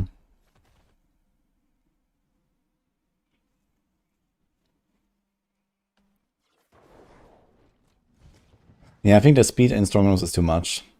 At least for like a permanent state, like as a temporary buff, it's okay. But if I imagine my character zooming around like that, like all the time, I don't know if I want that, to be honest. Oh, I want it. The only point that I get to that I would agree that it's too fast is if it's crashing your game because you can't load everything. Yeah, it's Then not it's too necessarily fast. crashing, but you definitely gonna run into these issues like where you run faster than like, you know, stuff is getting loaded into your like memory and stuff. Or like, you know, like monsters, like what the fuck Yeah. are monsters even gonna do? Like, you know, like you just run past it, like who cares? So, you know, like I don't know, it seems kind of stupid.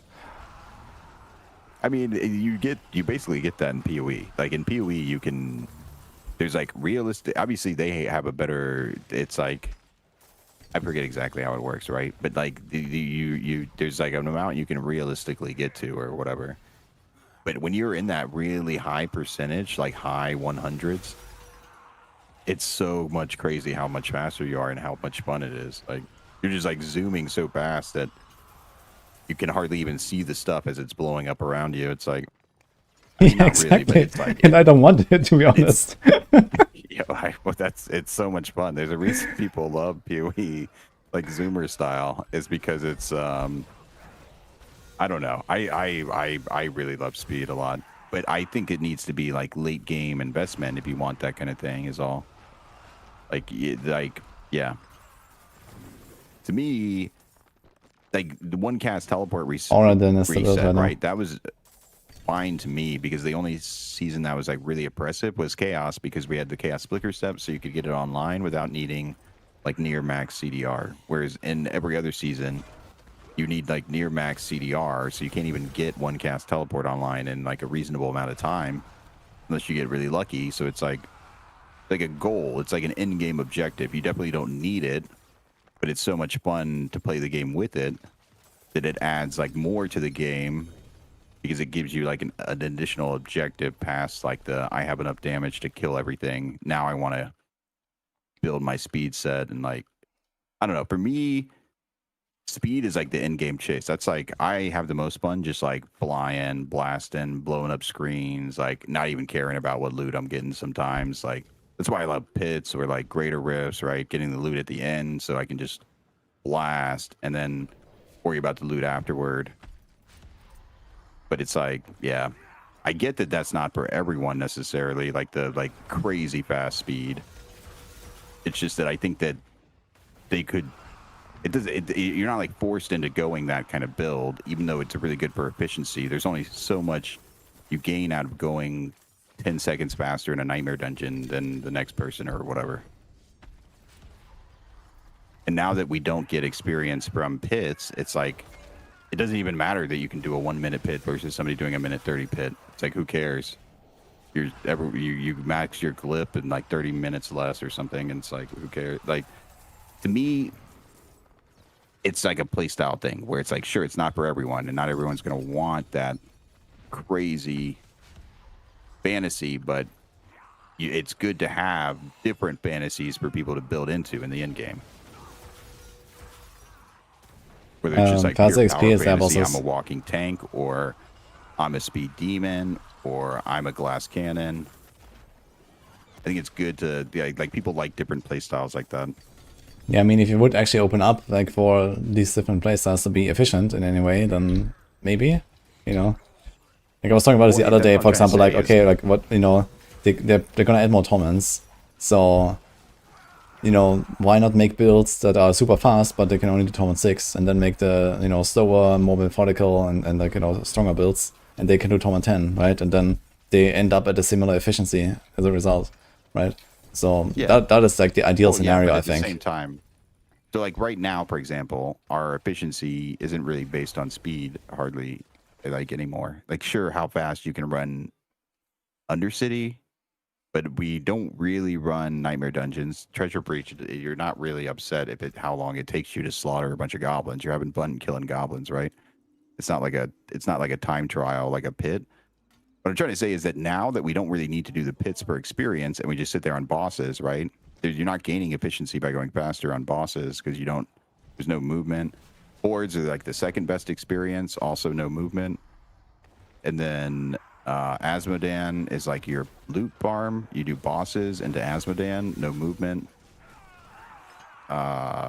It's just Undercity, how fast you can burn through those Ascendance tributes. There's a little bit, it's like relative a little bit there, but you get so much cooldown in there that almost every class can get a bit of speed going, except for poor Necromancers.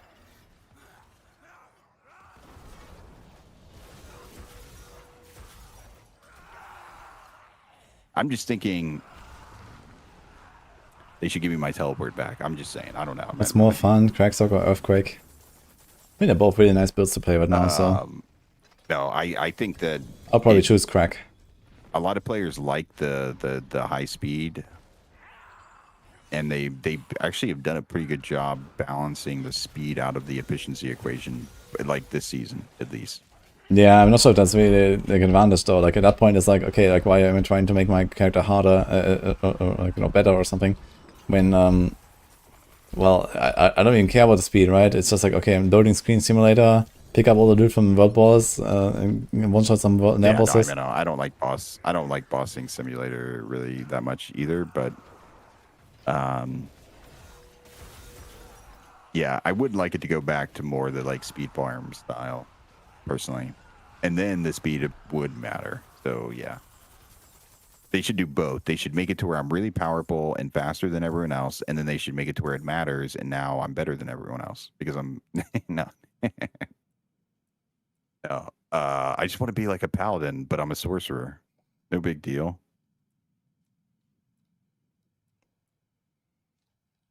Man, this guy is fucking everything. What the hell?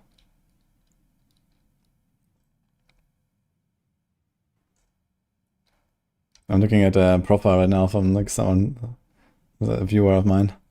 He has some gear, man. Oh, heck yeah. Yeah, people have told me about some of their sanctifications, and it's like, man. The only thing saving me is that I'm on hardcore, so I can hope that most of the sorcerers just die. Good strat.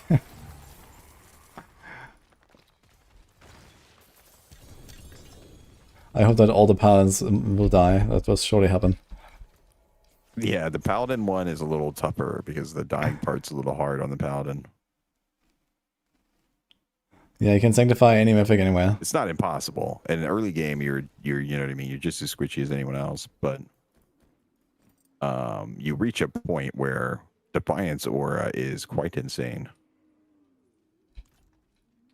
and then you just have really good Paragon, really good everything. You get to use shields. You get 100% block chance. You get a ton of block DR.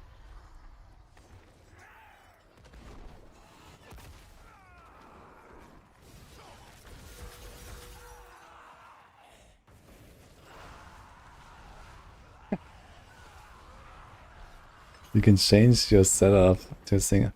I didn't realize you can go into the pit again with the sigil. I know you can help it out. I didn't realize that it doesn't close. That's funny. Not that it's really useful for anything, but I guess they have to fix that for the tower launch.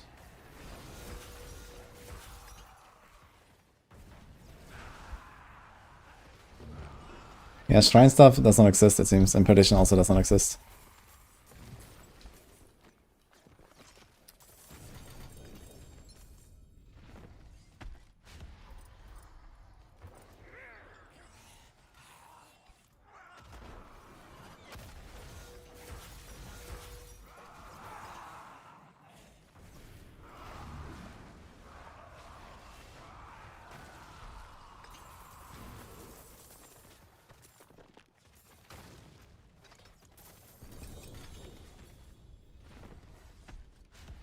We have a lot of Stygian stones actually. Do I do them?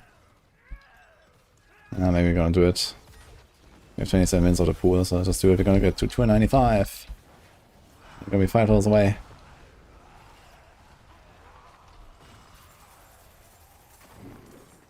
GTA 6 radio.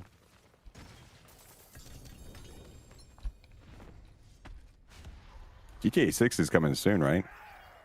I never even played 4 or 5, but Apparently it's in summer, I think.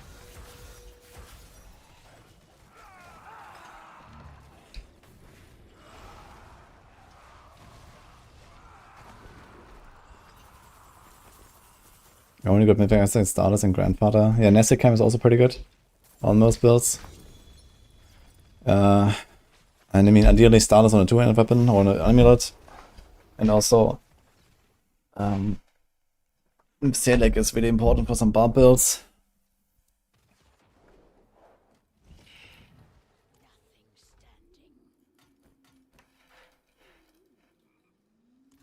The forge is ready for whatever you need. The forge is always hot. I can break that down.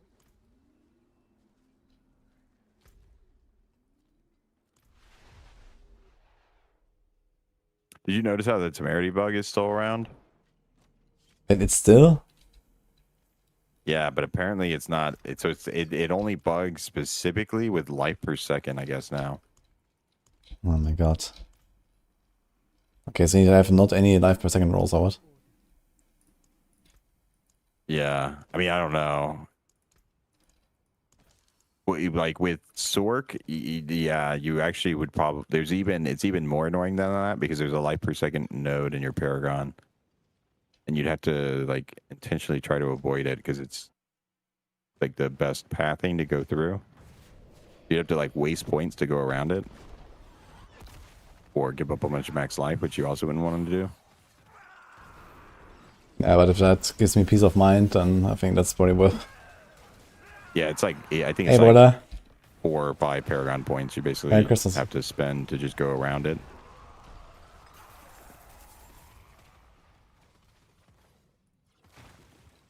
It's on Static Surge.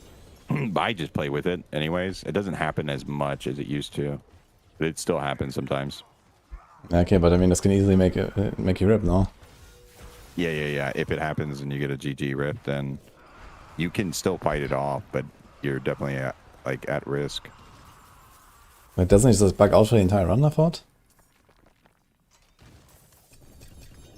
Yeah, it'll be bugged for the entire run, but because it's only your life per second, like you can kind of, in theory, your life per hit will out damage it. Have you tried doing like a re-snapshot of any kind to fix it? You can just take off your temerity, but you can't do that in the pit. No, I mean like either double transition or like adding a skill point or paragon point.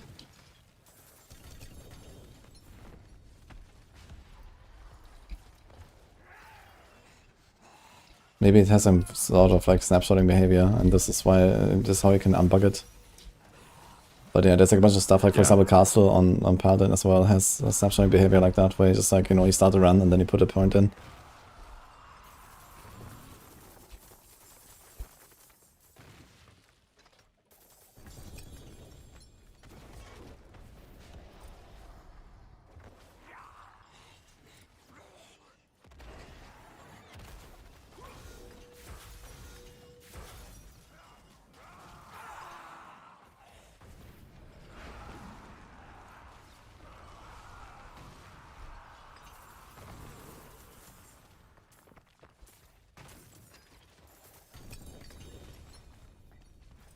Skylick's looking for Prankster Rhoda if anybody wants in. I think they're on. I don't know what difficulty they're on.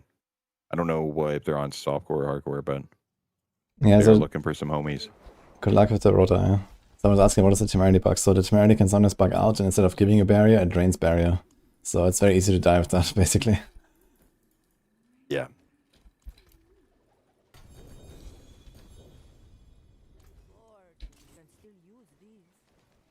But apparently it has only to do with life per second now. So they half-ass fixed it.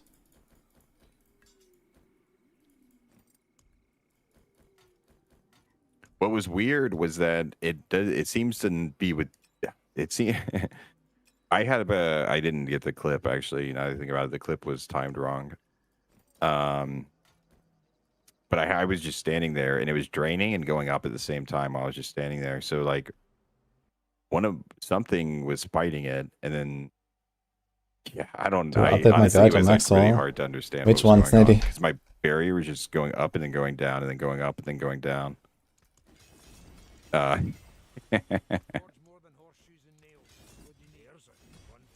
Then there was like no enemies around or whatever. There's like nothing damaging me. I'm just standing there.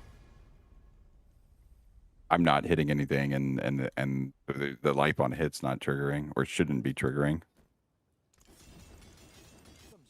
Oradin is updated. Got an update yesterday, actually. But it kept, so like as it would drain, it would heal back up. So it could have been that I had life per second on one of my pieces of gear, and only the Paragon life per second specifically bugs it, and regular life per second on gear doesn't bug it. But that's so strange. They would have them like coded differently. It could be because I don't know. I don't know. Maybe something changed when they upped the values. Did you ask Novar maybe if he has experienced this? Maybe he's looked into this. No. I know somebody else. Zeramos is the one. Zeramos told me. Zeramos is the one who said he decided to just go around it on the Paragon.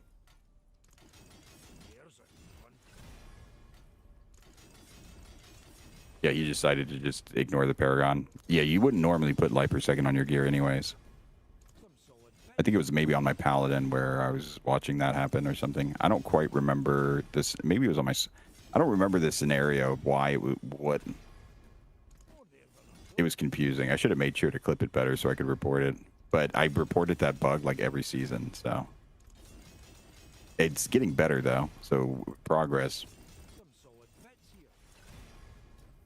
Life per hit does not seem to bug it out. Fucking spaghetti McCode, man.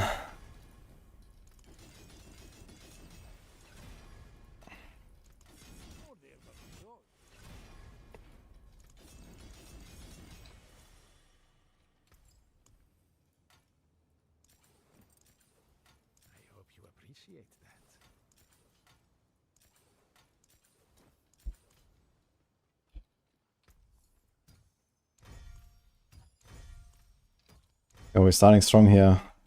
Double slam for legendary aspect in this new inventory. Oh,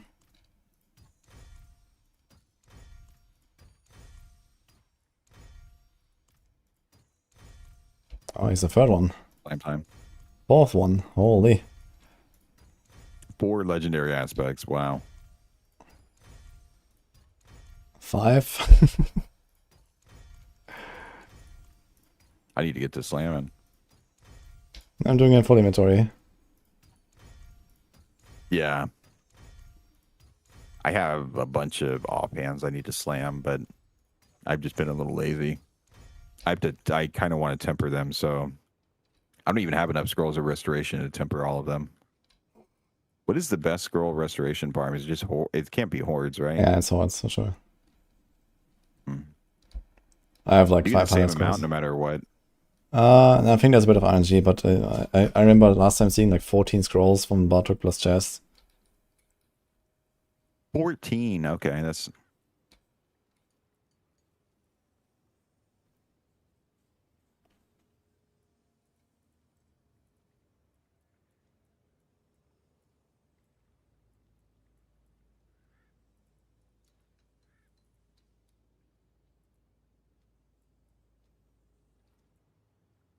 I'll keep my forge hot.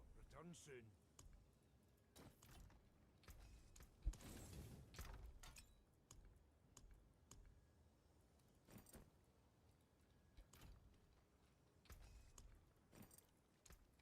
There's a good one.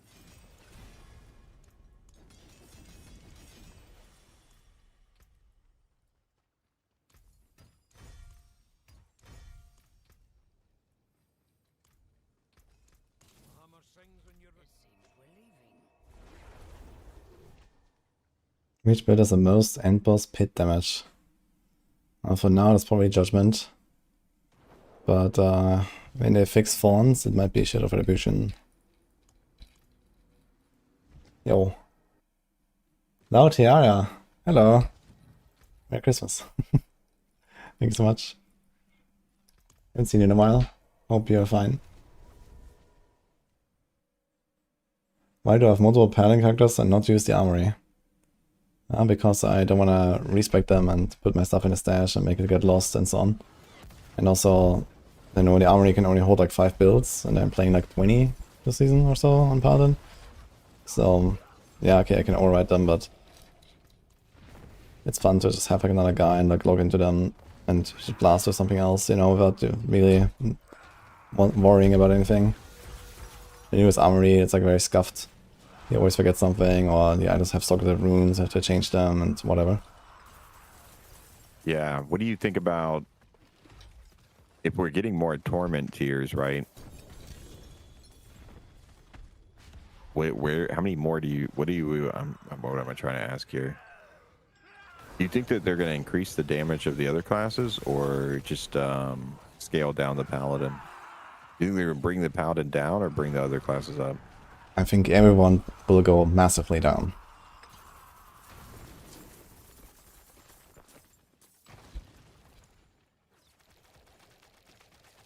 That's the only direction we can take, so everything needs to go down. And then you make, you know, like 10 more torment tiers or something, and then instead of times 10 per torment tier, you make it like times 2. And there you go. Or even less, you know, 50% per torment tier or whatever. So, you know, and like people like slowly progress with the torments, you know, unlock stuff as you go, you know, unlock uniques in higher torments, unlock certain content in higher torments, unlock certain bosses in higher torments, you know, all that kind of stuff. And then you actually have like a real like endgame system that makes sense. Yeah. Yeah, the progression is my favorite part, and it does end a little quickly. But I'm just kind of used to it because you know what I mean, I've been blasting it every season, so.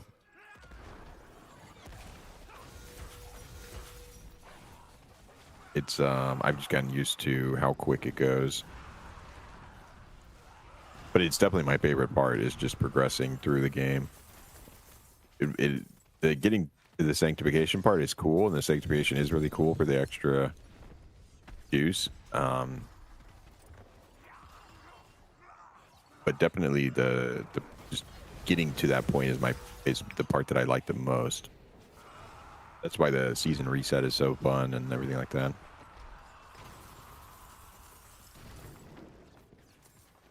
Loot filter is in 4 months.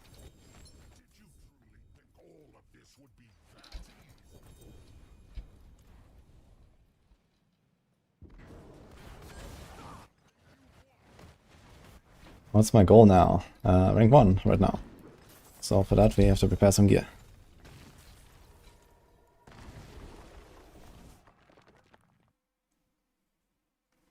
Torment 10, all mobs get resilience.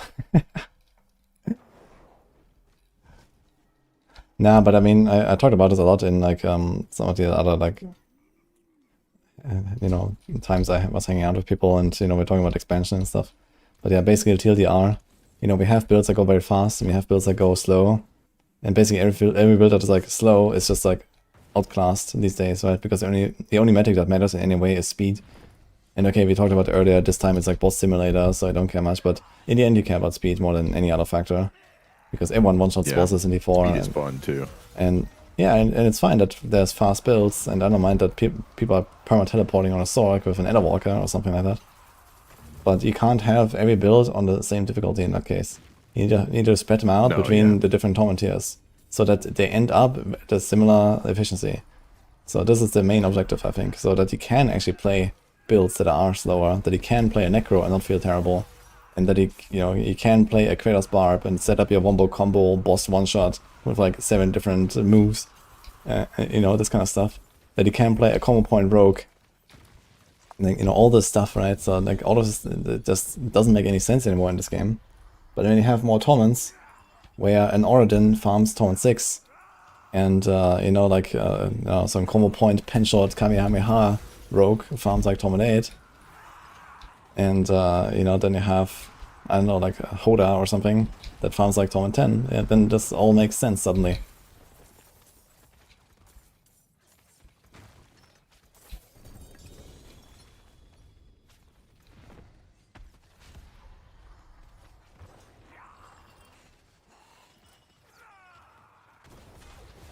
So this is basically what you need to do.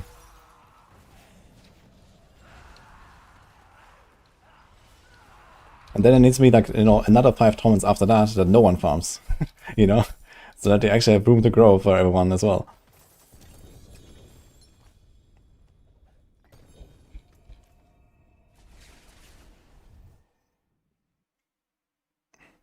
Yeah, the combo He's points ba- come back. It is hard to imagine combo points in the game. Yeah, exactly. It's because the game is too fast and, like, you know, half the stuff that they created, like, you know, 7 years ago doesn't make any sense anymore. But it can make a lot of sense very easily if they, you know, change how scaling works and how difficulties work.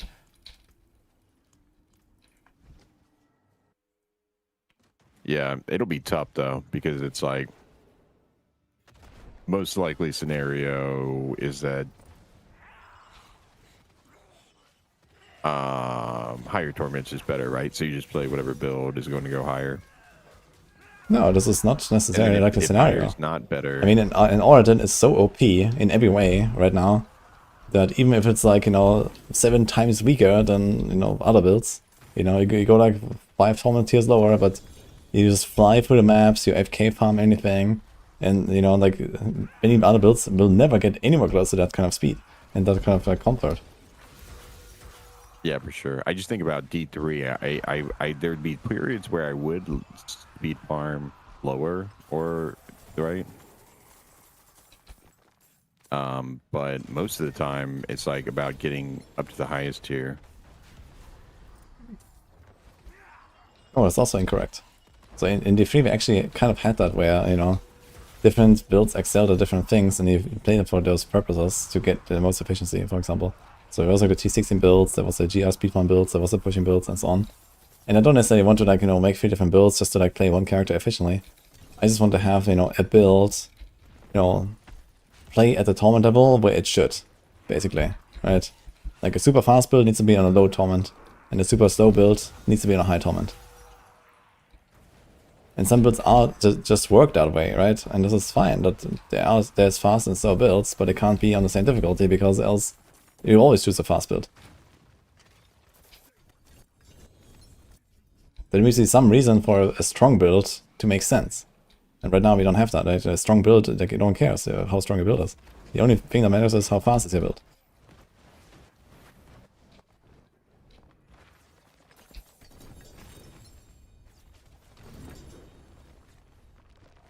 I think the main thing right now is probably the AoE. But then the fast builds just die, and that is incorrect. As long as every build reaches the point where everything in the game is unlocked, you know, like, okay, I talked about, okay, certain, you know, let's say, you know, Torment 6 unlocks Belial, Torment 4 unlocks, you know, Duriel, Andariel, Harbinger, whatever, right? So let's say something like that, right? As long as everyone can reach, like, the highest Torment where everything in the game is available, every unique is there, and, you know, whatever.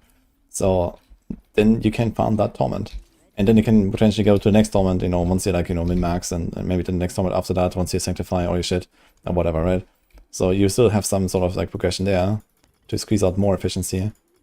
But right now we have no way to squeeze out more efficiency, you know. We are farming for hundreds of hours right now to slam Grandfather and Stars on every single piece of gear.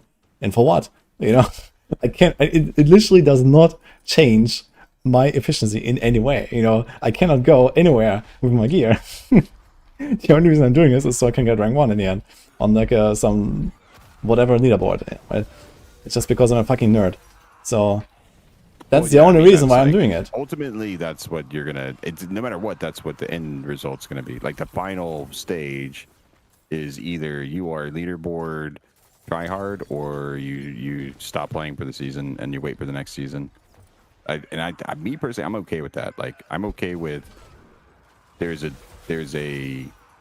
I personally don't actually want like an actual endless farm. Like I want there to be a goal and I accomplish it.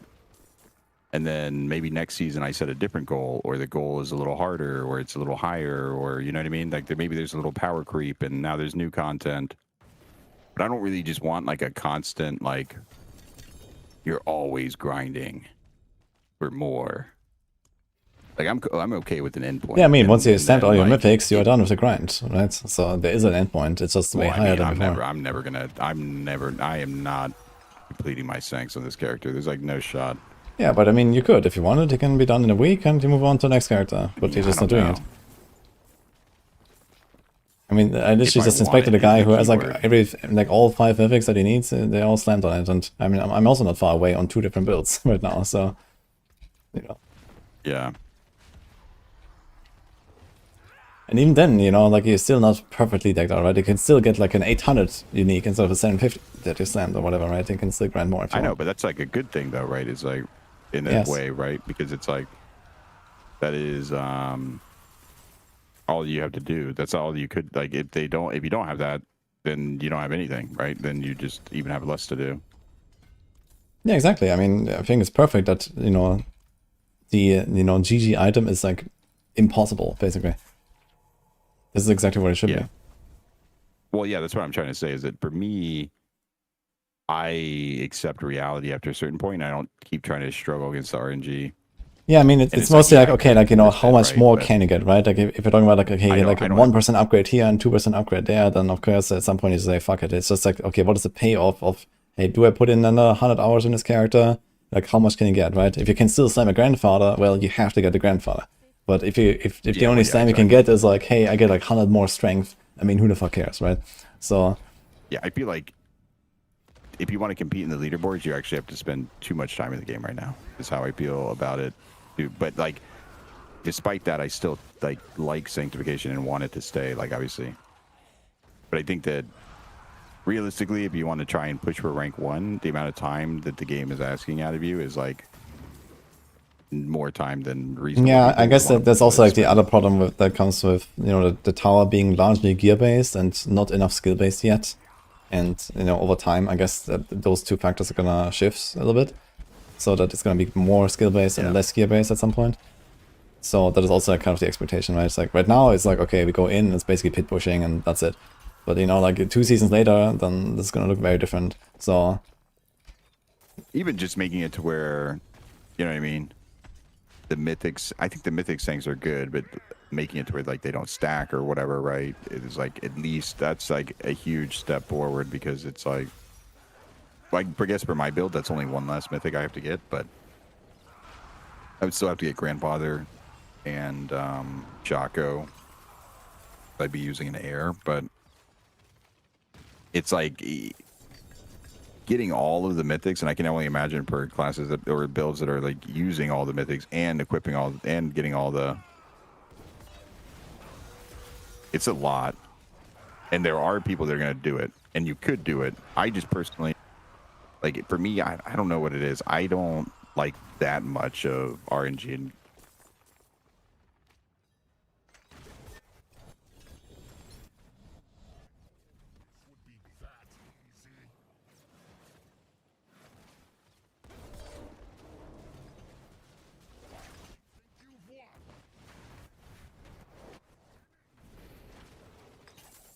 sorry, I was in the pit, and my character wasn't acting the way I thought it should. I think sometimes if you like start holding down your button while you're still loading in, it like confuses the game or something.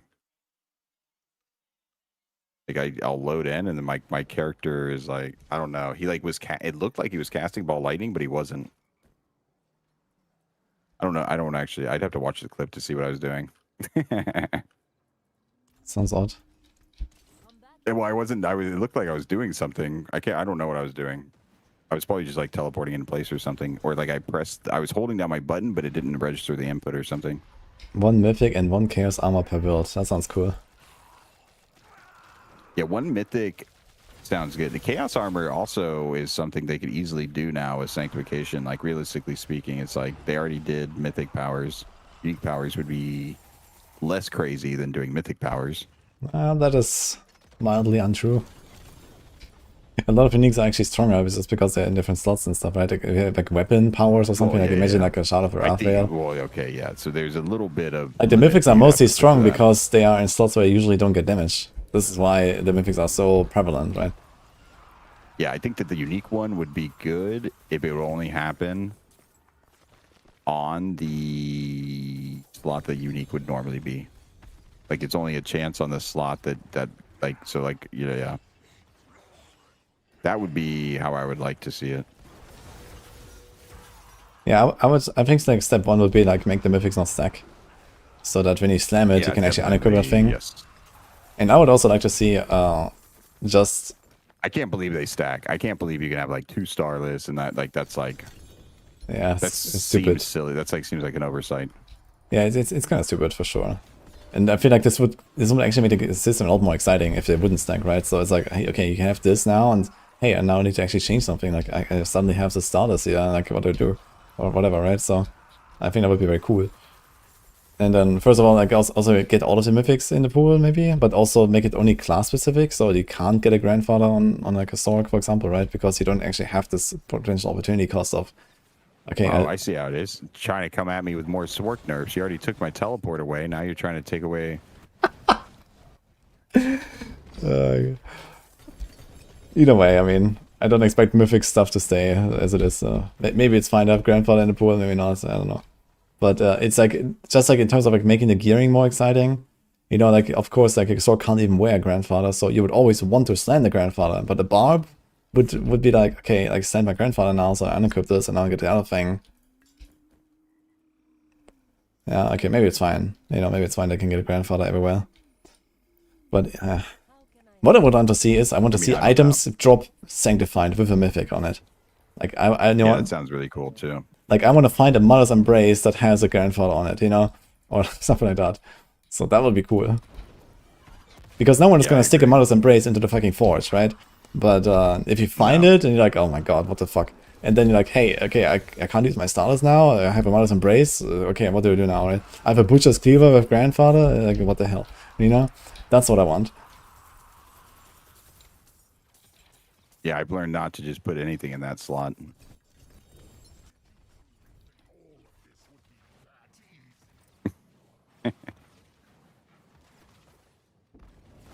The shield, the Shaco shield.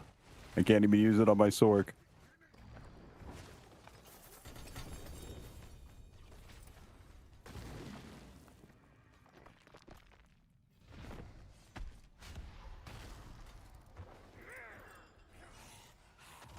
Either way, I think it's really cool that they made like these crazy outcomes.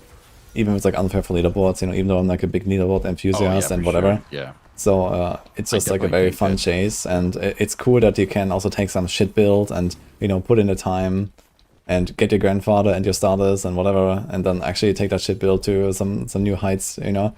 So I think that's also pretty important in a game like this, where previously, okay, like you play for 20 hours and then you like, you know, plateau pretty fast, right? And there's not much more that you get besides, okay, random GA here, random GA there. And now, like, your GAs don't even fucking matter. So, I mean, they do matter, right? Like, in some items you still want like really well rolled, or you need to hit breakpoints, or you know, some stats are really valuable to the point where maybe you do slam your starters on the weapon, but the weapon is just so shit that maybe it's not worth after all, you know? So that's also fine. And it's just how it is. And yeah, I think this is good that there are these like really big outcomes that really can turn it around.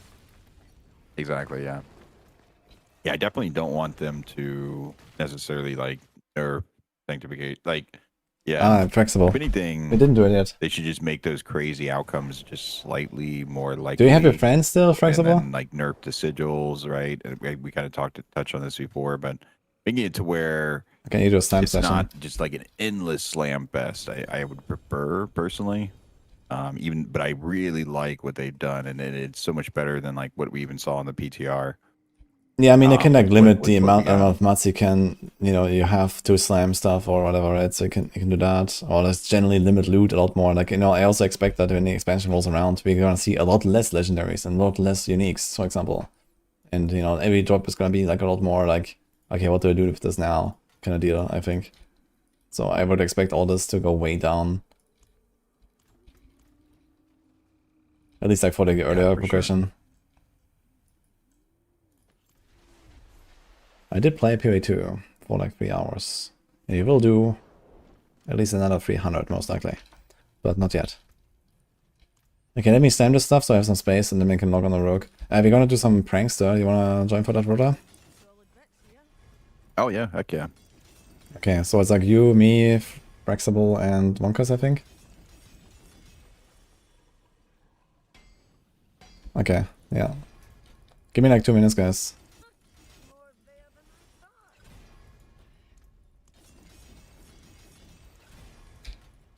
Yeah, I think if like I just would just sometimes drop pre-sanctified, you know, like a 1 in 100 or whatever, or maybe even more rare. I think like 1 in 100 would be kind of common, but something like that. You know, if they just like drop pre-sanctified and they already have like a, you know, maybe they come with like a random amount of quality, and you know, like in case of legendaries, they come pre-tempered with something, and pre-imprinted with like a, you know, generally higher roll and like maybe higher chance for a socket and so on, right? Because you can't do anything with sanctified. So, you know, it gives them like some extra bonus RNG and some quality and some stuff like that. And then, you know, just like drop them as a pre-sanctified, you know, with a fucking starless on it or something. And then, you know, suddenly you have this random ass aspect that you have to put in your build now and figure it out, you know, and sometimes you have like this random ass unique that you never touch. Like, man, I would love to see like a Godslayer crown, you know, used or something, you know. The fucking soul brand with a grandfather on it, you know. You would never make that, of course, right? Because we're just gonna equip the shroud and try to slam the shroud instead. But at that point, you would be like, huh, maybe I'll use that, right? So. For sure. You know what? I might need to AFK real quick before we do it, if everyone doesn't mind, like 5 minutes. Okay, that's fine. I just need to take care of something real quick. Sanitizers like keep doing. I never use Godslayer. Yeah, just loyalty's mental. Evade forever. Solid bits here. There's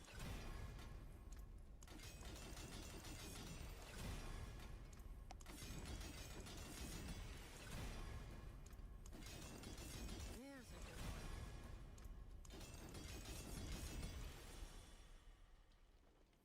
Finest Yeah, Panda has AFK for like a few minutes, he says that. So, and I'm making space right now. I'm gonna log on the rogue. Actually, I think my rogue is fully mute, so I have to like actually empty. And then we can do a slime session on the rogue as well as the mythics. That's gonna be good. I'm sanctifying the shield. Because that shield is nearly good enough to be meta in most builds. So if you get a nice sanctification, then you just stick it in your build.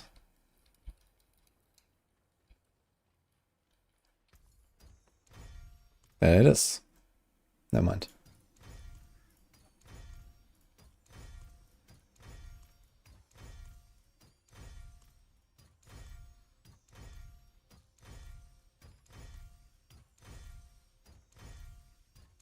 Daria is so good to farm, man. Sakaroon, Flicker, Temerity sometimes. Tibalds even if you want it.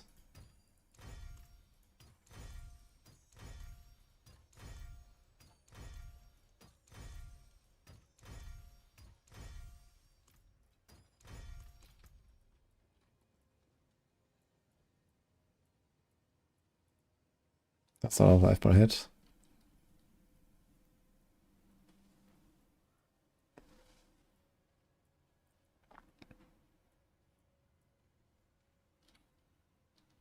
$19 quality, yeah. This is worth saving actually. 98%, 19 quality. I'll take that.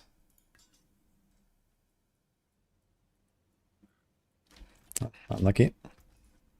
Put those pieces to good use. Okay, how much Andari do you have left? Oh, we actually just ran out. Perfect. Okay then. Ah, yeah, here, 19. Okay, that's fine.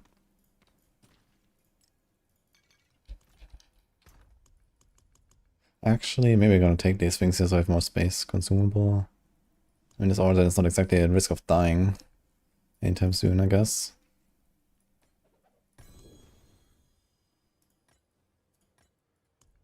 Oh, yeah, that's a lot of radiance.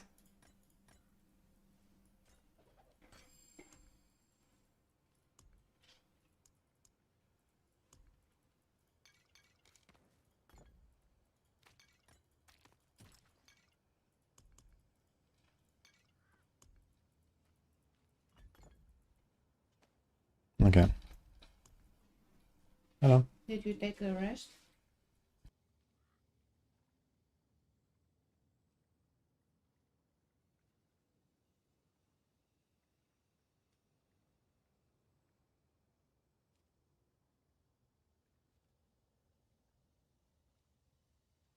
Zenith, Camus, Sunith. I should do it actually. Maybe after this. I mean, I've been like done now with like the boss farming session, right? Yeah, why not? Dude, do I have 100 of these? I actually have 100 runes, man. Oh my god. Fuck. I have to do something there. So many runes this season is crazy.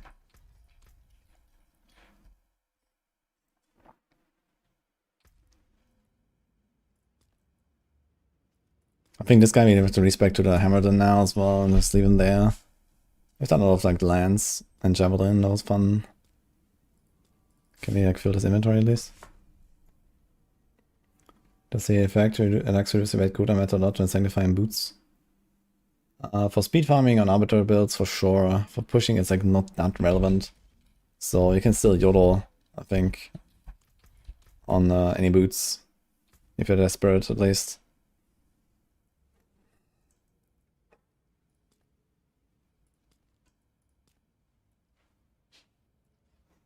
So we're gonna take this guy and do a Siemens build or something, I guess, soon.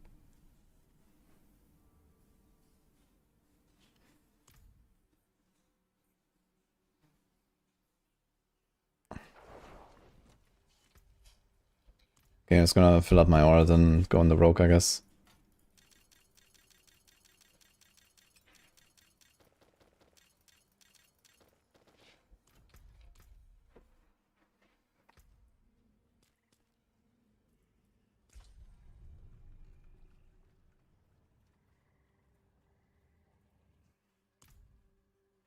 Not having to die a poison rogue. Expansion happened. Thank you.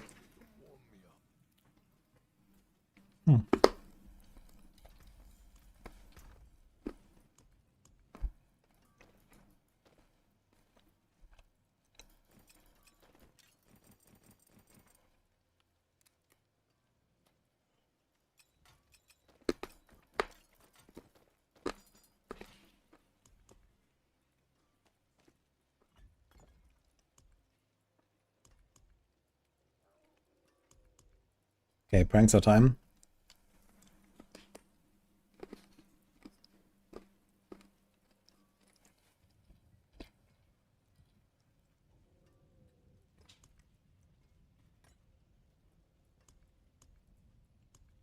There's my second one.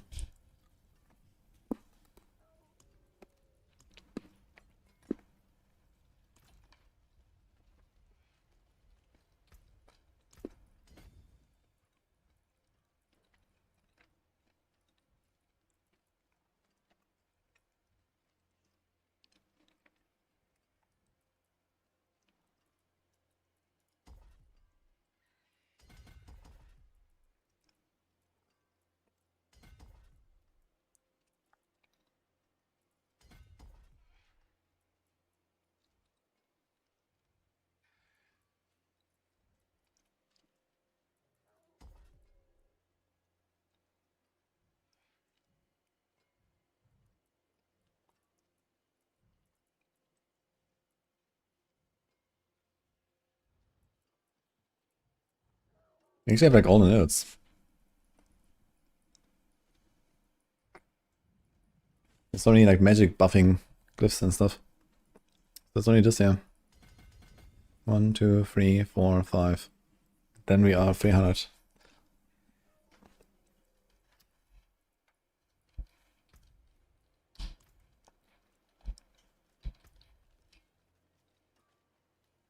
Get a 4GA Corsair, doesn't have any value. No.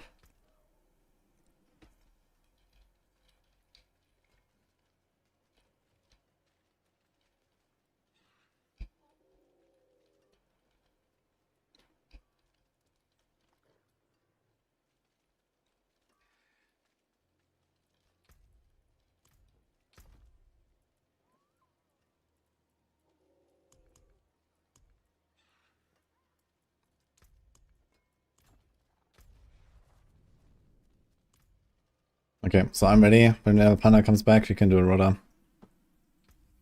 Yeah, I am back. So come back. Heck yeah. See you, Sophie. Merry Christmas.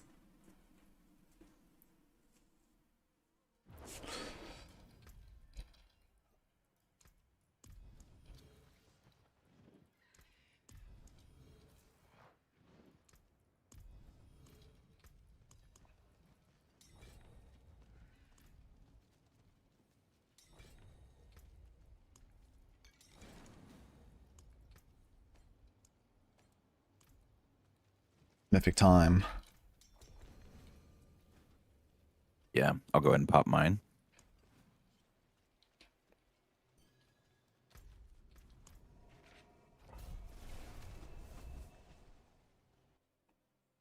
It's Hey, okay. good luck, everyone.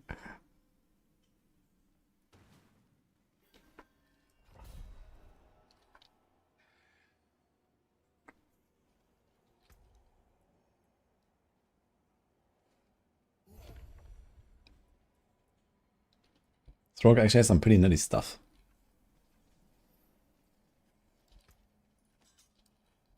How do you like my shard? Nice. What the heck? Yeah, that was pretty sick. Weird flex. Okay, how do you like my weapon? It's so funny, the shard combined with that bow. Yes. That's a good character.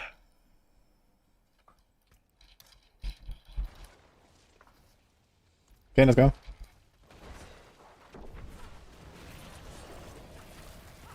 500k toughness actually on the rogue like that. It's kind of nice. Plus dark shrouds. I'm not really too scared of the explosives.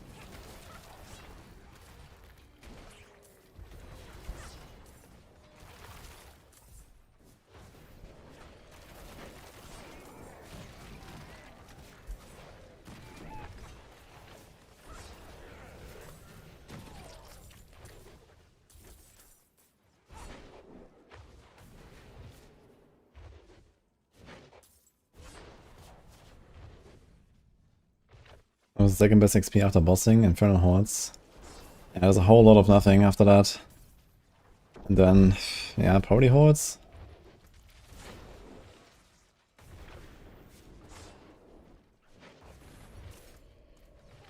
Where the fuck is the guy?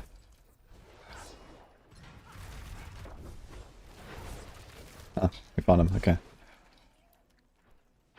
Yeah, I got it, sorry. Oh, I think I still need to slam the 4GA Doombringer I got earlier, so I'm gonna do that later. True. 2J Shaco.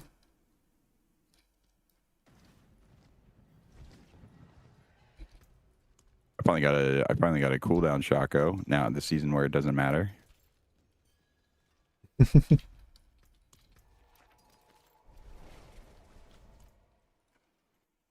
I mean, Shaco I can got still be like 2J very Doombringer. comfy on like some pile bits as well, right? When you just like go farm and blast.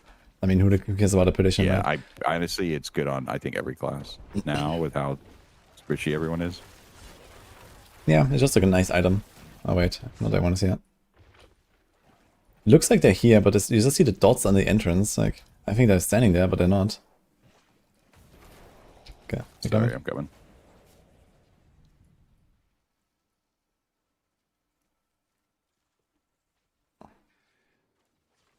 We are 1 million per hour in hordes. I mean, 300 million per hour is decent. This is what like speed farm pit used to be. Did they actually buff it? And I mean, 1 billion per hour for bossing is only when you don't loot and stuff. So you have to like spam and no loot and stuff. Then you can do maybe 1 billion. But loot is pretty good. I found it again. It's on the right side. Wait, there's also... Was there goblins here or what's going on? I have like so much stuff. Yeah, there was a goblin here actually. Leaf iron and stuff. You should maybe check that.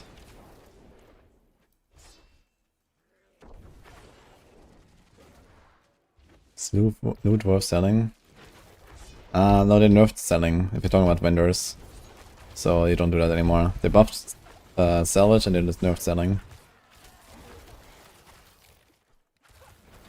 He says Neve Iron Lull. And this guy hasn't slammed yet, man.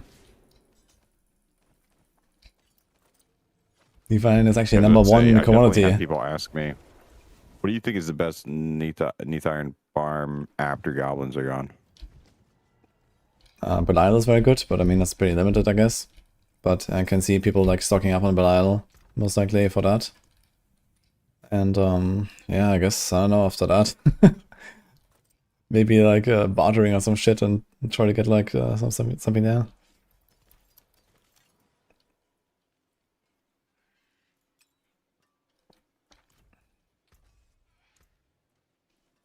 I'll keep my forge hot. Return soon. Did you find it? Did you not get it? Did you not get loot from it? What? Oh, I got that one. It was right here. I think Brex is still looking for it, or maybe I'm misunderstood.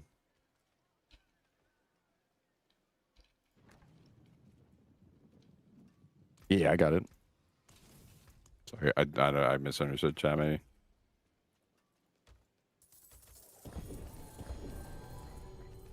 Okay, heck yeah.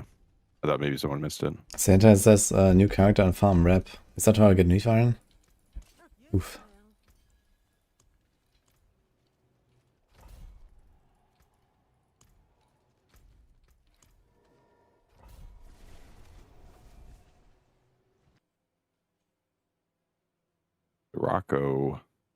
Rocco's like my favorite. The Maxroll, how many of Evaka has armor reduction? It's so good when we would use Nightmare But yours Dungeons for has boosting. It was easily the best in boosting Nightmare Dungeon. I guess you have to check that. Yeah, it could be that I think they removed damage reduction from a bunch of items. But that should have been on the Maxroll update on the planner as well, because the planner is data mine. So, not sure what's going on there. What is my idea for Flurry? Flurry is a pretty solid build right now.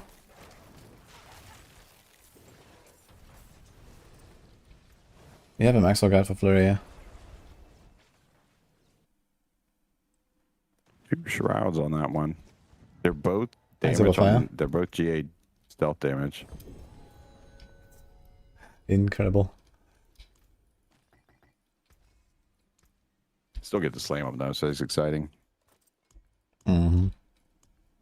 Yeah, I definitely slam every shroud.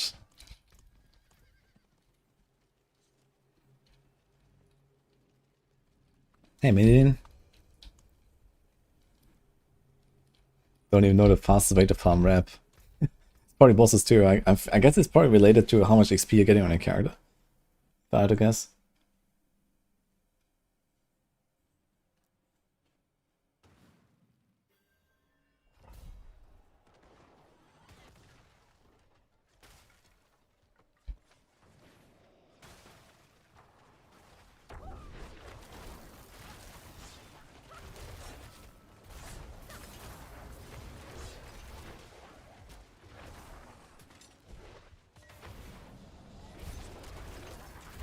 It's definitely gonna be refreshing to detox a little bit, playing some other classes after this Paladin madness. When I'm done gearing. Like once I have my push character set up, you know, I'm gonna be blasting other stuff for sure. Yeah, I was enjoying all the classes for sure. All the like top builds and the S tier are nice for overall. In the overall tier list.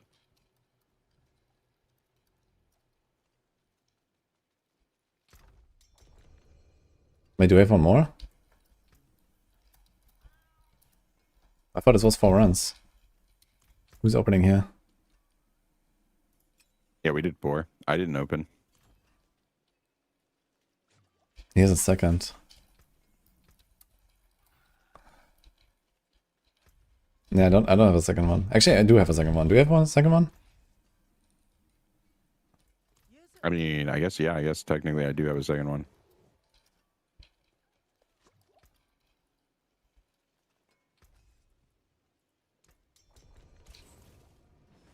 Okay, who's opening?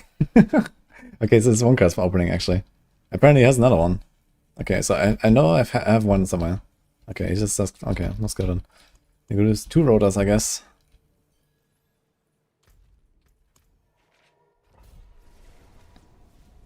What happened here? This is the Mythic Prankster, Nightmare Legends Sigil. It's very rare. Is that a ability cap at 500? Yes. For some reason I kept at that ability cap. Here? No. Or was everyone here? Okay. Yeah. Guys here.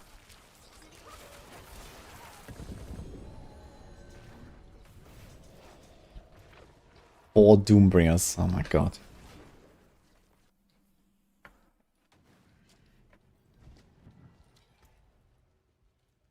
I have to find my second Prankster though.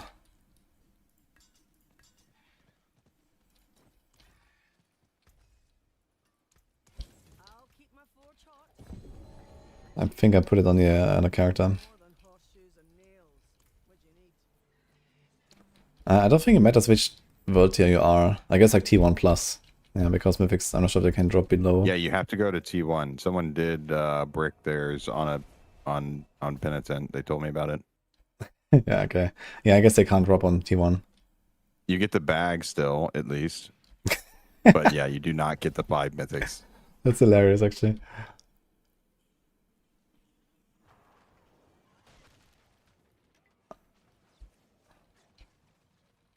Yeah, so you just got to do it on Torment 1 at least.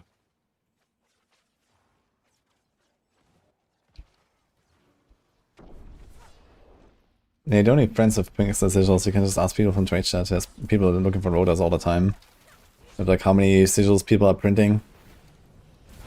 Dude, I can craft 400 sigils right now, I can probably get another one if I just craft. I'm gonna try to craft it actually now. Let's see. Just give me like a minute after this when we're done here.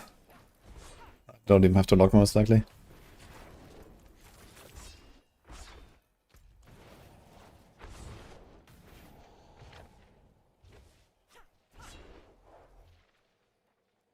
Doink the Mythic Sigil and kick Wonkers after. Easy. Yeah.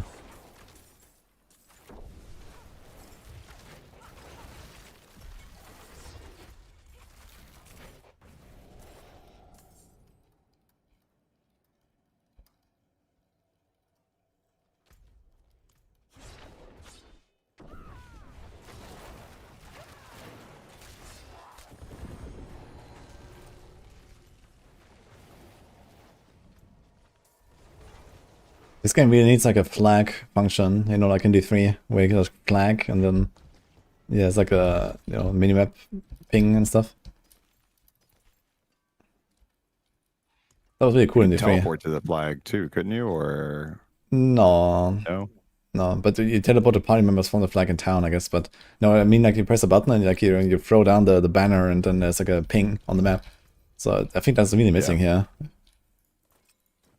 Yeah, and you could ping item, or wait, no, you can't ping items. You can ping on the, you can ping, but it's you ping on the world on the map. Yeah, the pin, I guess, or something, right? But that's not really what I mean. Like, you know, something that is like more obvious and it's not end game. You know, it's only on your map. Yes. Yeah, that was kind of nice because it's just useful to like draw attention to something, right? Okay, drop an item on the ground, here it is, right? Or hey, there's a goblin, I found it, here it is, or you know, this kind of stuff. I think this would be very useful. Or just to like, you know, get someone's attention because they're not opening the fucking chest on the boss order, you know? Okay, open the fucking chest. Yeah.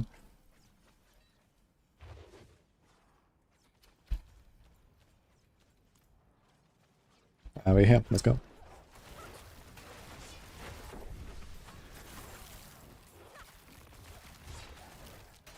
Someone says I got pranks in the first 3 sigils I crafted. It sounds kind of funny, like, you know, one by one, like, okay, I craft a sigil now. And then you come back 5 minutes later, okay, I'm gonna craft another one. And you come back later, 5 minutes. Okay, my third sigil, let's see. You know? Oh, I got a prankster, nice. And we're just sitting here, like, you know, rotating, like, you know, 200 sigils at the occultist, you know. Finally, yeah, I got that prankster sigil.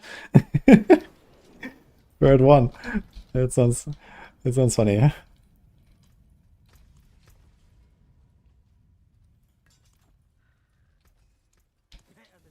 Was it free? Let's go craft now, fuck it. Yeah. I don't have a third.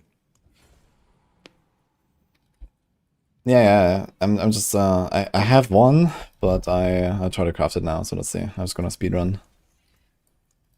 I can do 400 sigils, it's without recycling, so.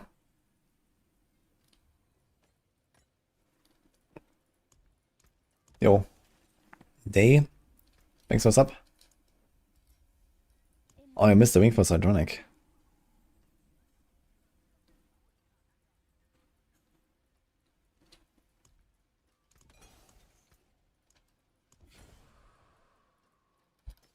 Getting the treasure breaches at least.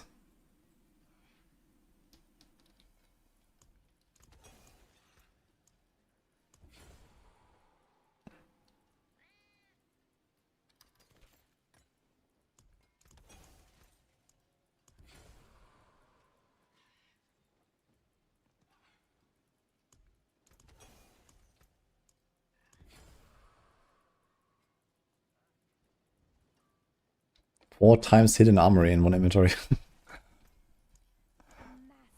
work.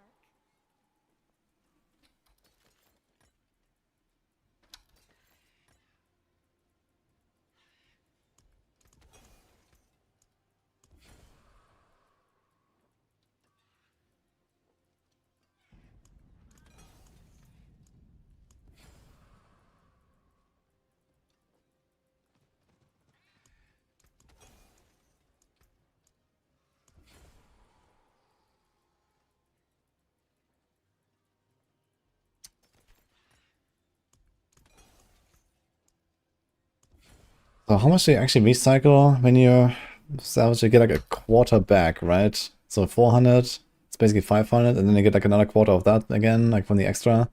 So it's like 520, like I guess like something like plus 30% or so, or maybe a bit more than the original number. Plus 40%, plus 50% maybe.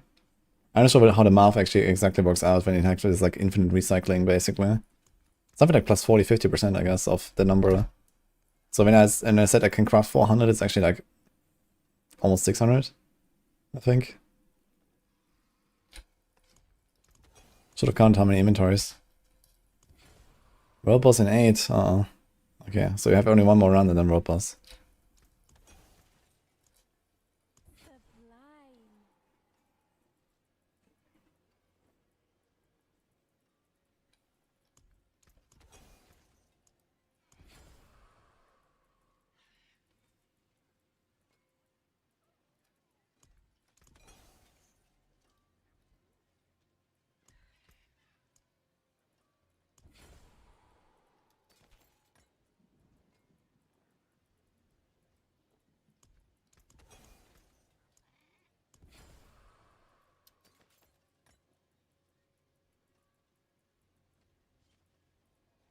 Two, 4, 6, 8, 9. Treasure breaches. I actually have to do this now My magic's awake. because I don't have space anymore.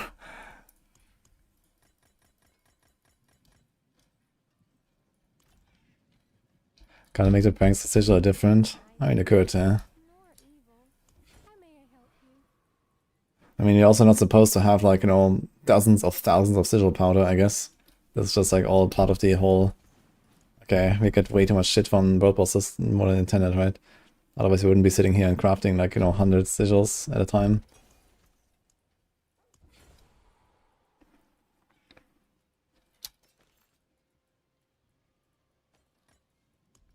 And treasure breaches. Impeccable.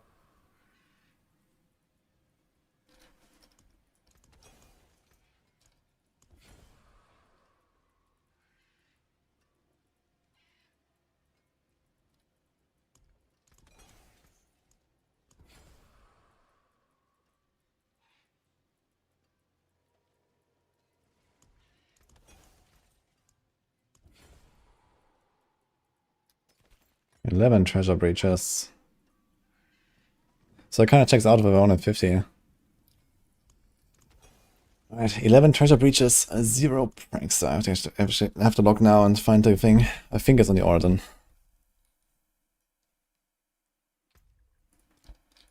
I remember I had to, so it must be somewhere.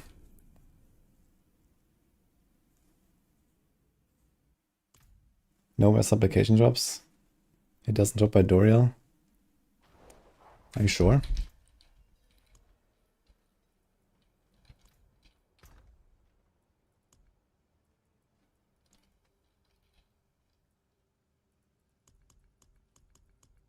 Where the fuck is it?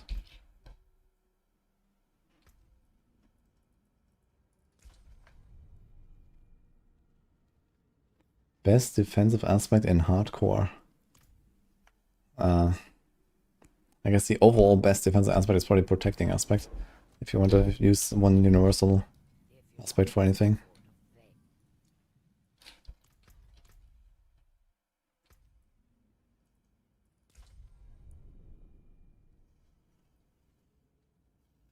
Five is just absurd, yeah, I agree. This prankster stuff is ridiculous. It really takes like a lot of the fun out of finding mythics elsewhere.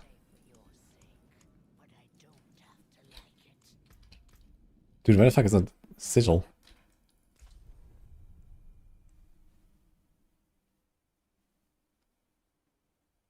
He's done 30 runs on Durian and got nothing.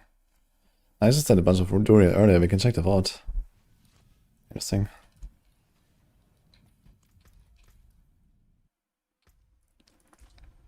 Why do we run this guy anyway?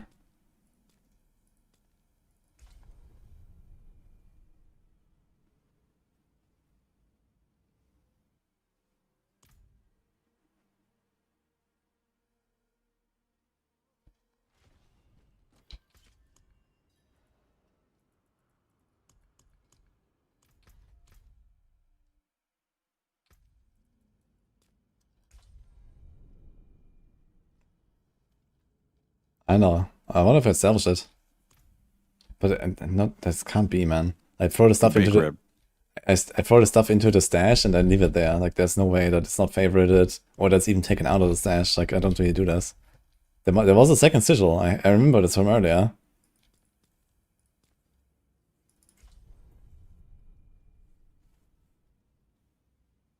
Otherwise, I guess I have to wait for the next one and invite you guys. That's what it is. Yeah, I don't mind. I just got a ton of mythics either way. A lot of times I don't even roto them, so I definitely don't mind.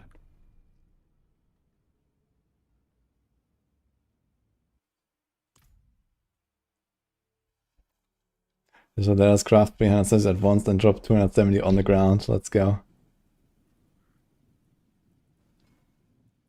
Marker in the action wheel. True. Wait. Don't we have the thing that Woody? You're right. What? Maybe we have exactly what you're talking about, Woody, in the action wheel. What are you talking about?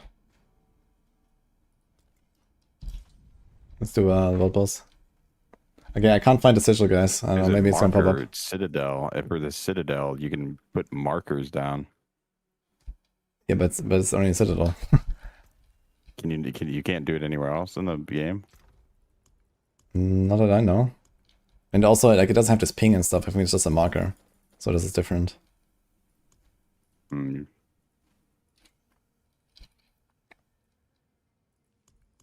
What the fuck, man? Where's that sigil? That'd be a good way for them to maybe utilize what you were suggesting, though. Just make that to where that's like a pinnable thing, not just for Citadel. But then obviously you would use it. You could use it in Citadel for strategizing as well. Yeah, I just think like the free ping was just really good for many things. Yeah. Okay, I can't find the prankster. I don't know what the fuck happened.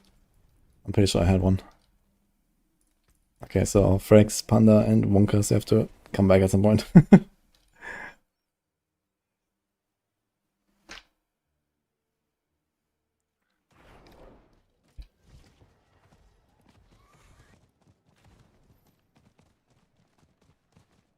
To be fair, I did not want to make the second rotor.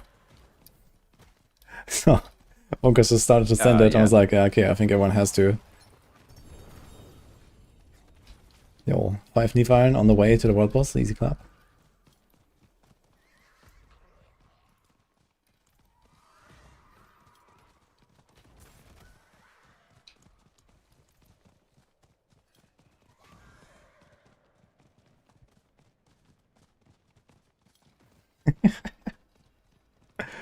Are you guys all together at the world boss? I think we were doing Asmod and his world boss up now. Good call. We should teleport there. One of us is. Brex is there.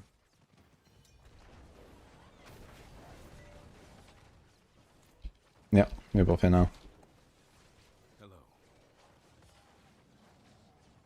Greetings. Gonna get one from world boss now, maybe. Actually crazy, right? I just crafted 600 sigils.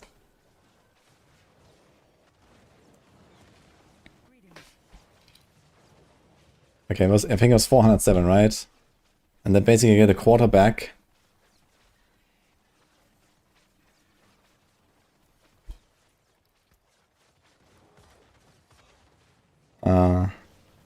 So this will be like times this.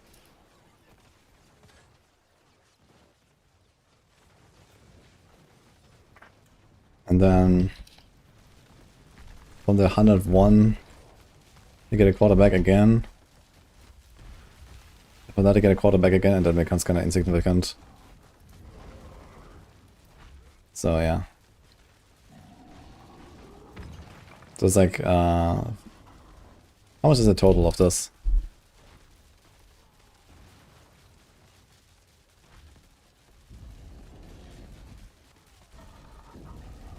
Yeah, so it's like a third extra basically. So that's the math, I guess, roughly. So when you have 400 crafts, a third of that it's gonna be 520 crafts. Or when you have 100 crafts, then you have actually 133.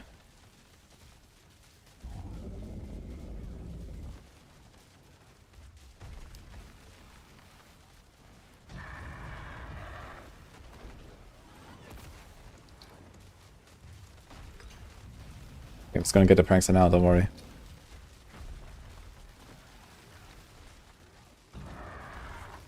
I'm pretty sure the same guy who programmed the prankster loot also did the castle node. Yes.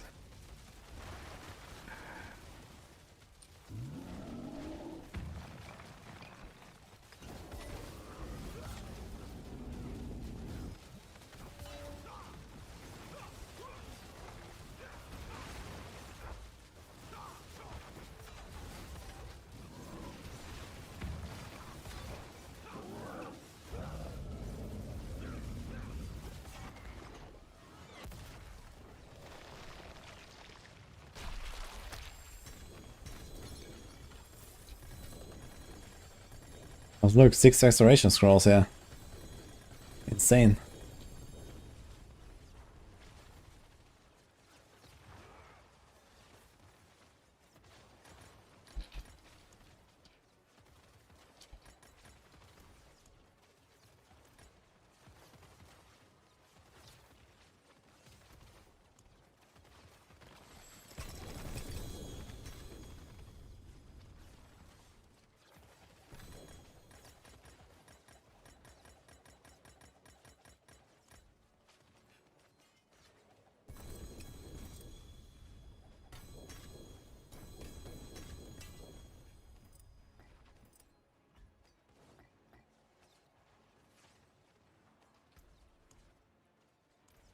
Actually, those sigils.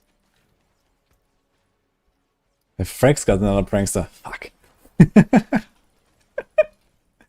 Well, close enough.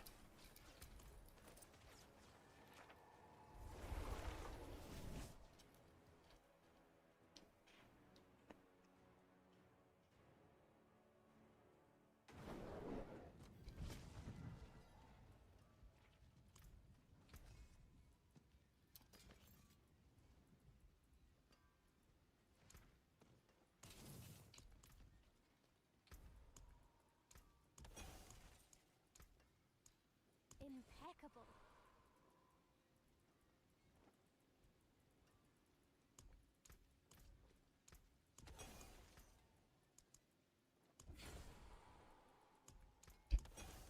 Okay, I crafted away all my sigil powder. Unlucky.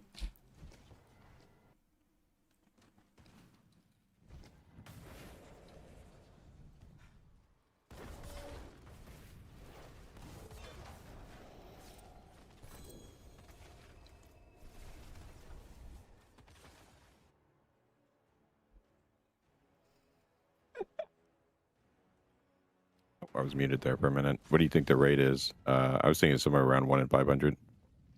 Yeah, sounds like about right. I think it's like around 150 for Treasure Breach and maybe 1 in 500 for the Prankster, but maybe it's even more rare.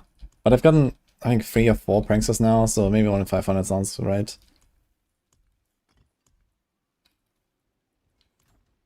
Magic is neither good nor evil. Well, How may I help you?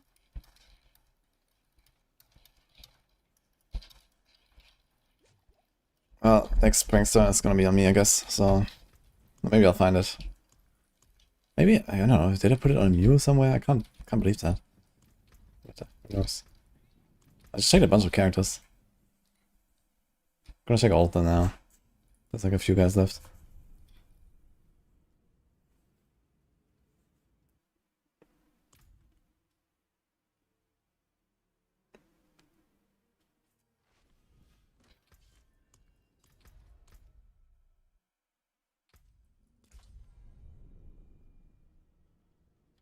Okay, we can do a slam session though with our mythics now. Let's go.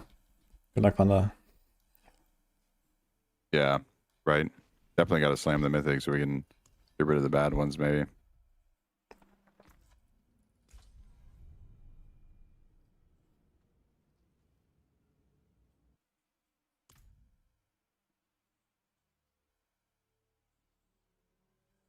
Bugged items in Merc shop. It's tough though because I don't want to What? slam my Shakos. I'm terrified of getting a good sanctify on a bad item because it's already happened to me.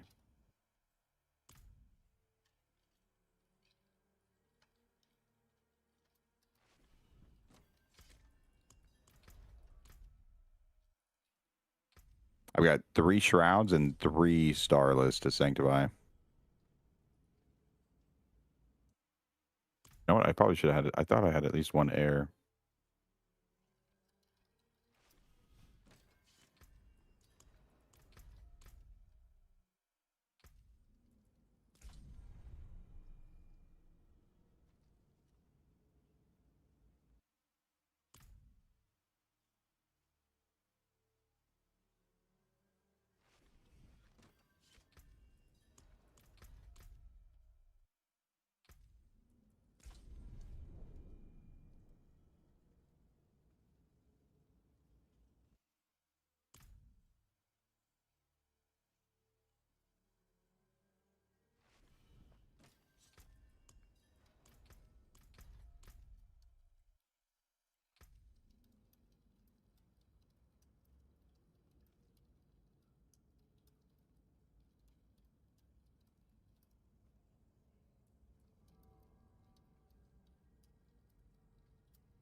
I think I went through all of the mules.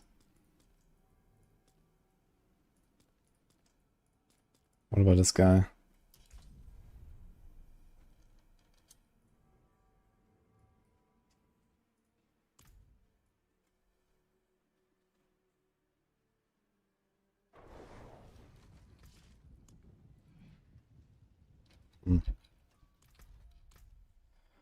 Okay, maybe it's gone.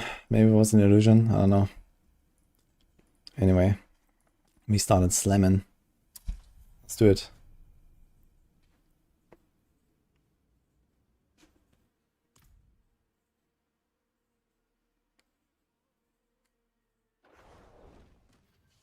We leave nothing standing.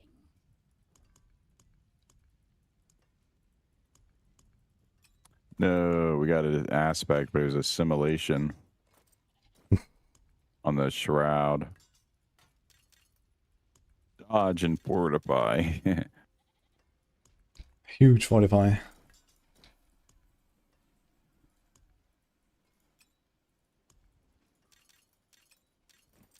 I have Ever Living on air, which is not terrible, but I mean, obviously, you don't. I want something like offensive, but it's kind of cool to have an extra defensive aspect for hardcore. Maybe it'll save me on the push if I don't find something better.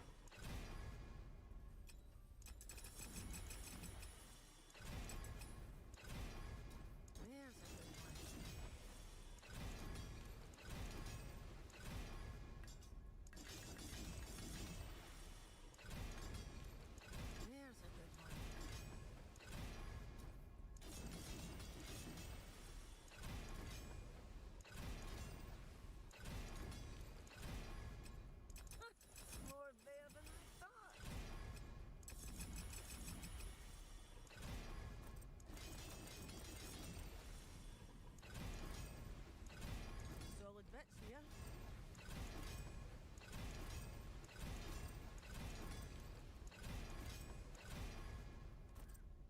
Solid bits here.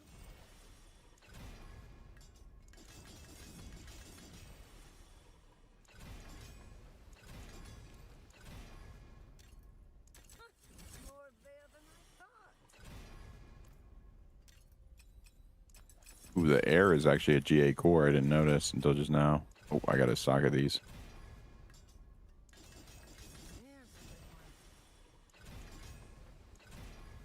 OGA Doombringer, guys.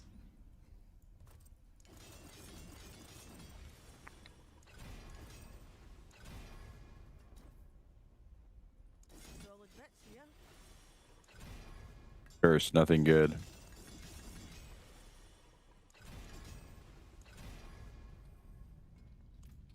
Unfortunate.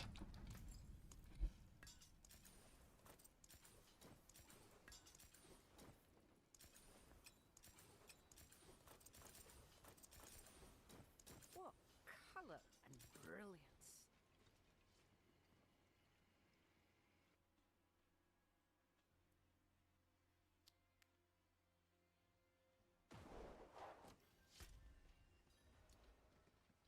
Okay, let's send it. First try, the new legendary power. Okay.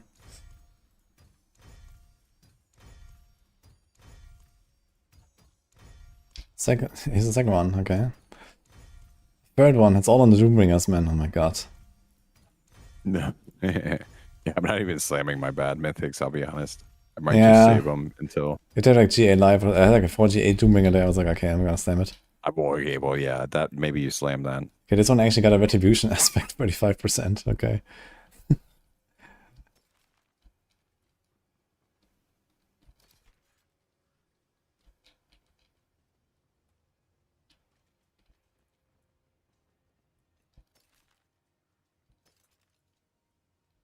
This one got an Epochic Furor aspect. Wow. That's actually kind of useful for Rogue. Or something. 100% stem strength for this item. Okay. Okay, my 4GA Doombringer actually got an aspect, but it's a cursed touch. Oof. Oof.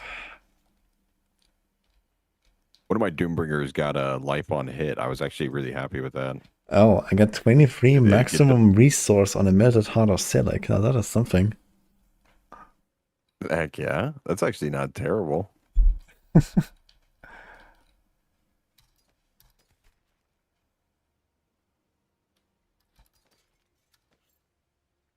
it multiplies it, right? I forget exactly how the melted heart math works now. Yeah, it's like just base resource and then gets multiplied. Oh yeah, it's doubled. Okay, yeah. And then if you had double melted heart, it gets doubled twice. I got almost exactly the same two starters. The same, like a hit GA, attack speed masterwork, and they both slammed cooldown back to back. That's kind of funny. I guess I'll save one of them with cooldown. Gem strength in this item, huh? It's also lucky hit GA, man. Oh my god.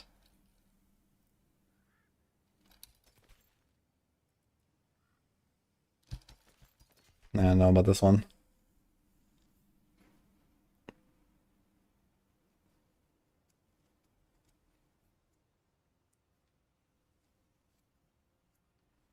How many hours did I put into D4 this year? I don't know, I guess 4 season launches, 500 hours each or so. So something like 2K.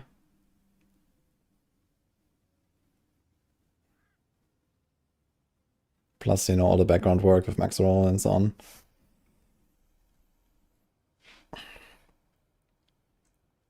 Do I keep this? Do I care? I don't know. This resource static is something, I'm gonna keep that. But yeah, realistically not gonna do that too much anyway. That is way too many mythics I'm keeping, dude.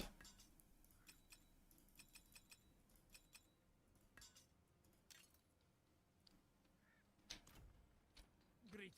How shall I guide my hammer? My hammer sings on your return. Okay, I think I have to go cook a little bit on some solo push stuff.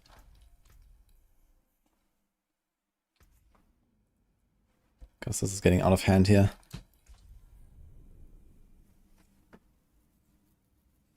Inventory, you mean? Yeah, like, it's just getting too much. I have no space, man. I need to get rid of like 300 items or something. So, oh my god, this guy's also full. Wait a minute. Yeah, I wanna just like empty everything once.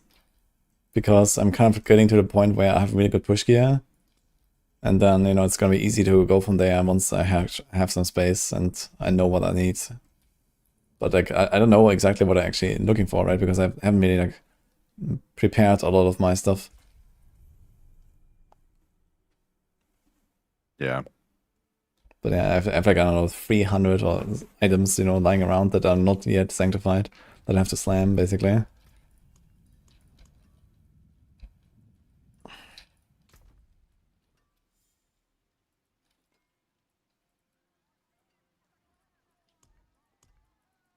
Yeah, I'm gonna pull out like 2 rows of offhands, and I guess I just can't get the guarantee. I'm just gonna, if I get the temper, then I get the temper. You know what I mean? Mm-hmm. I don't think I can use scrolls on this batch. Maybe if it's like really good GAs.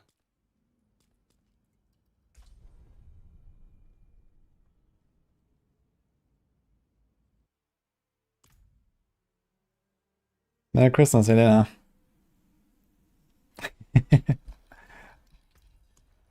Yeah, we were hanging out with Panda earlier. Most they are actually, so been here for a while now. Been playing a bit together too, since he's on hardcore.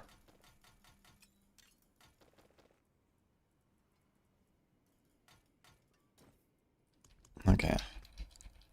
So we got this, we got that.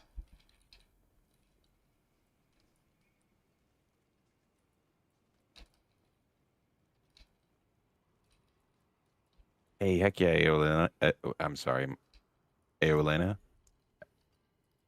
Yeah, Elena, I was with her on call yesterday actually for a while. Before this, as the last guest. It was very fun. Yeah, So hardcore is a dizzy. lot of fun, and there's tons of people get into it, and they find out that it's like really addicting once they give it a try. True. Definitely don't be afraid to give it a shot, and just jump in and try it out. A lot of people who played softcore or standard like their whole most of the time will give it a shot and then not want to go back. But I mean, I'm not saying that's definitely going to happen, right? Because I'm just saying everybody should give hardcore a shot. It is really addicting.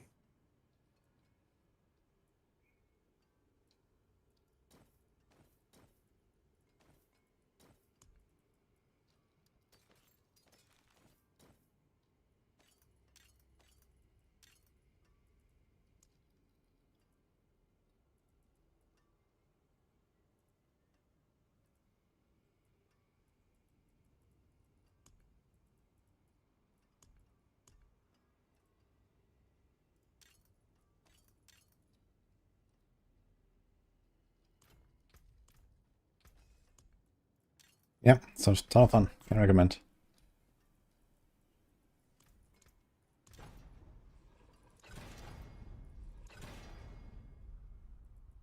Dude, you don't even need the GA tempo on this, right? When a masterwork does.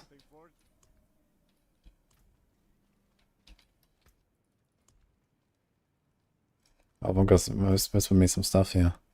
Life, strength, 3GA. Okay, 3GA, not bad. And quality. Not terrible. How many sparks do I have? I have 58 sparks, man. Oh my god. Okay. Dude, I have 58 sparks. I need to do something.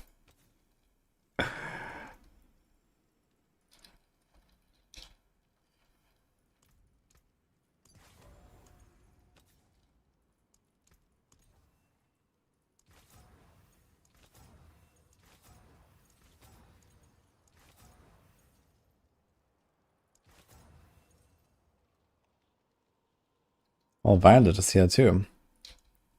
Yeah, Violet's also a hardcore enjoyer. Mm-hmm. She tells me about the adventures sometimes. Merry Christmas. Heck yeah. No, she's awesome.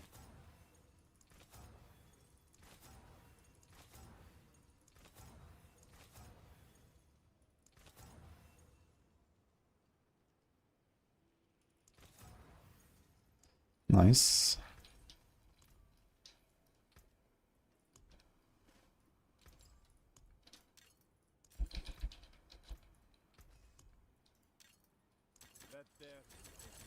+3 aura skills on error perdition rip. +3 aura skills would actually be nice for support, but you probably don't want an error perdition on support. You don't want to potentially, like, I guess you wouldn't probably kill enemies to rob away the buff, but Yeah, like apparently it has a super long cooldown, so it's not really useful. Like Ava said it's like a 2-minute cooldown to get like a buff for a very short time or something, so it's kind of Yeah. whatever.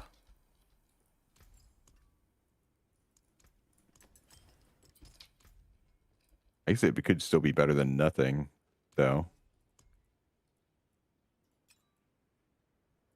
Is your span?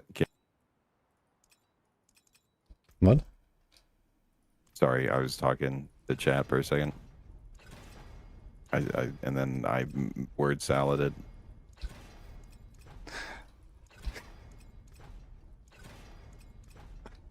You're talking about Air Perdition, but I'm not sure what you wanted to finish.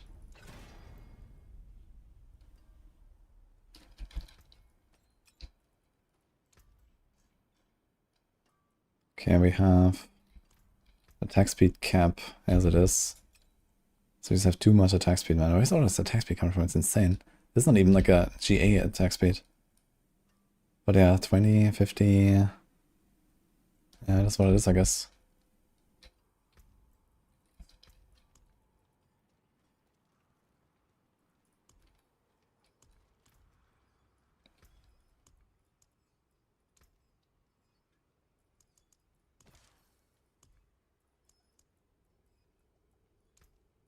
Just do 42 elixir for now. It's 10%.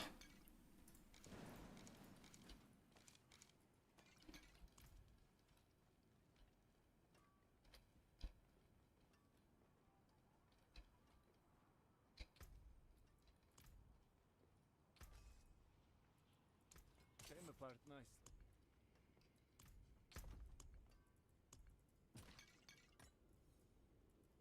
My god, I don't have space to put this stuff here. That's insane.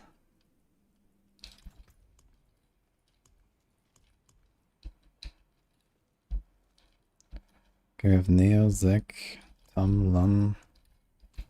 We also have 2 points. How's this looking? It's missing 30. Hey, and Bizarre Contact wanted to say, hey, Rex.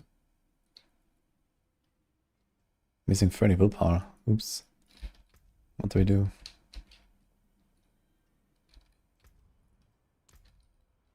We'd have 19,000 life on this guy. It's crazy. I need more paragons, actually. I'm missing 30 willpower. What do I do?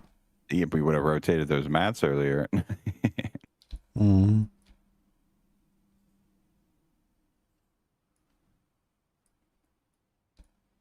I have to go on a hunt now for willpower.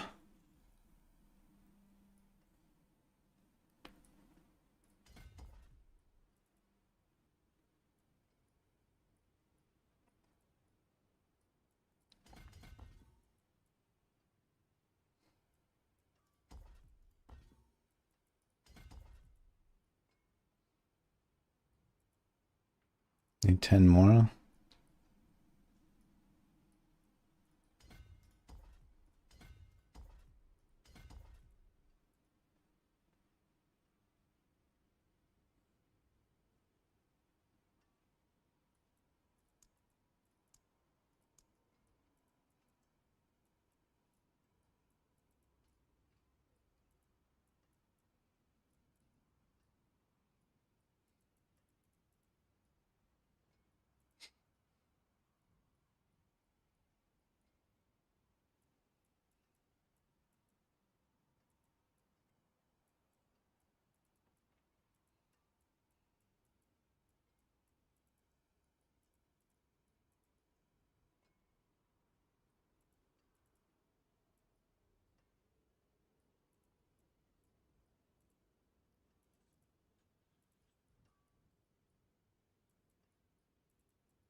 Okay, we got this. We got this.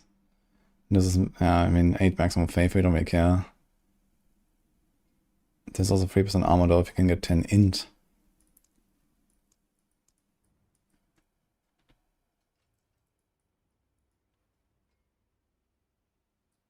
Ah, that's actually something I've done here.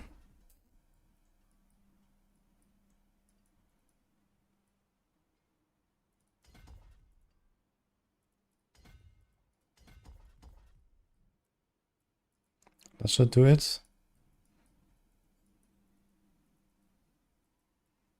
Mm-hmm.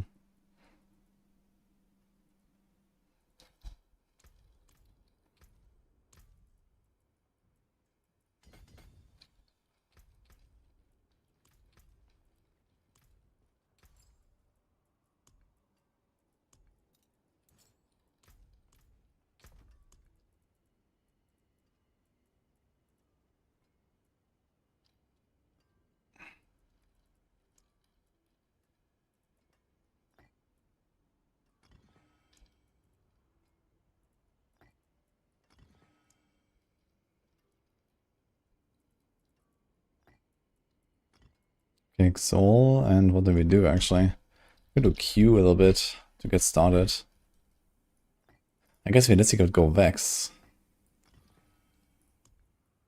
Which ironically would be kind of the way to do it. But let's do this.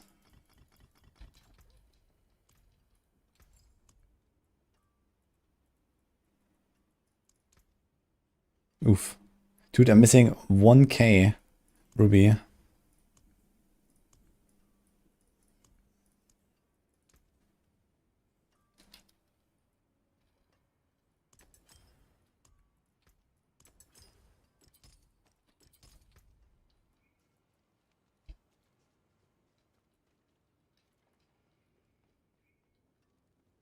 This thing already has an aspect that I actually would care about. That's kind of funny.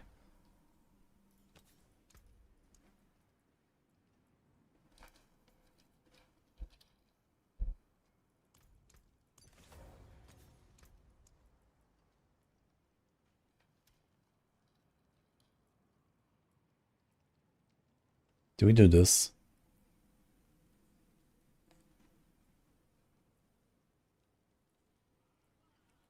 I think I might do it actually.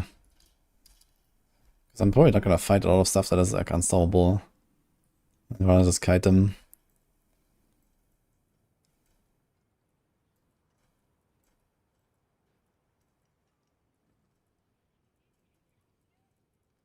This is 70% against weakened. But you may not actually have Primal Weaken. 10 seconds cooldown.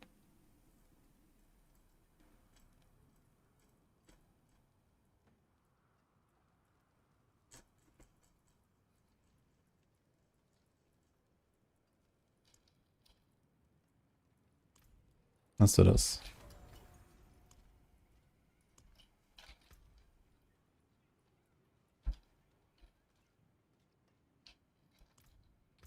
Okay, is my skill tree accurate? We have that, which right now is not working, but let's just assume it does. Maybe we would have this later, I guess, if they fix it. We don't do this. We don't do this. Okay. Okay.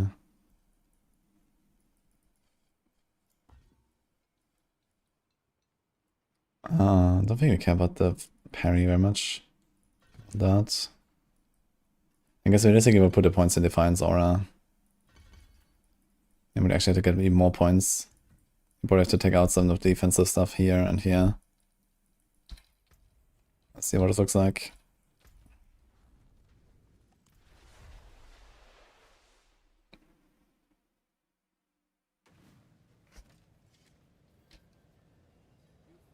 The character's looking sick. Thank you. Old Variana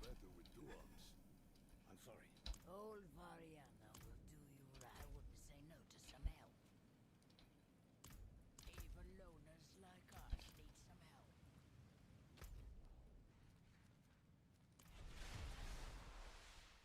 Yeah, I'm trying it.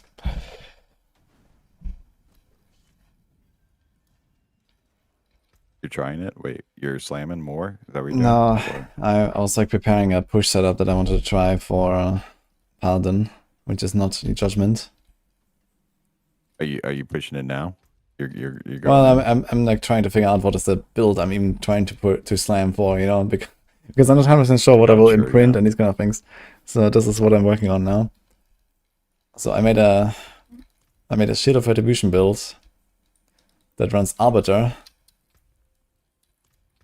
and Flicker Step. So it's kind of interesting. Heck yeah.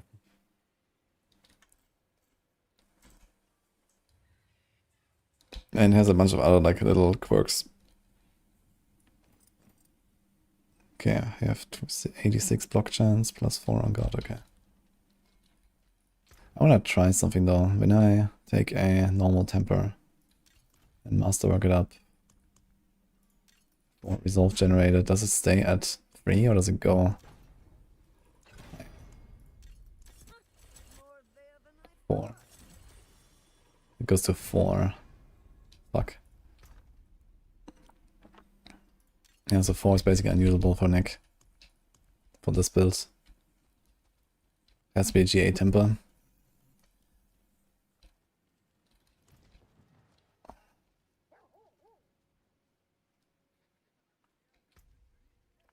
Yeah, my shield is pretty good.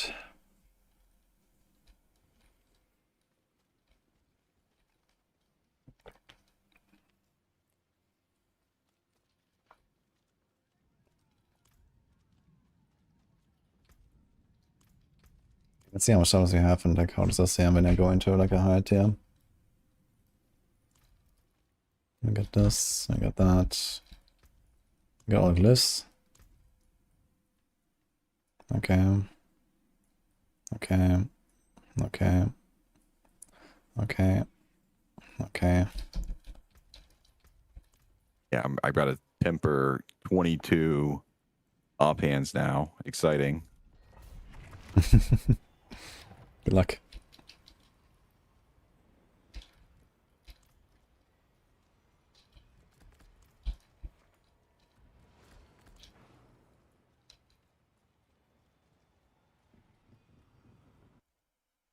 Why should I force Dev is used in Heartseeker Rogue build?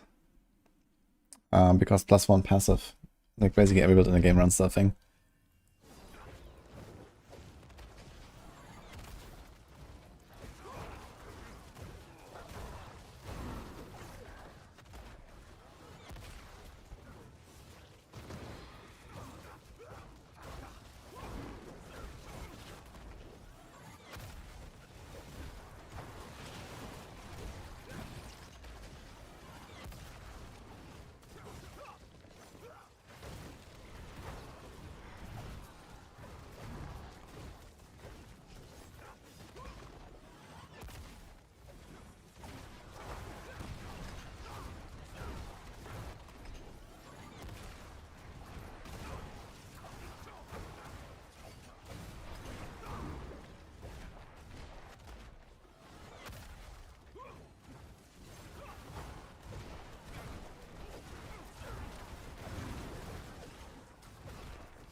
Okay, we're fully around.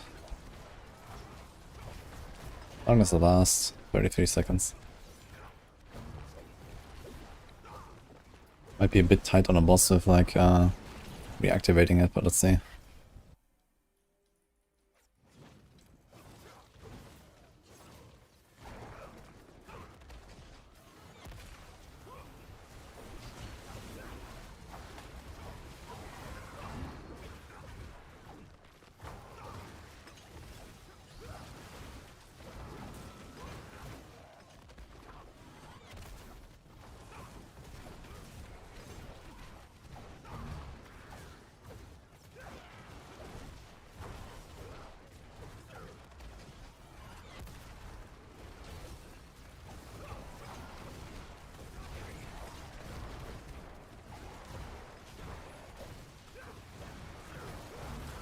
It was actually super fun.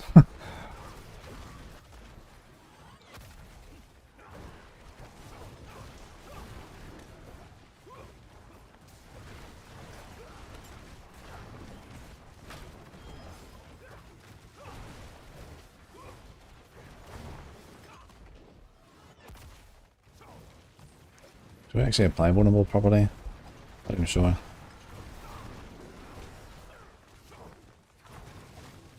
I think I might have to put that on like my glove or something.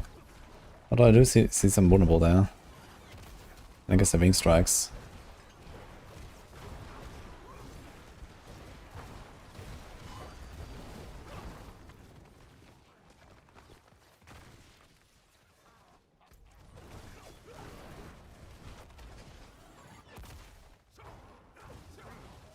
How can I like not pop this eye here?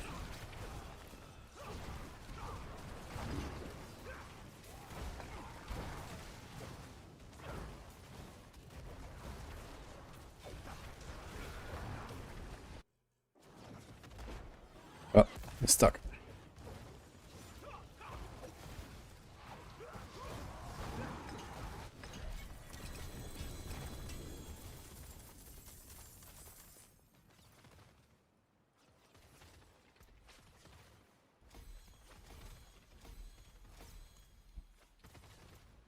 Oops.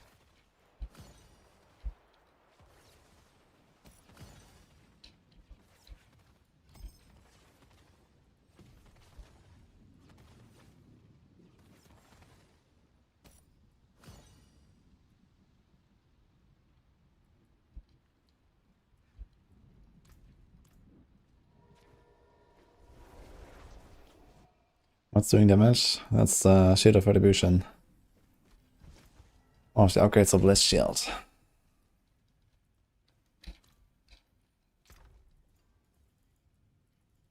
I do not have space for this, that's crazy.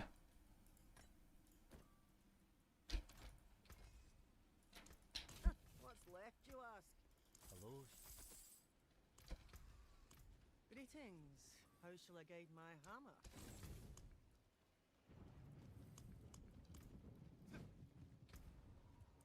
Okay, 110.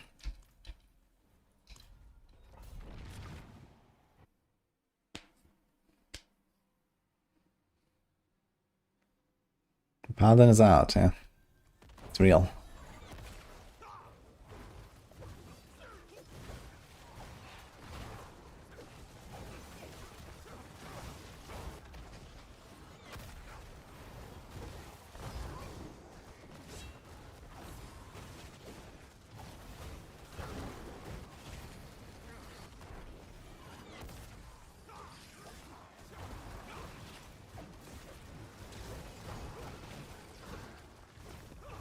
How much damage these explosions do, I would like to know.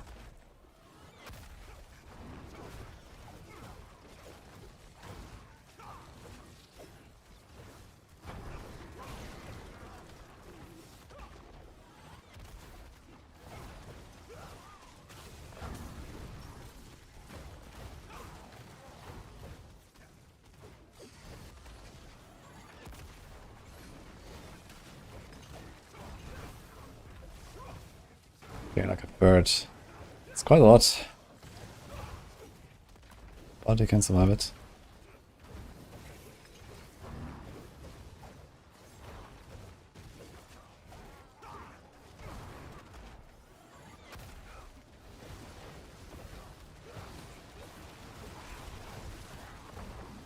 How about a sword? Sword is not so bad, it's like 20%.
I feel like I'm missing a lot of progress. What is this?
Oh, it interrupted my Arbiter cast. What the fuck?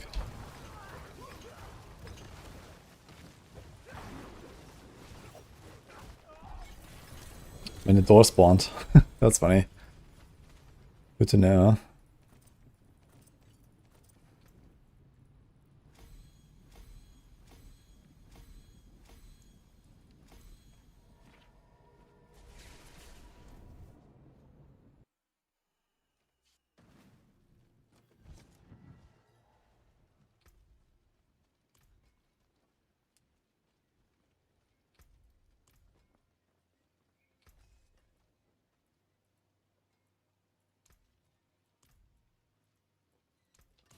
I'll keep my forge hot.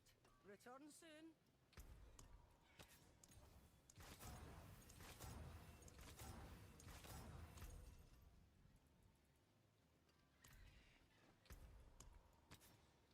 My magics await your return.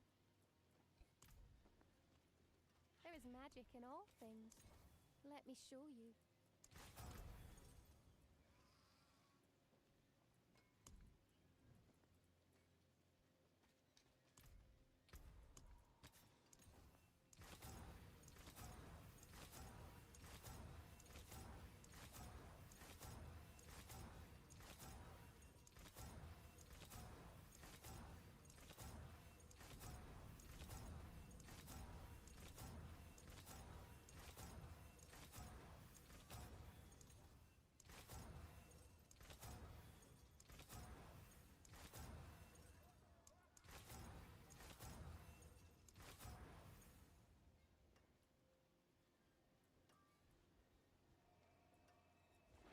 You definitely did not need that fate per second there. Because you have rally. And this thing costs like nothing. 28 costs 14, and then I think it's -7 from there. It's like 7 per cast.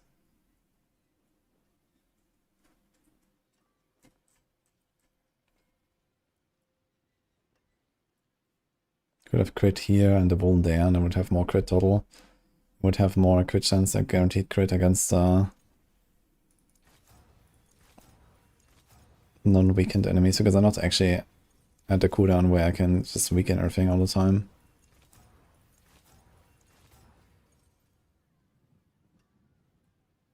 This thing is actually not rolled, so I could do that if I wanted.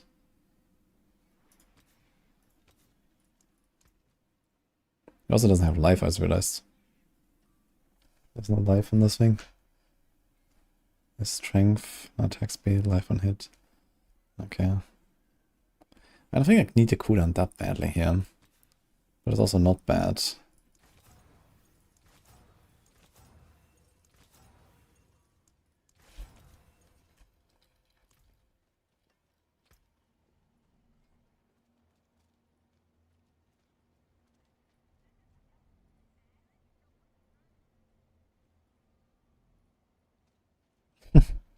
Nice. Yeah, this is a pretty good aspect actually. Heal self.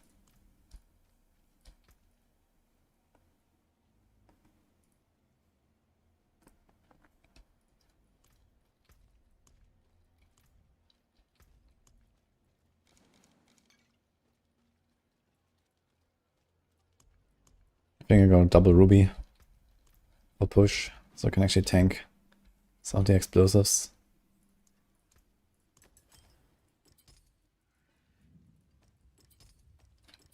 Stars guide you.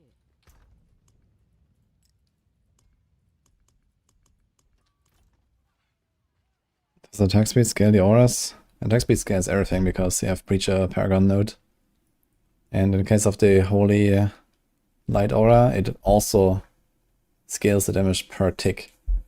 Which is probably a bug, but this is how it works. It's like the Azorath style scaling.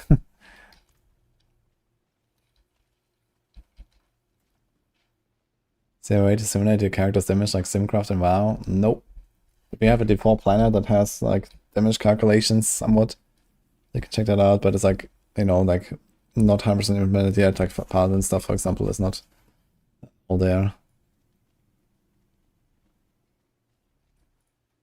Okay, we did 110 now, right? Let's do 115. Okay, the question is, what is the target that I need to clear for me to be confident in this build? Okay, we got it. We got 20, or we didn't get anything, but I have 22 offhands ready to go for the slamming. Yo. And only 3 of them, I used all my scrolls of restoration. I got it down to only 3 of them missed the GA temper. And Well, maybe just leave them for later. That's true, I could. I at least max rolled them.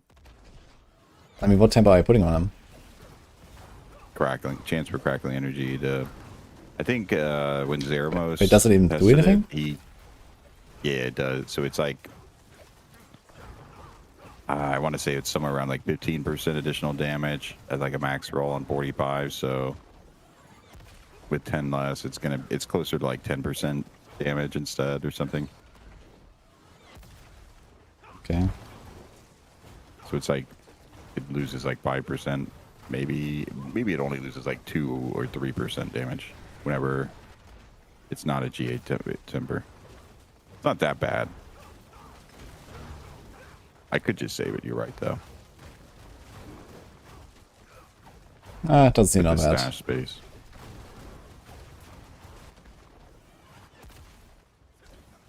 The main thing is I only have 2 slots that I really have to care about the tempers, so I might as well just spend all my scrolls. It's probably better than the whatever damage I gain from the glove temper, so it's probably better if I spend them all on my offhand anyways.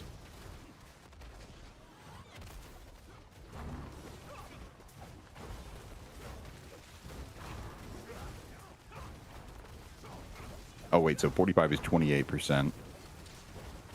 It's only per single target though. So it's not gonna help with like the full clear when if you're like max ranging the enemies with with Zeramos' setup with Stormhorn, for example, he max ranges the enemies with Ball Lightning and he doesn't actually get insane single target damage off unless the enemies happen to walk close to him. Or like I guess some of them will get blasted either way because it's a decent tether range. But it's only going to be the rapid discharge that's gaining the damage. It's not the charge. Yeah, when I was flash. pushing Crackle on the PDR, I actually did that. Like, I actually did only like yellow hunting almost. You know, I was just like, standing right off the Yeah. yellow, and then with temerity, tankiness, just like blasting him. Yeah, with Tower, it's a lot better because of the orbs. So I think that the progress in the pit, you kind of want to kill more trash than like just elite hunt these days, I think. But with the tower, we'll just be fishing specifically for the yellows rather than the blues, so that we only have to kill one target and get all the juicy orbs. So yeah, I guess it will be. We could save them. We'll get more scrolls later. Maybe I'll even just grind some hordes or something.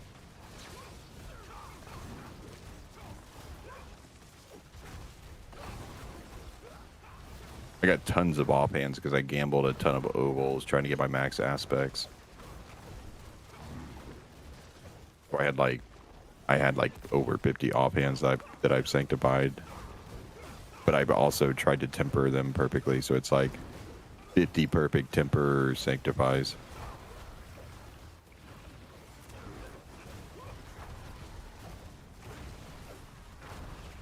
I think we're sending these other ones though. Luck.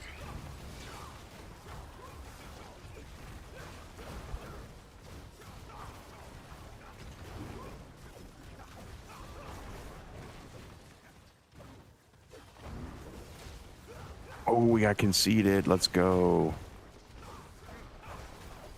Nice. Okay. Good roll. Yeah, that means I have four or three. I have like 3 of my legendaries now.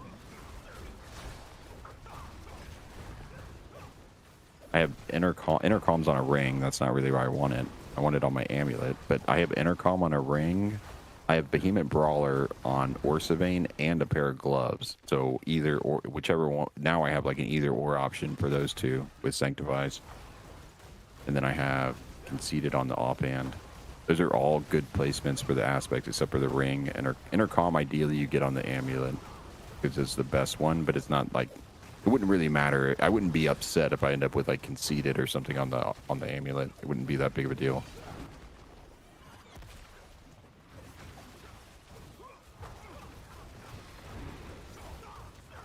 Now we keep going and we hope that we get a mythic or something better.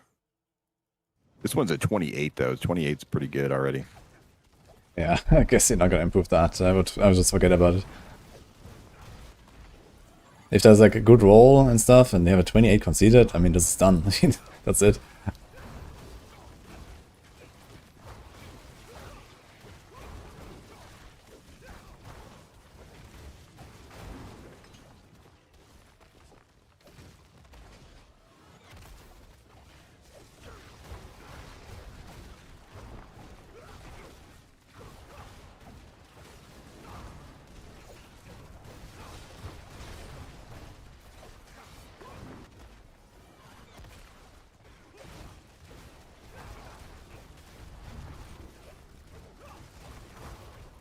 Yeah, definitely nothing else hit anywhere near as good.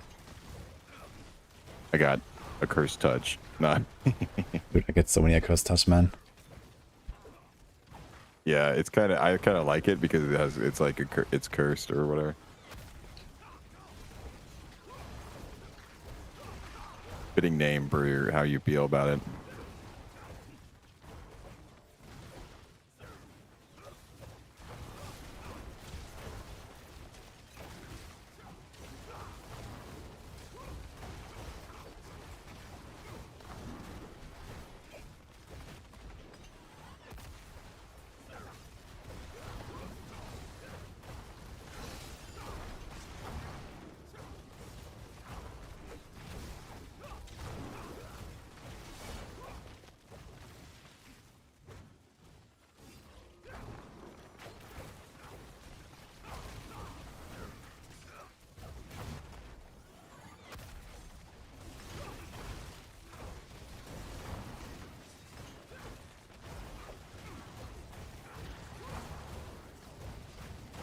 Fucking Soul Blades, man.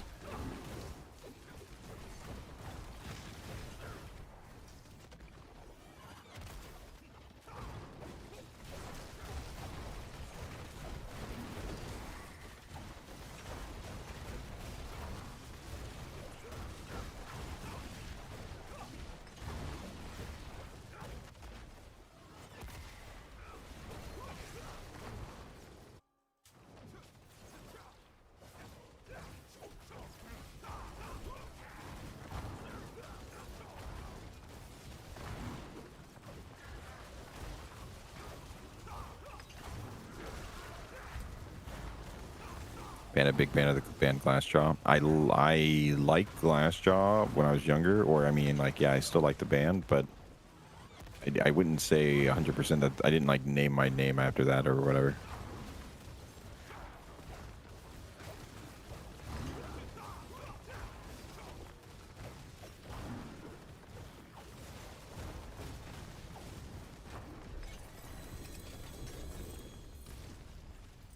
Okay, still sub 1 minute boss, I mean, huh? to be fair, those Aramos, I will rip them. Just ideally, we rip them in the tower. I mean, you're not gonna equip your stuff until the tower comes out, I guess. Well, yeah, that's what I was kind of talking about. Is I should all of these really good items. I need to just put them in the bank and not use them. It's hard not like, yeah. I just spend like I was talking about with spinning it. I get something good. I'm like, okay, time to use it. But really, No. I shouldn't in case I rip. Yeah. Okay, that's also like, what, I 6.5 already had minutes one left? DC this season in the middle of combat. With fire damage, be better than holy damage on Oradin as a sanctified. I guess holy will probably be better. Fire is only But the the scroll, AoE, and the holy DC is only protection single works. target. So I would probably go for holy if you have the option. Doesn't seem that consistent with your Vuln. Need a better Vuln uptime thing. If I get an accursed touch somewhere, I wouldn't actually be unhappy about it, I think. Because just apply it and be done with it.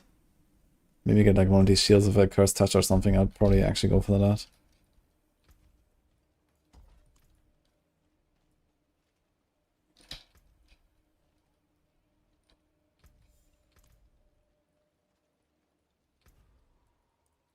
Okay, I'm sending 120. Fuck it. Hey, heck yeah.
Yeah, I really need to level up my glyphs on my backup Zork so that I can actually do some pit testing with my like bad gear. I mean, Maybe you I can should just do do it that out by right main now. anyway. Like, you know, it's not guaranteed to Oh, rip, that's I true. guess. I could. As long as it rip, as Yeah, that's long true. as the I gear could do it doesn't on my rip, it's main, fine. and then if I rip, then I level up the glyphs. Yeah. Yeah, it makes more sense.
Looks like a clear, actually.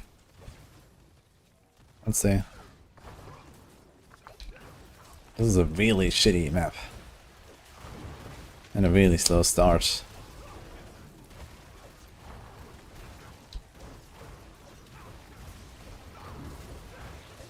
I need like 2 minutes for the boss, maybe?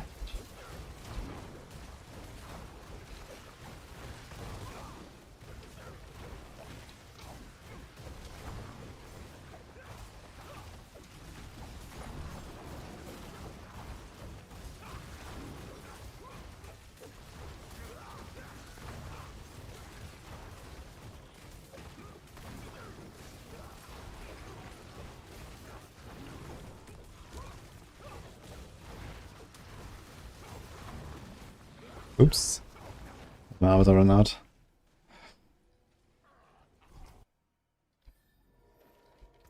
Okay, let's try something better. Does 4 ranks of Vanguard double your damage? Grandfather does. Math should be fairly simple from there. Not sure why you think that. I mean, you get the damage from block chance from like coat of arms and stuff. So you definitely want to get to 100% block.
Any 2 kills already, actually. Heavy rammed. Let's go.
I think I'm gonna drop Rally.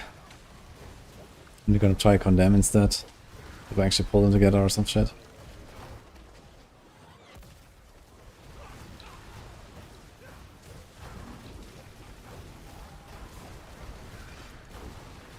Hey, heck yeah, beats. We actually have a boosting guide too on Maxroll now. Made by the one and only Panda.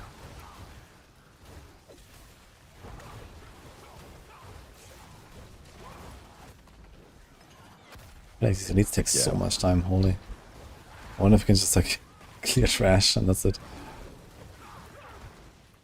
It's pretty basic though. You just unlock torment difficulty for them with a pit if they've already done capstones, if it's an alt, right? And then you just go blast some layer bosses. Whatever boss you have materials for.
I think I'm gonna kill the boss and see how long it takes, so we're gonna stay in here.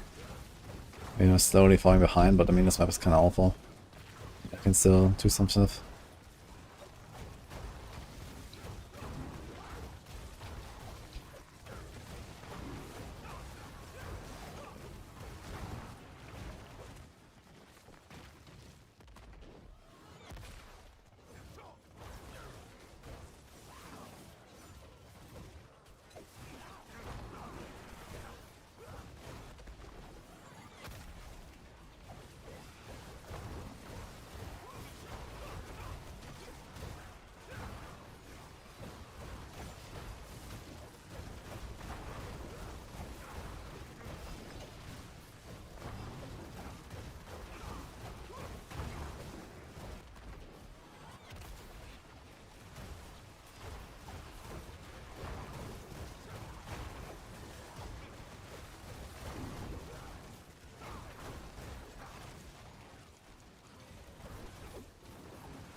DJ Brewer, you just need the expertise on whatever expertise you want to put on for your class special, which is like almost always the axe for vulnerable damage.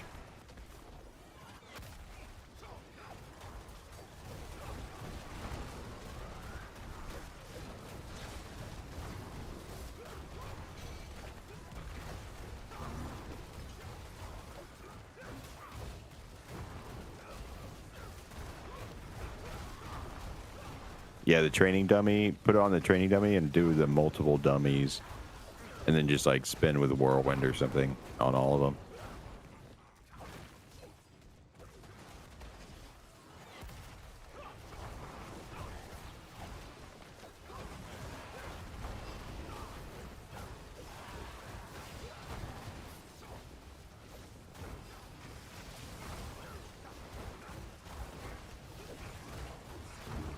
Training dummy is in Gyavashad. You can actually teleport directly to it now on the mini map if you zoom in on Gyavashad. There's also one in Kurast. Yeah, you just zoom in here and you can click this to teleport.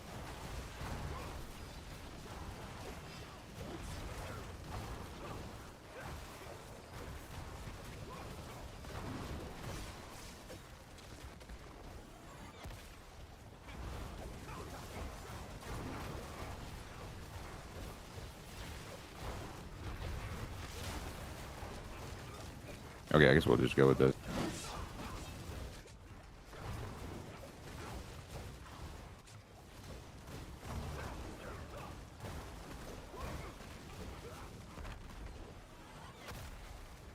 Oh, playing Saw Blades, man. Holy. Are they serious?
I'm gonna tank the beam and see how it is.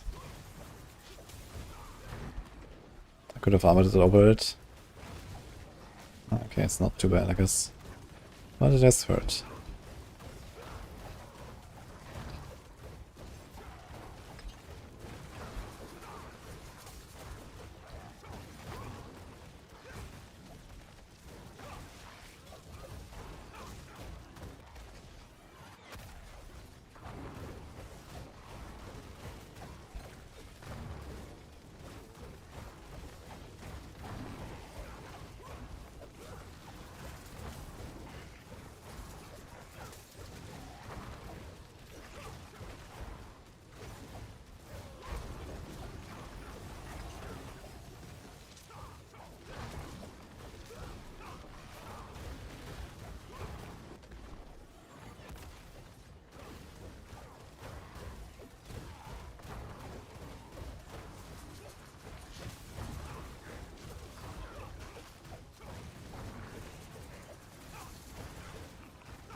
What a lot of waves. Didn't you see it?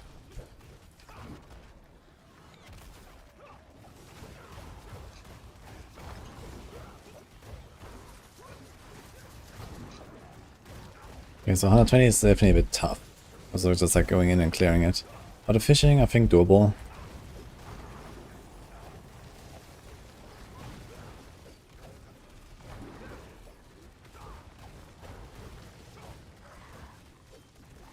Just wait for the beam.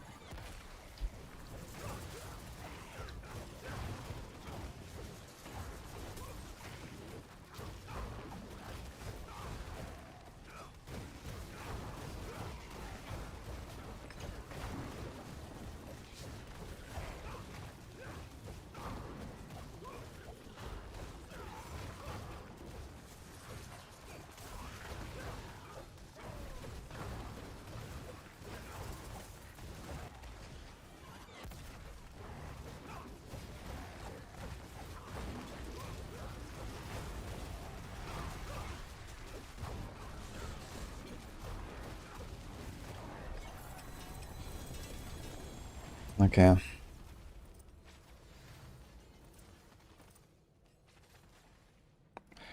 Not bad. Yeah, but Lionel is now in the pit. He's showing up there. And all his minions. Okay, let's do some math. So let's say I can do 120. I think 120 is doable. So first of all, we're gonna have 7 ranks of Thorns and Pistols, 10 ranks of Thorns and Pistols.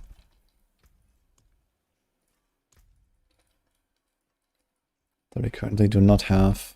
So this is times 2.5. And then we're gonna have, this says 150, and I guess I could put even more. How much is it per point actually? 8. So it's 7.5 per point. So if I squeeze out the extra point somewhere, this has +4 right now from items, is that correct?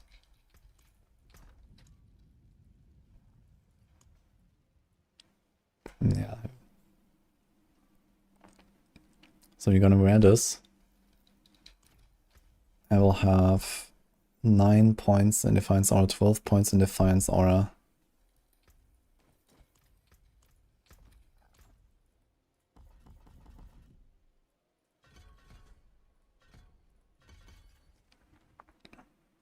So we get 9 times 7.5.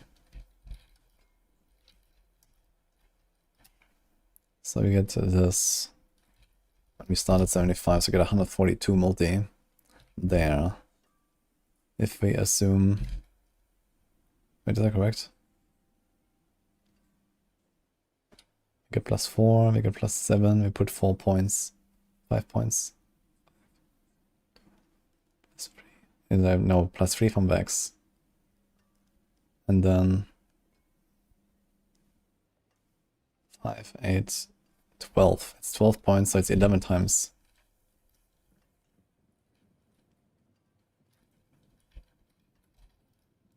+75. So we get almost the same multi again. Get a 6.4. Okay, this was 12.0, this is fine. Okay, then we get a grandfather times 2. Then we get a Stardust times 1.5.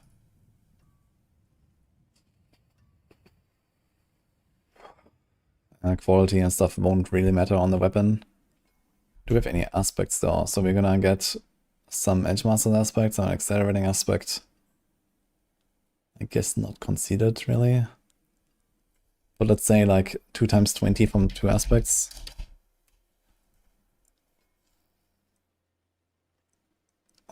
Then like I guess small optimizations and stuff, but I'm not sure what to expect exactly. It could be another passive or so. I think I have better Griswold already. Yeah, 6 and 4 for example.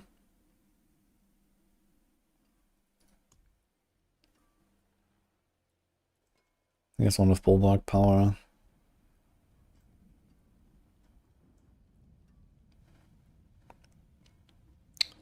My amulet could definitely be better.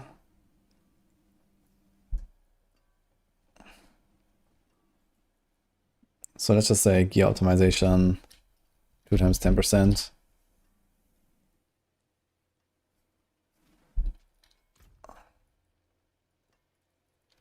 So we're talking about like a 33 multi that I don't have right now. How many pit tiers is that? 2, 3, 4, 5, 6, 7, 8, 9, 10, 11, 12, 13.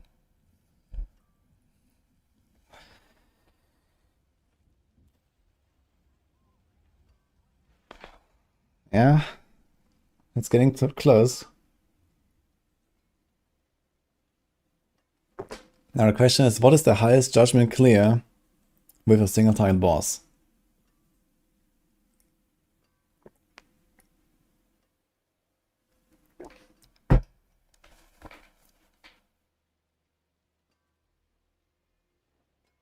$97. Yeah, it's probably somewhere like 125, 128, maybe 130, I guess is probably the highest. I mean, okay. Opted 134 on a single target boss. Which boss?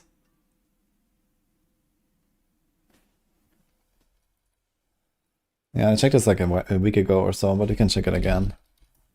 What is the highest single target boss clear?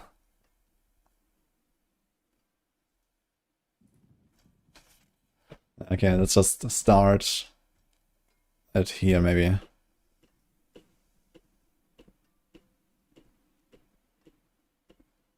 You don't even have to check the 135 plus, I guess. Okay. Slither is relatively single target, I guess, but not quite.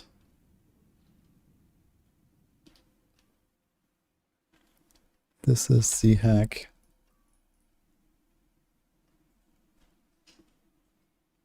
This is C-Hack. This is C-Hack. Okay. This is Scourge.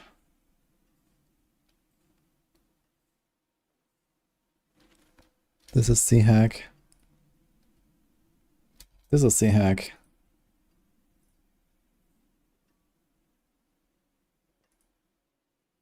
This is C-Hack. This is Slither. Okay. This is, what the fuck is that? Is that Spirit Caller? Maybe? I think it's a Spirit Caller. Okay, so far we're at 0. Yes, Slither. So it is surprisingly often.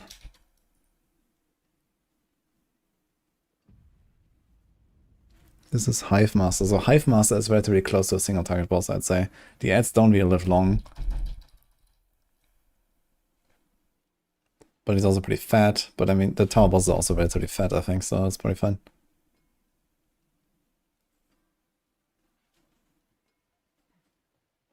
I want to see the ads when they spawn. How long they live, actually. This guy almost just died there from the breath. Oh, I forgot the Imbiber actually. So how many potions do I add? I was gonna have Imbiber Glyph. That's also another multi. So if I just say, okay, we're gonna get...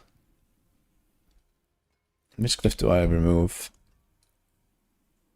My glyphs are not even leveled, man, first of all. Wait a minute. They're not even finished. So we have to keep Spirit. This is 12. It's a lot of flat damage though. This Sentinel glyph is pretty good, I think. So I want to keep that. I might drop Revenge. Yeah, we want to keep Honed. So I'm probably going to drop Revenge for Imbiber, and I'm going to have something like... +4,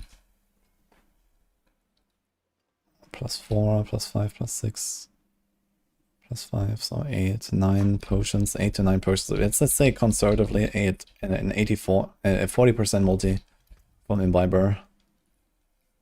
So this will be divided by 1.15 times 1.4. This would be maybe another tier. We were at 12 now, right? Okay. Would be like half a tier-ish. Okay, we're looking at... I can clear 120-ish now. We're looking at plus 12 tiers. So 132. Post bug fixes and stuff. This guy almost worked again. Okay, how long do these ads live, let's say? Very short.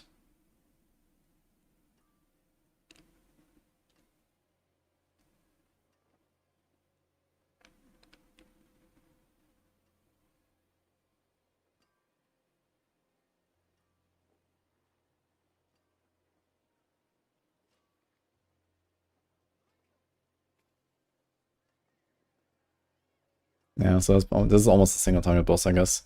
How long does he fight him? Finished at 42 seconds.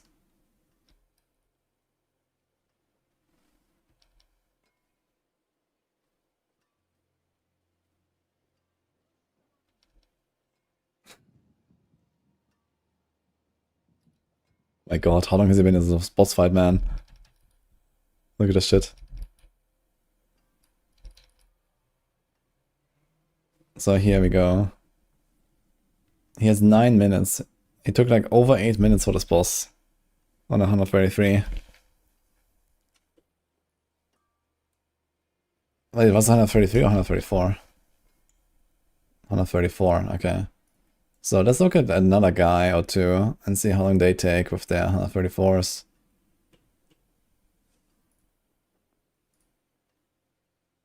Here's another Slither. Slither is very often. Kind of surprised because the ads don't really seem that great to me. So this guy has like 8, almost exactly 8 minutes. And kills it in 7 something, 7:10. Okay, so also pretty bad.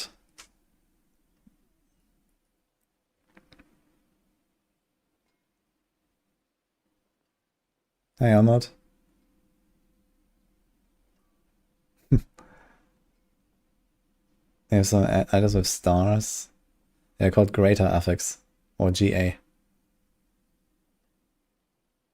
I mean, you have to put together like the right combo. You know, there's aspects that you need for certain builds, and then there's certain uniques that you need, and then the mythics are usually very powerful, but not all of them are used in every build.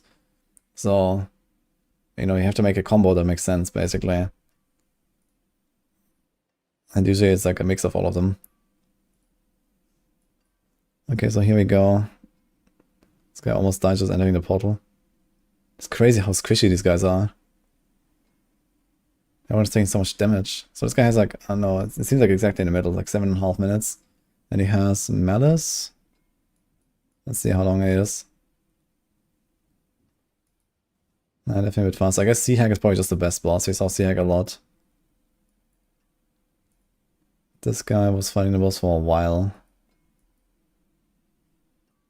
Over 7 minutes actually on Malice. Interesting. He's a Seahag gamer. I should check the top clays. I'll probably all Seahag. Seems like Seahag is the way. 7.5. So he also fought this for 7 minutes. But I mean, they might not have perfect gear. He's also a sea hack. 7 minutes.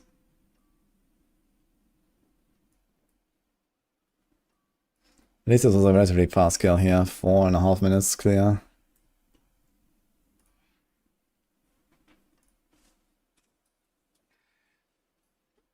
This guy is total Monka, yes. Yeah, some of these guys are kind of funny, man. Looking from hardcore perspective. Dude, the clears on hardcore gonna look so funny, I think. You're gonna have these like gigantic gaps, I think. Okay, 7.5 minutes Spirit Corner. And he does it in 6.5. Let's look at some of the top clears. He's on a 40. And 139, 138.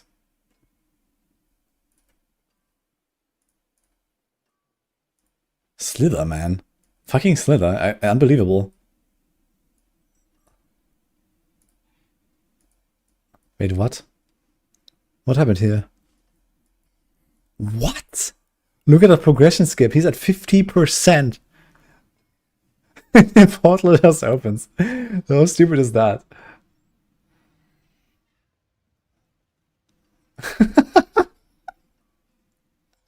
What? That was insane, man.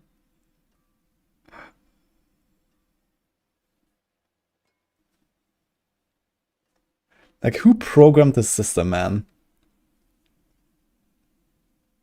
Because I can't tell how much time he has. He has like 9 minutes or something.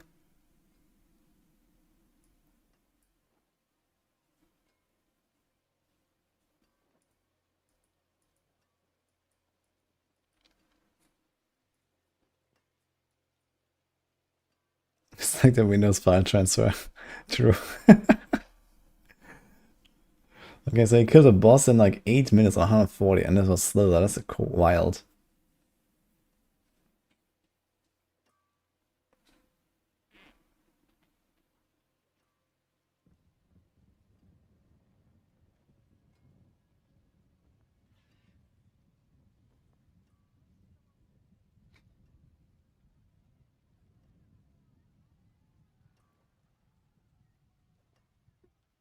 Kind of interesting to see that he's playing with the potion refill when he's running Imbiber. Ah, no, wait, you also get like one permanently, right? There's like one that you always get, and one from the power. 75, yeah, Nami, it's not that 75 is fine, it's just that you'll buy, like, you want to aim to get more than that. There's not like a breakpoint that you need to hit or anything with crit chance, it's just, you do want to have higher than 50% in the end game. So 75 is just like, this is a respectable number that you want to get to. This is Spirit Caller? It doesn't really start to lose value until like the 90, or I mean like in the 90s, that's when it's like getting 1% more crit isn't going to be better than getting like 100 in a lot of cases.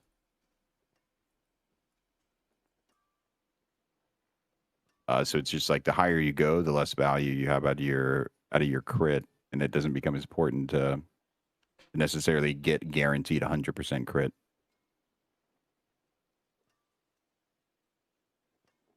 It's nice though, because pretty number is always yellow. So this guy's a Hive Master on 139. So that is kind of wild, actually. He also has some gigantic progression skip here. Look, there's 30%. Boom. What the fuck? Okay, so 8 minutes. So he's killing a Hive Master in a pretty good time. He also has a Stardust. And he's actually keeping up the Stardust. I tried to push a hammer. Okay, so you use hammer. That makes sense.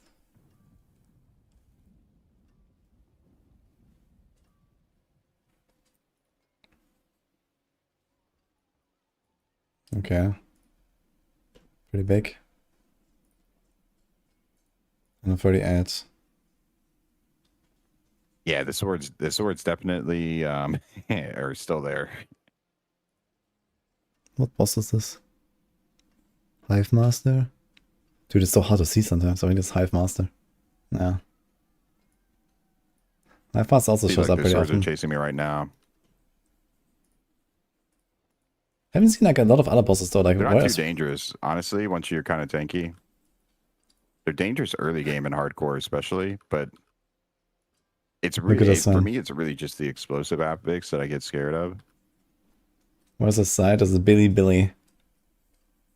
This is the Okay, I guess Chinese. it did more damage than I expected. Something just chunked me per half, but I don't actually know what it was. Yes, Maybe it was Scourge. Belial himself. Maybe it was those swords. I thought they were dealing less.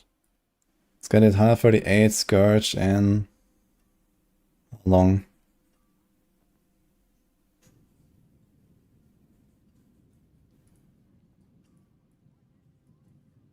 Like 6.5 minutes maybe. Okay, yeah, they're dealing like half. Okay, last one here's Rob. Okay, they are dealing half. Okay, they're we don't- dealing we don't almost have the a same clip damage here. as the explosive right now, actually.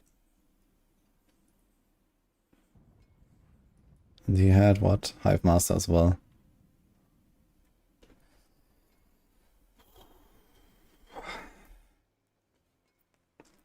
I'll have to think about this.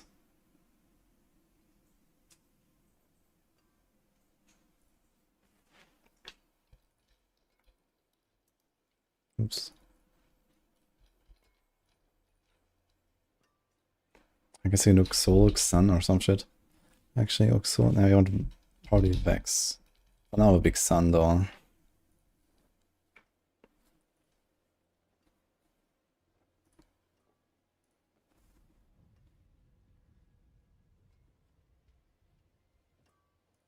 How's the pushing going? Yeah, so I did 120, but not in time. I was like a few minutes behind, I guess. So with a bit of like attempts, I would do 120 with my current setup, and this is like pre-sanctification basically. So I don't really have like anything of value that really helps me. Like most of the stuff is not even max sanctified, or I get like some tiny stuff. So I was like trying to math it out, like okay, how many tiers can I expect? And I came to plus 12 tiers with sanctification. Wow. And bug fixes. So I need the bug fixes to compete with Judgement. But I think if they fix the two Fawns bugs, then like those two are like alone, like I don't know, 6 tiers or something. So it could be a competitor, but it's gonna be tight. And I mean, it comes down to the bosses a little bit.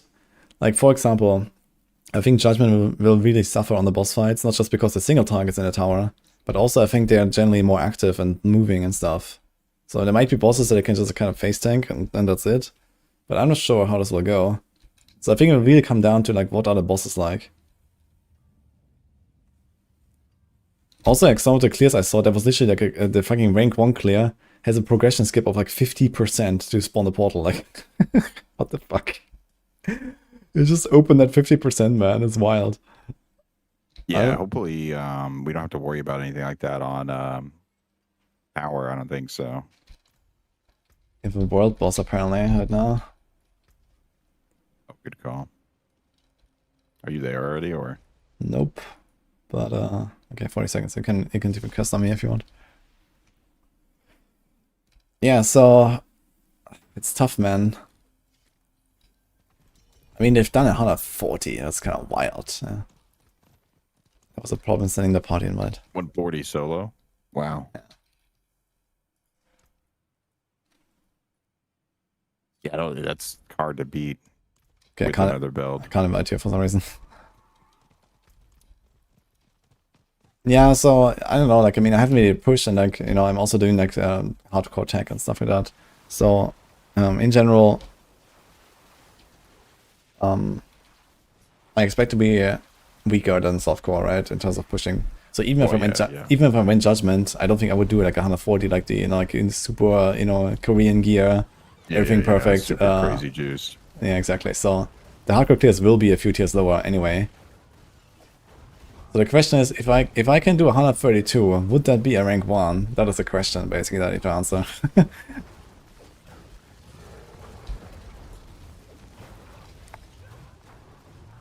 Yeah, I think even at 130 will be really nice clear on hardcore.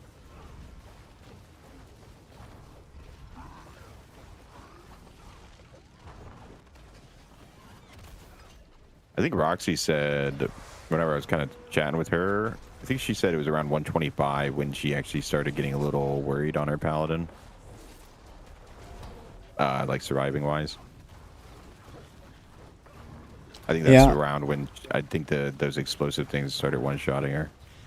Yeah, survival was a bit of an issue, but I mean, I just did 120 and had like really long fights because I was actually behind the timer, and it was okay. But I had to like definitely play around with stuff a little bit. I mean, I'm also not fully done cooking my setup, so I think I still need to try a bit more stuff. But I want to see if I'm on the right track, so I have to... it's late now, but tomorrow I'm definitely gonna log in and see where we're at, basically.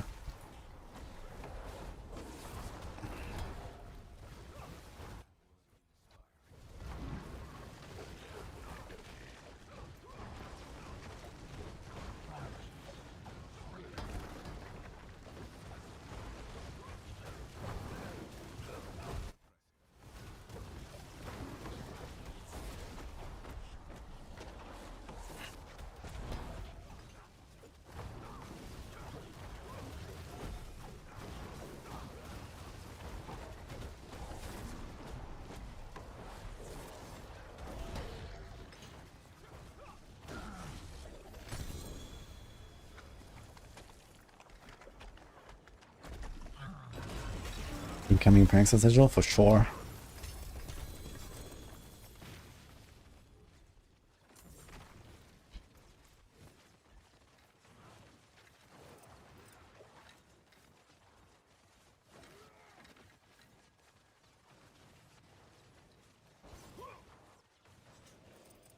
What is this?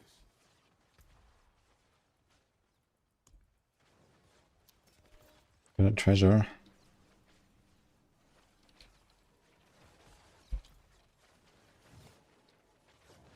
Be a shield for the weak.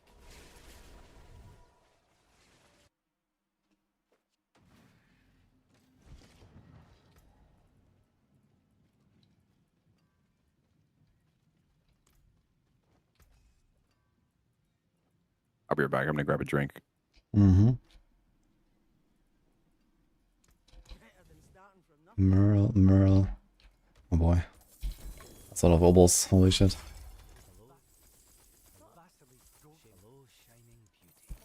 Does this guy not have a pet or what?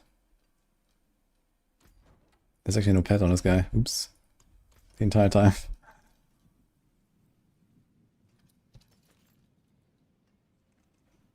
It's actually the same neck that I have currently. It's kind of funny.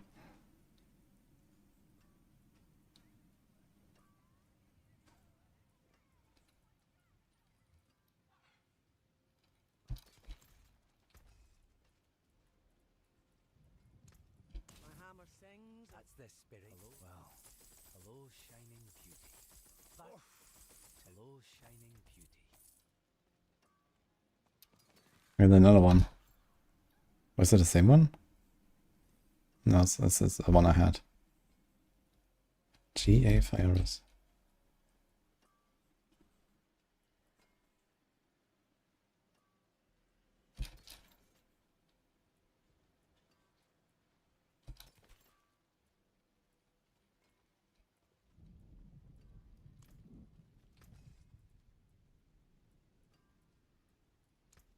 What's still got some good in it?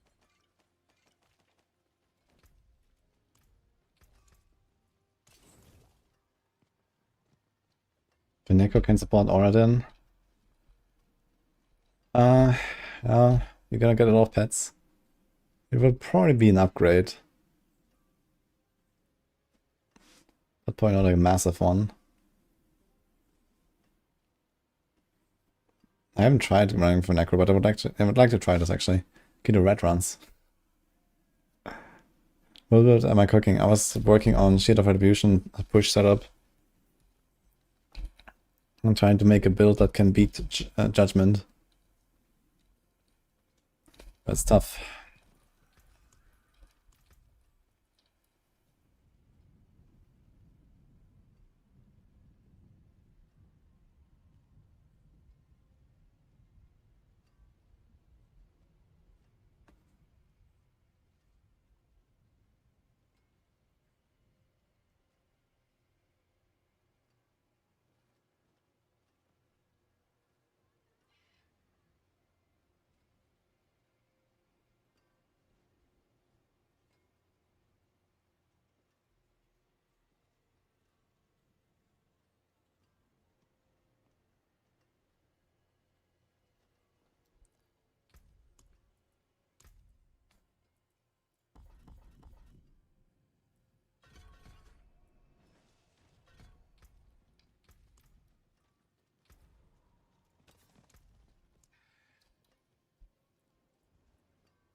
MYTHICS await your return.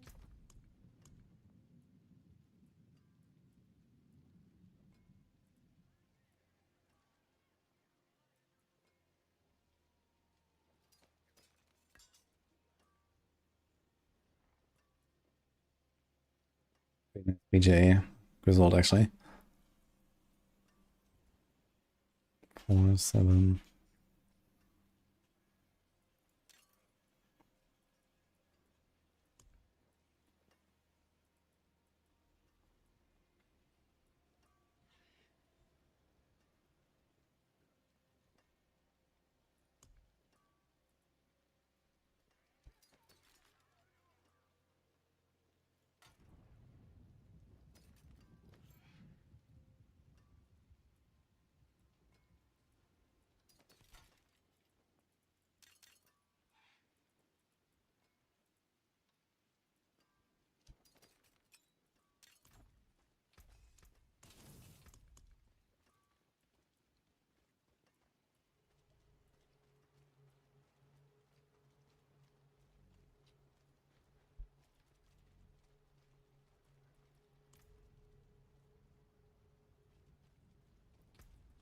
We're gonna try another run. Need more pots.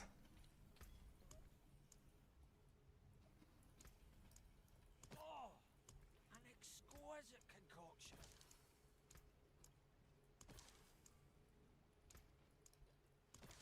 Live well.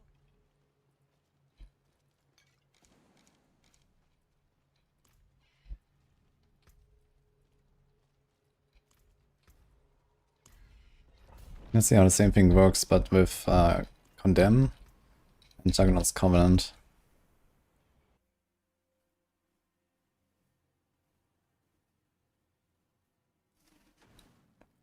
No fear.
I'm back though. Come back.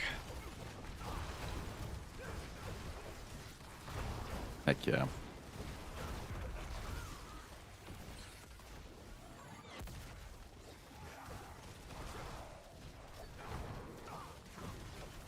This seems better.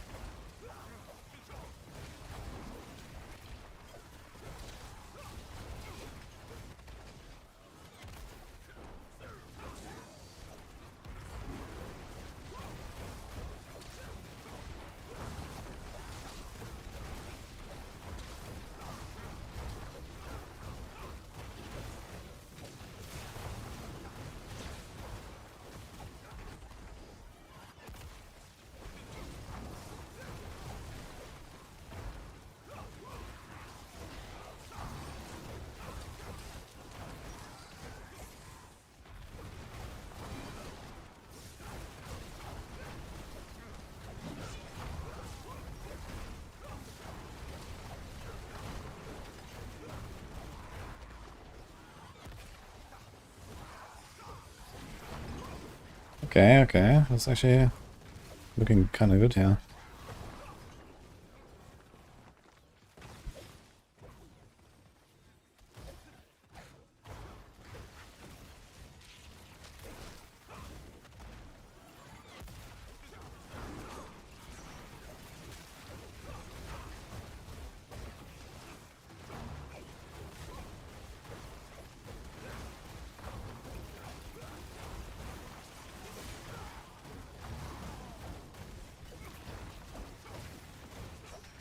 Okay, it's definitely a condemn angle. We have to do this.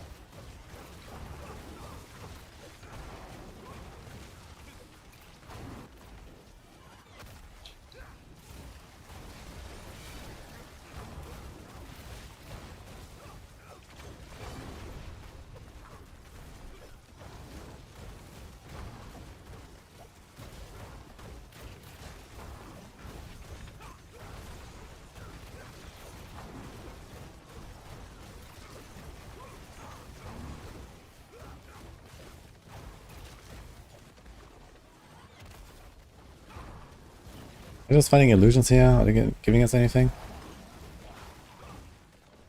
Yes, it seems kind of useless here.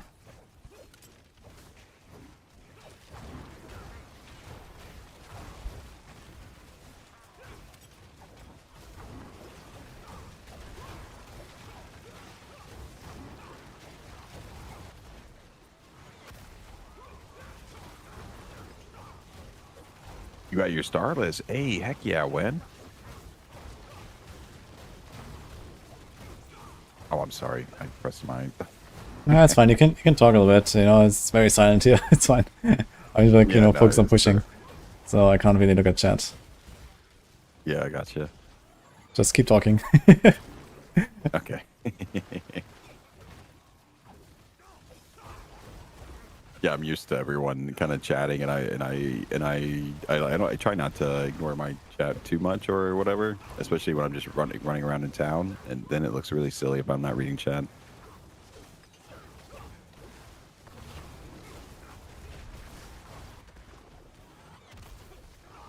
Okay, I made a setup that is better than what I just had. So that's good news.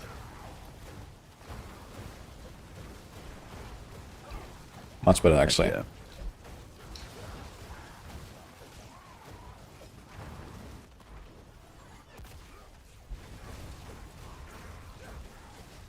Feels like fighting elites is tough, man. Like, they live so long.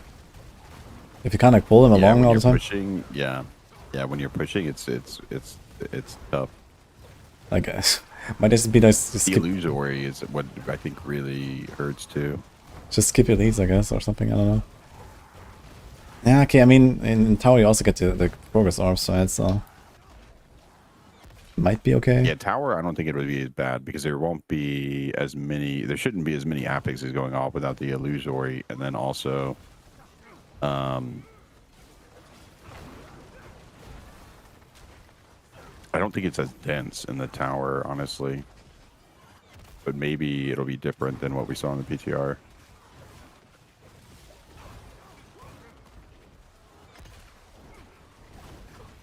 These give 0 progress in the pit, like none at all. That's crazy.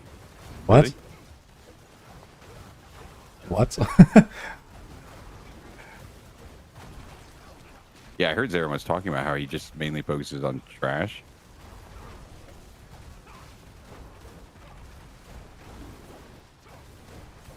Oh, not 0, just not very much. Yeah, I guess it's probably because of you know, the progress globes in the tower, so that will probably make it worth. Yeah, I think that like for example, I wouldn't have been too surprised. I don't think many people, because Paladin's out, not many people are tryharding to work like they might normally. But I wouldn't have been too surprised if somebody made like a surprise push in the pits, Hydra, because it excels so much better at AoE. And then, but like, yeah, I guess the masterworking didn't. I didn't test it myself because I don't do the guide on it. Northward does, but I didn't test it on the PTR. But yeah, I guess I see like no one playing it.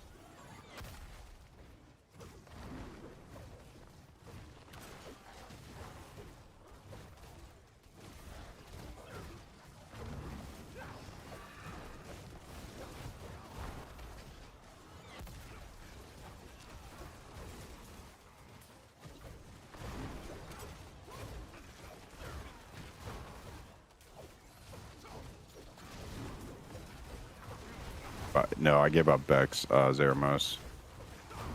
I went ahead and updated the guide and took it out on all of them. I got an Ohm and Gar, and right now I just slapped on a Shaco, so I put in Gar. I was doing Quacks and Ohm before, But now I'm doing Ohm and Gar, I think.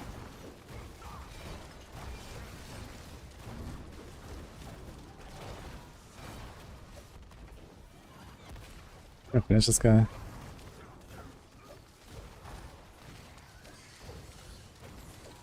Oh, is he unstoppable, man? He's always unstoppable. Okay.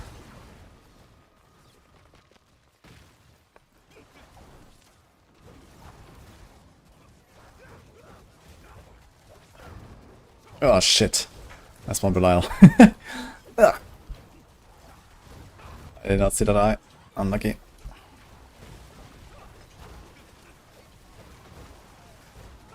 Let's try Belial, I suppose. Maybe we're gonna kill him.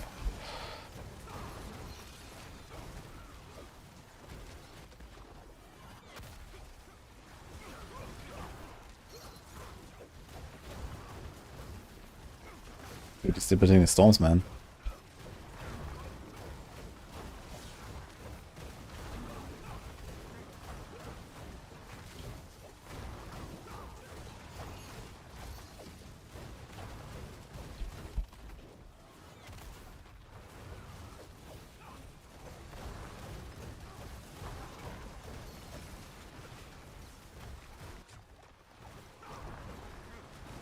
Man.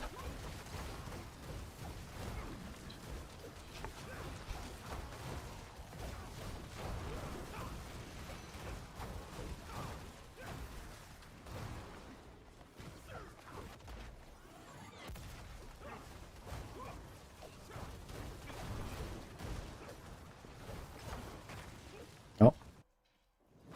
I still got a progression skip, I guess. Well, it's actually a clear. Huh. Interesting.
I think Belial is so much tankier than the other normal bosses.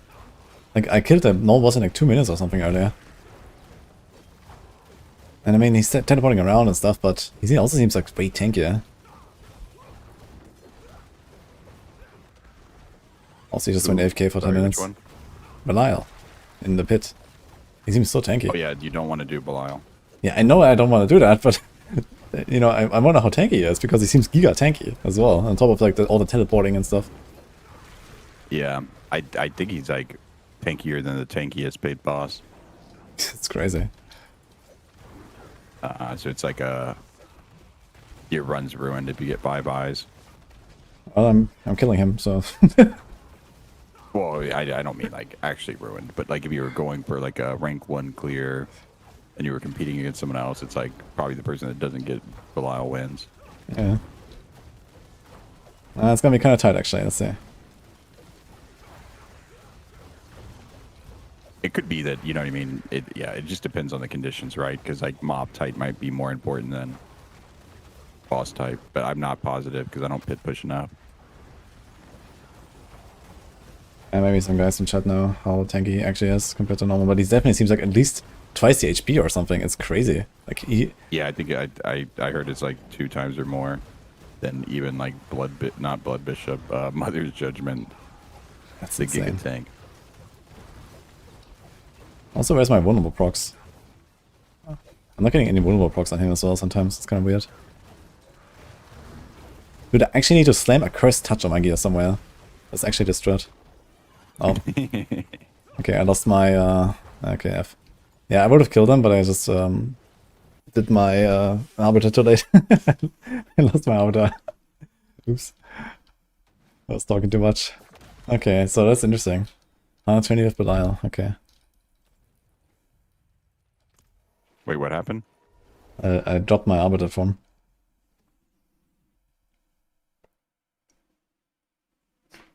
You can't drop the arbiter for the aspects. Yeah, it's a lot of does a lot of damage. Because you lose all the stacks. Okay, I think I'm getting closer to the truth with this build at least. So there's that. Wonk is that hippos, it's not just amphibious. I mean, they are, but what I'm trying to say is they have a really good land speed and swim speed. People don't expect hippos to run as fast as they do, but it's like over 50 miles per hour. Over 50 freedom units per hour. No. It's exactly the same cliffs. What are you talking about?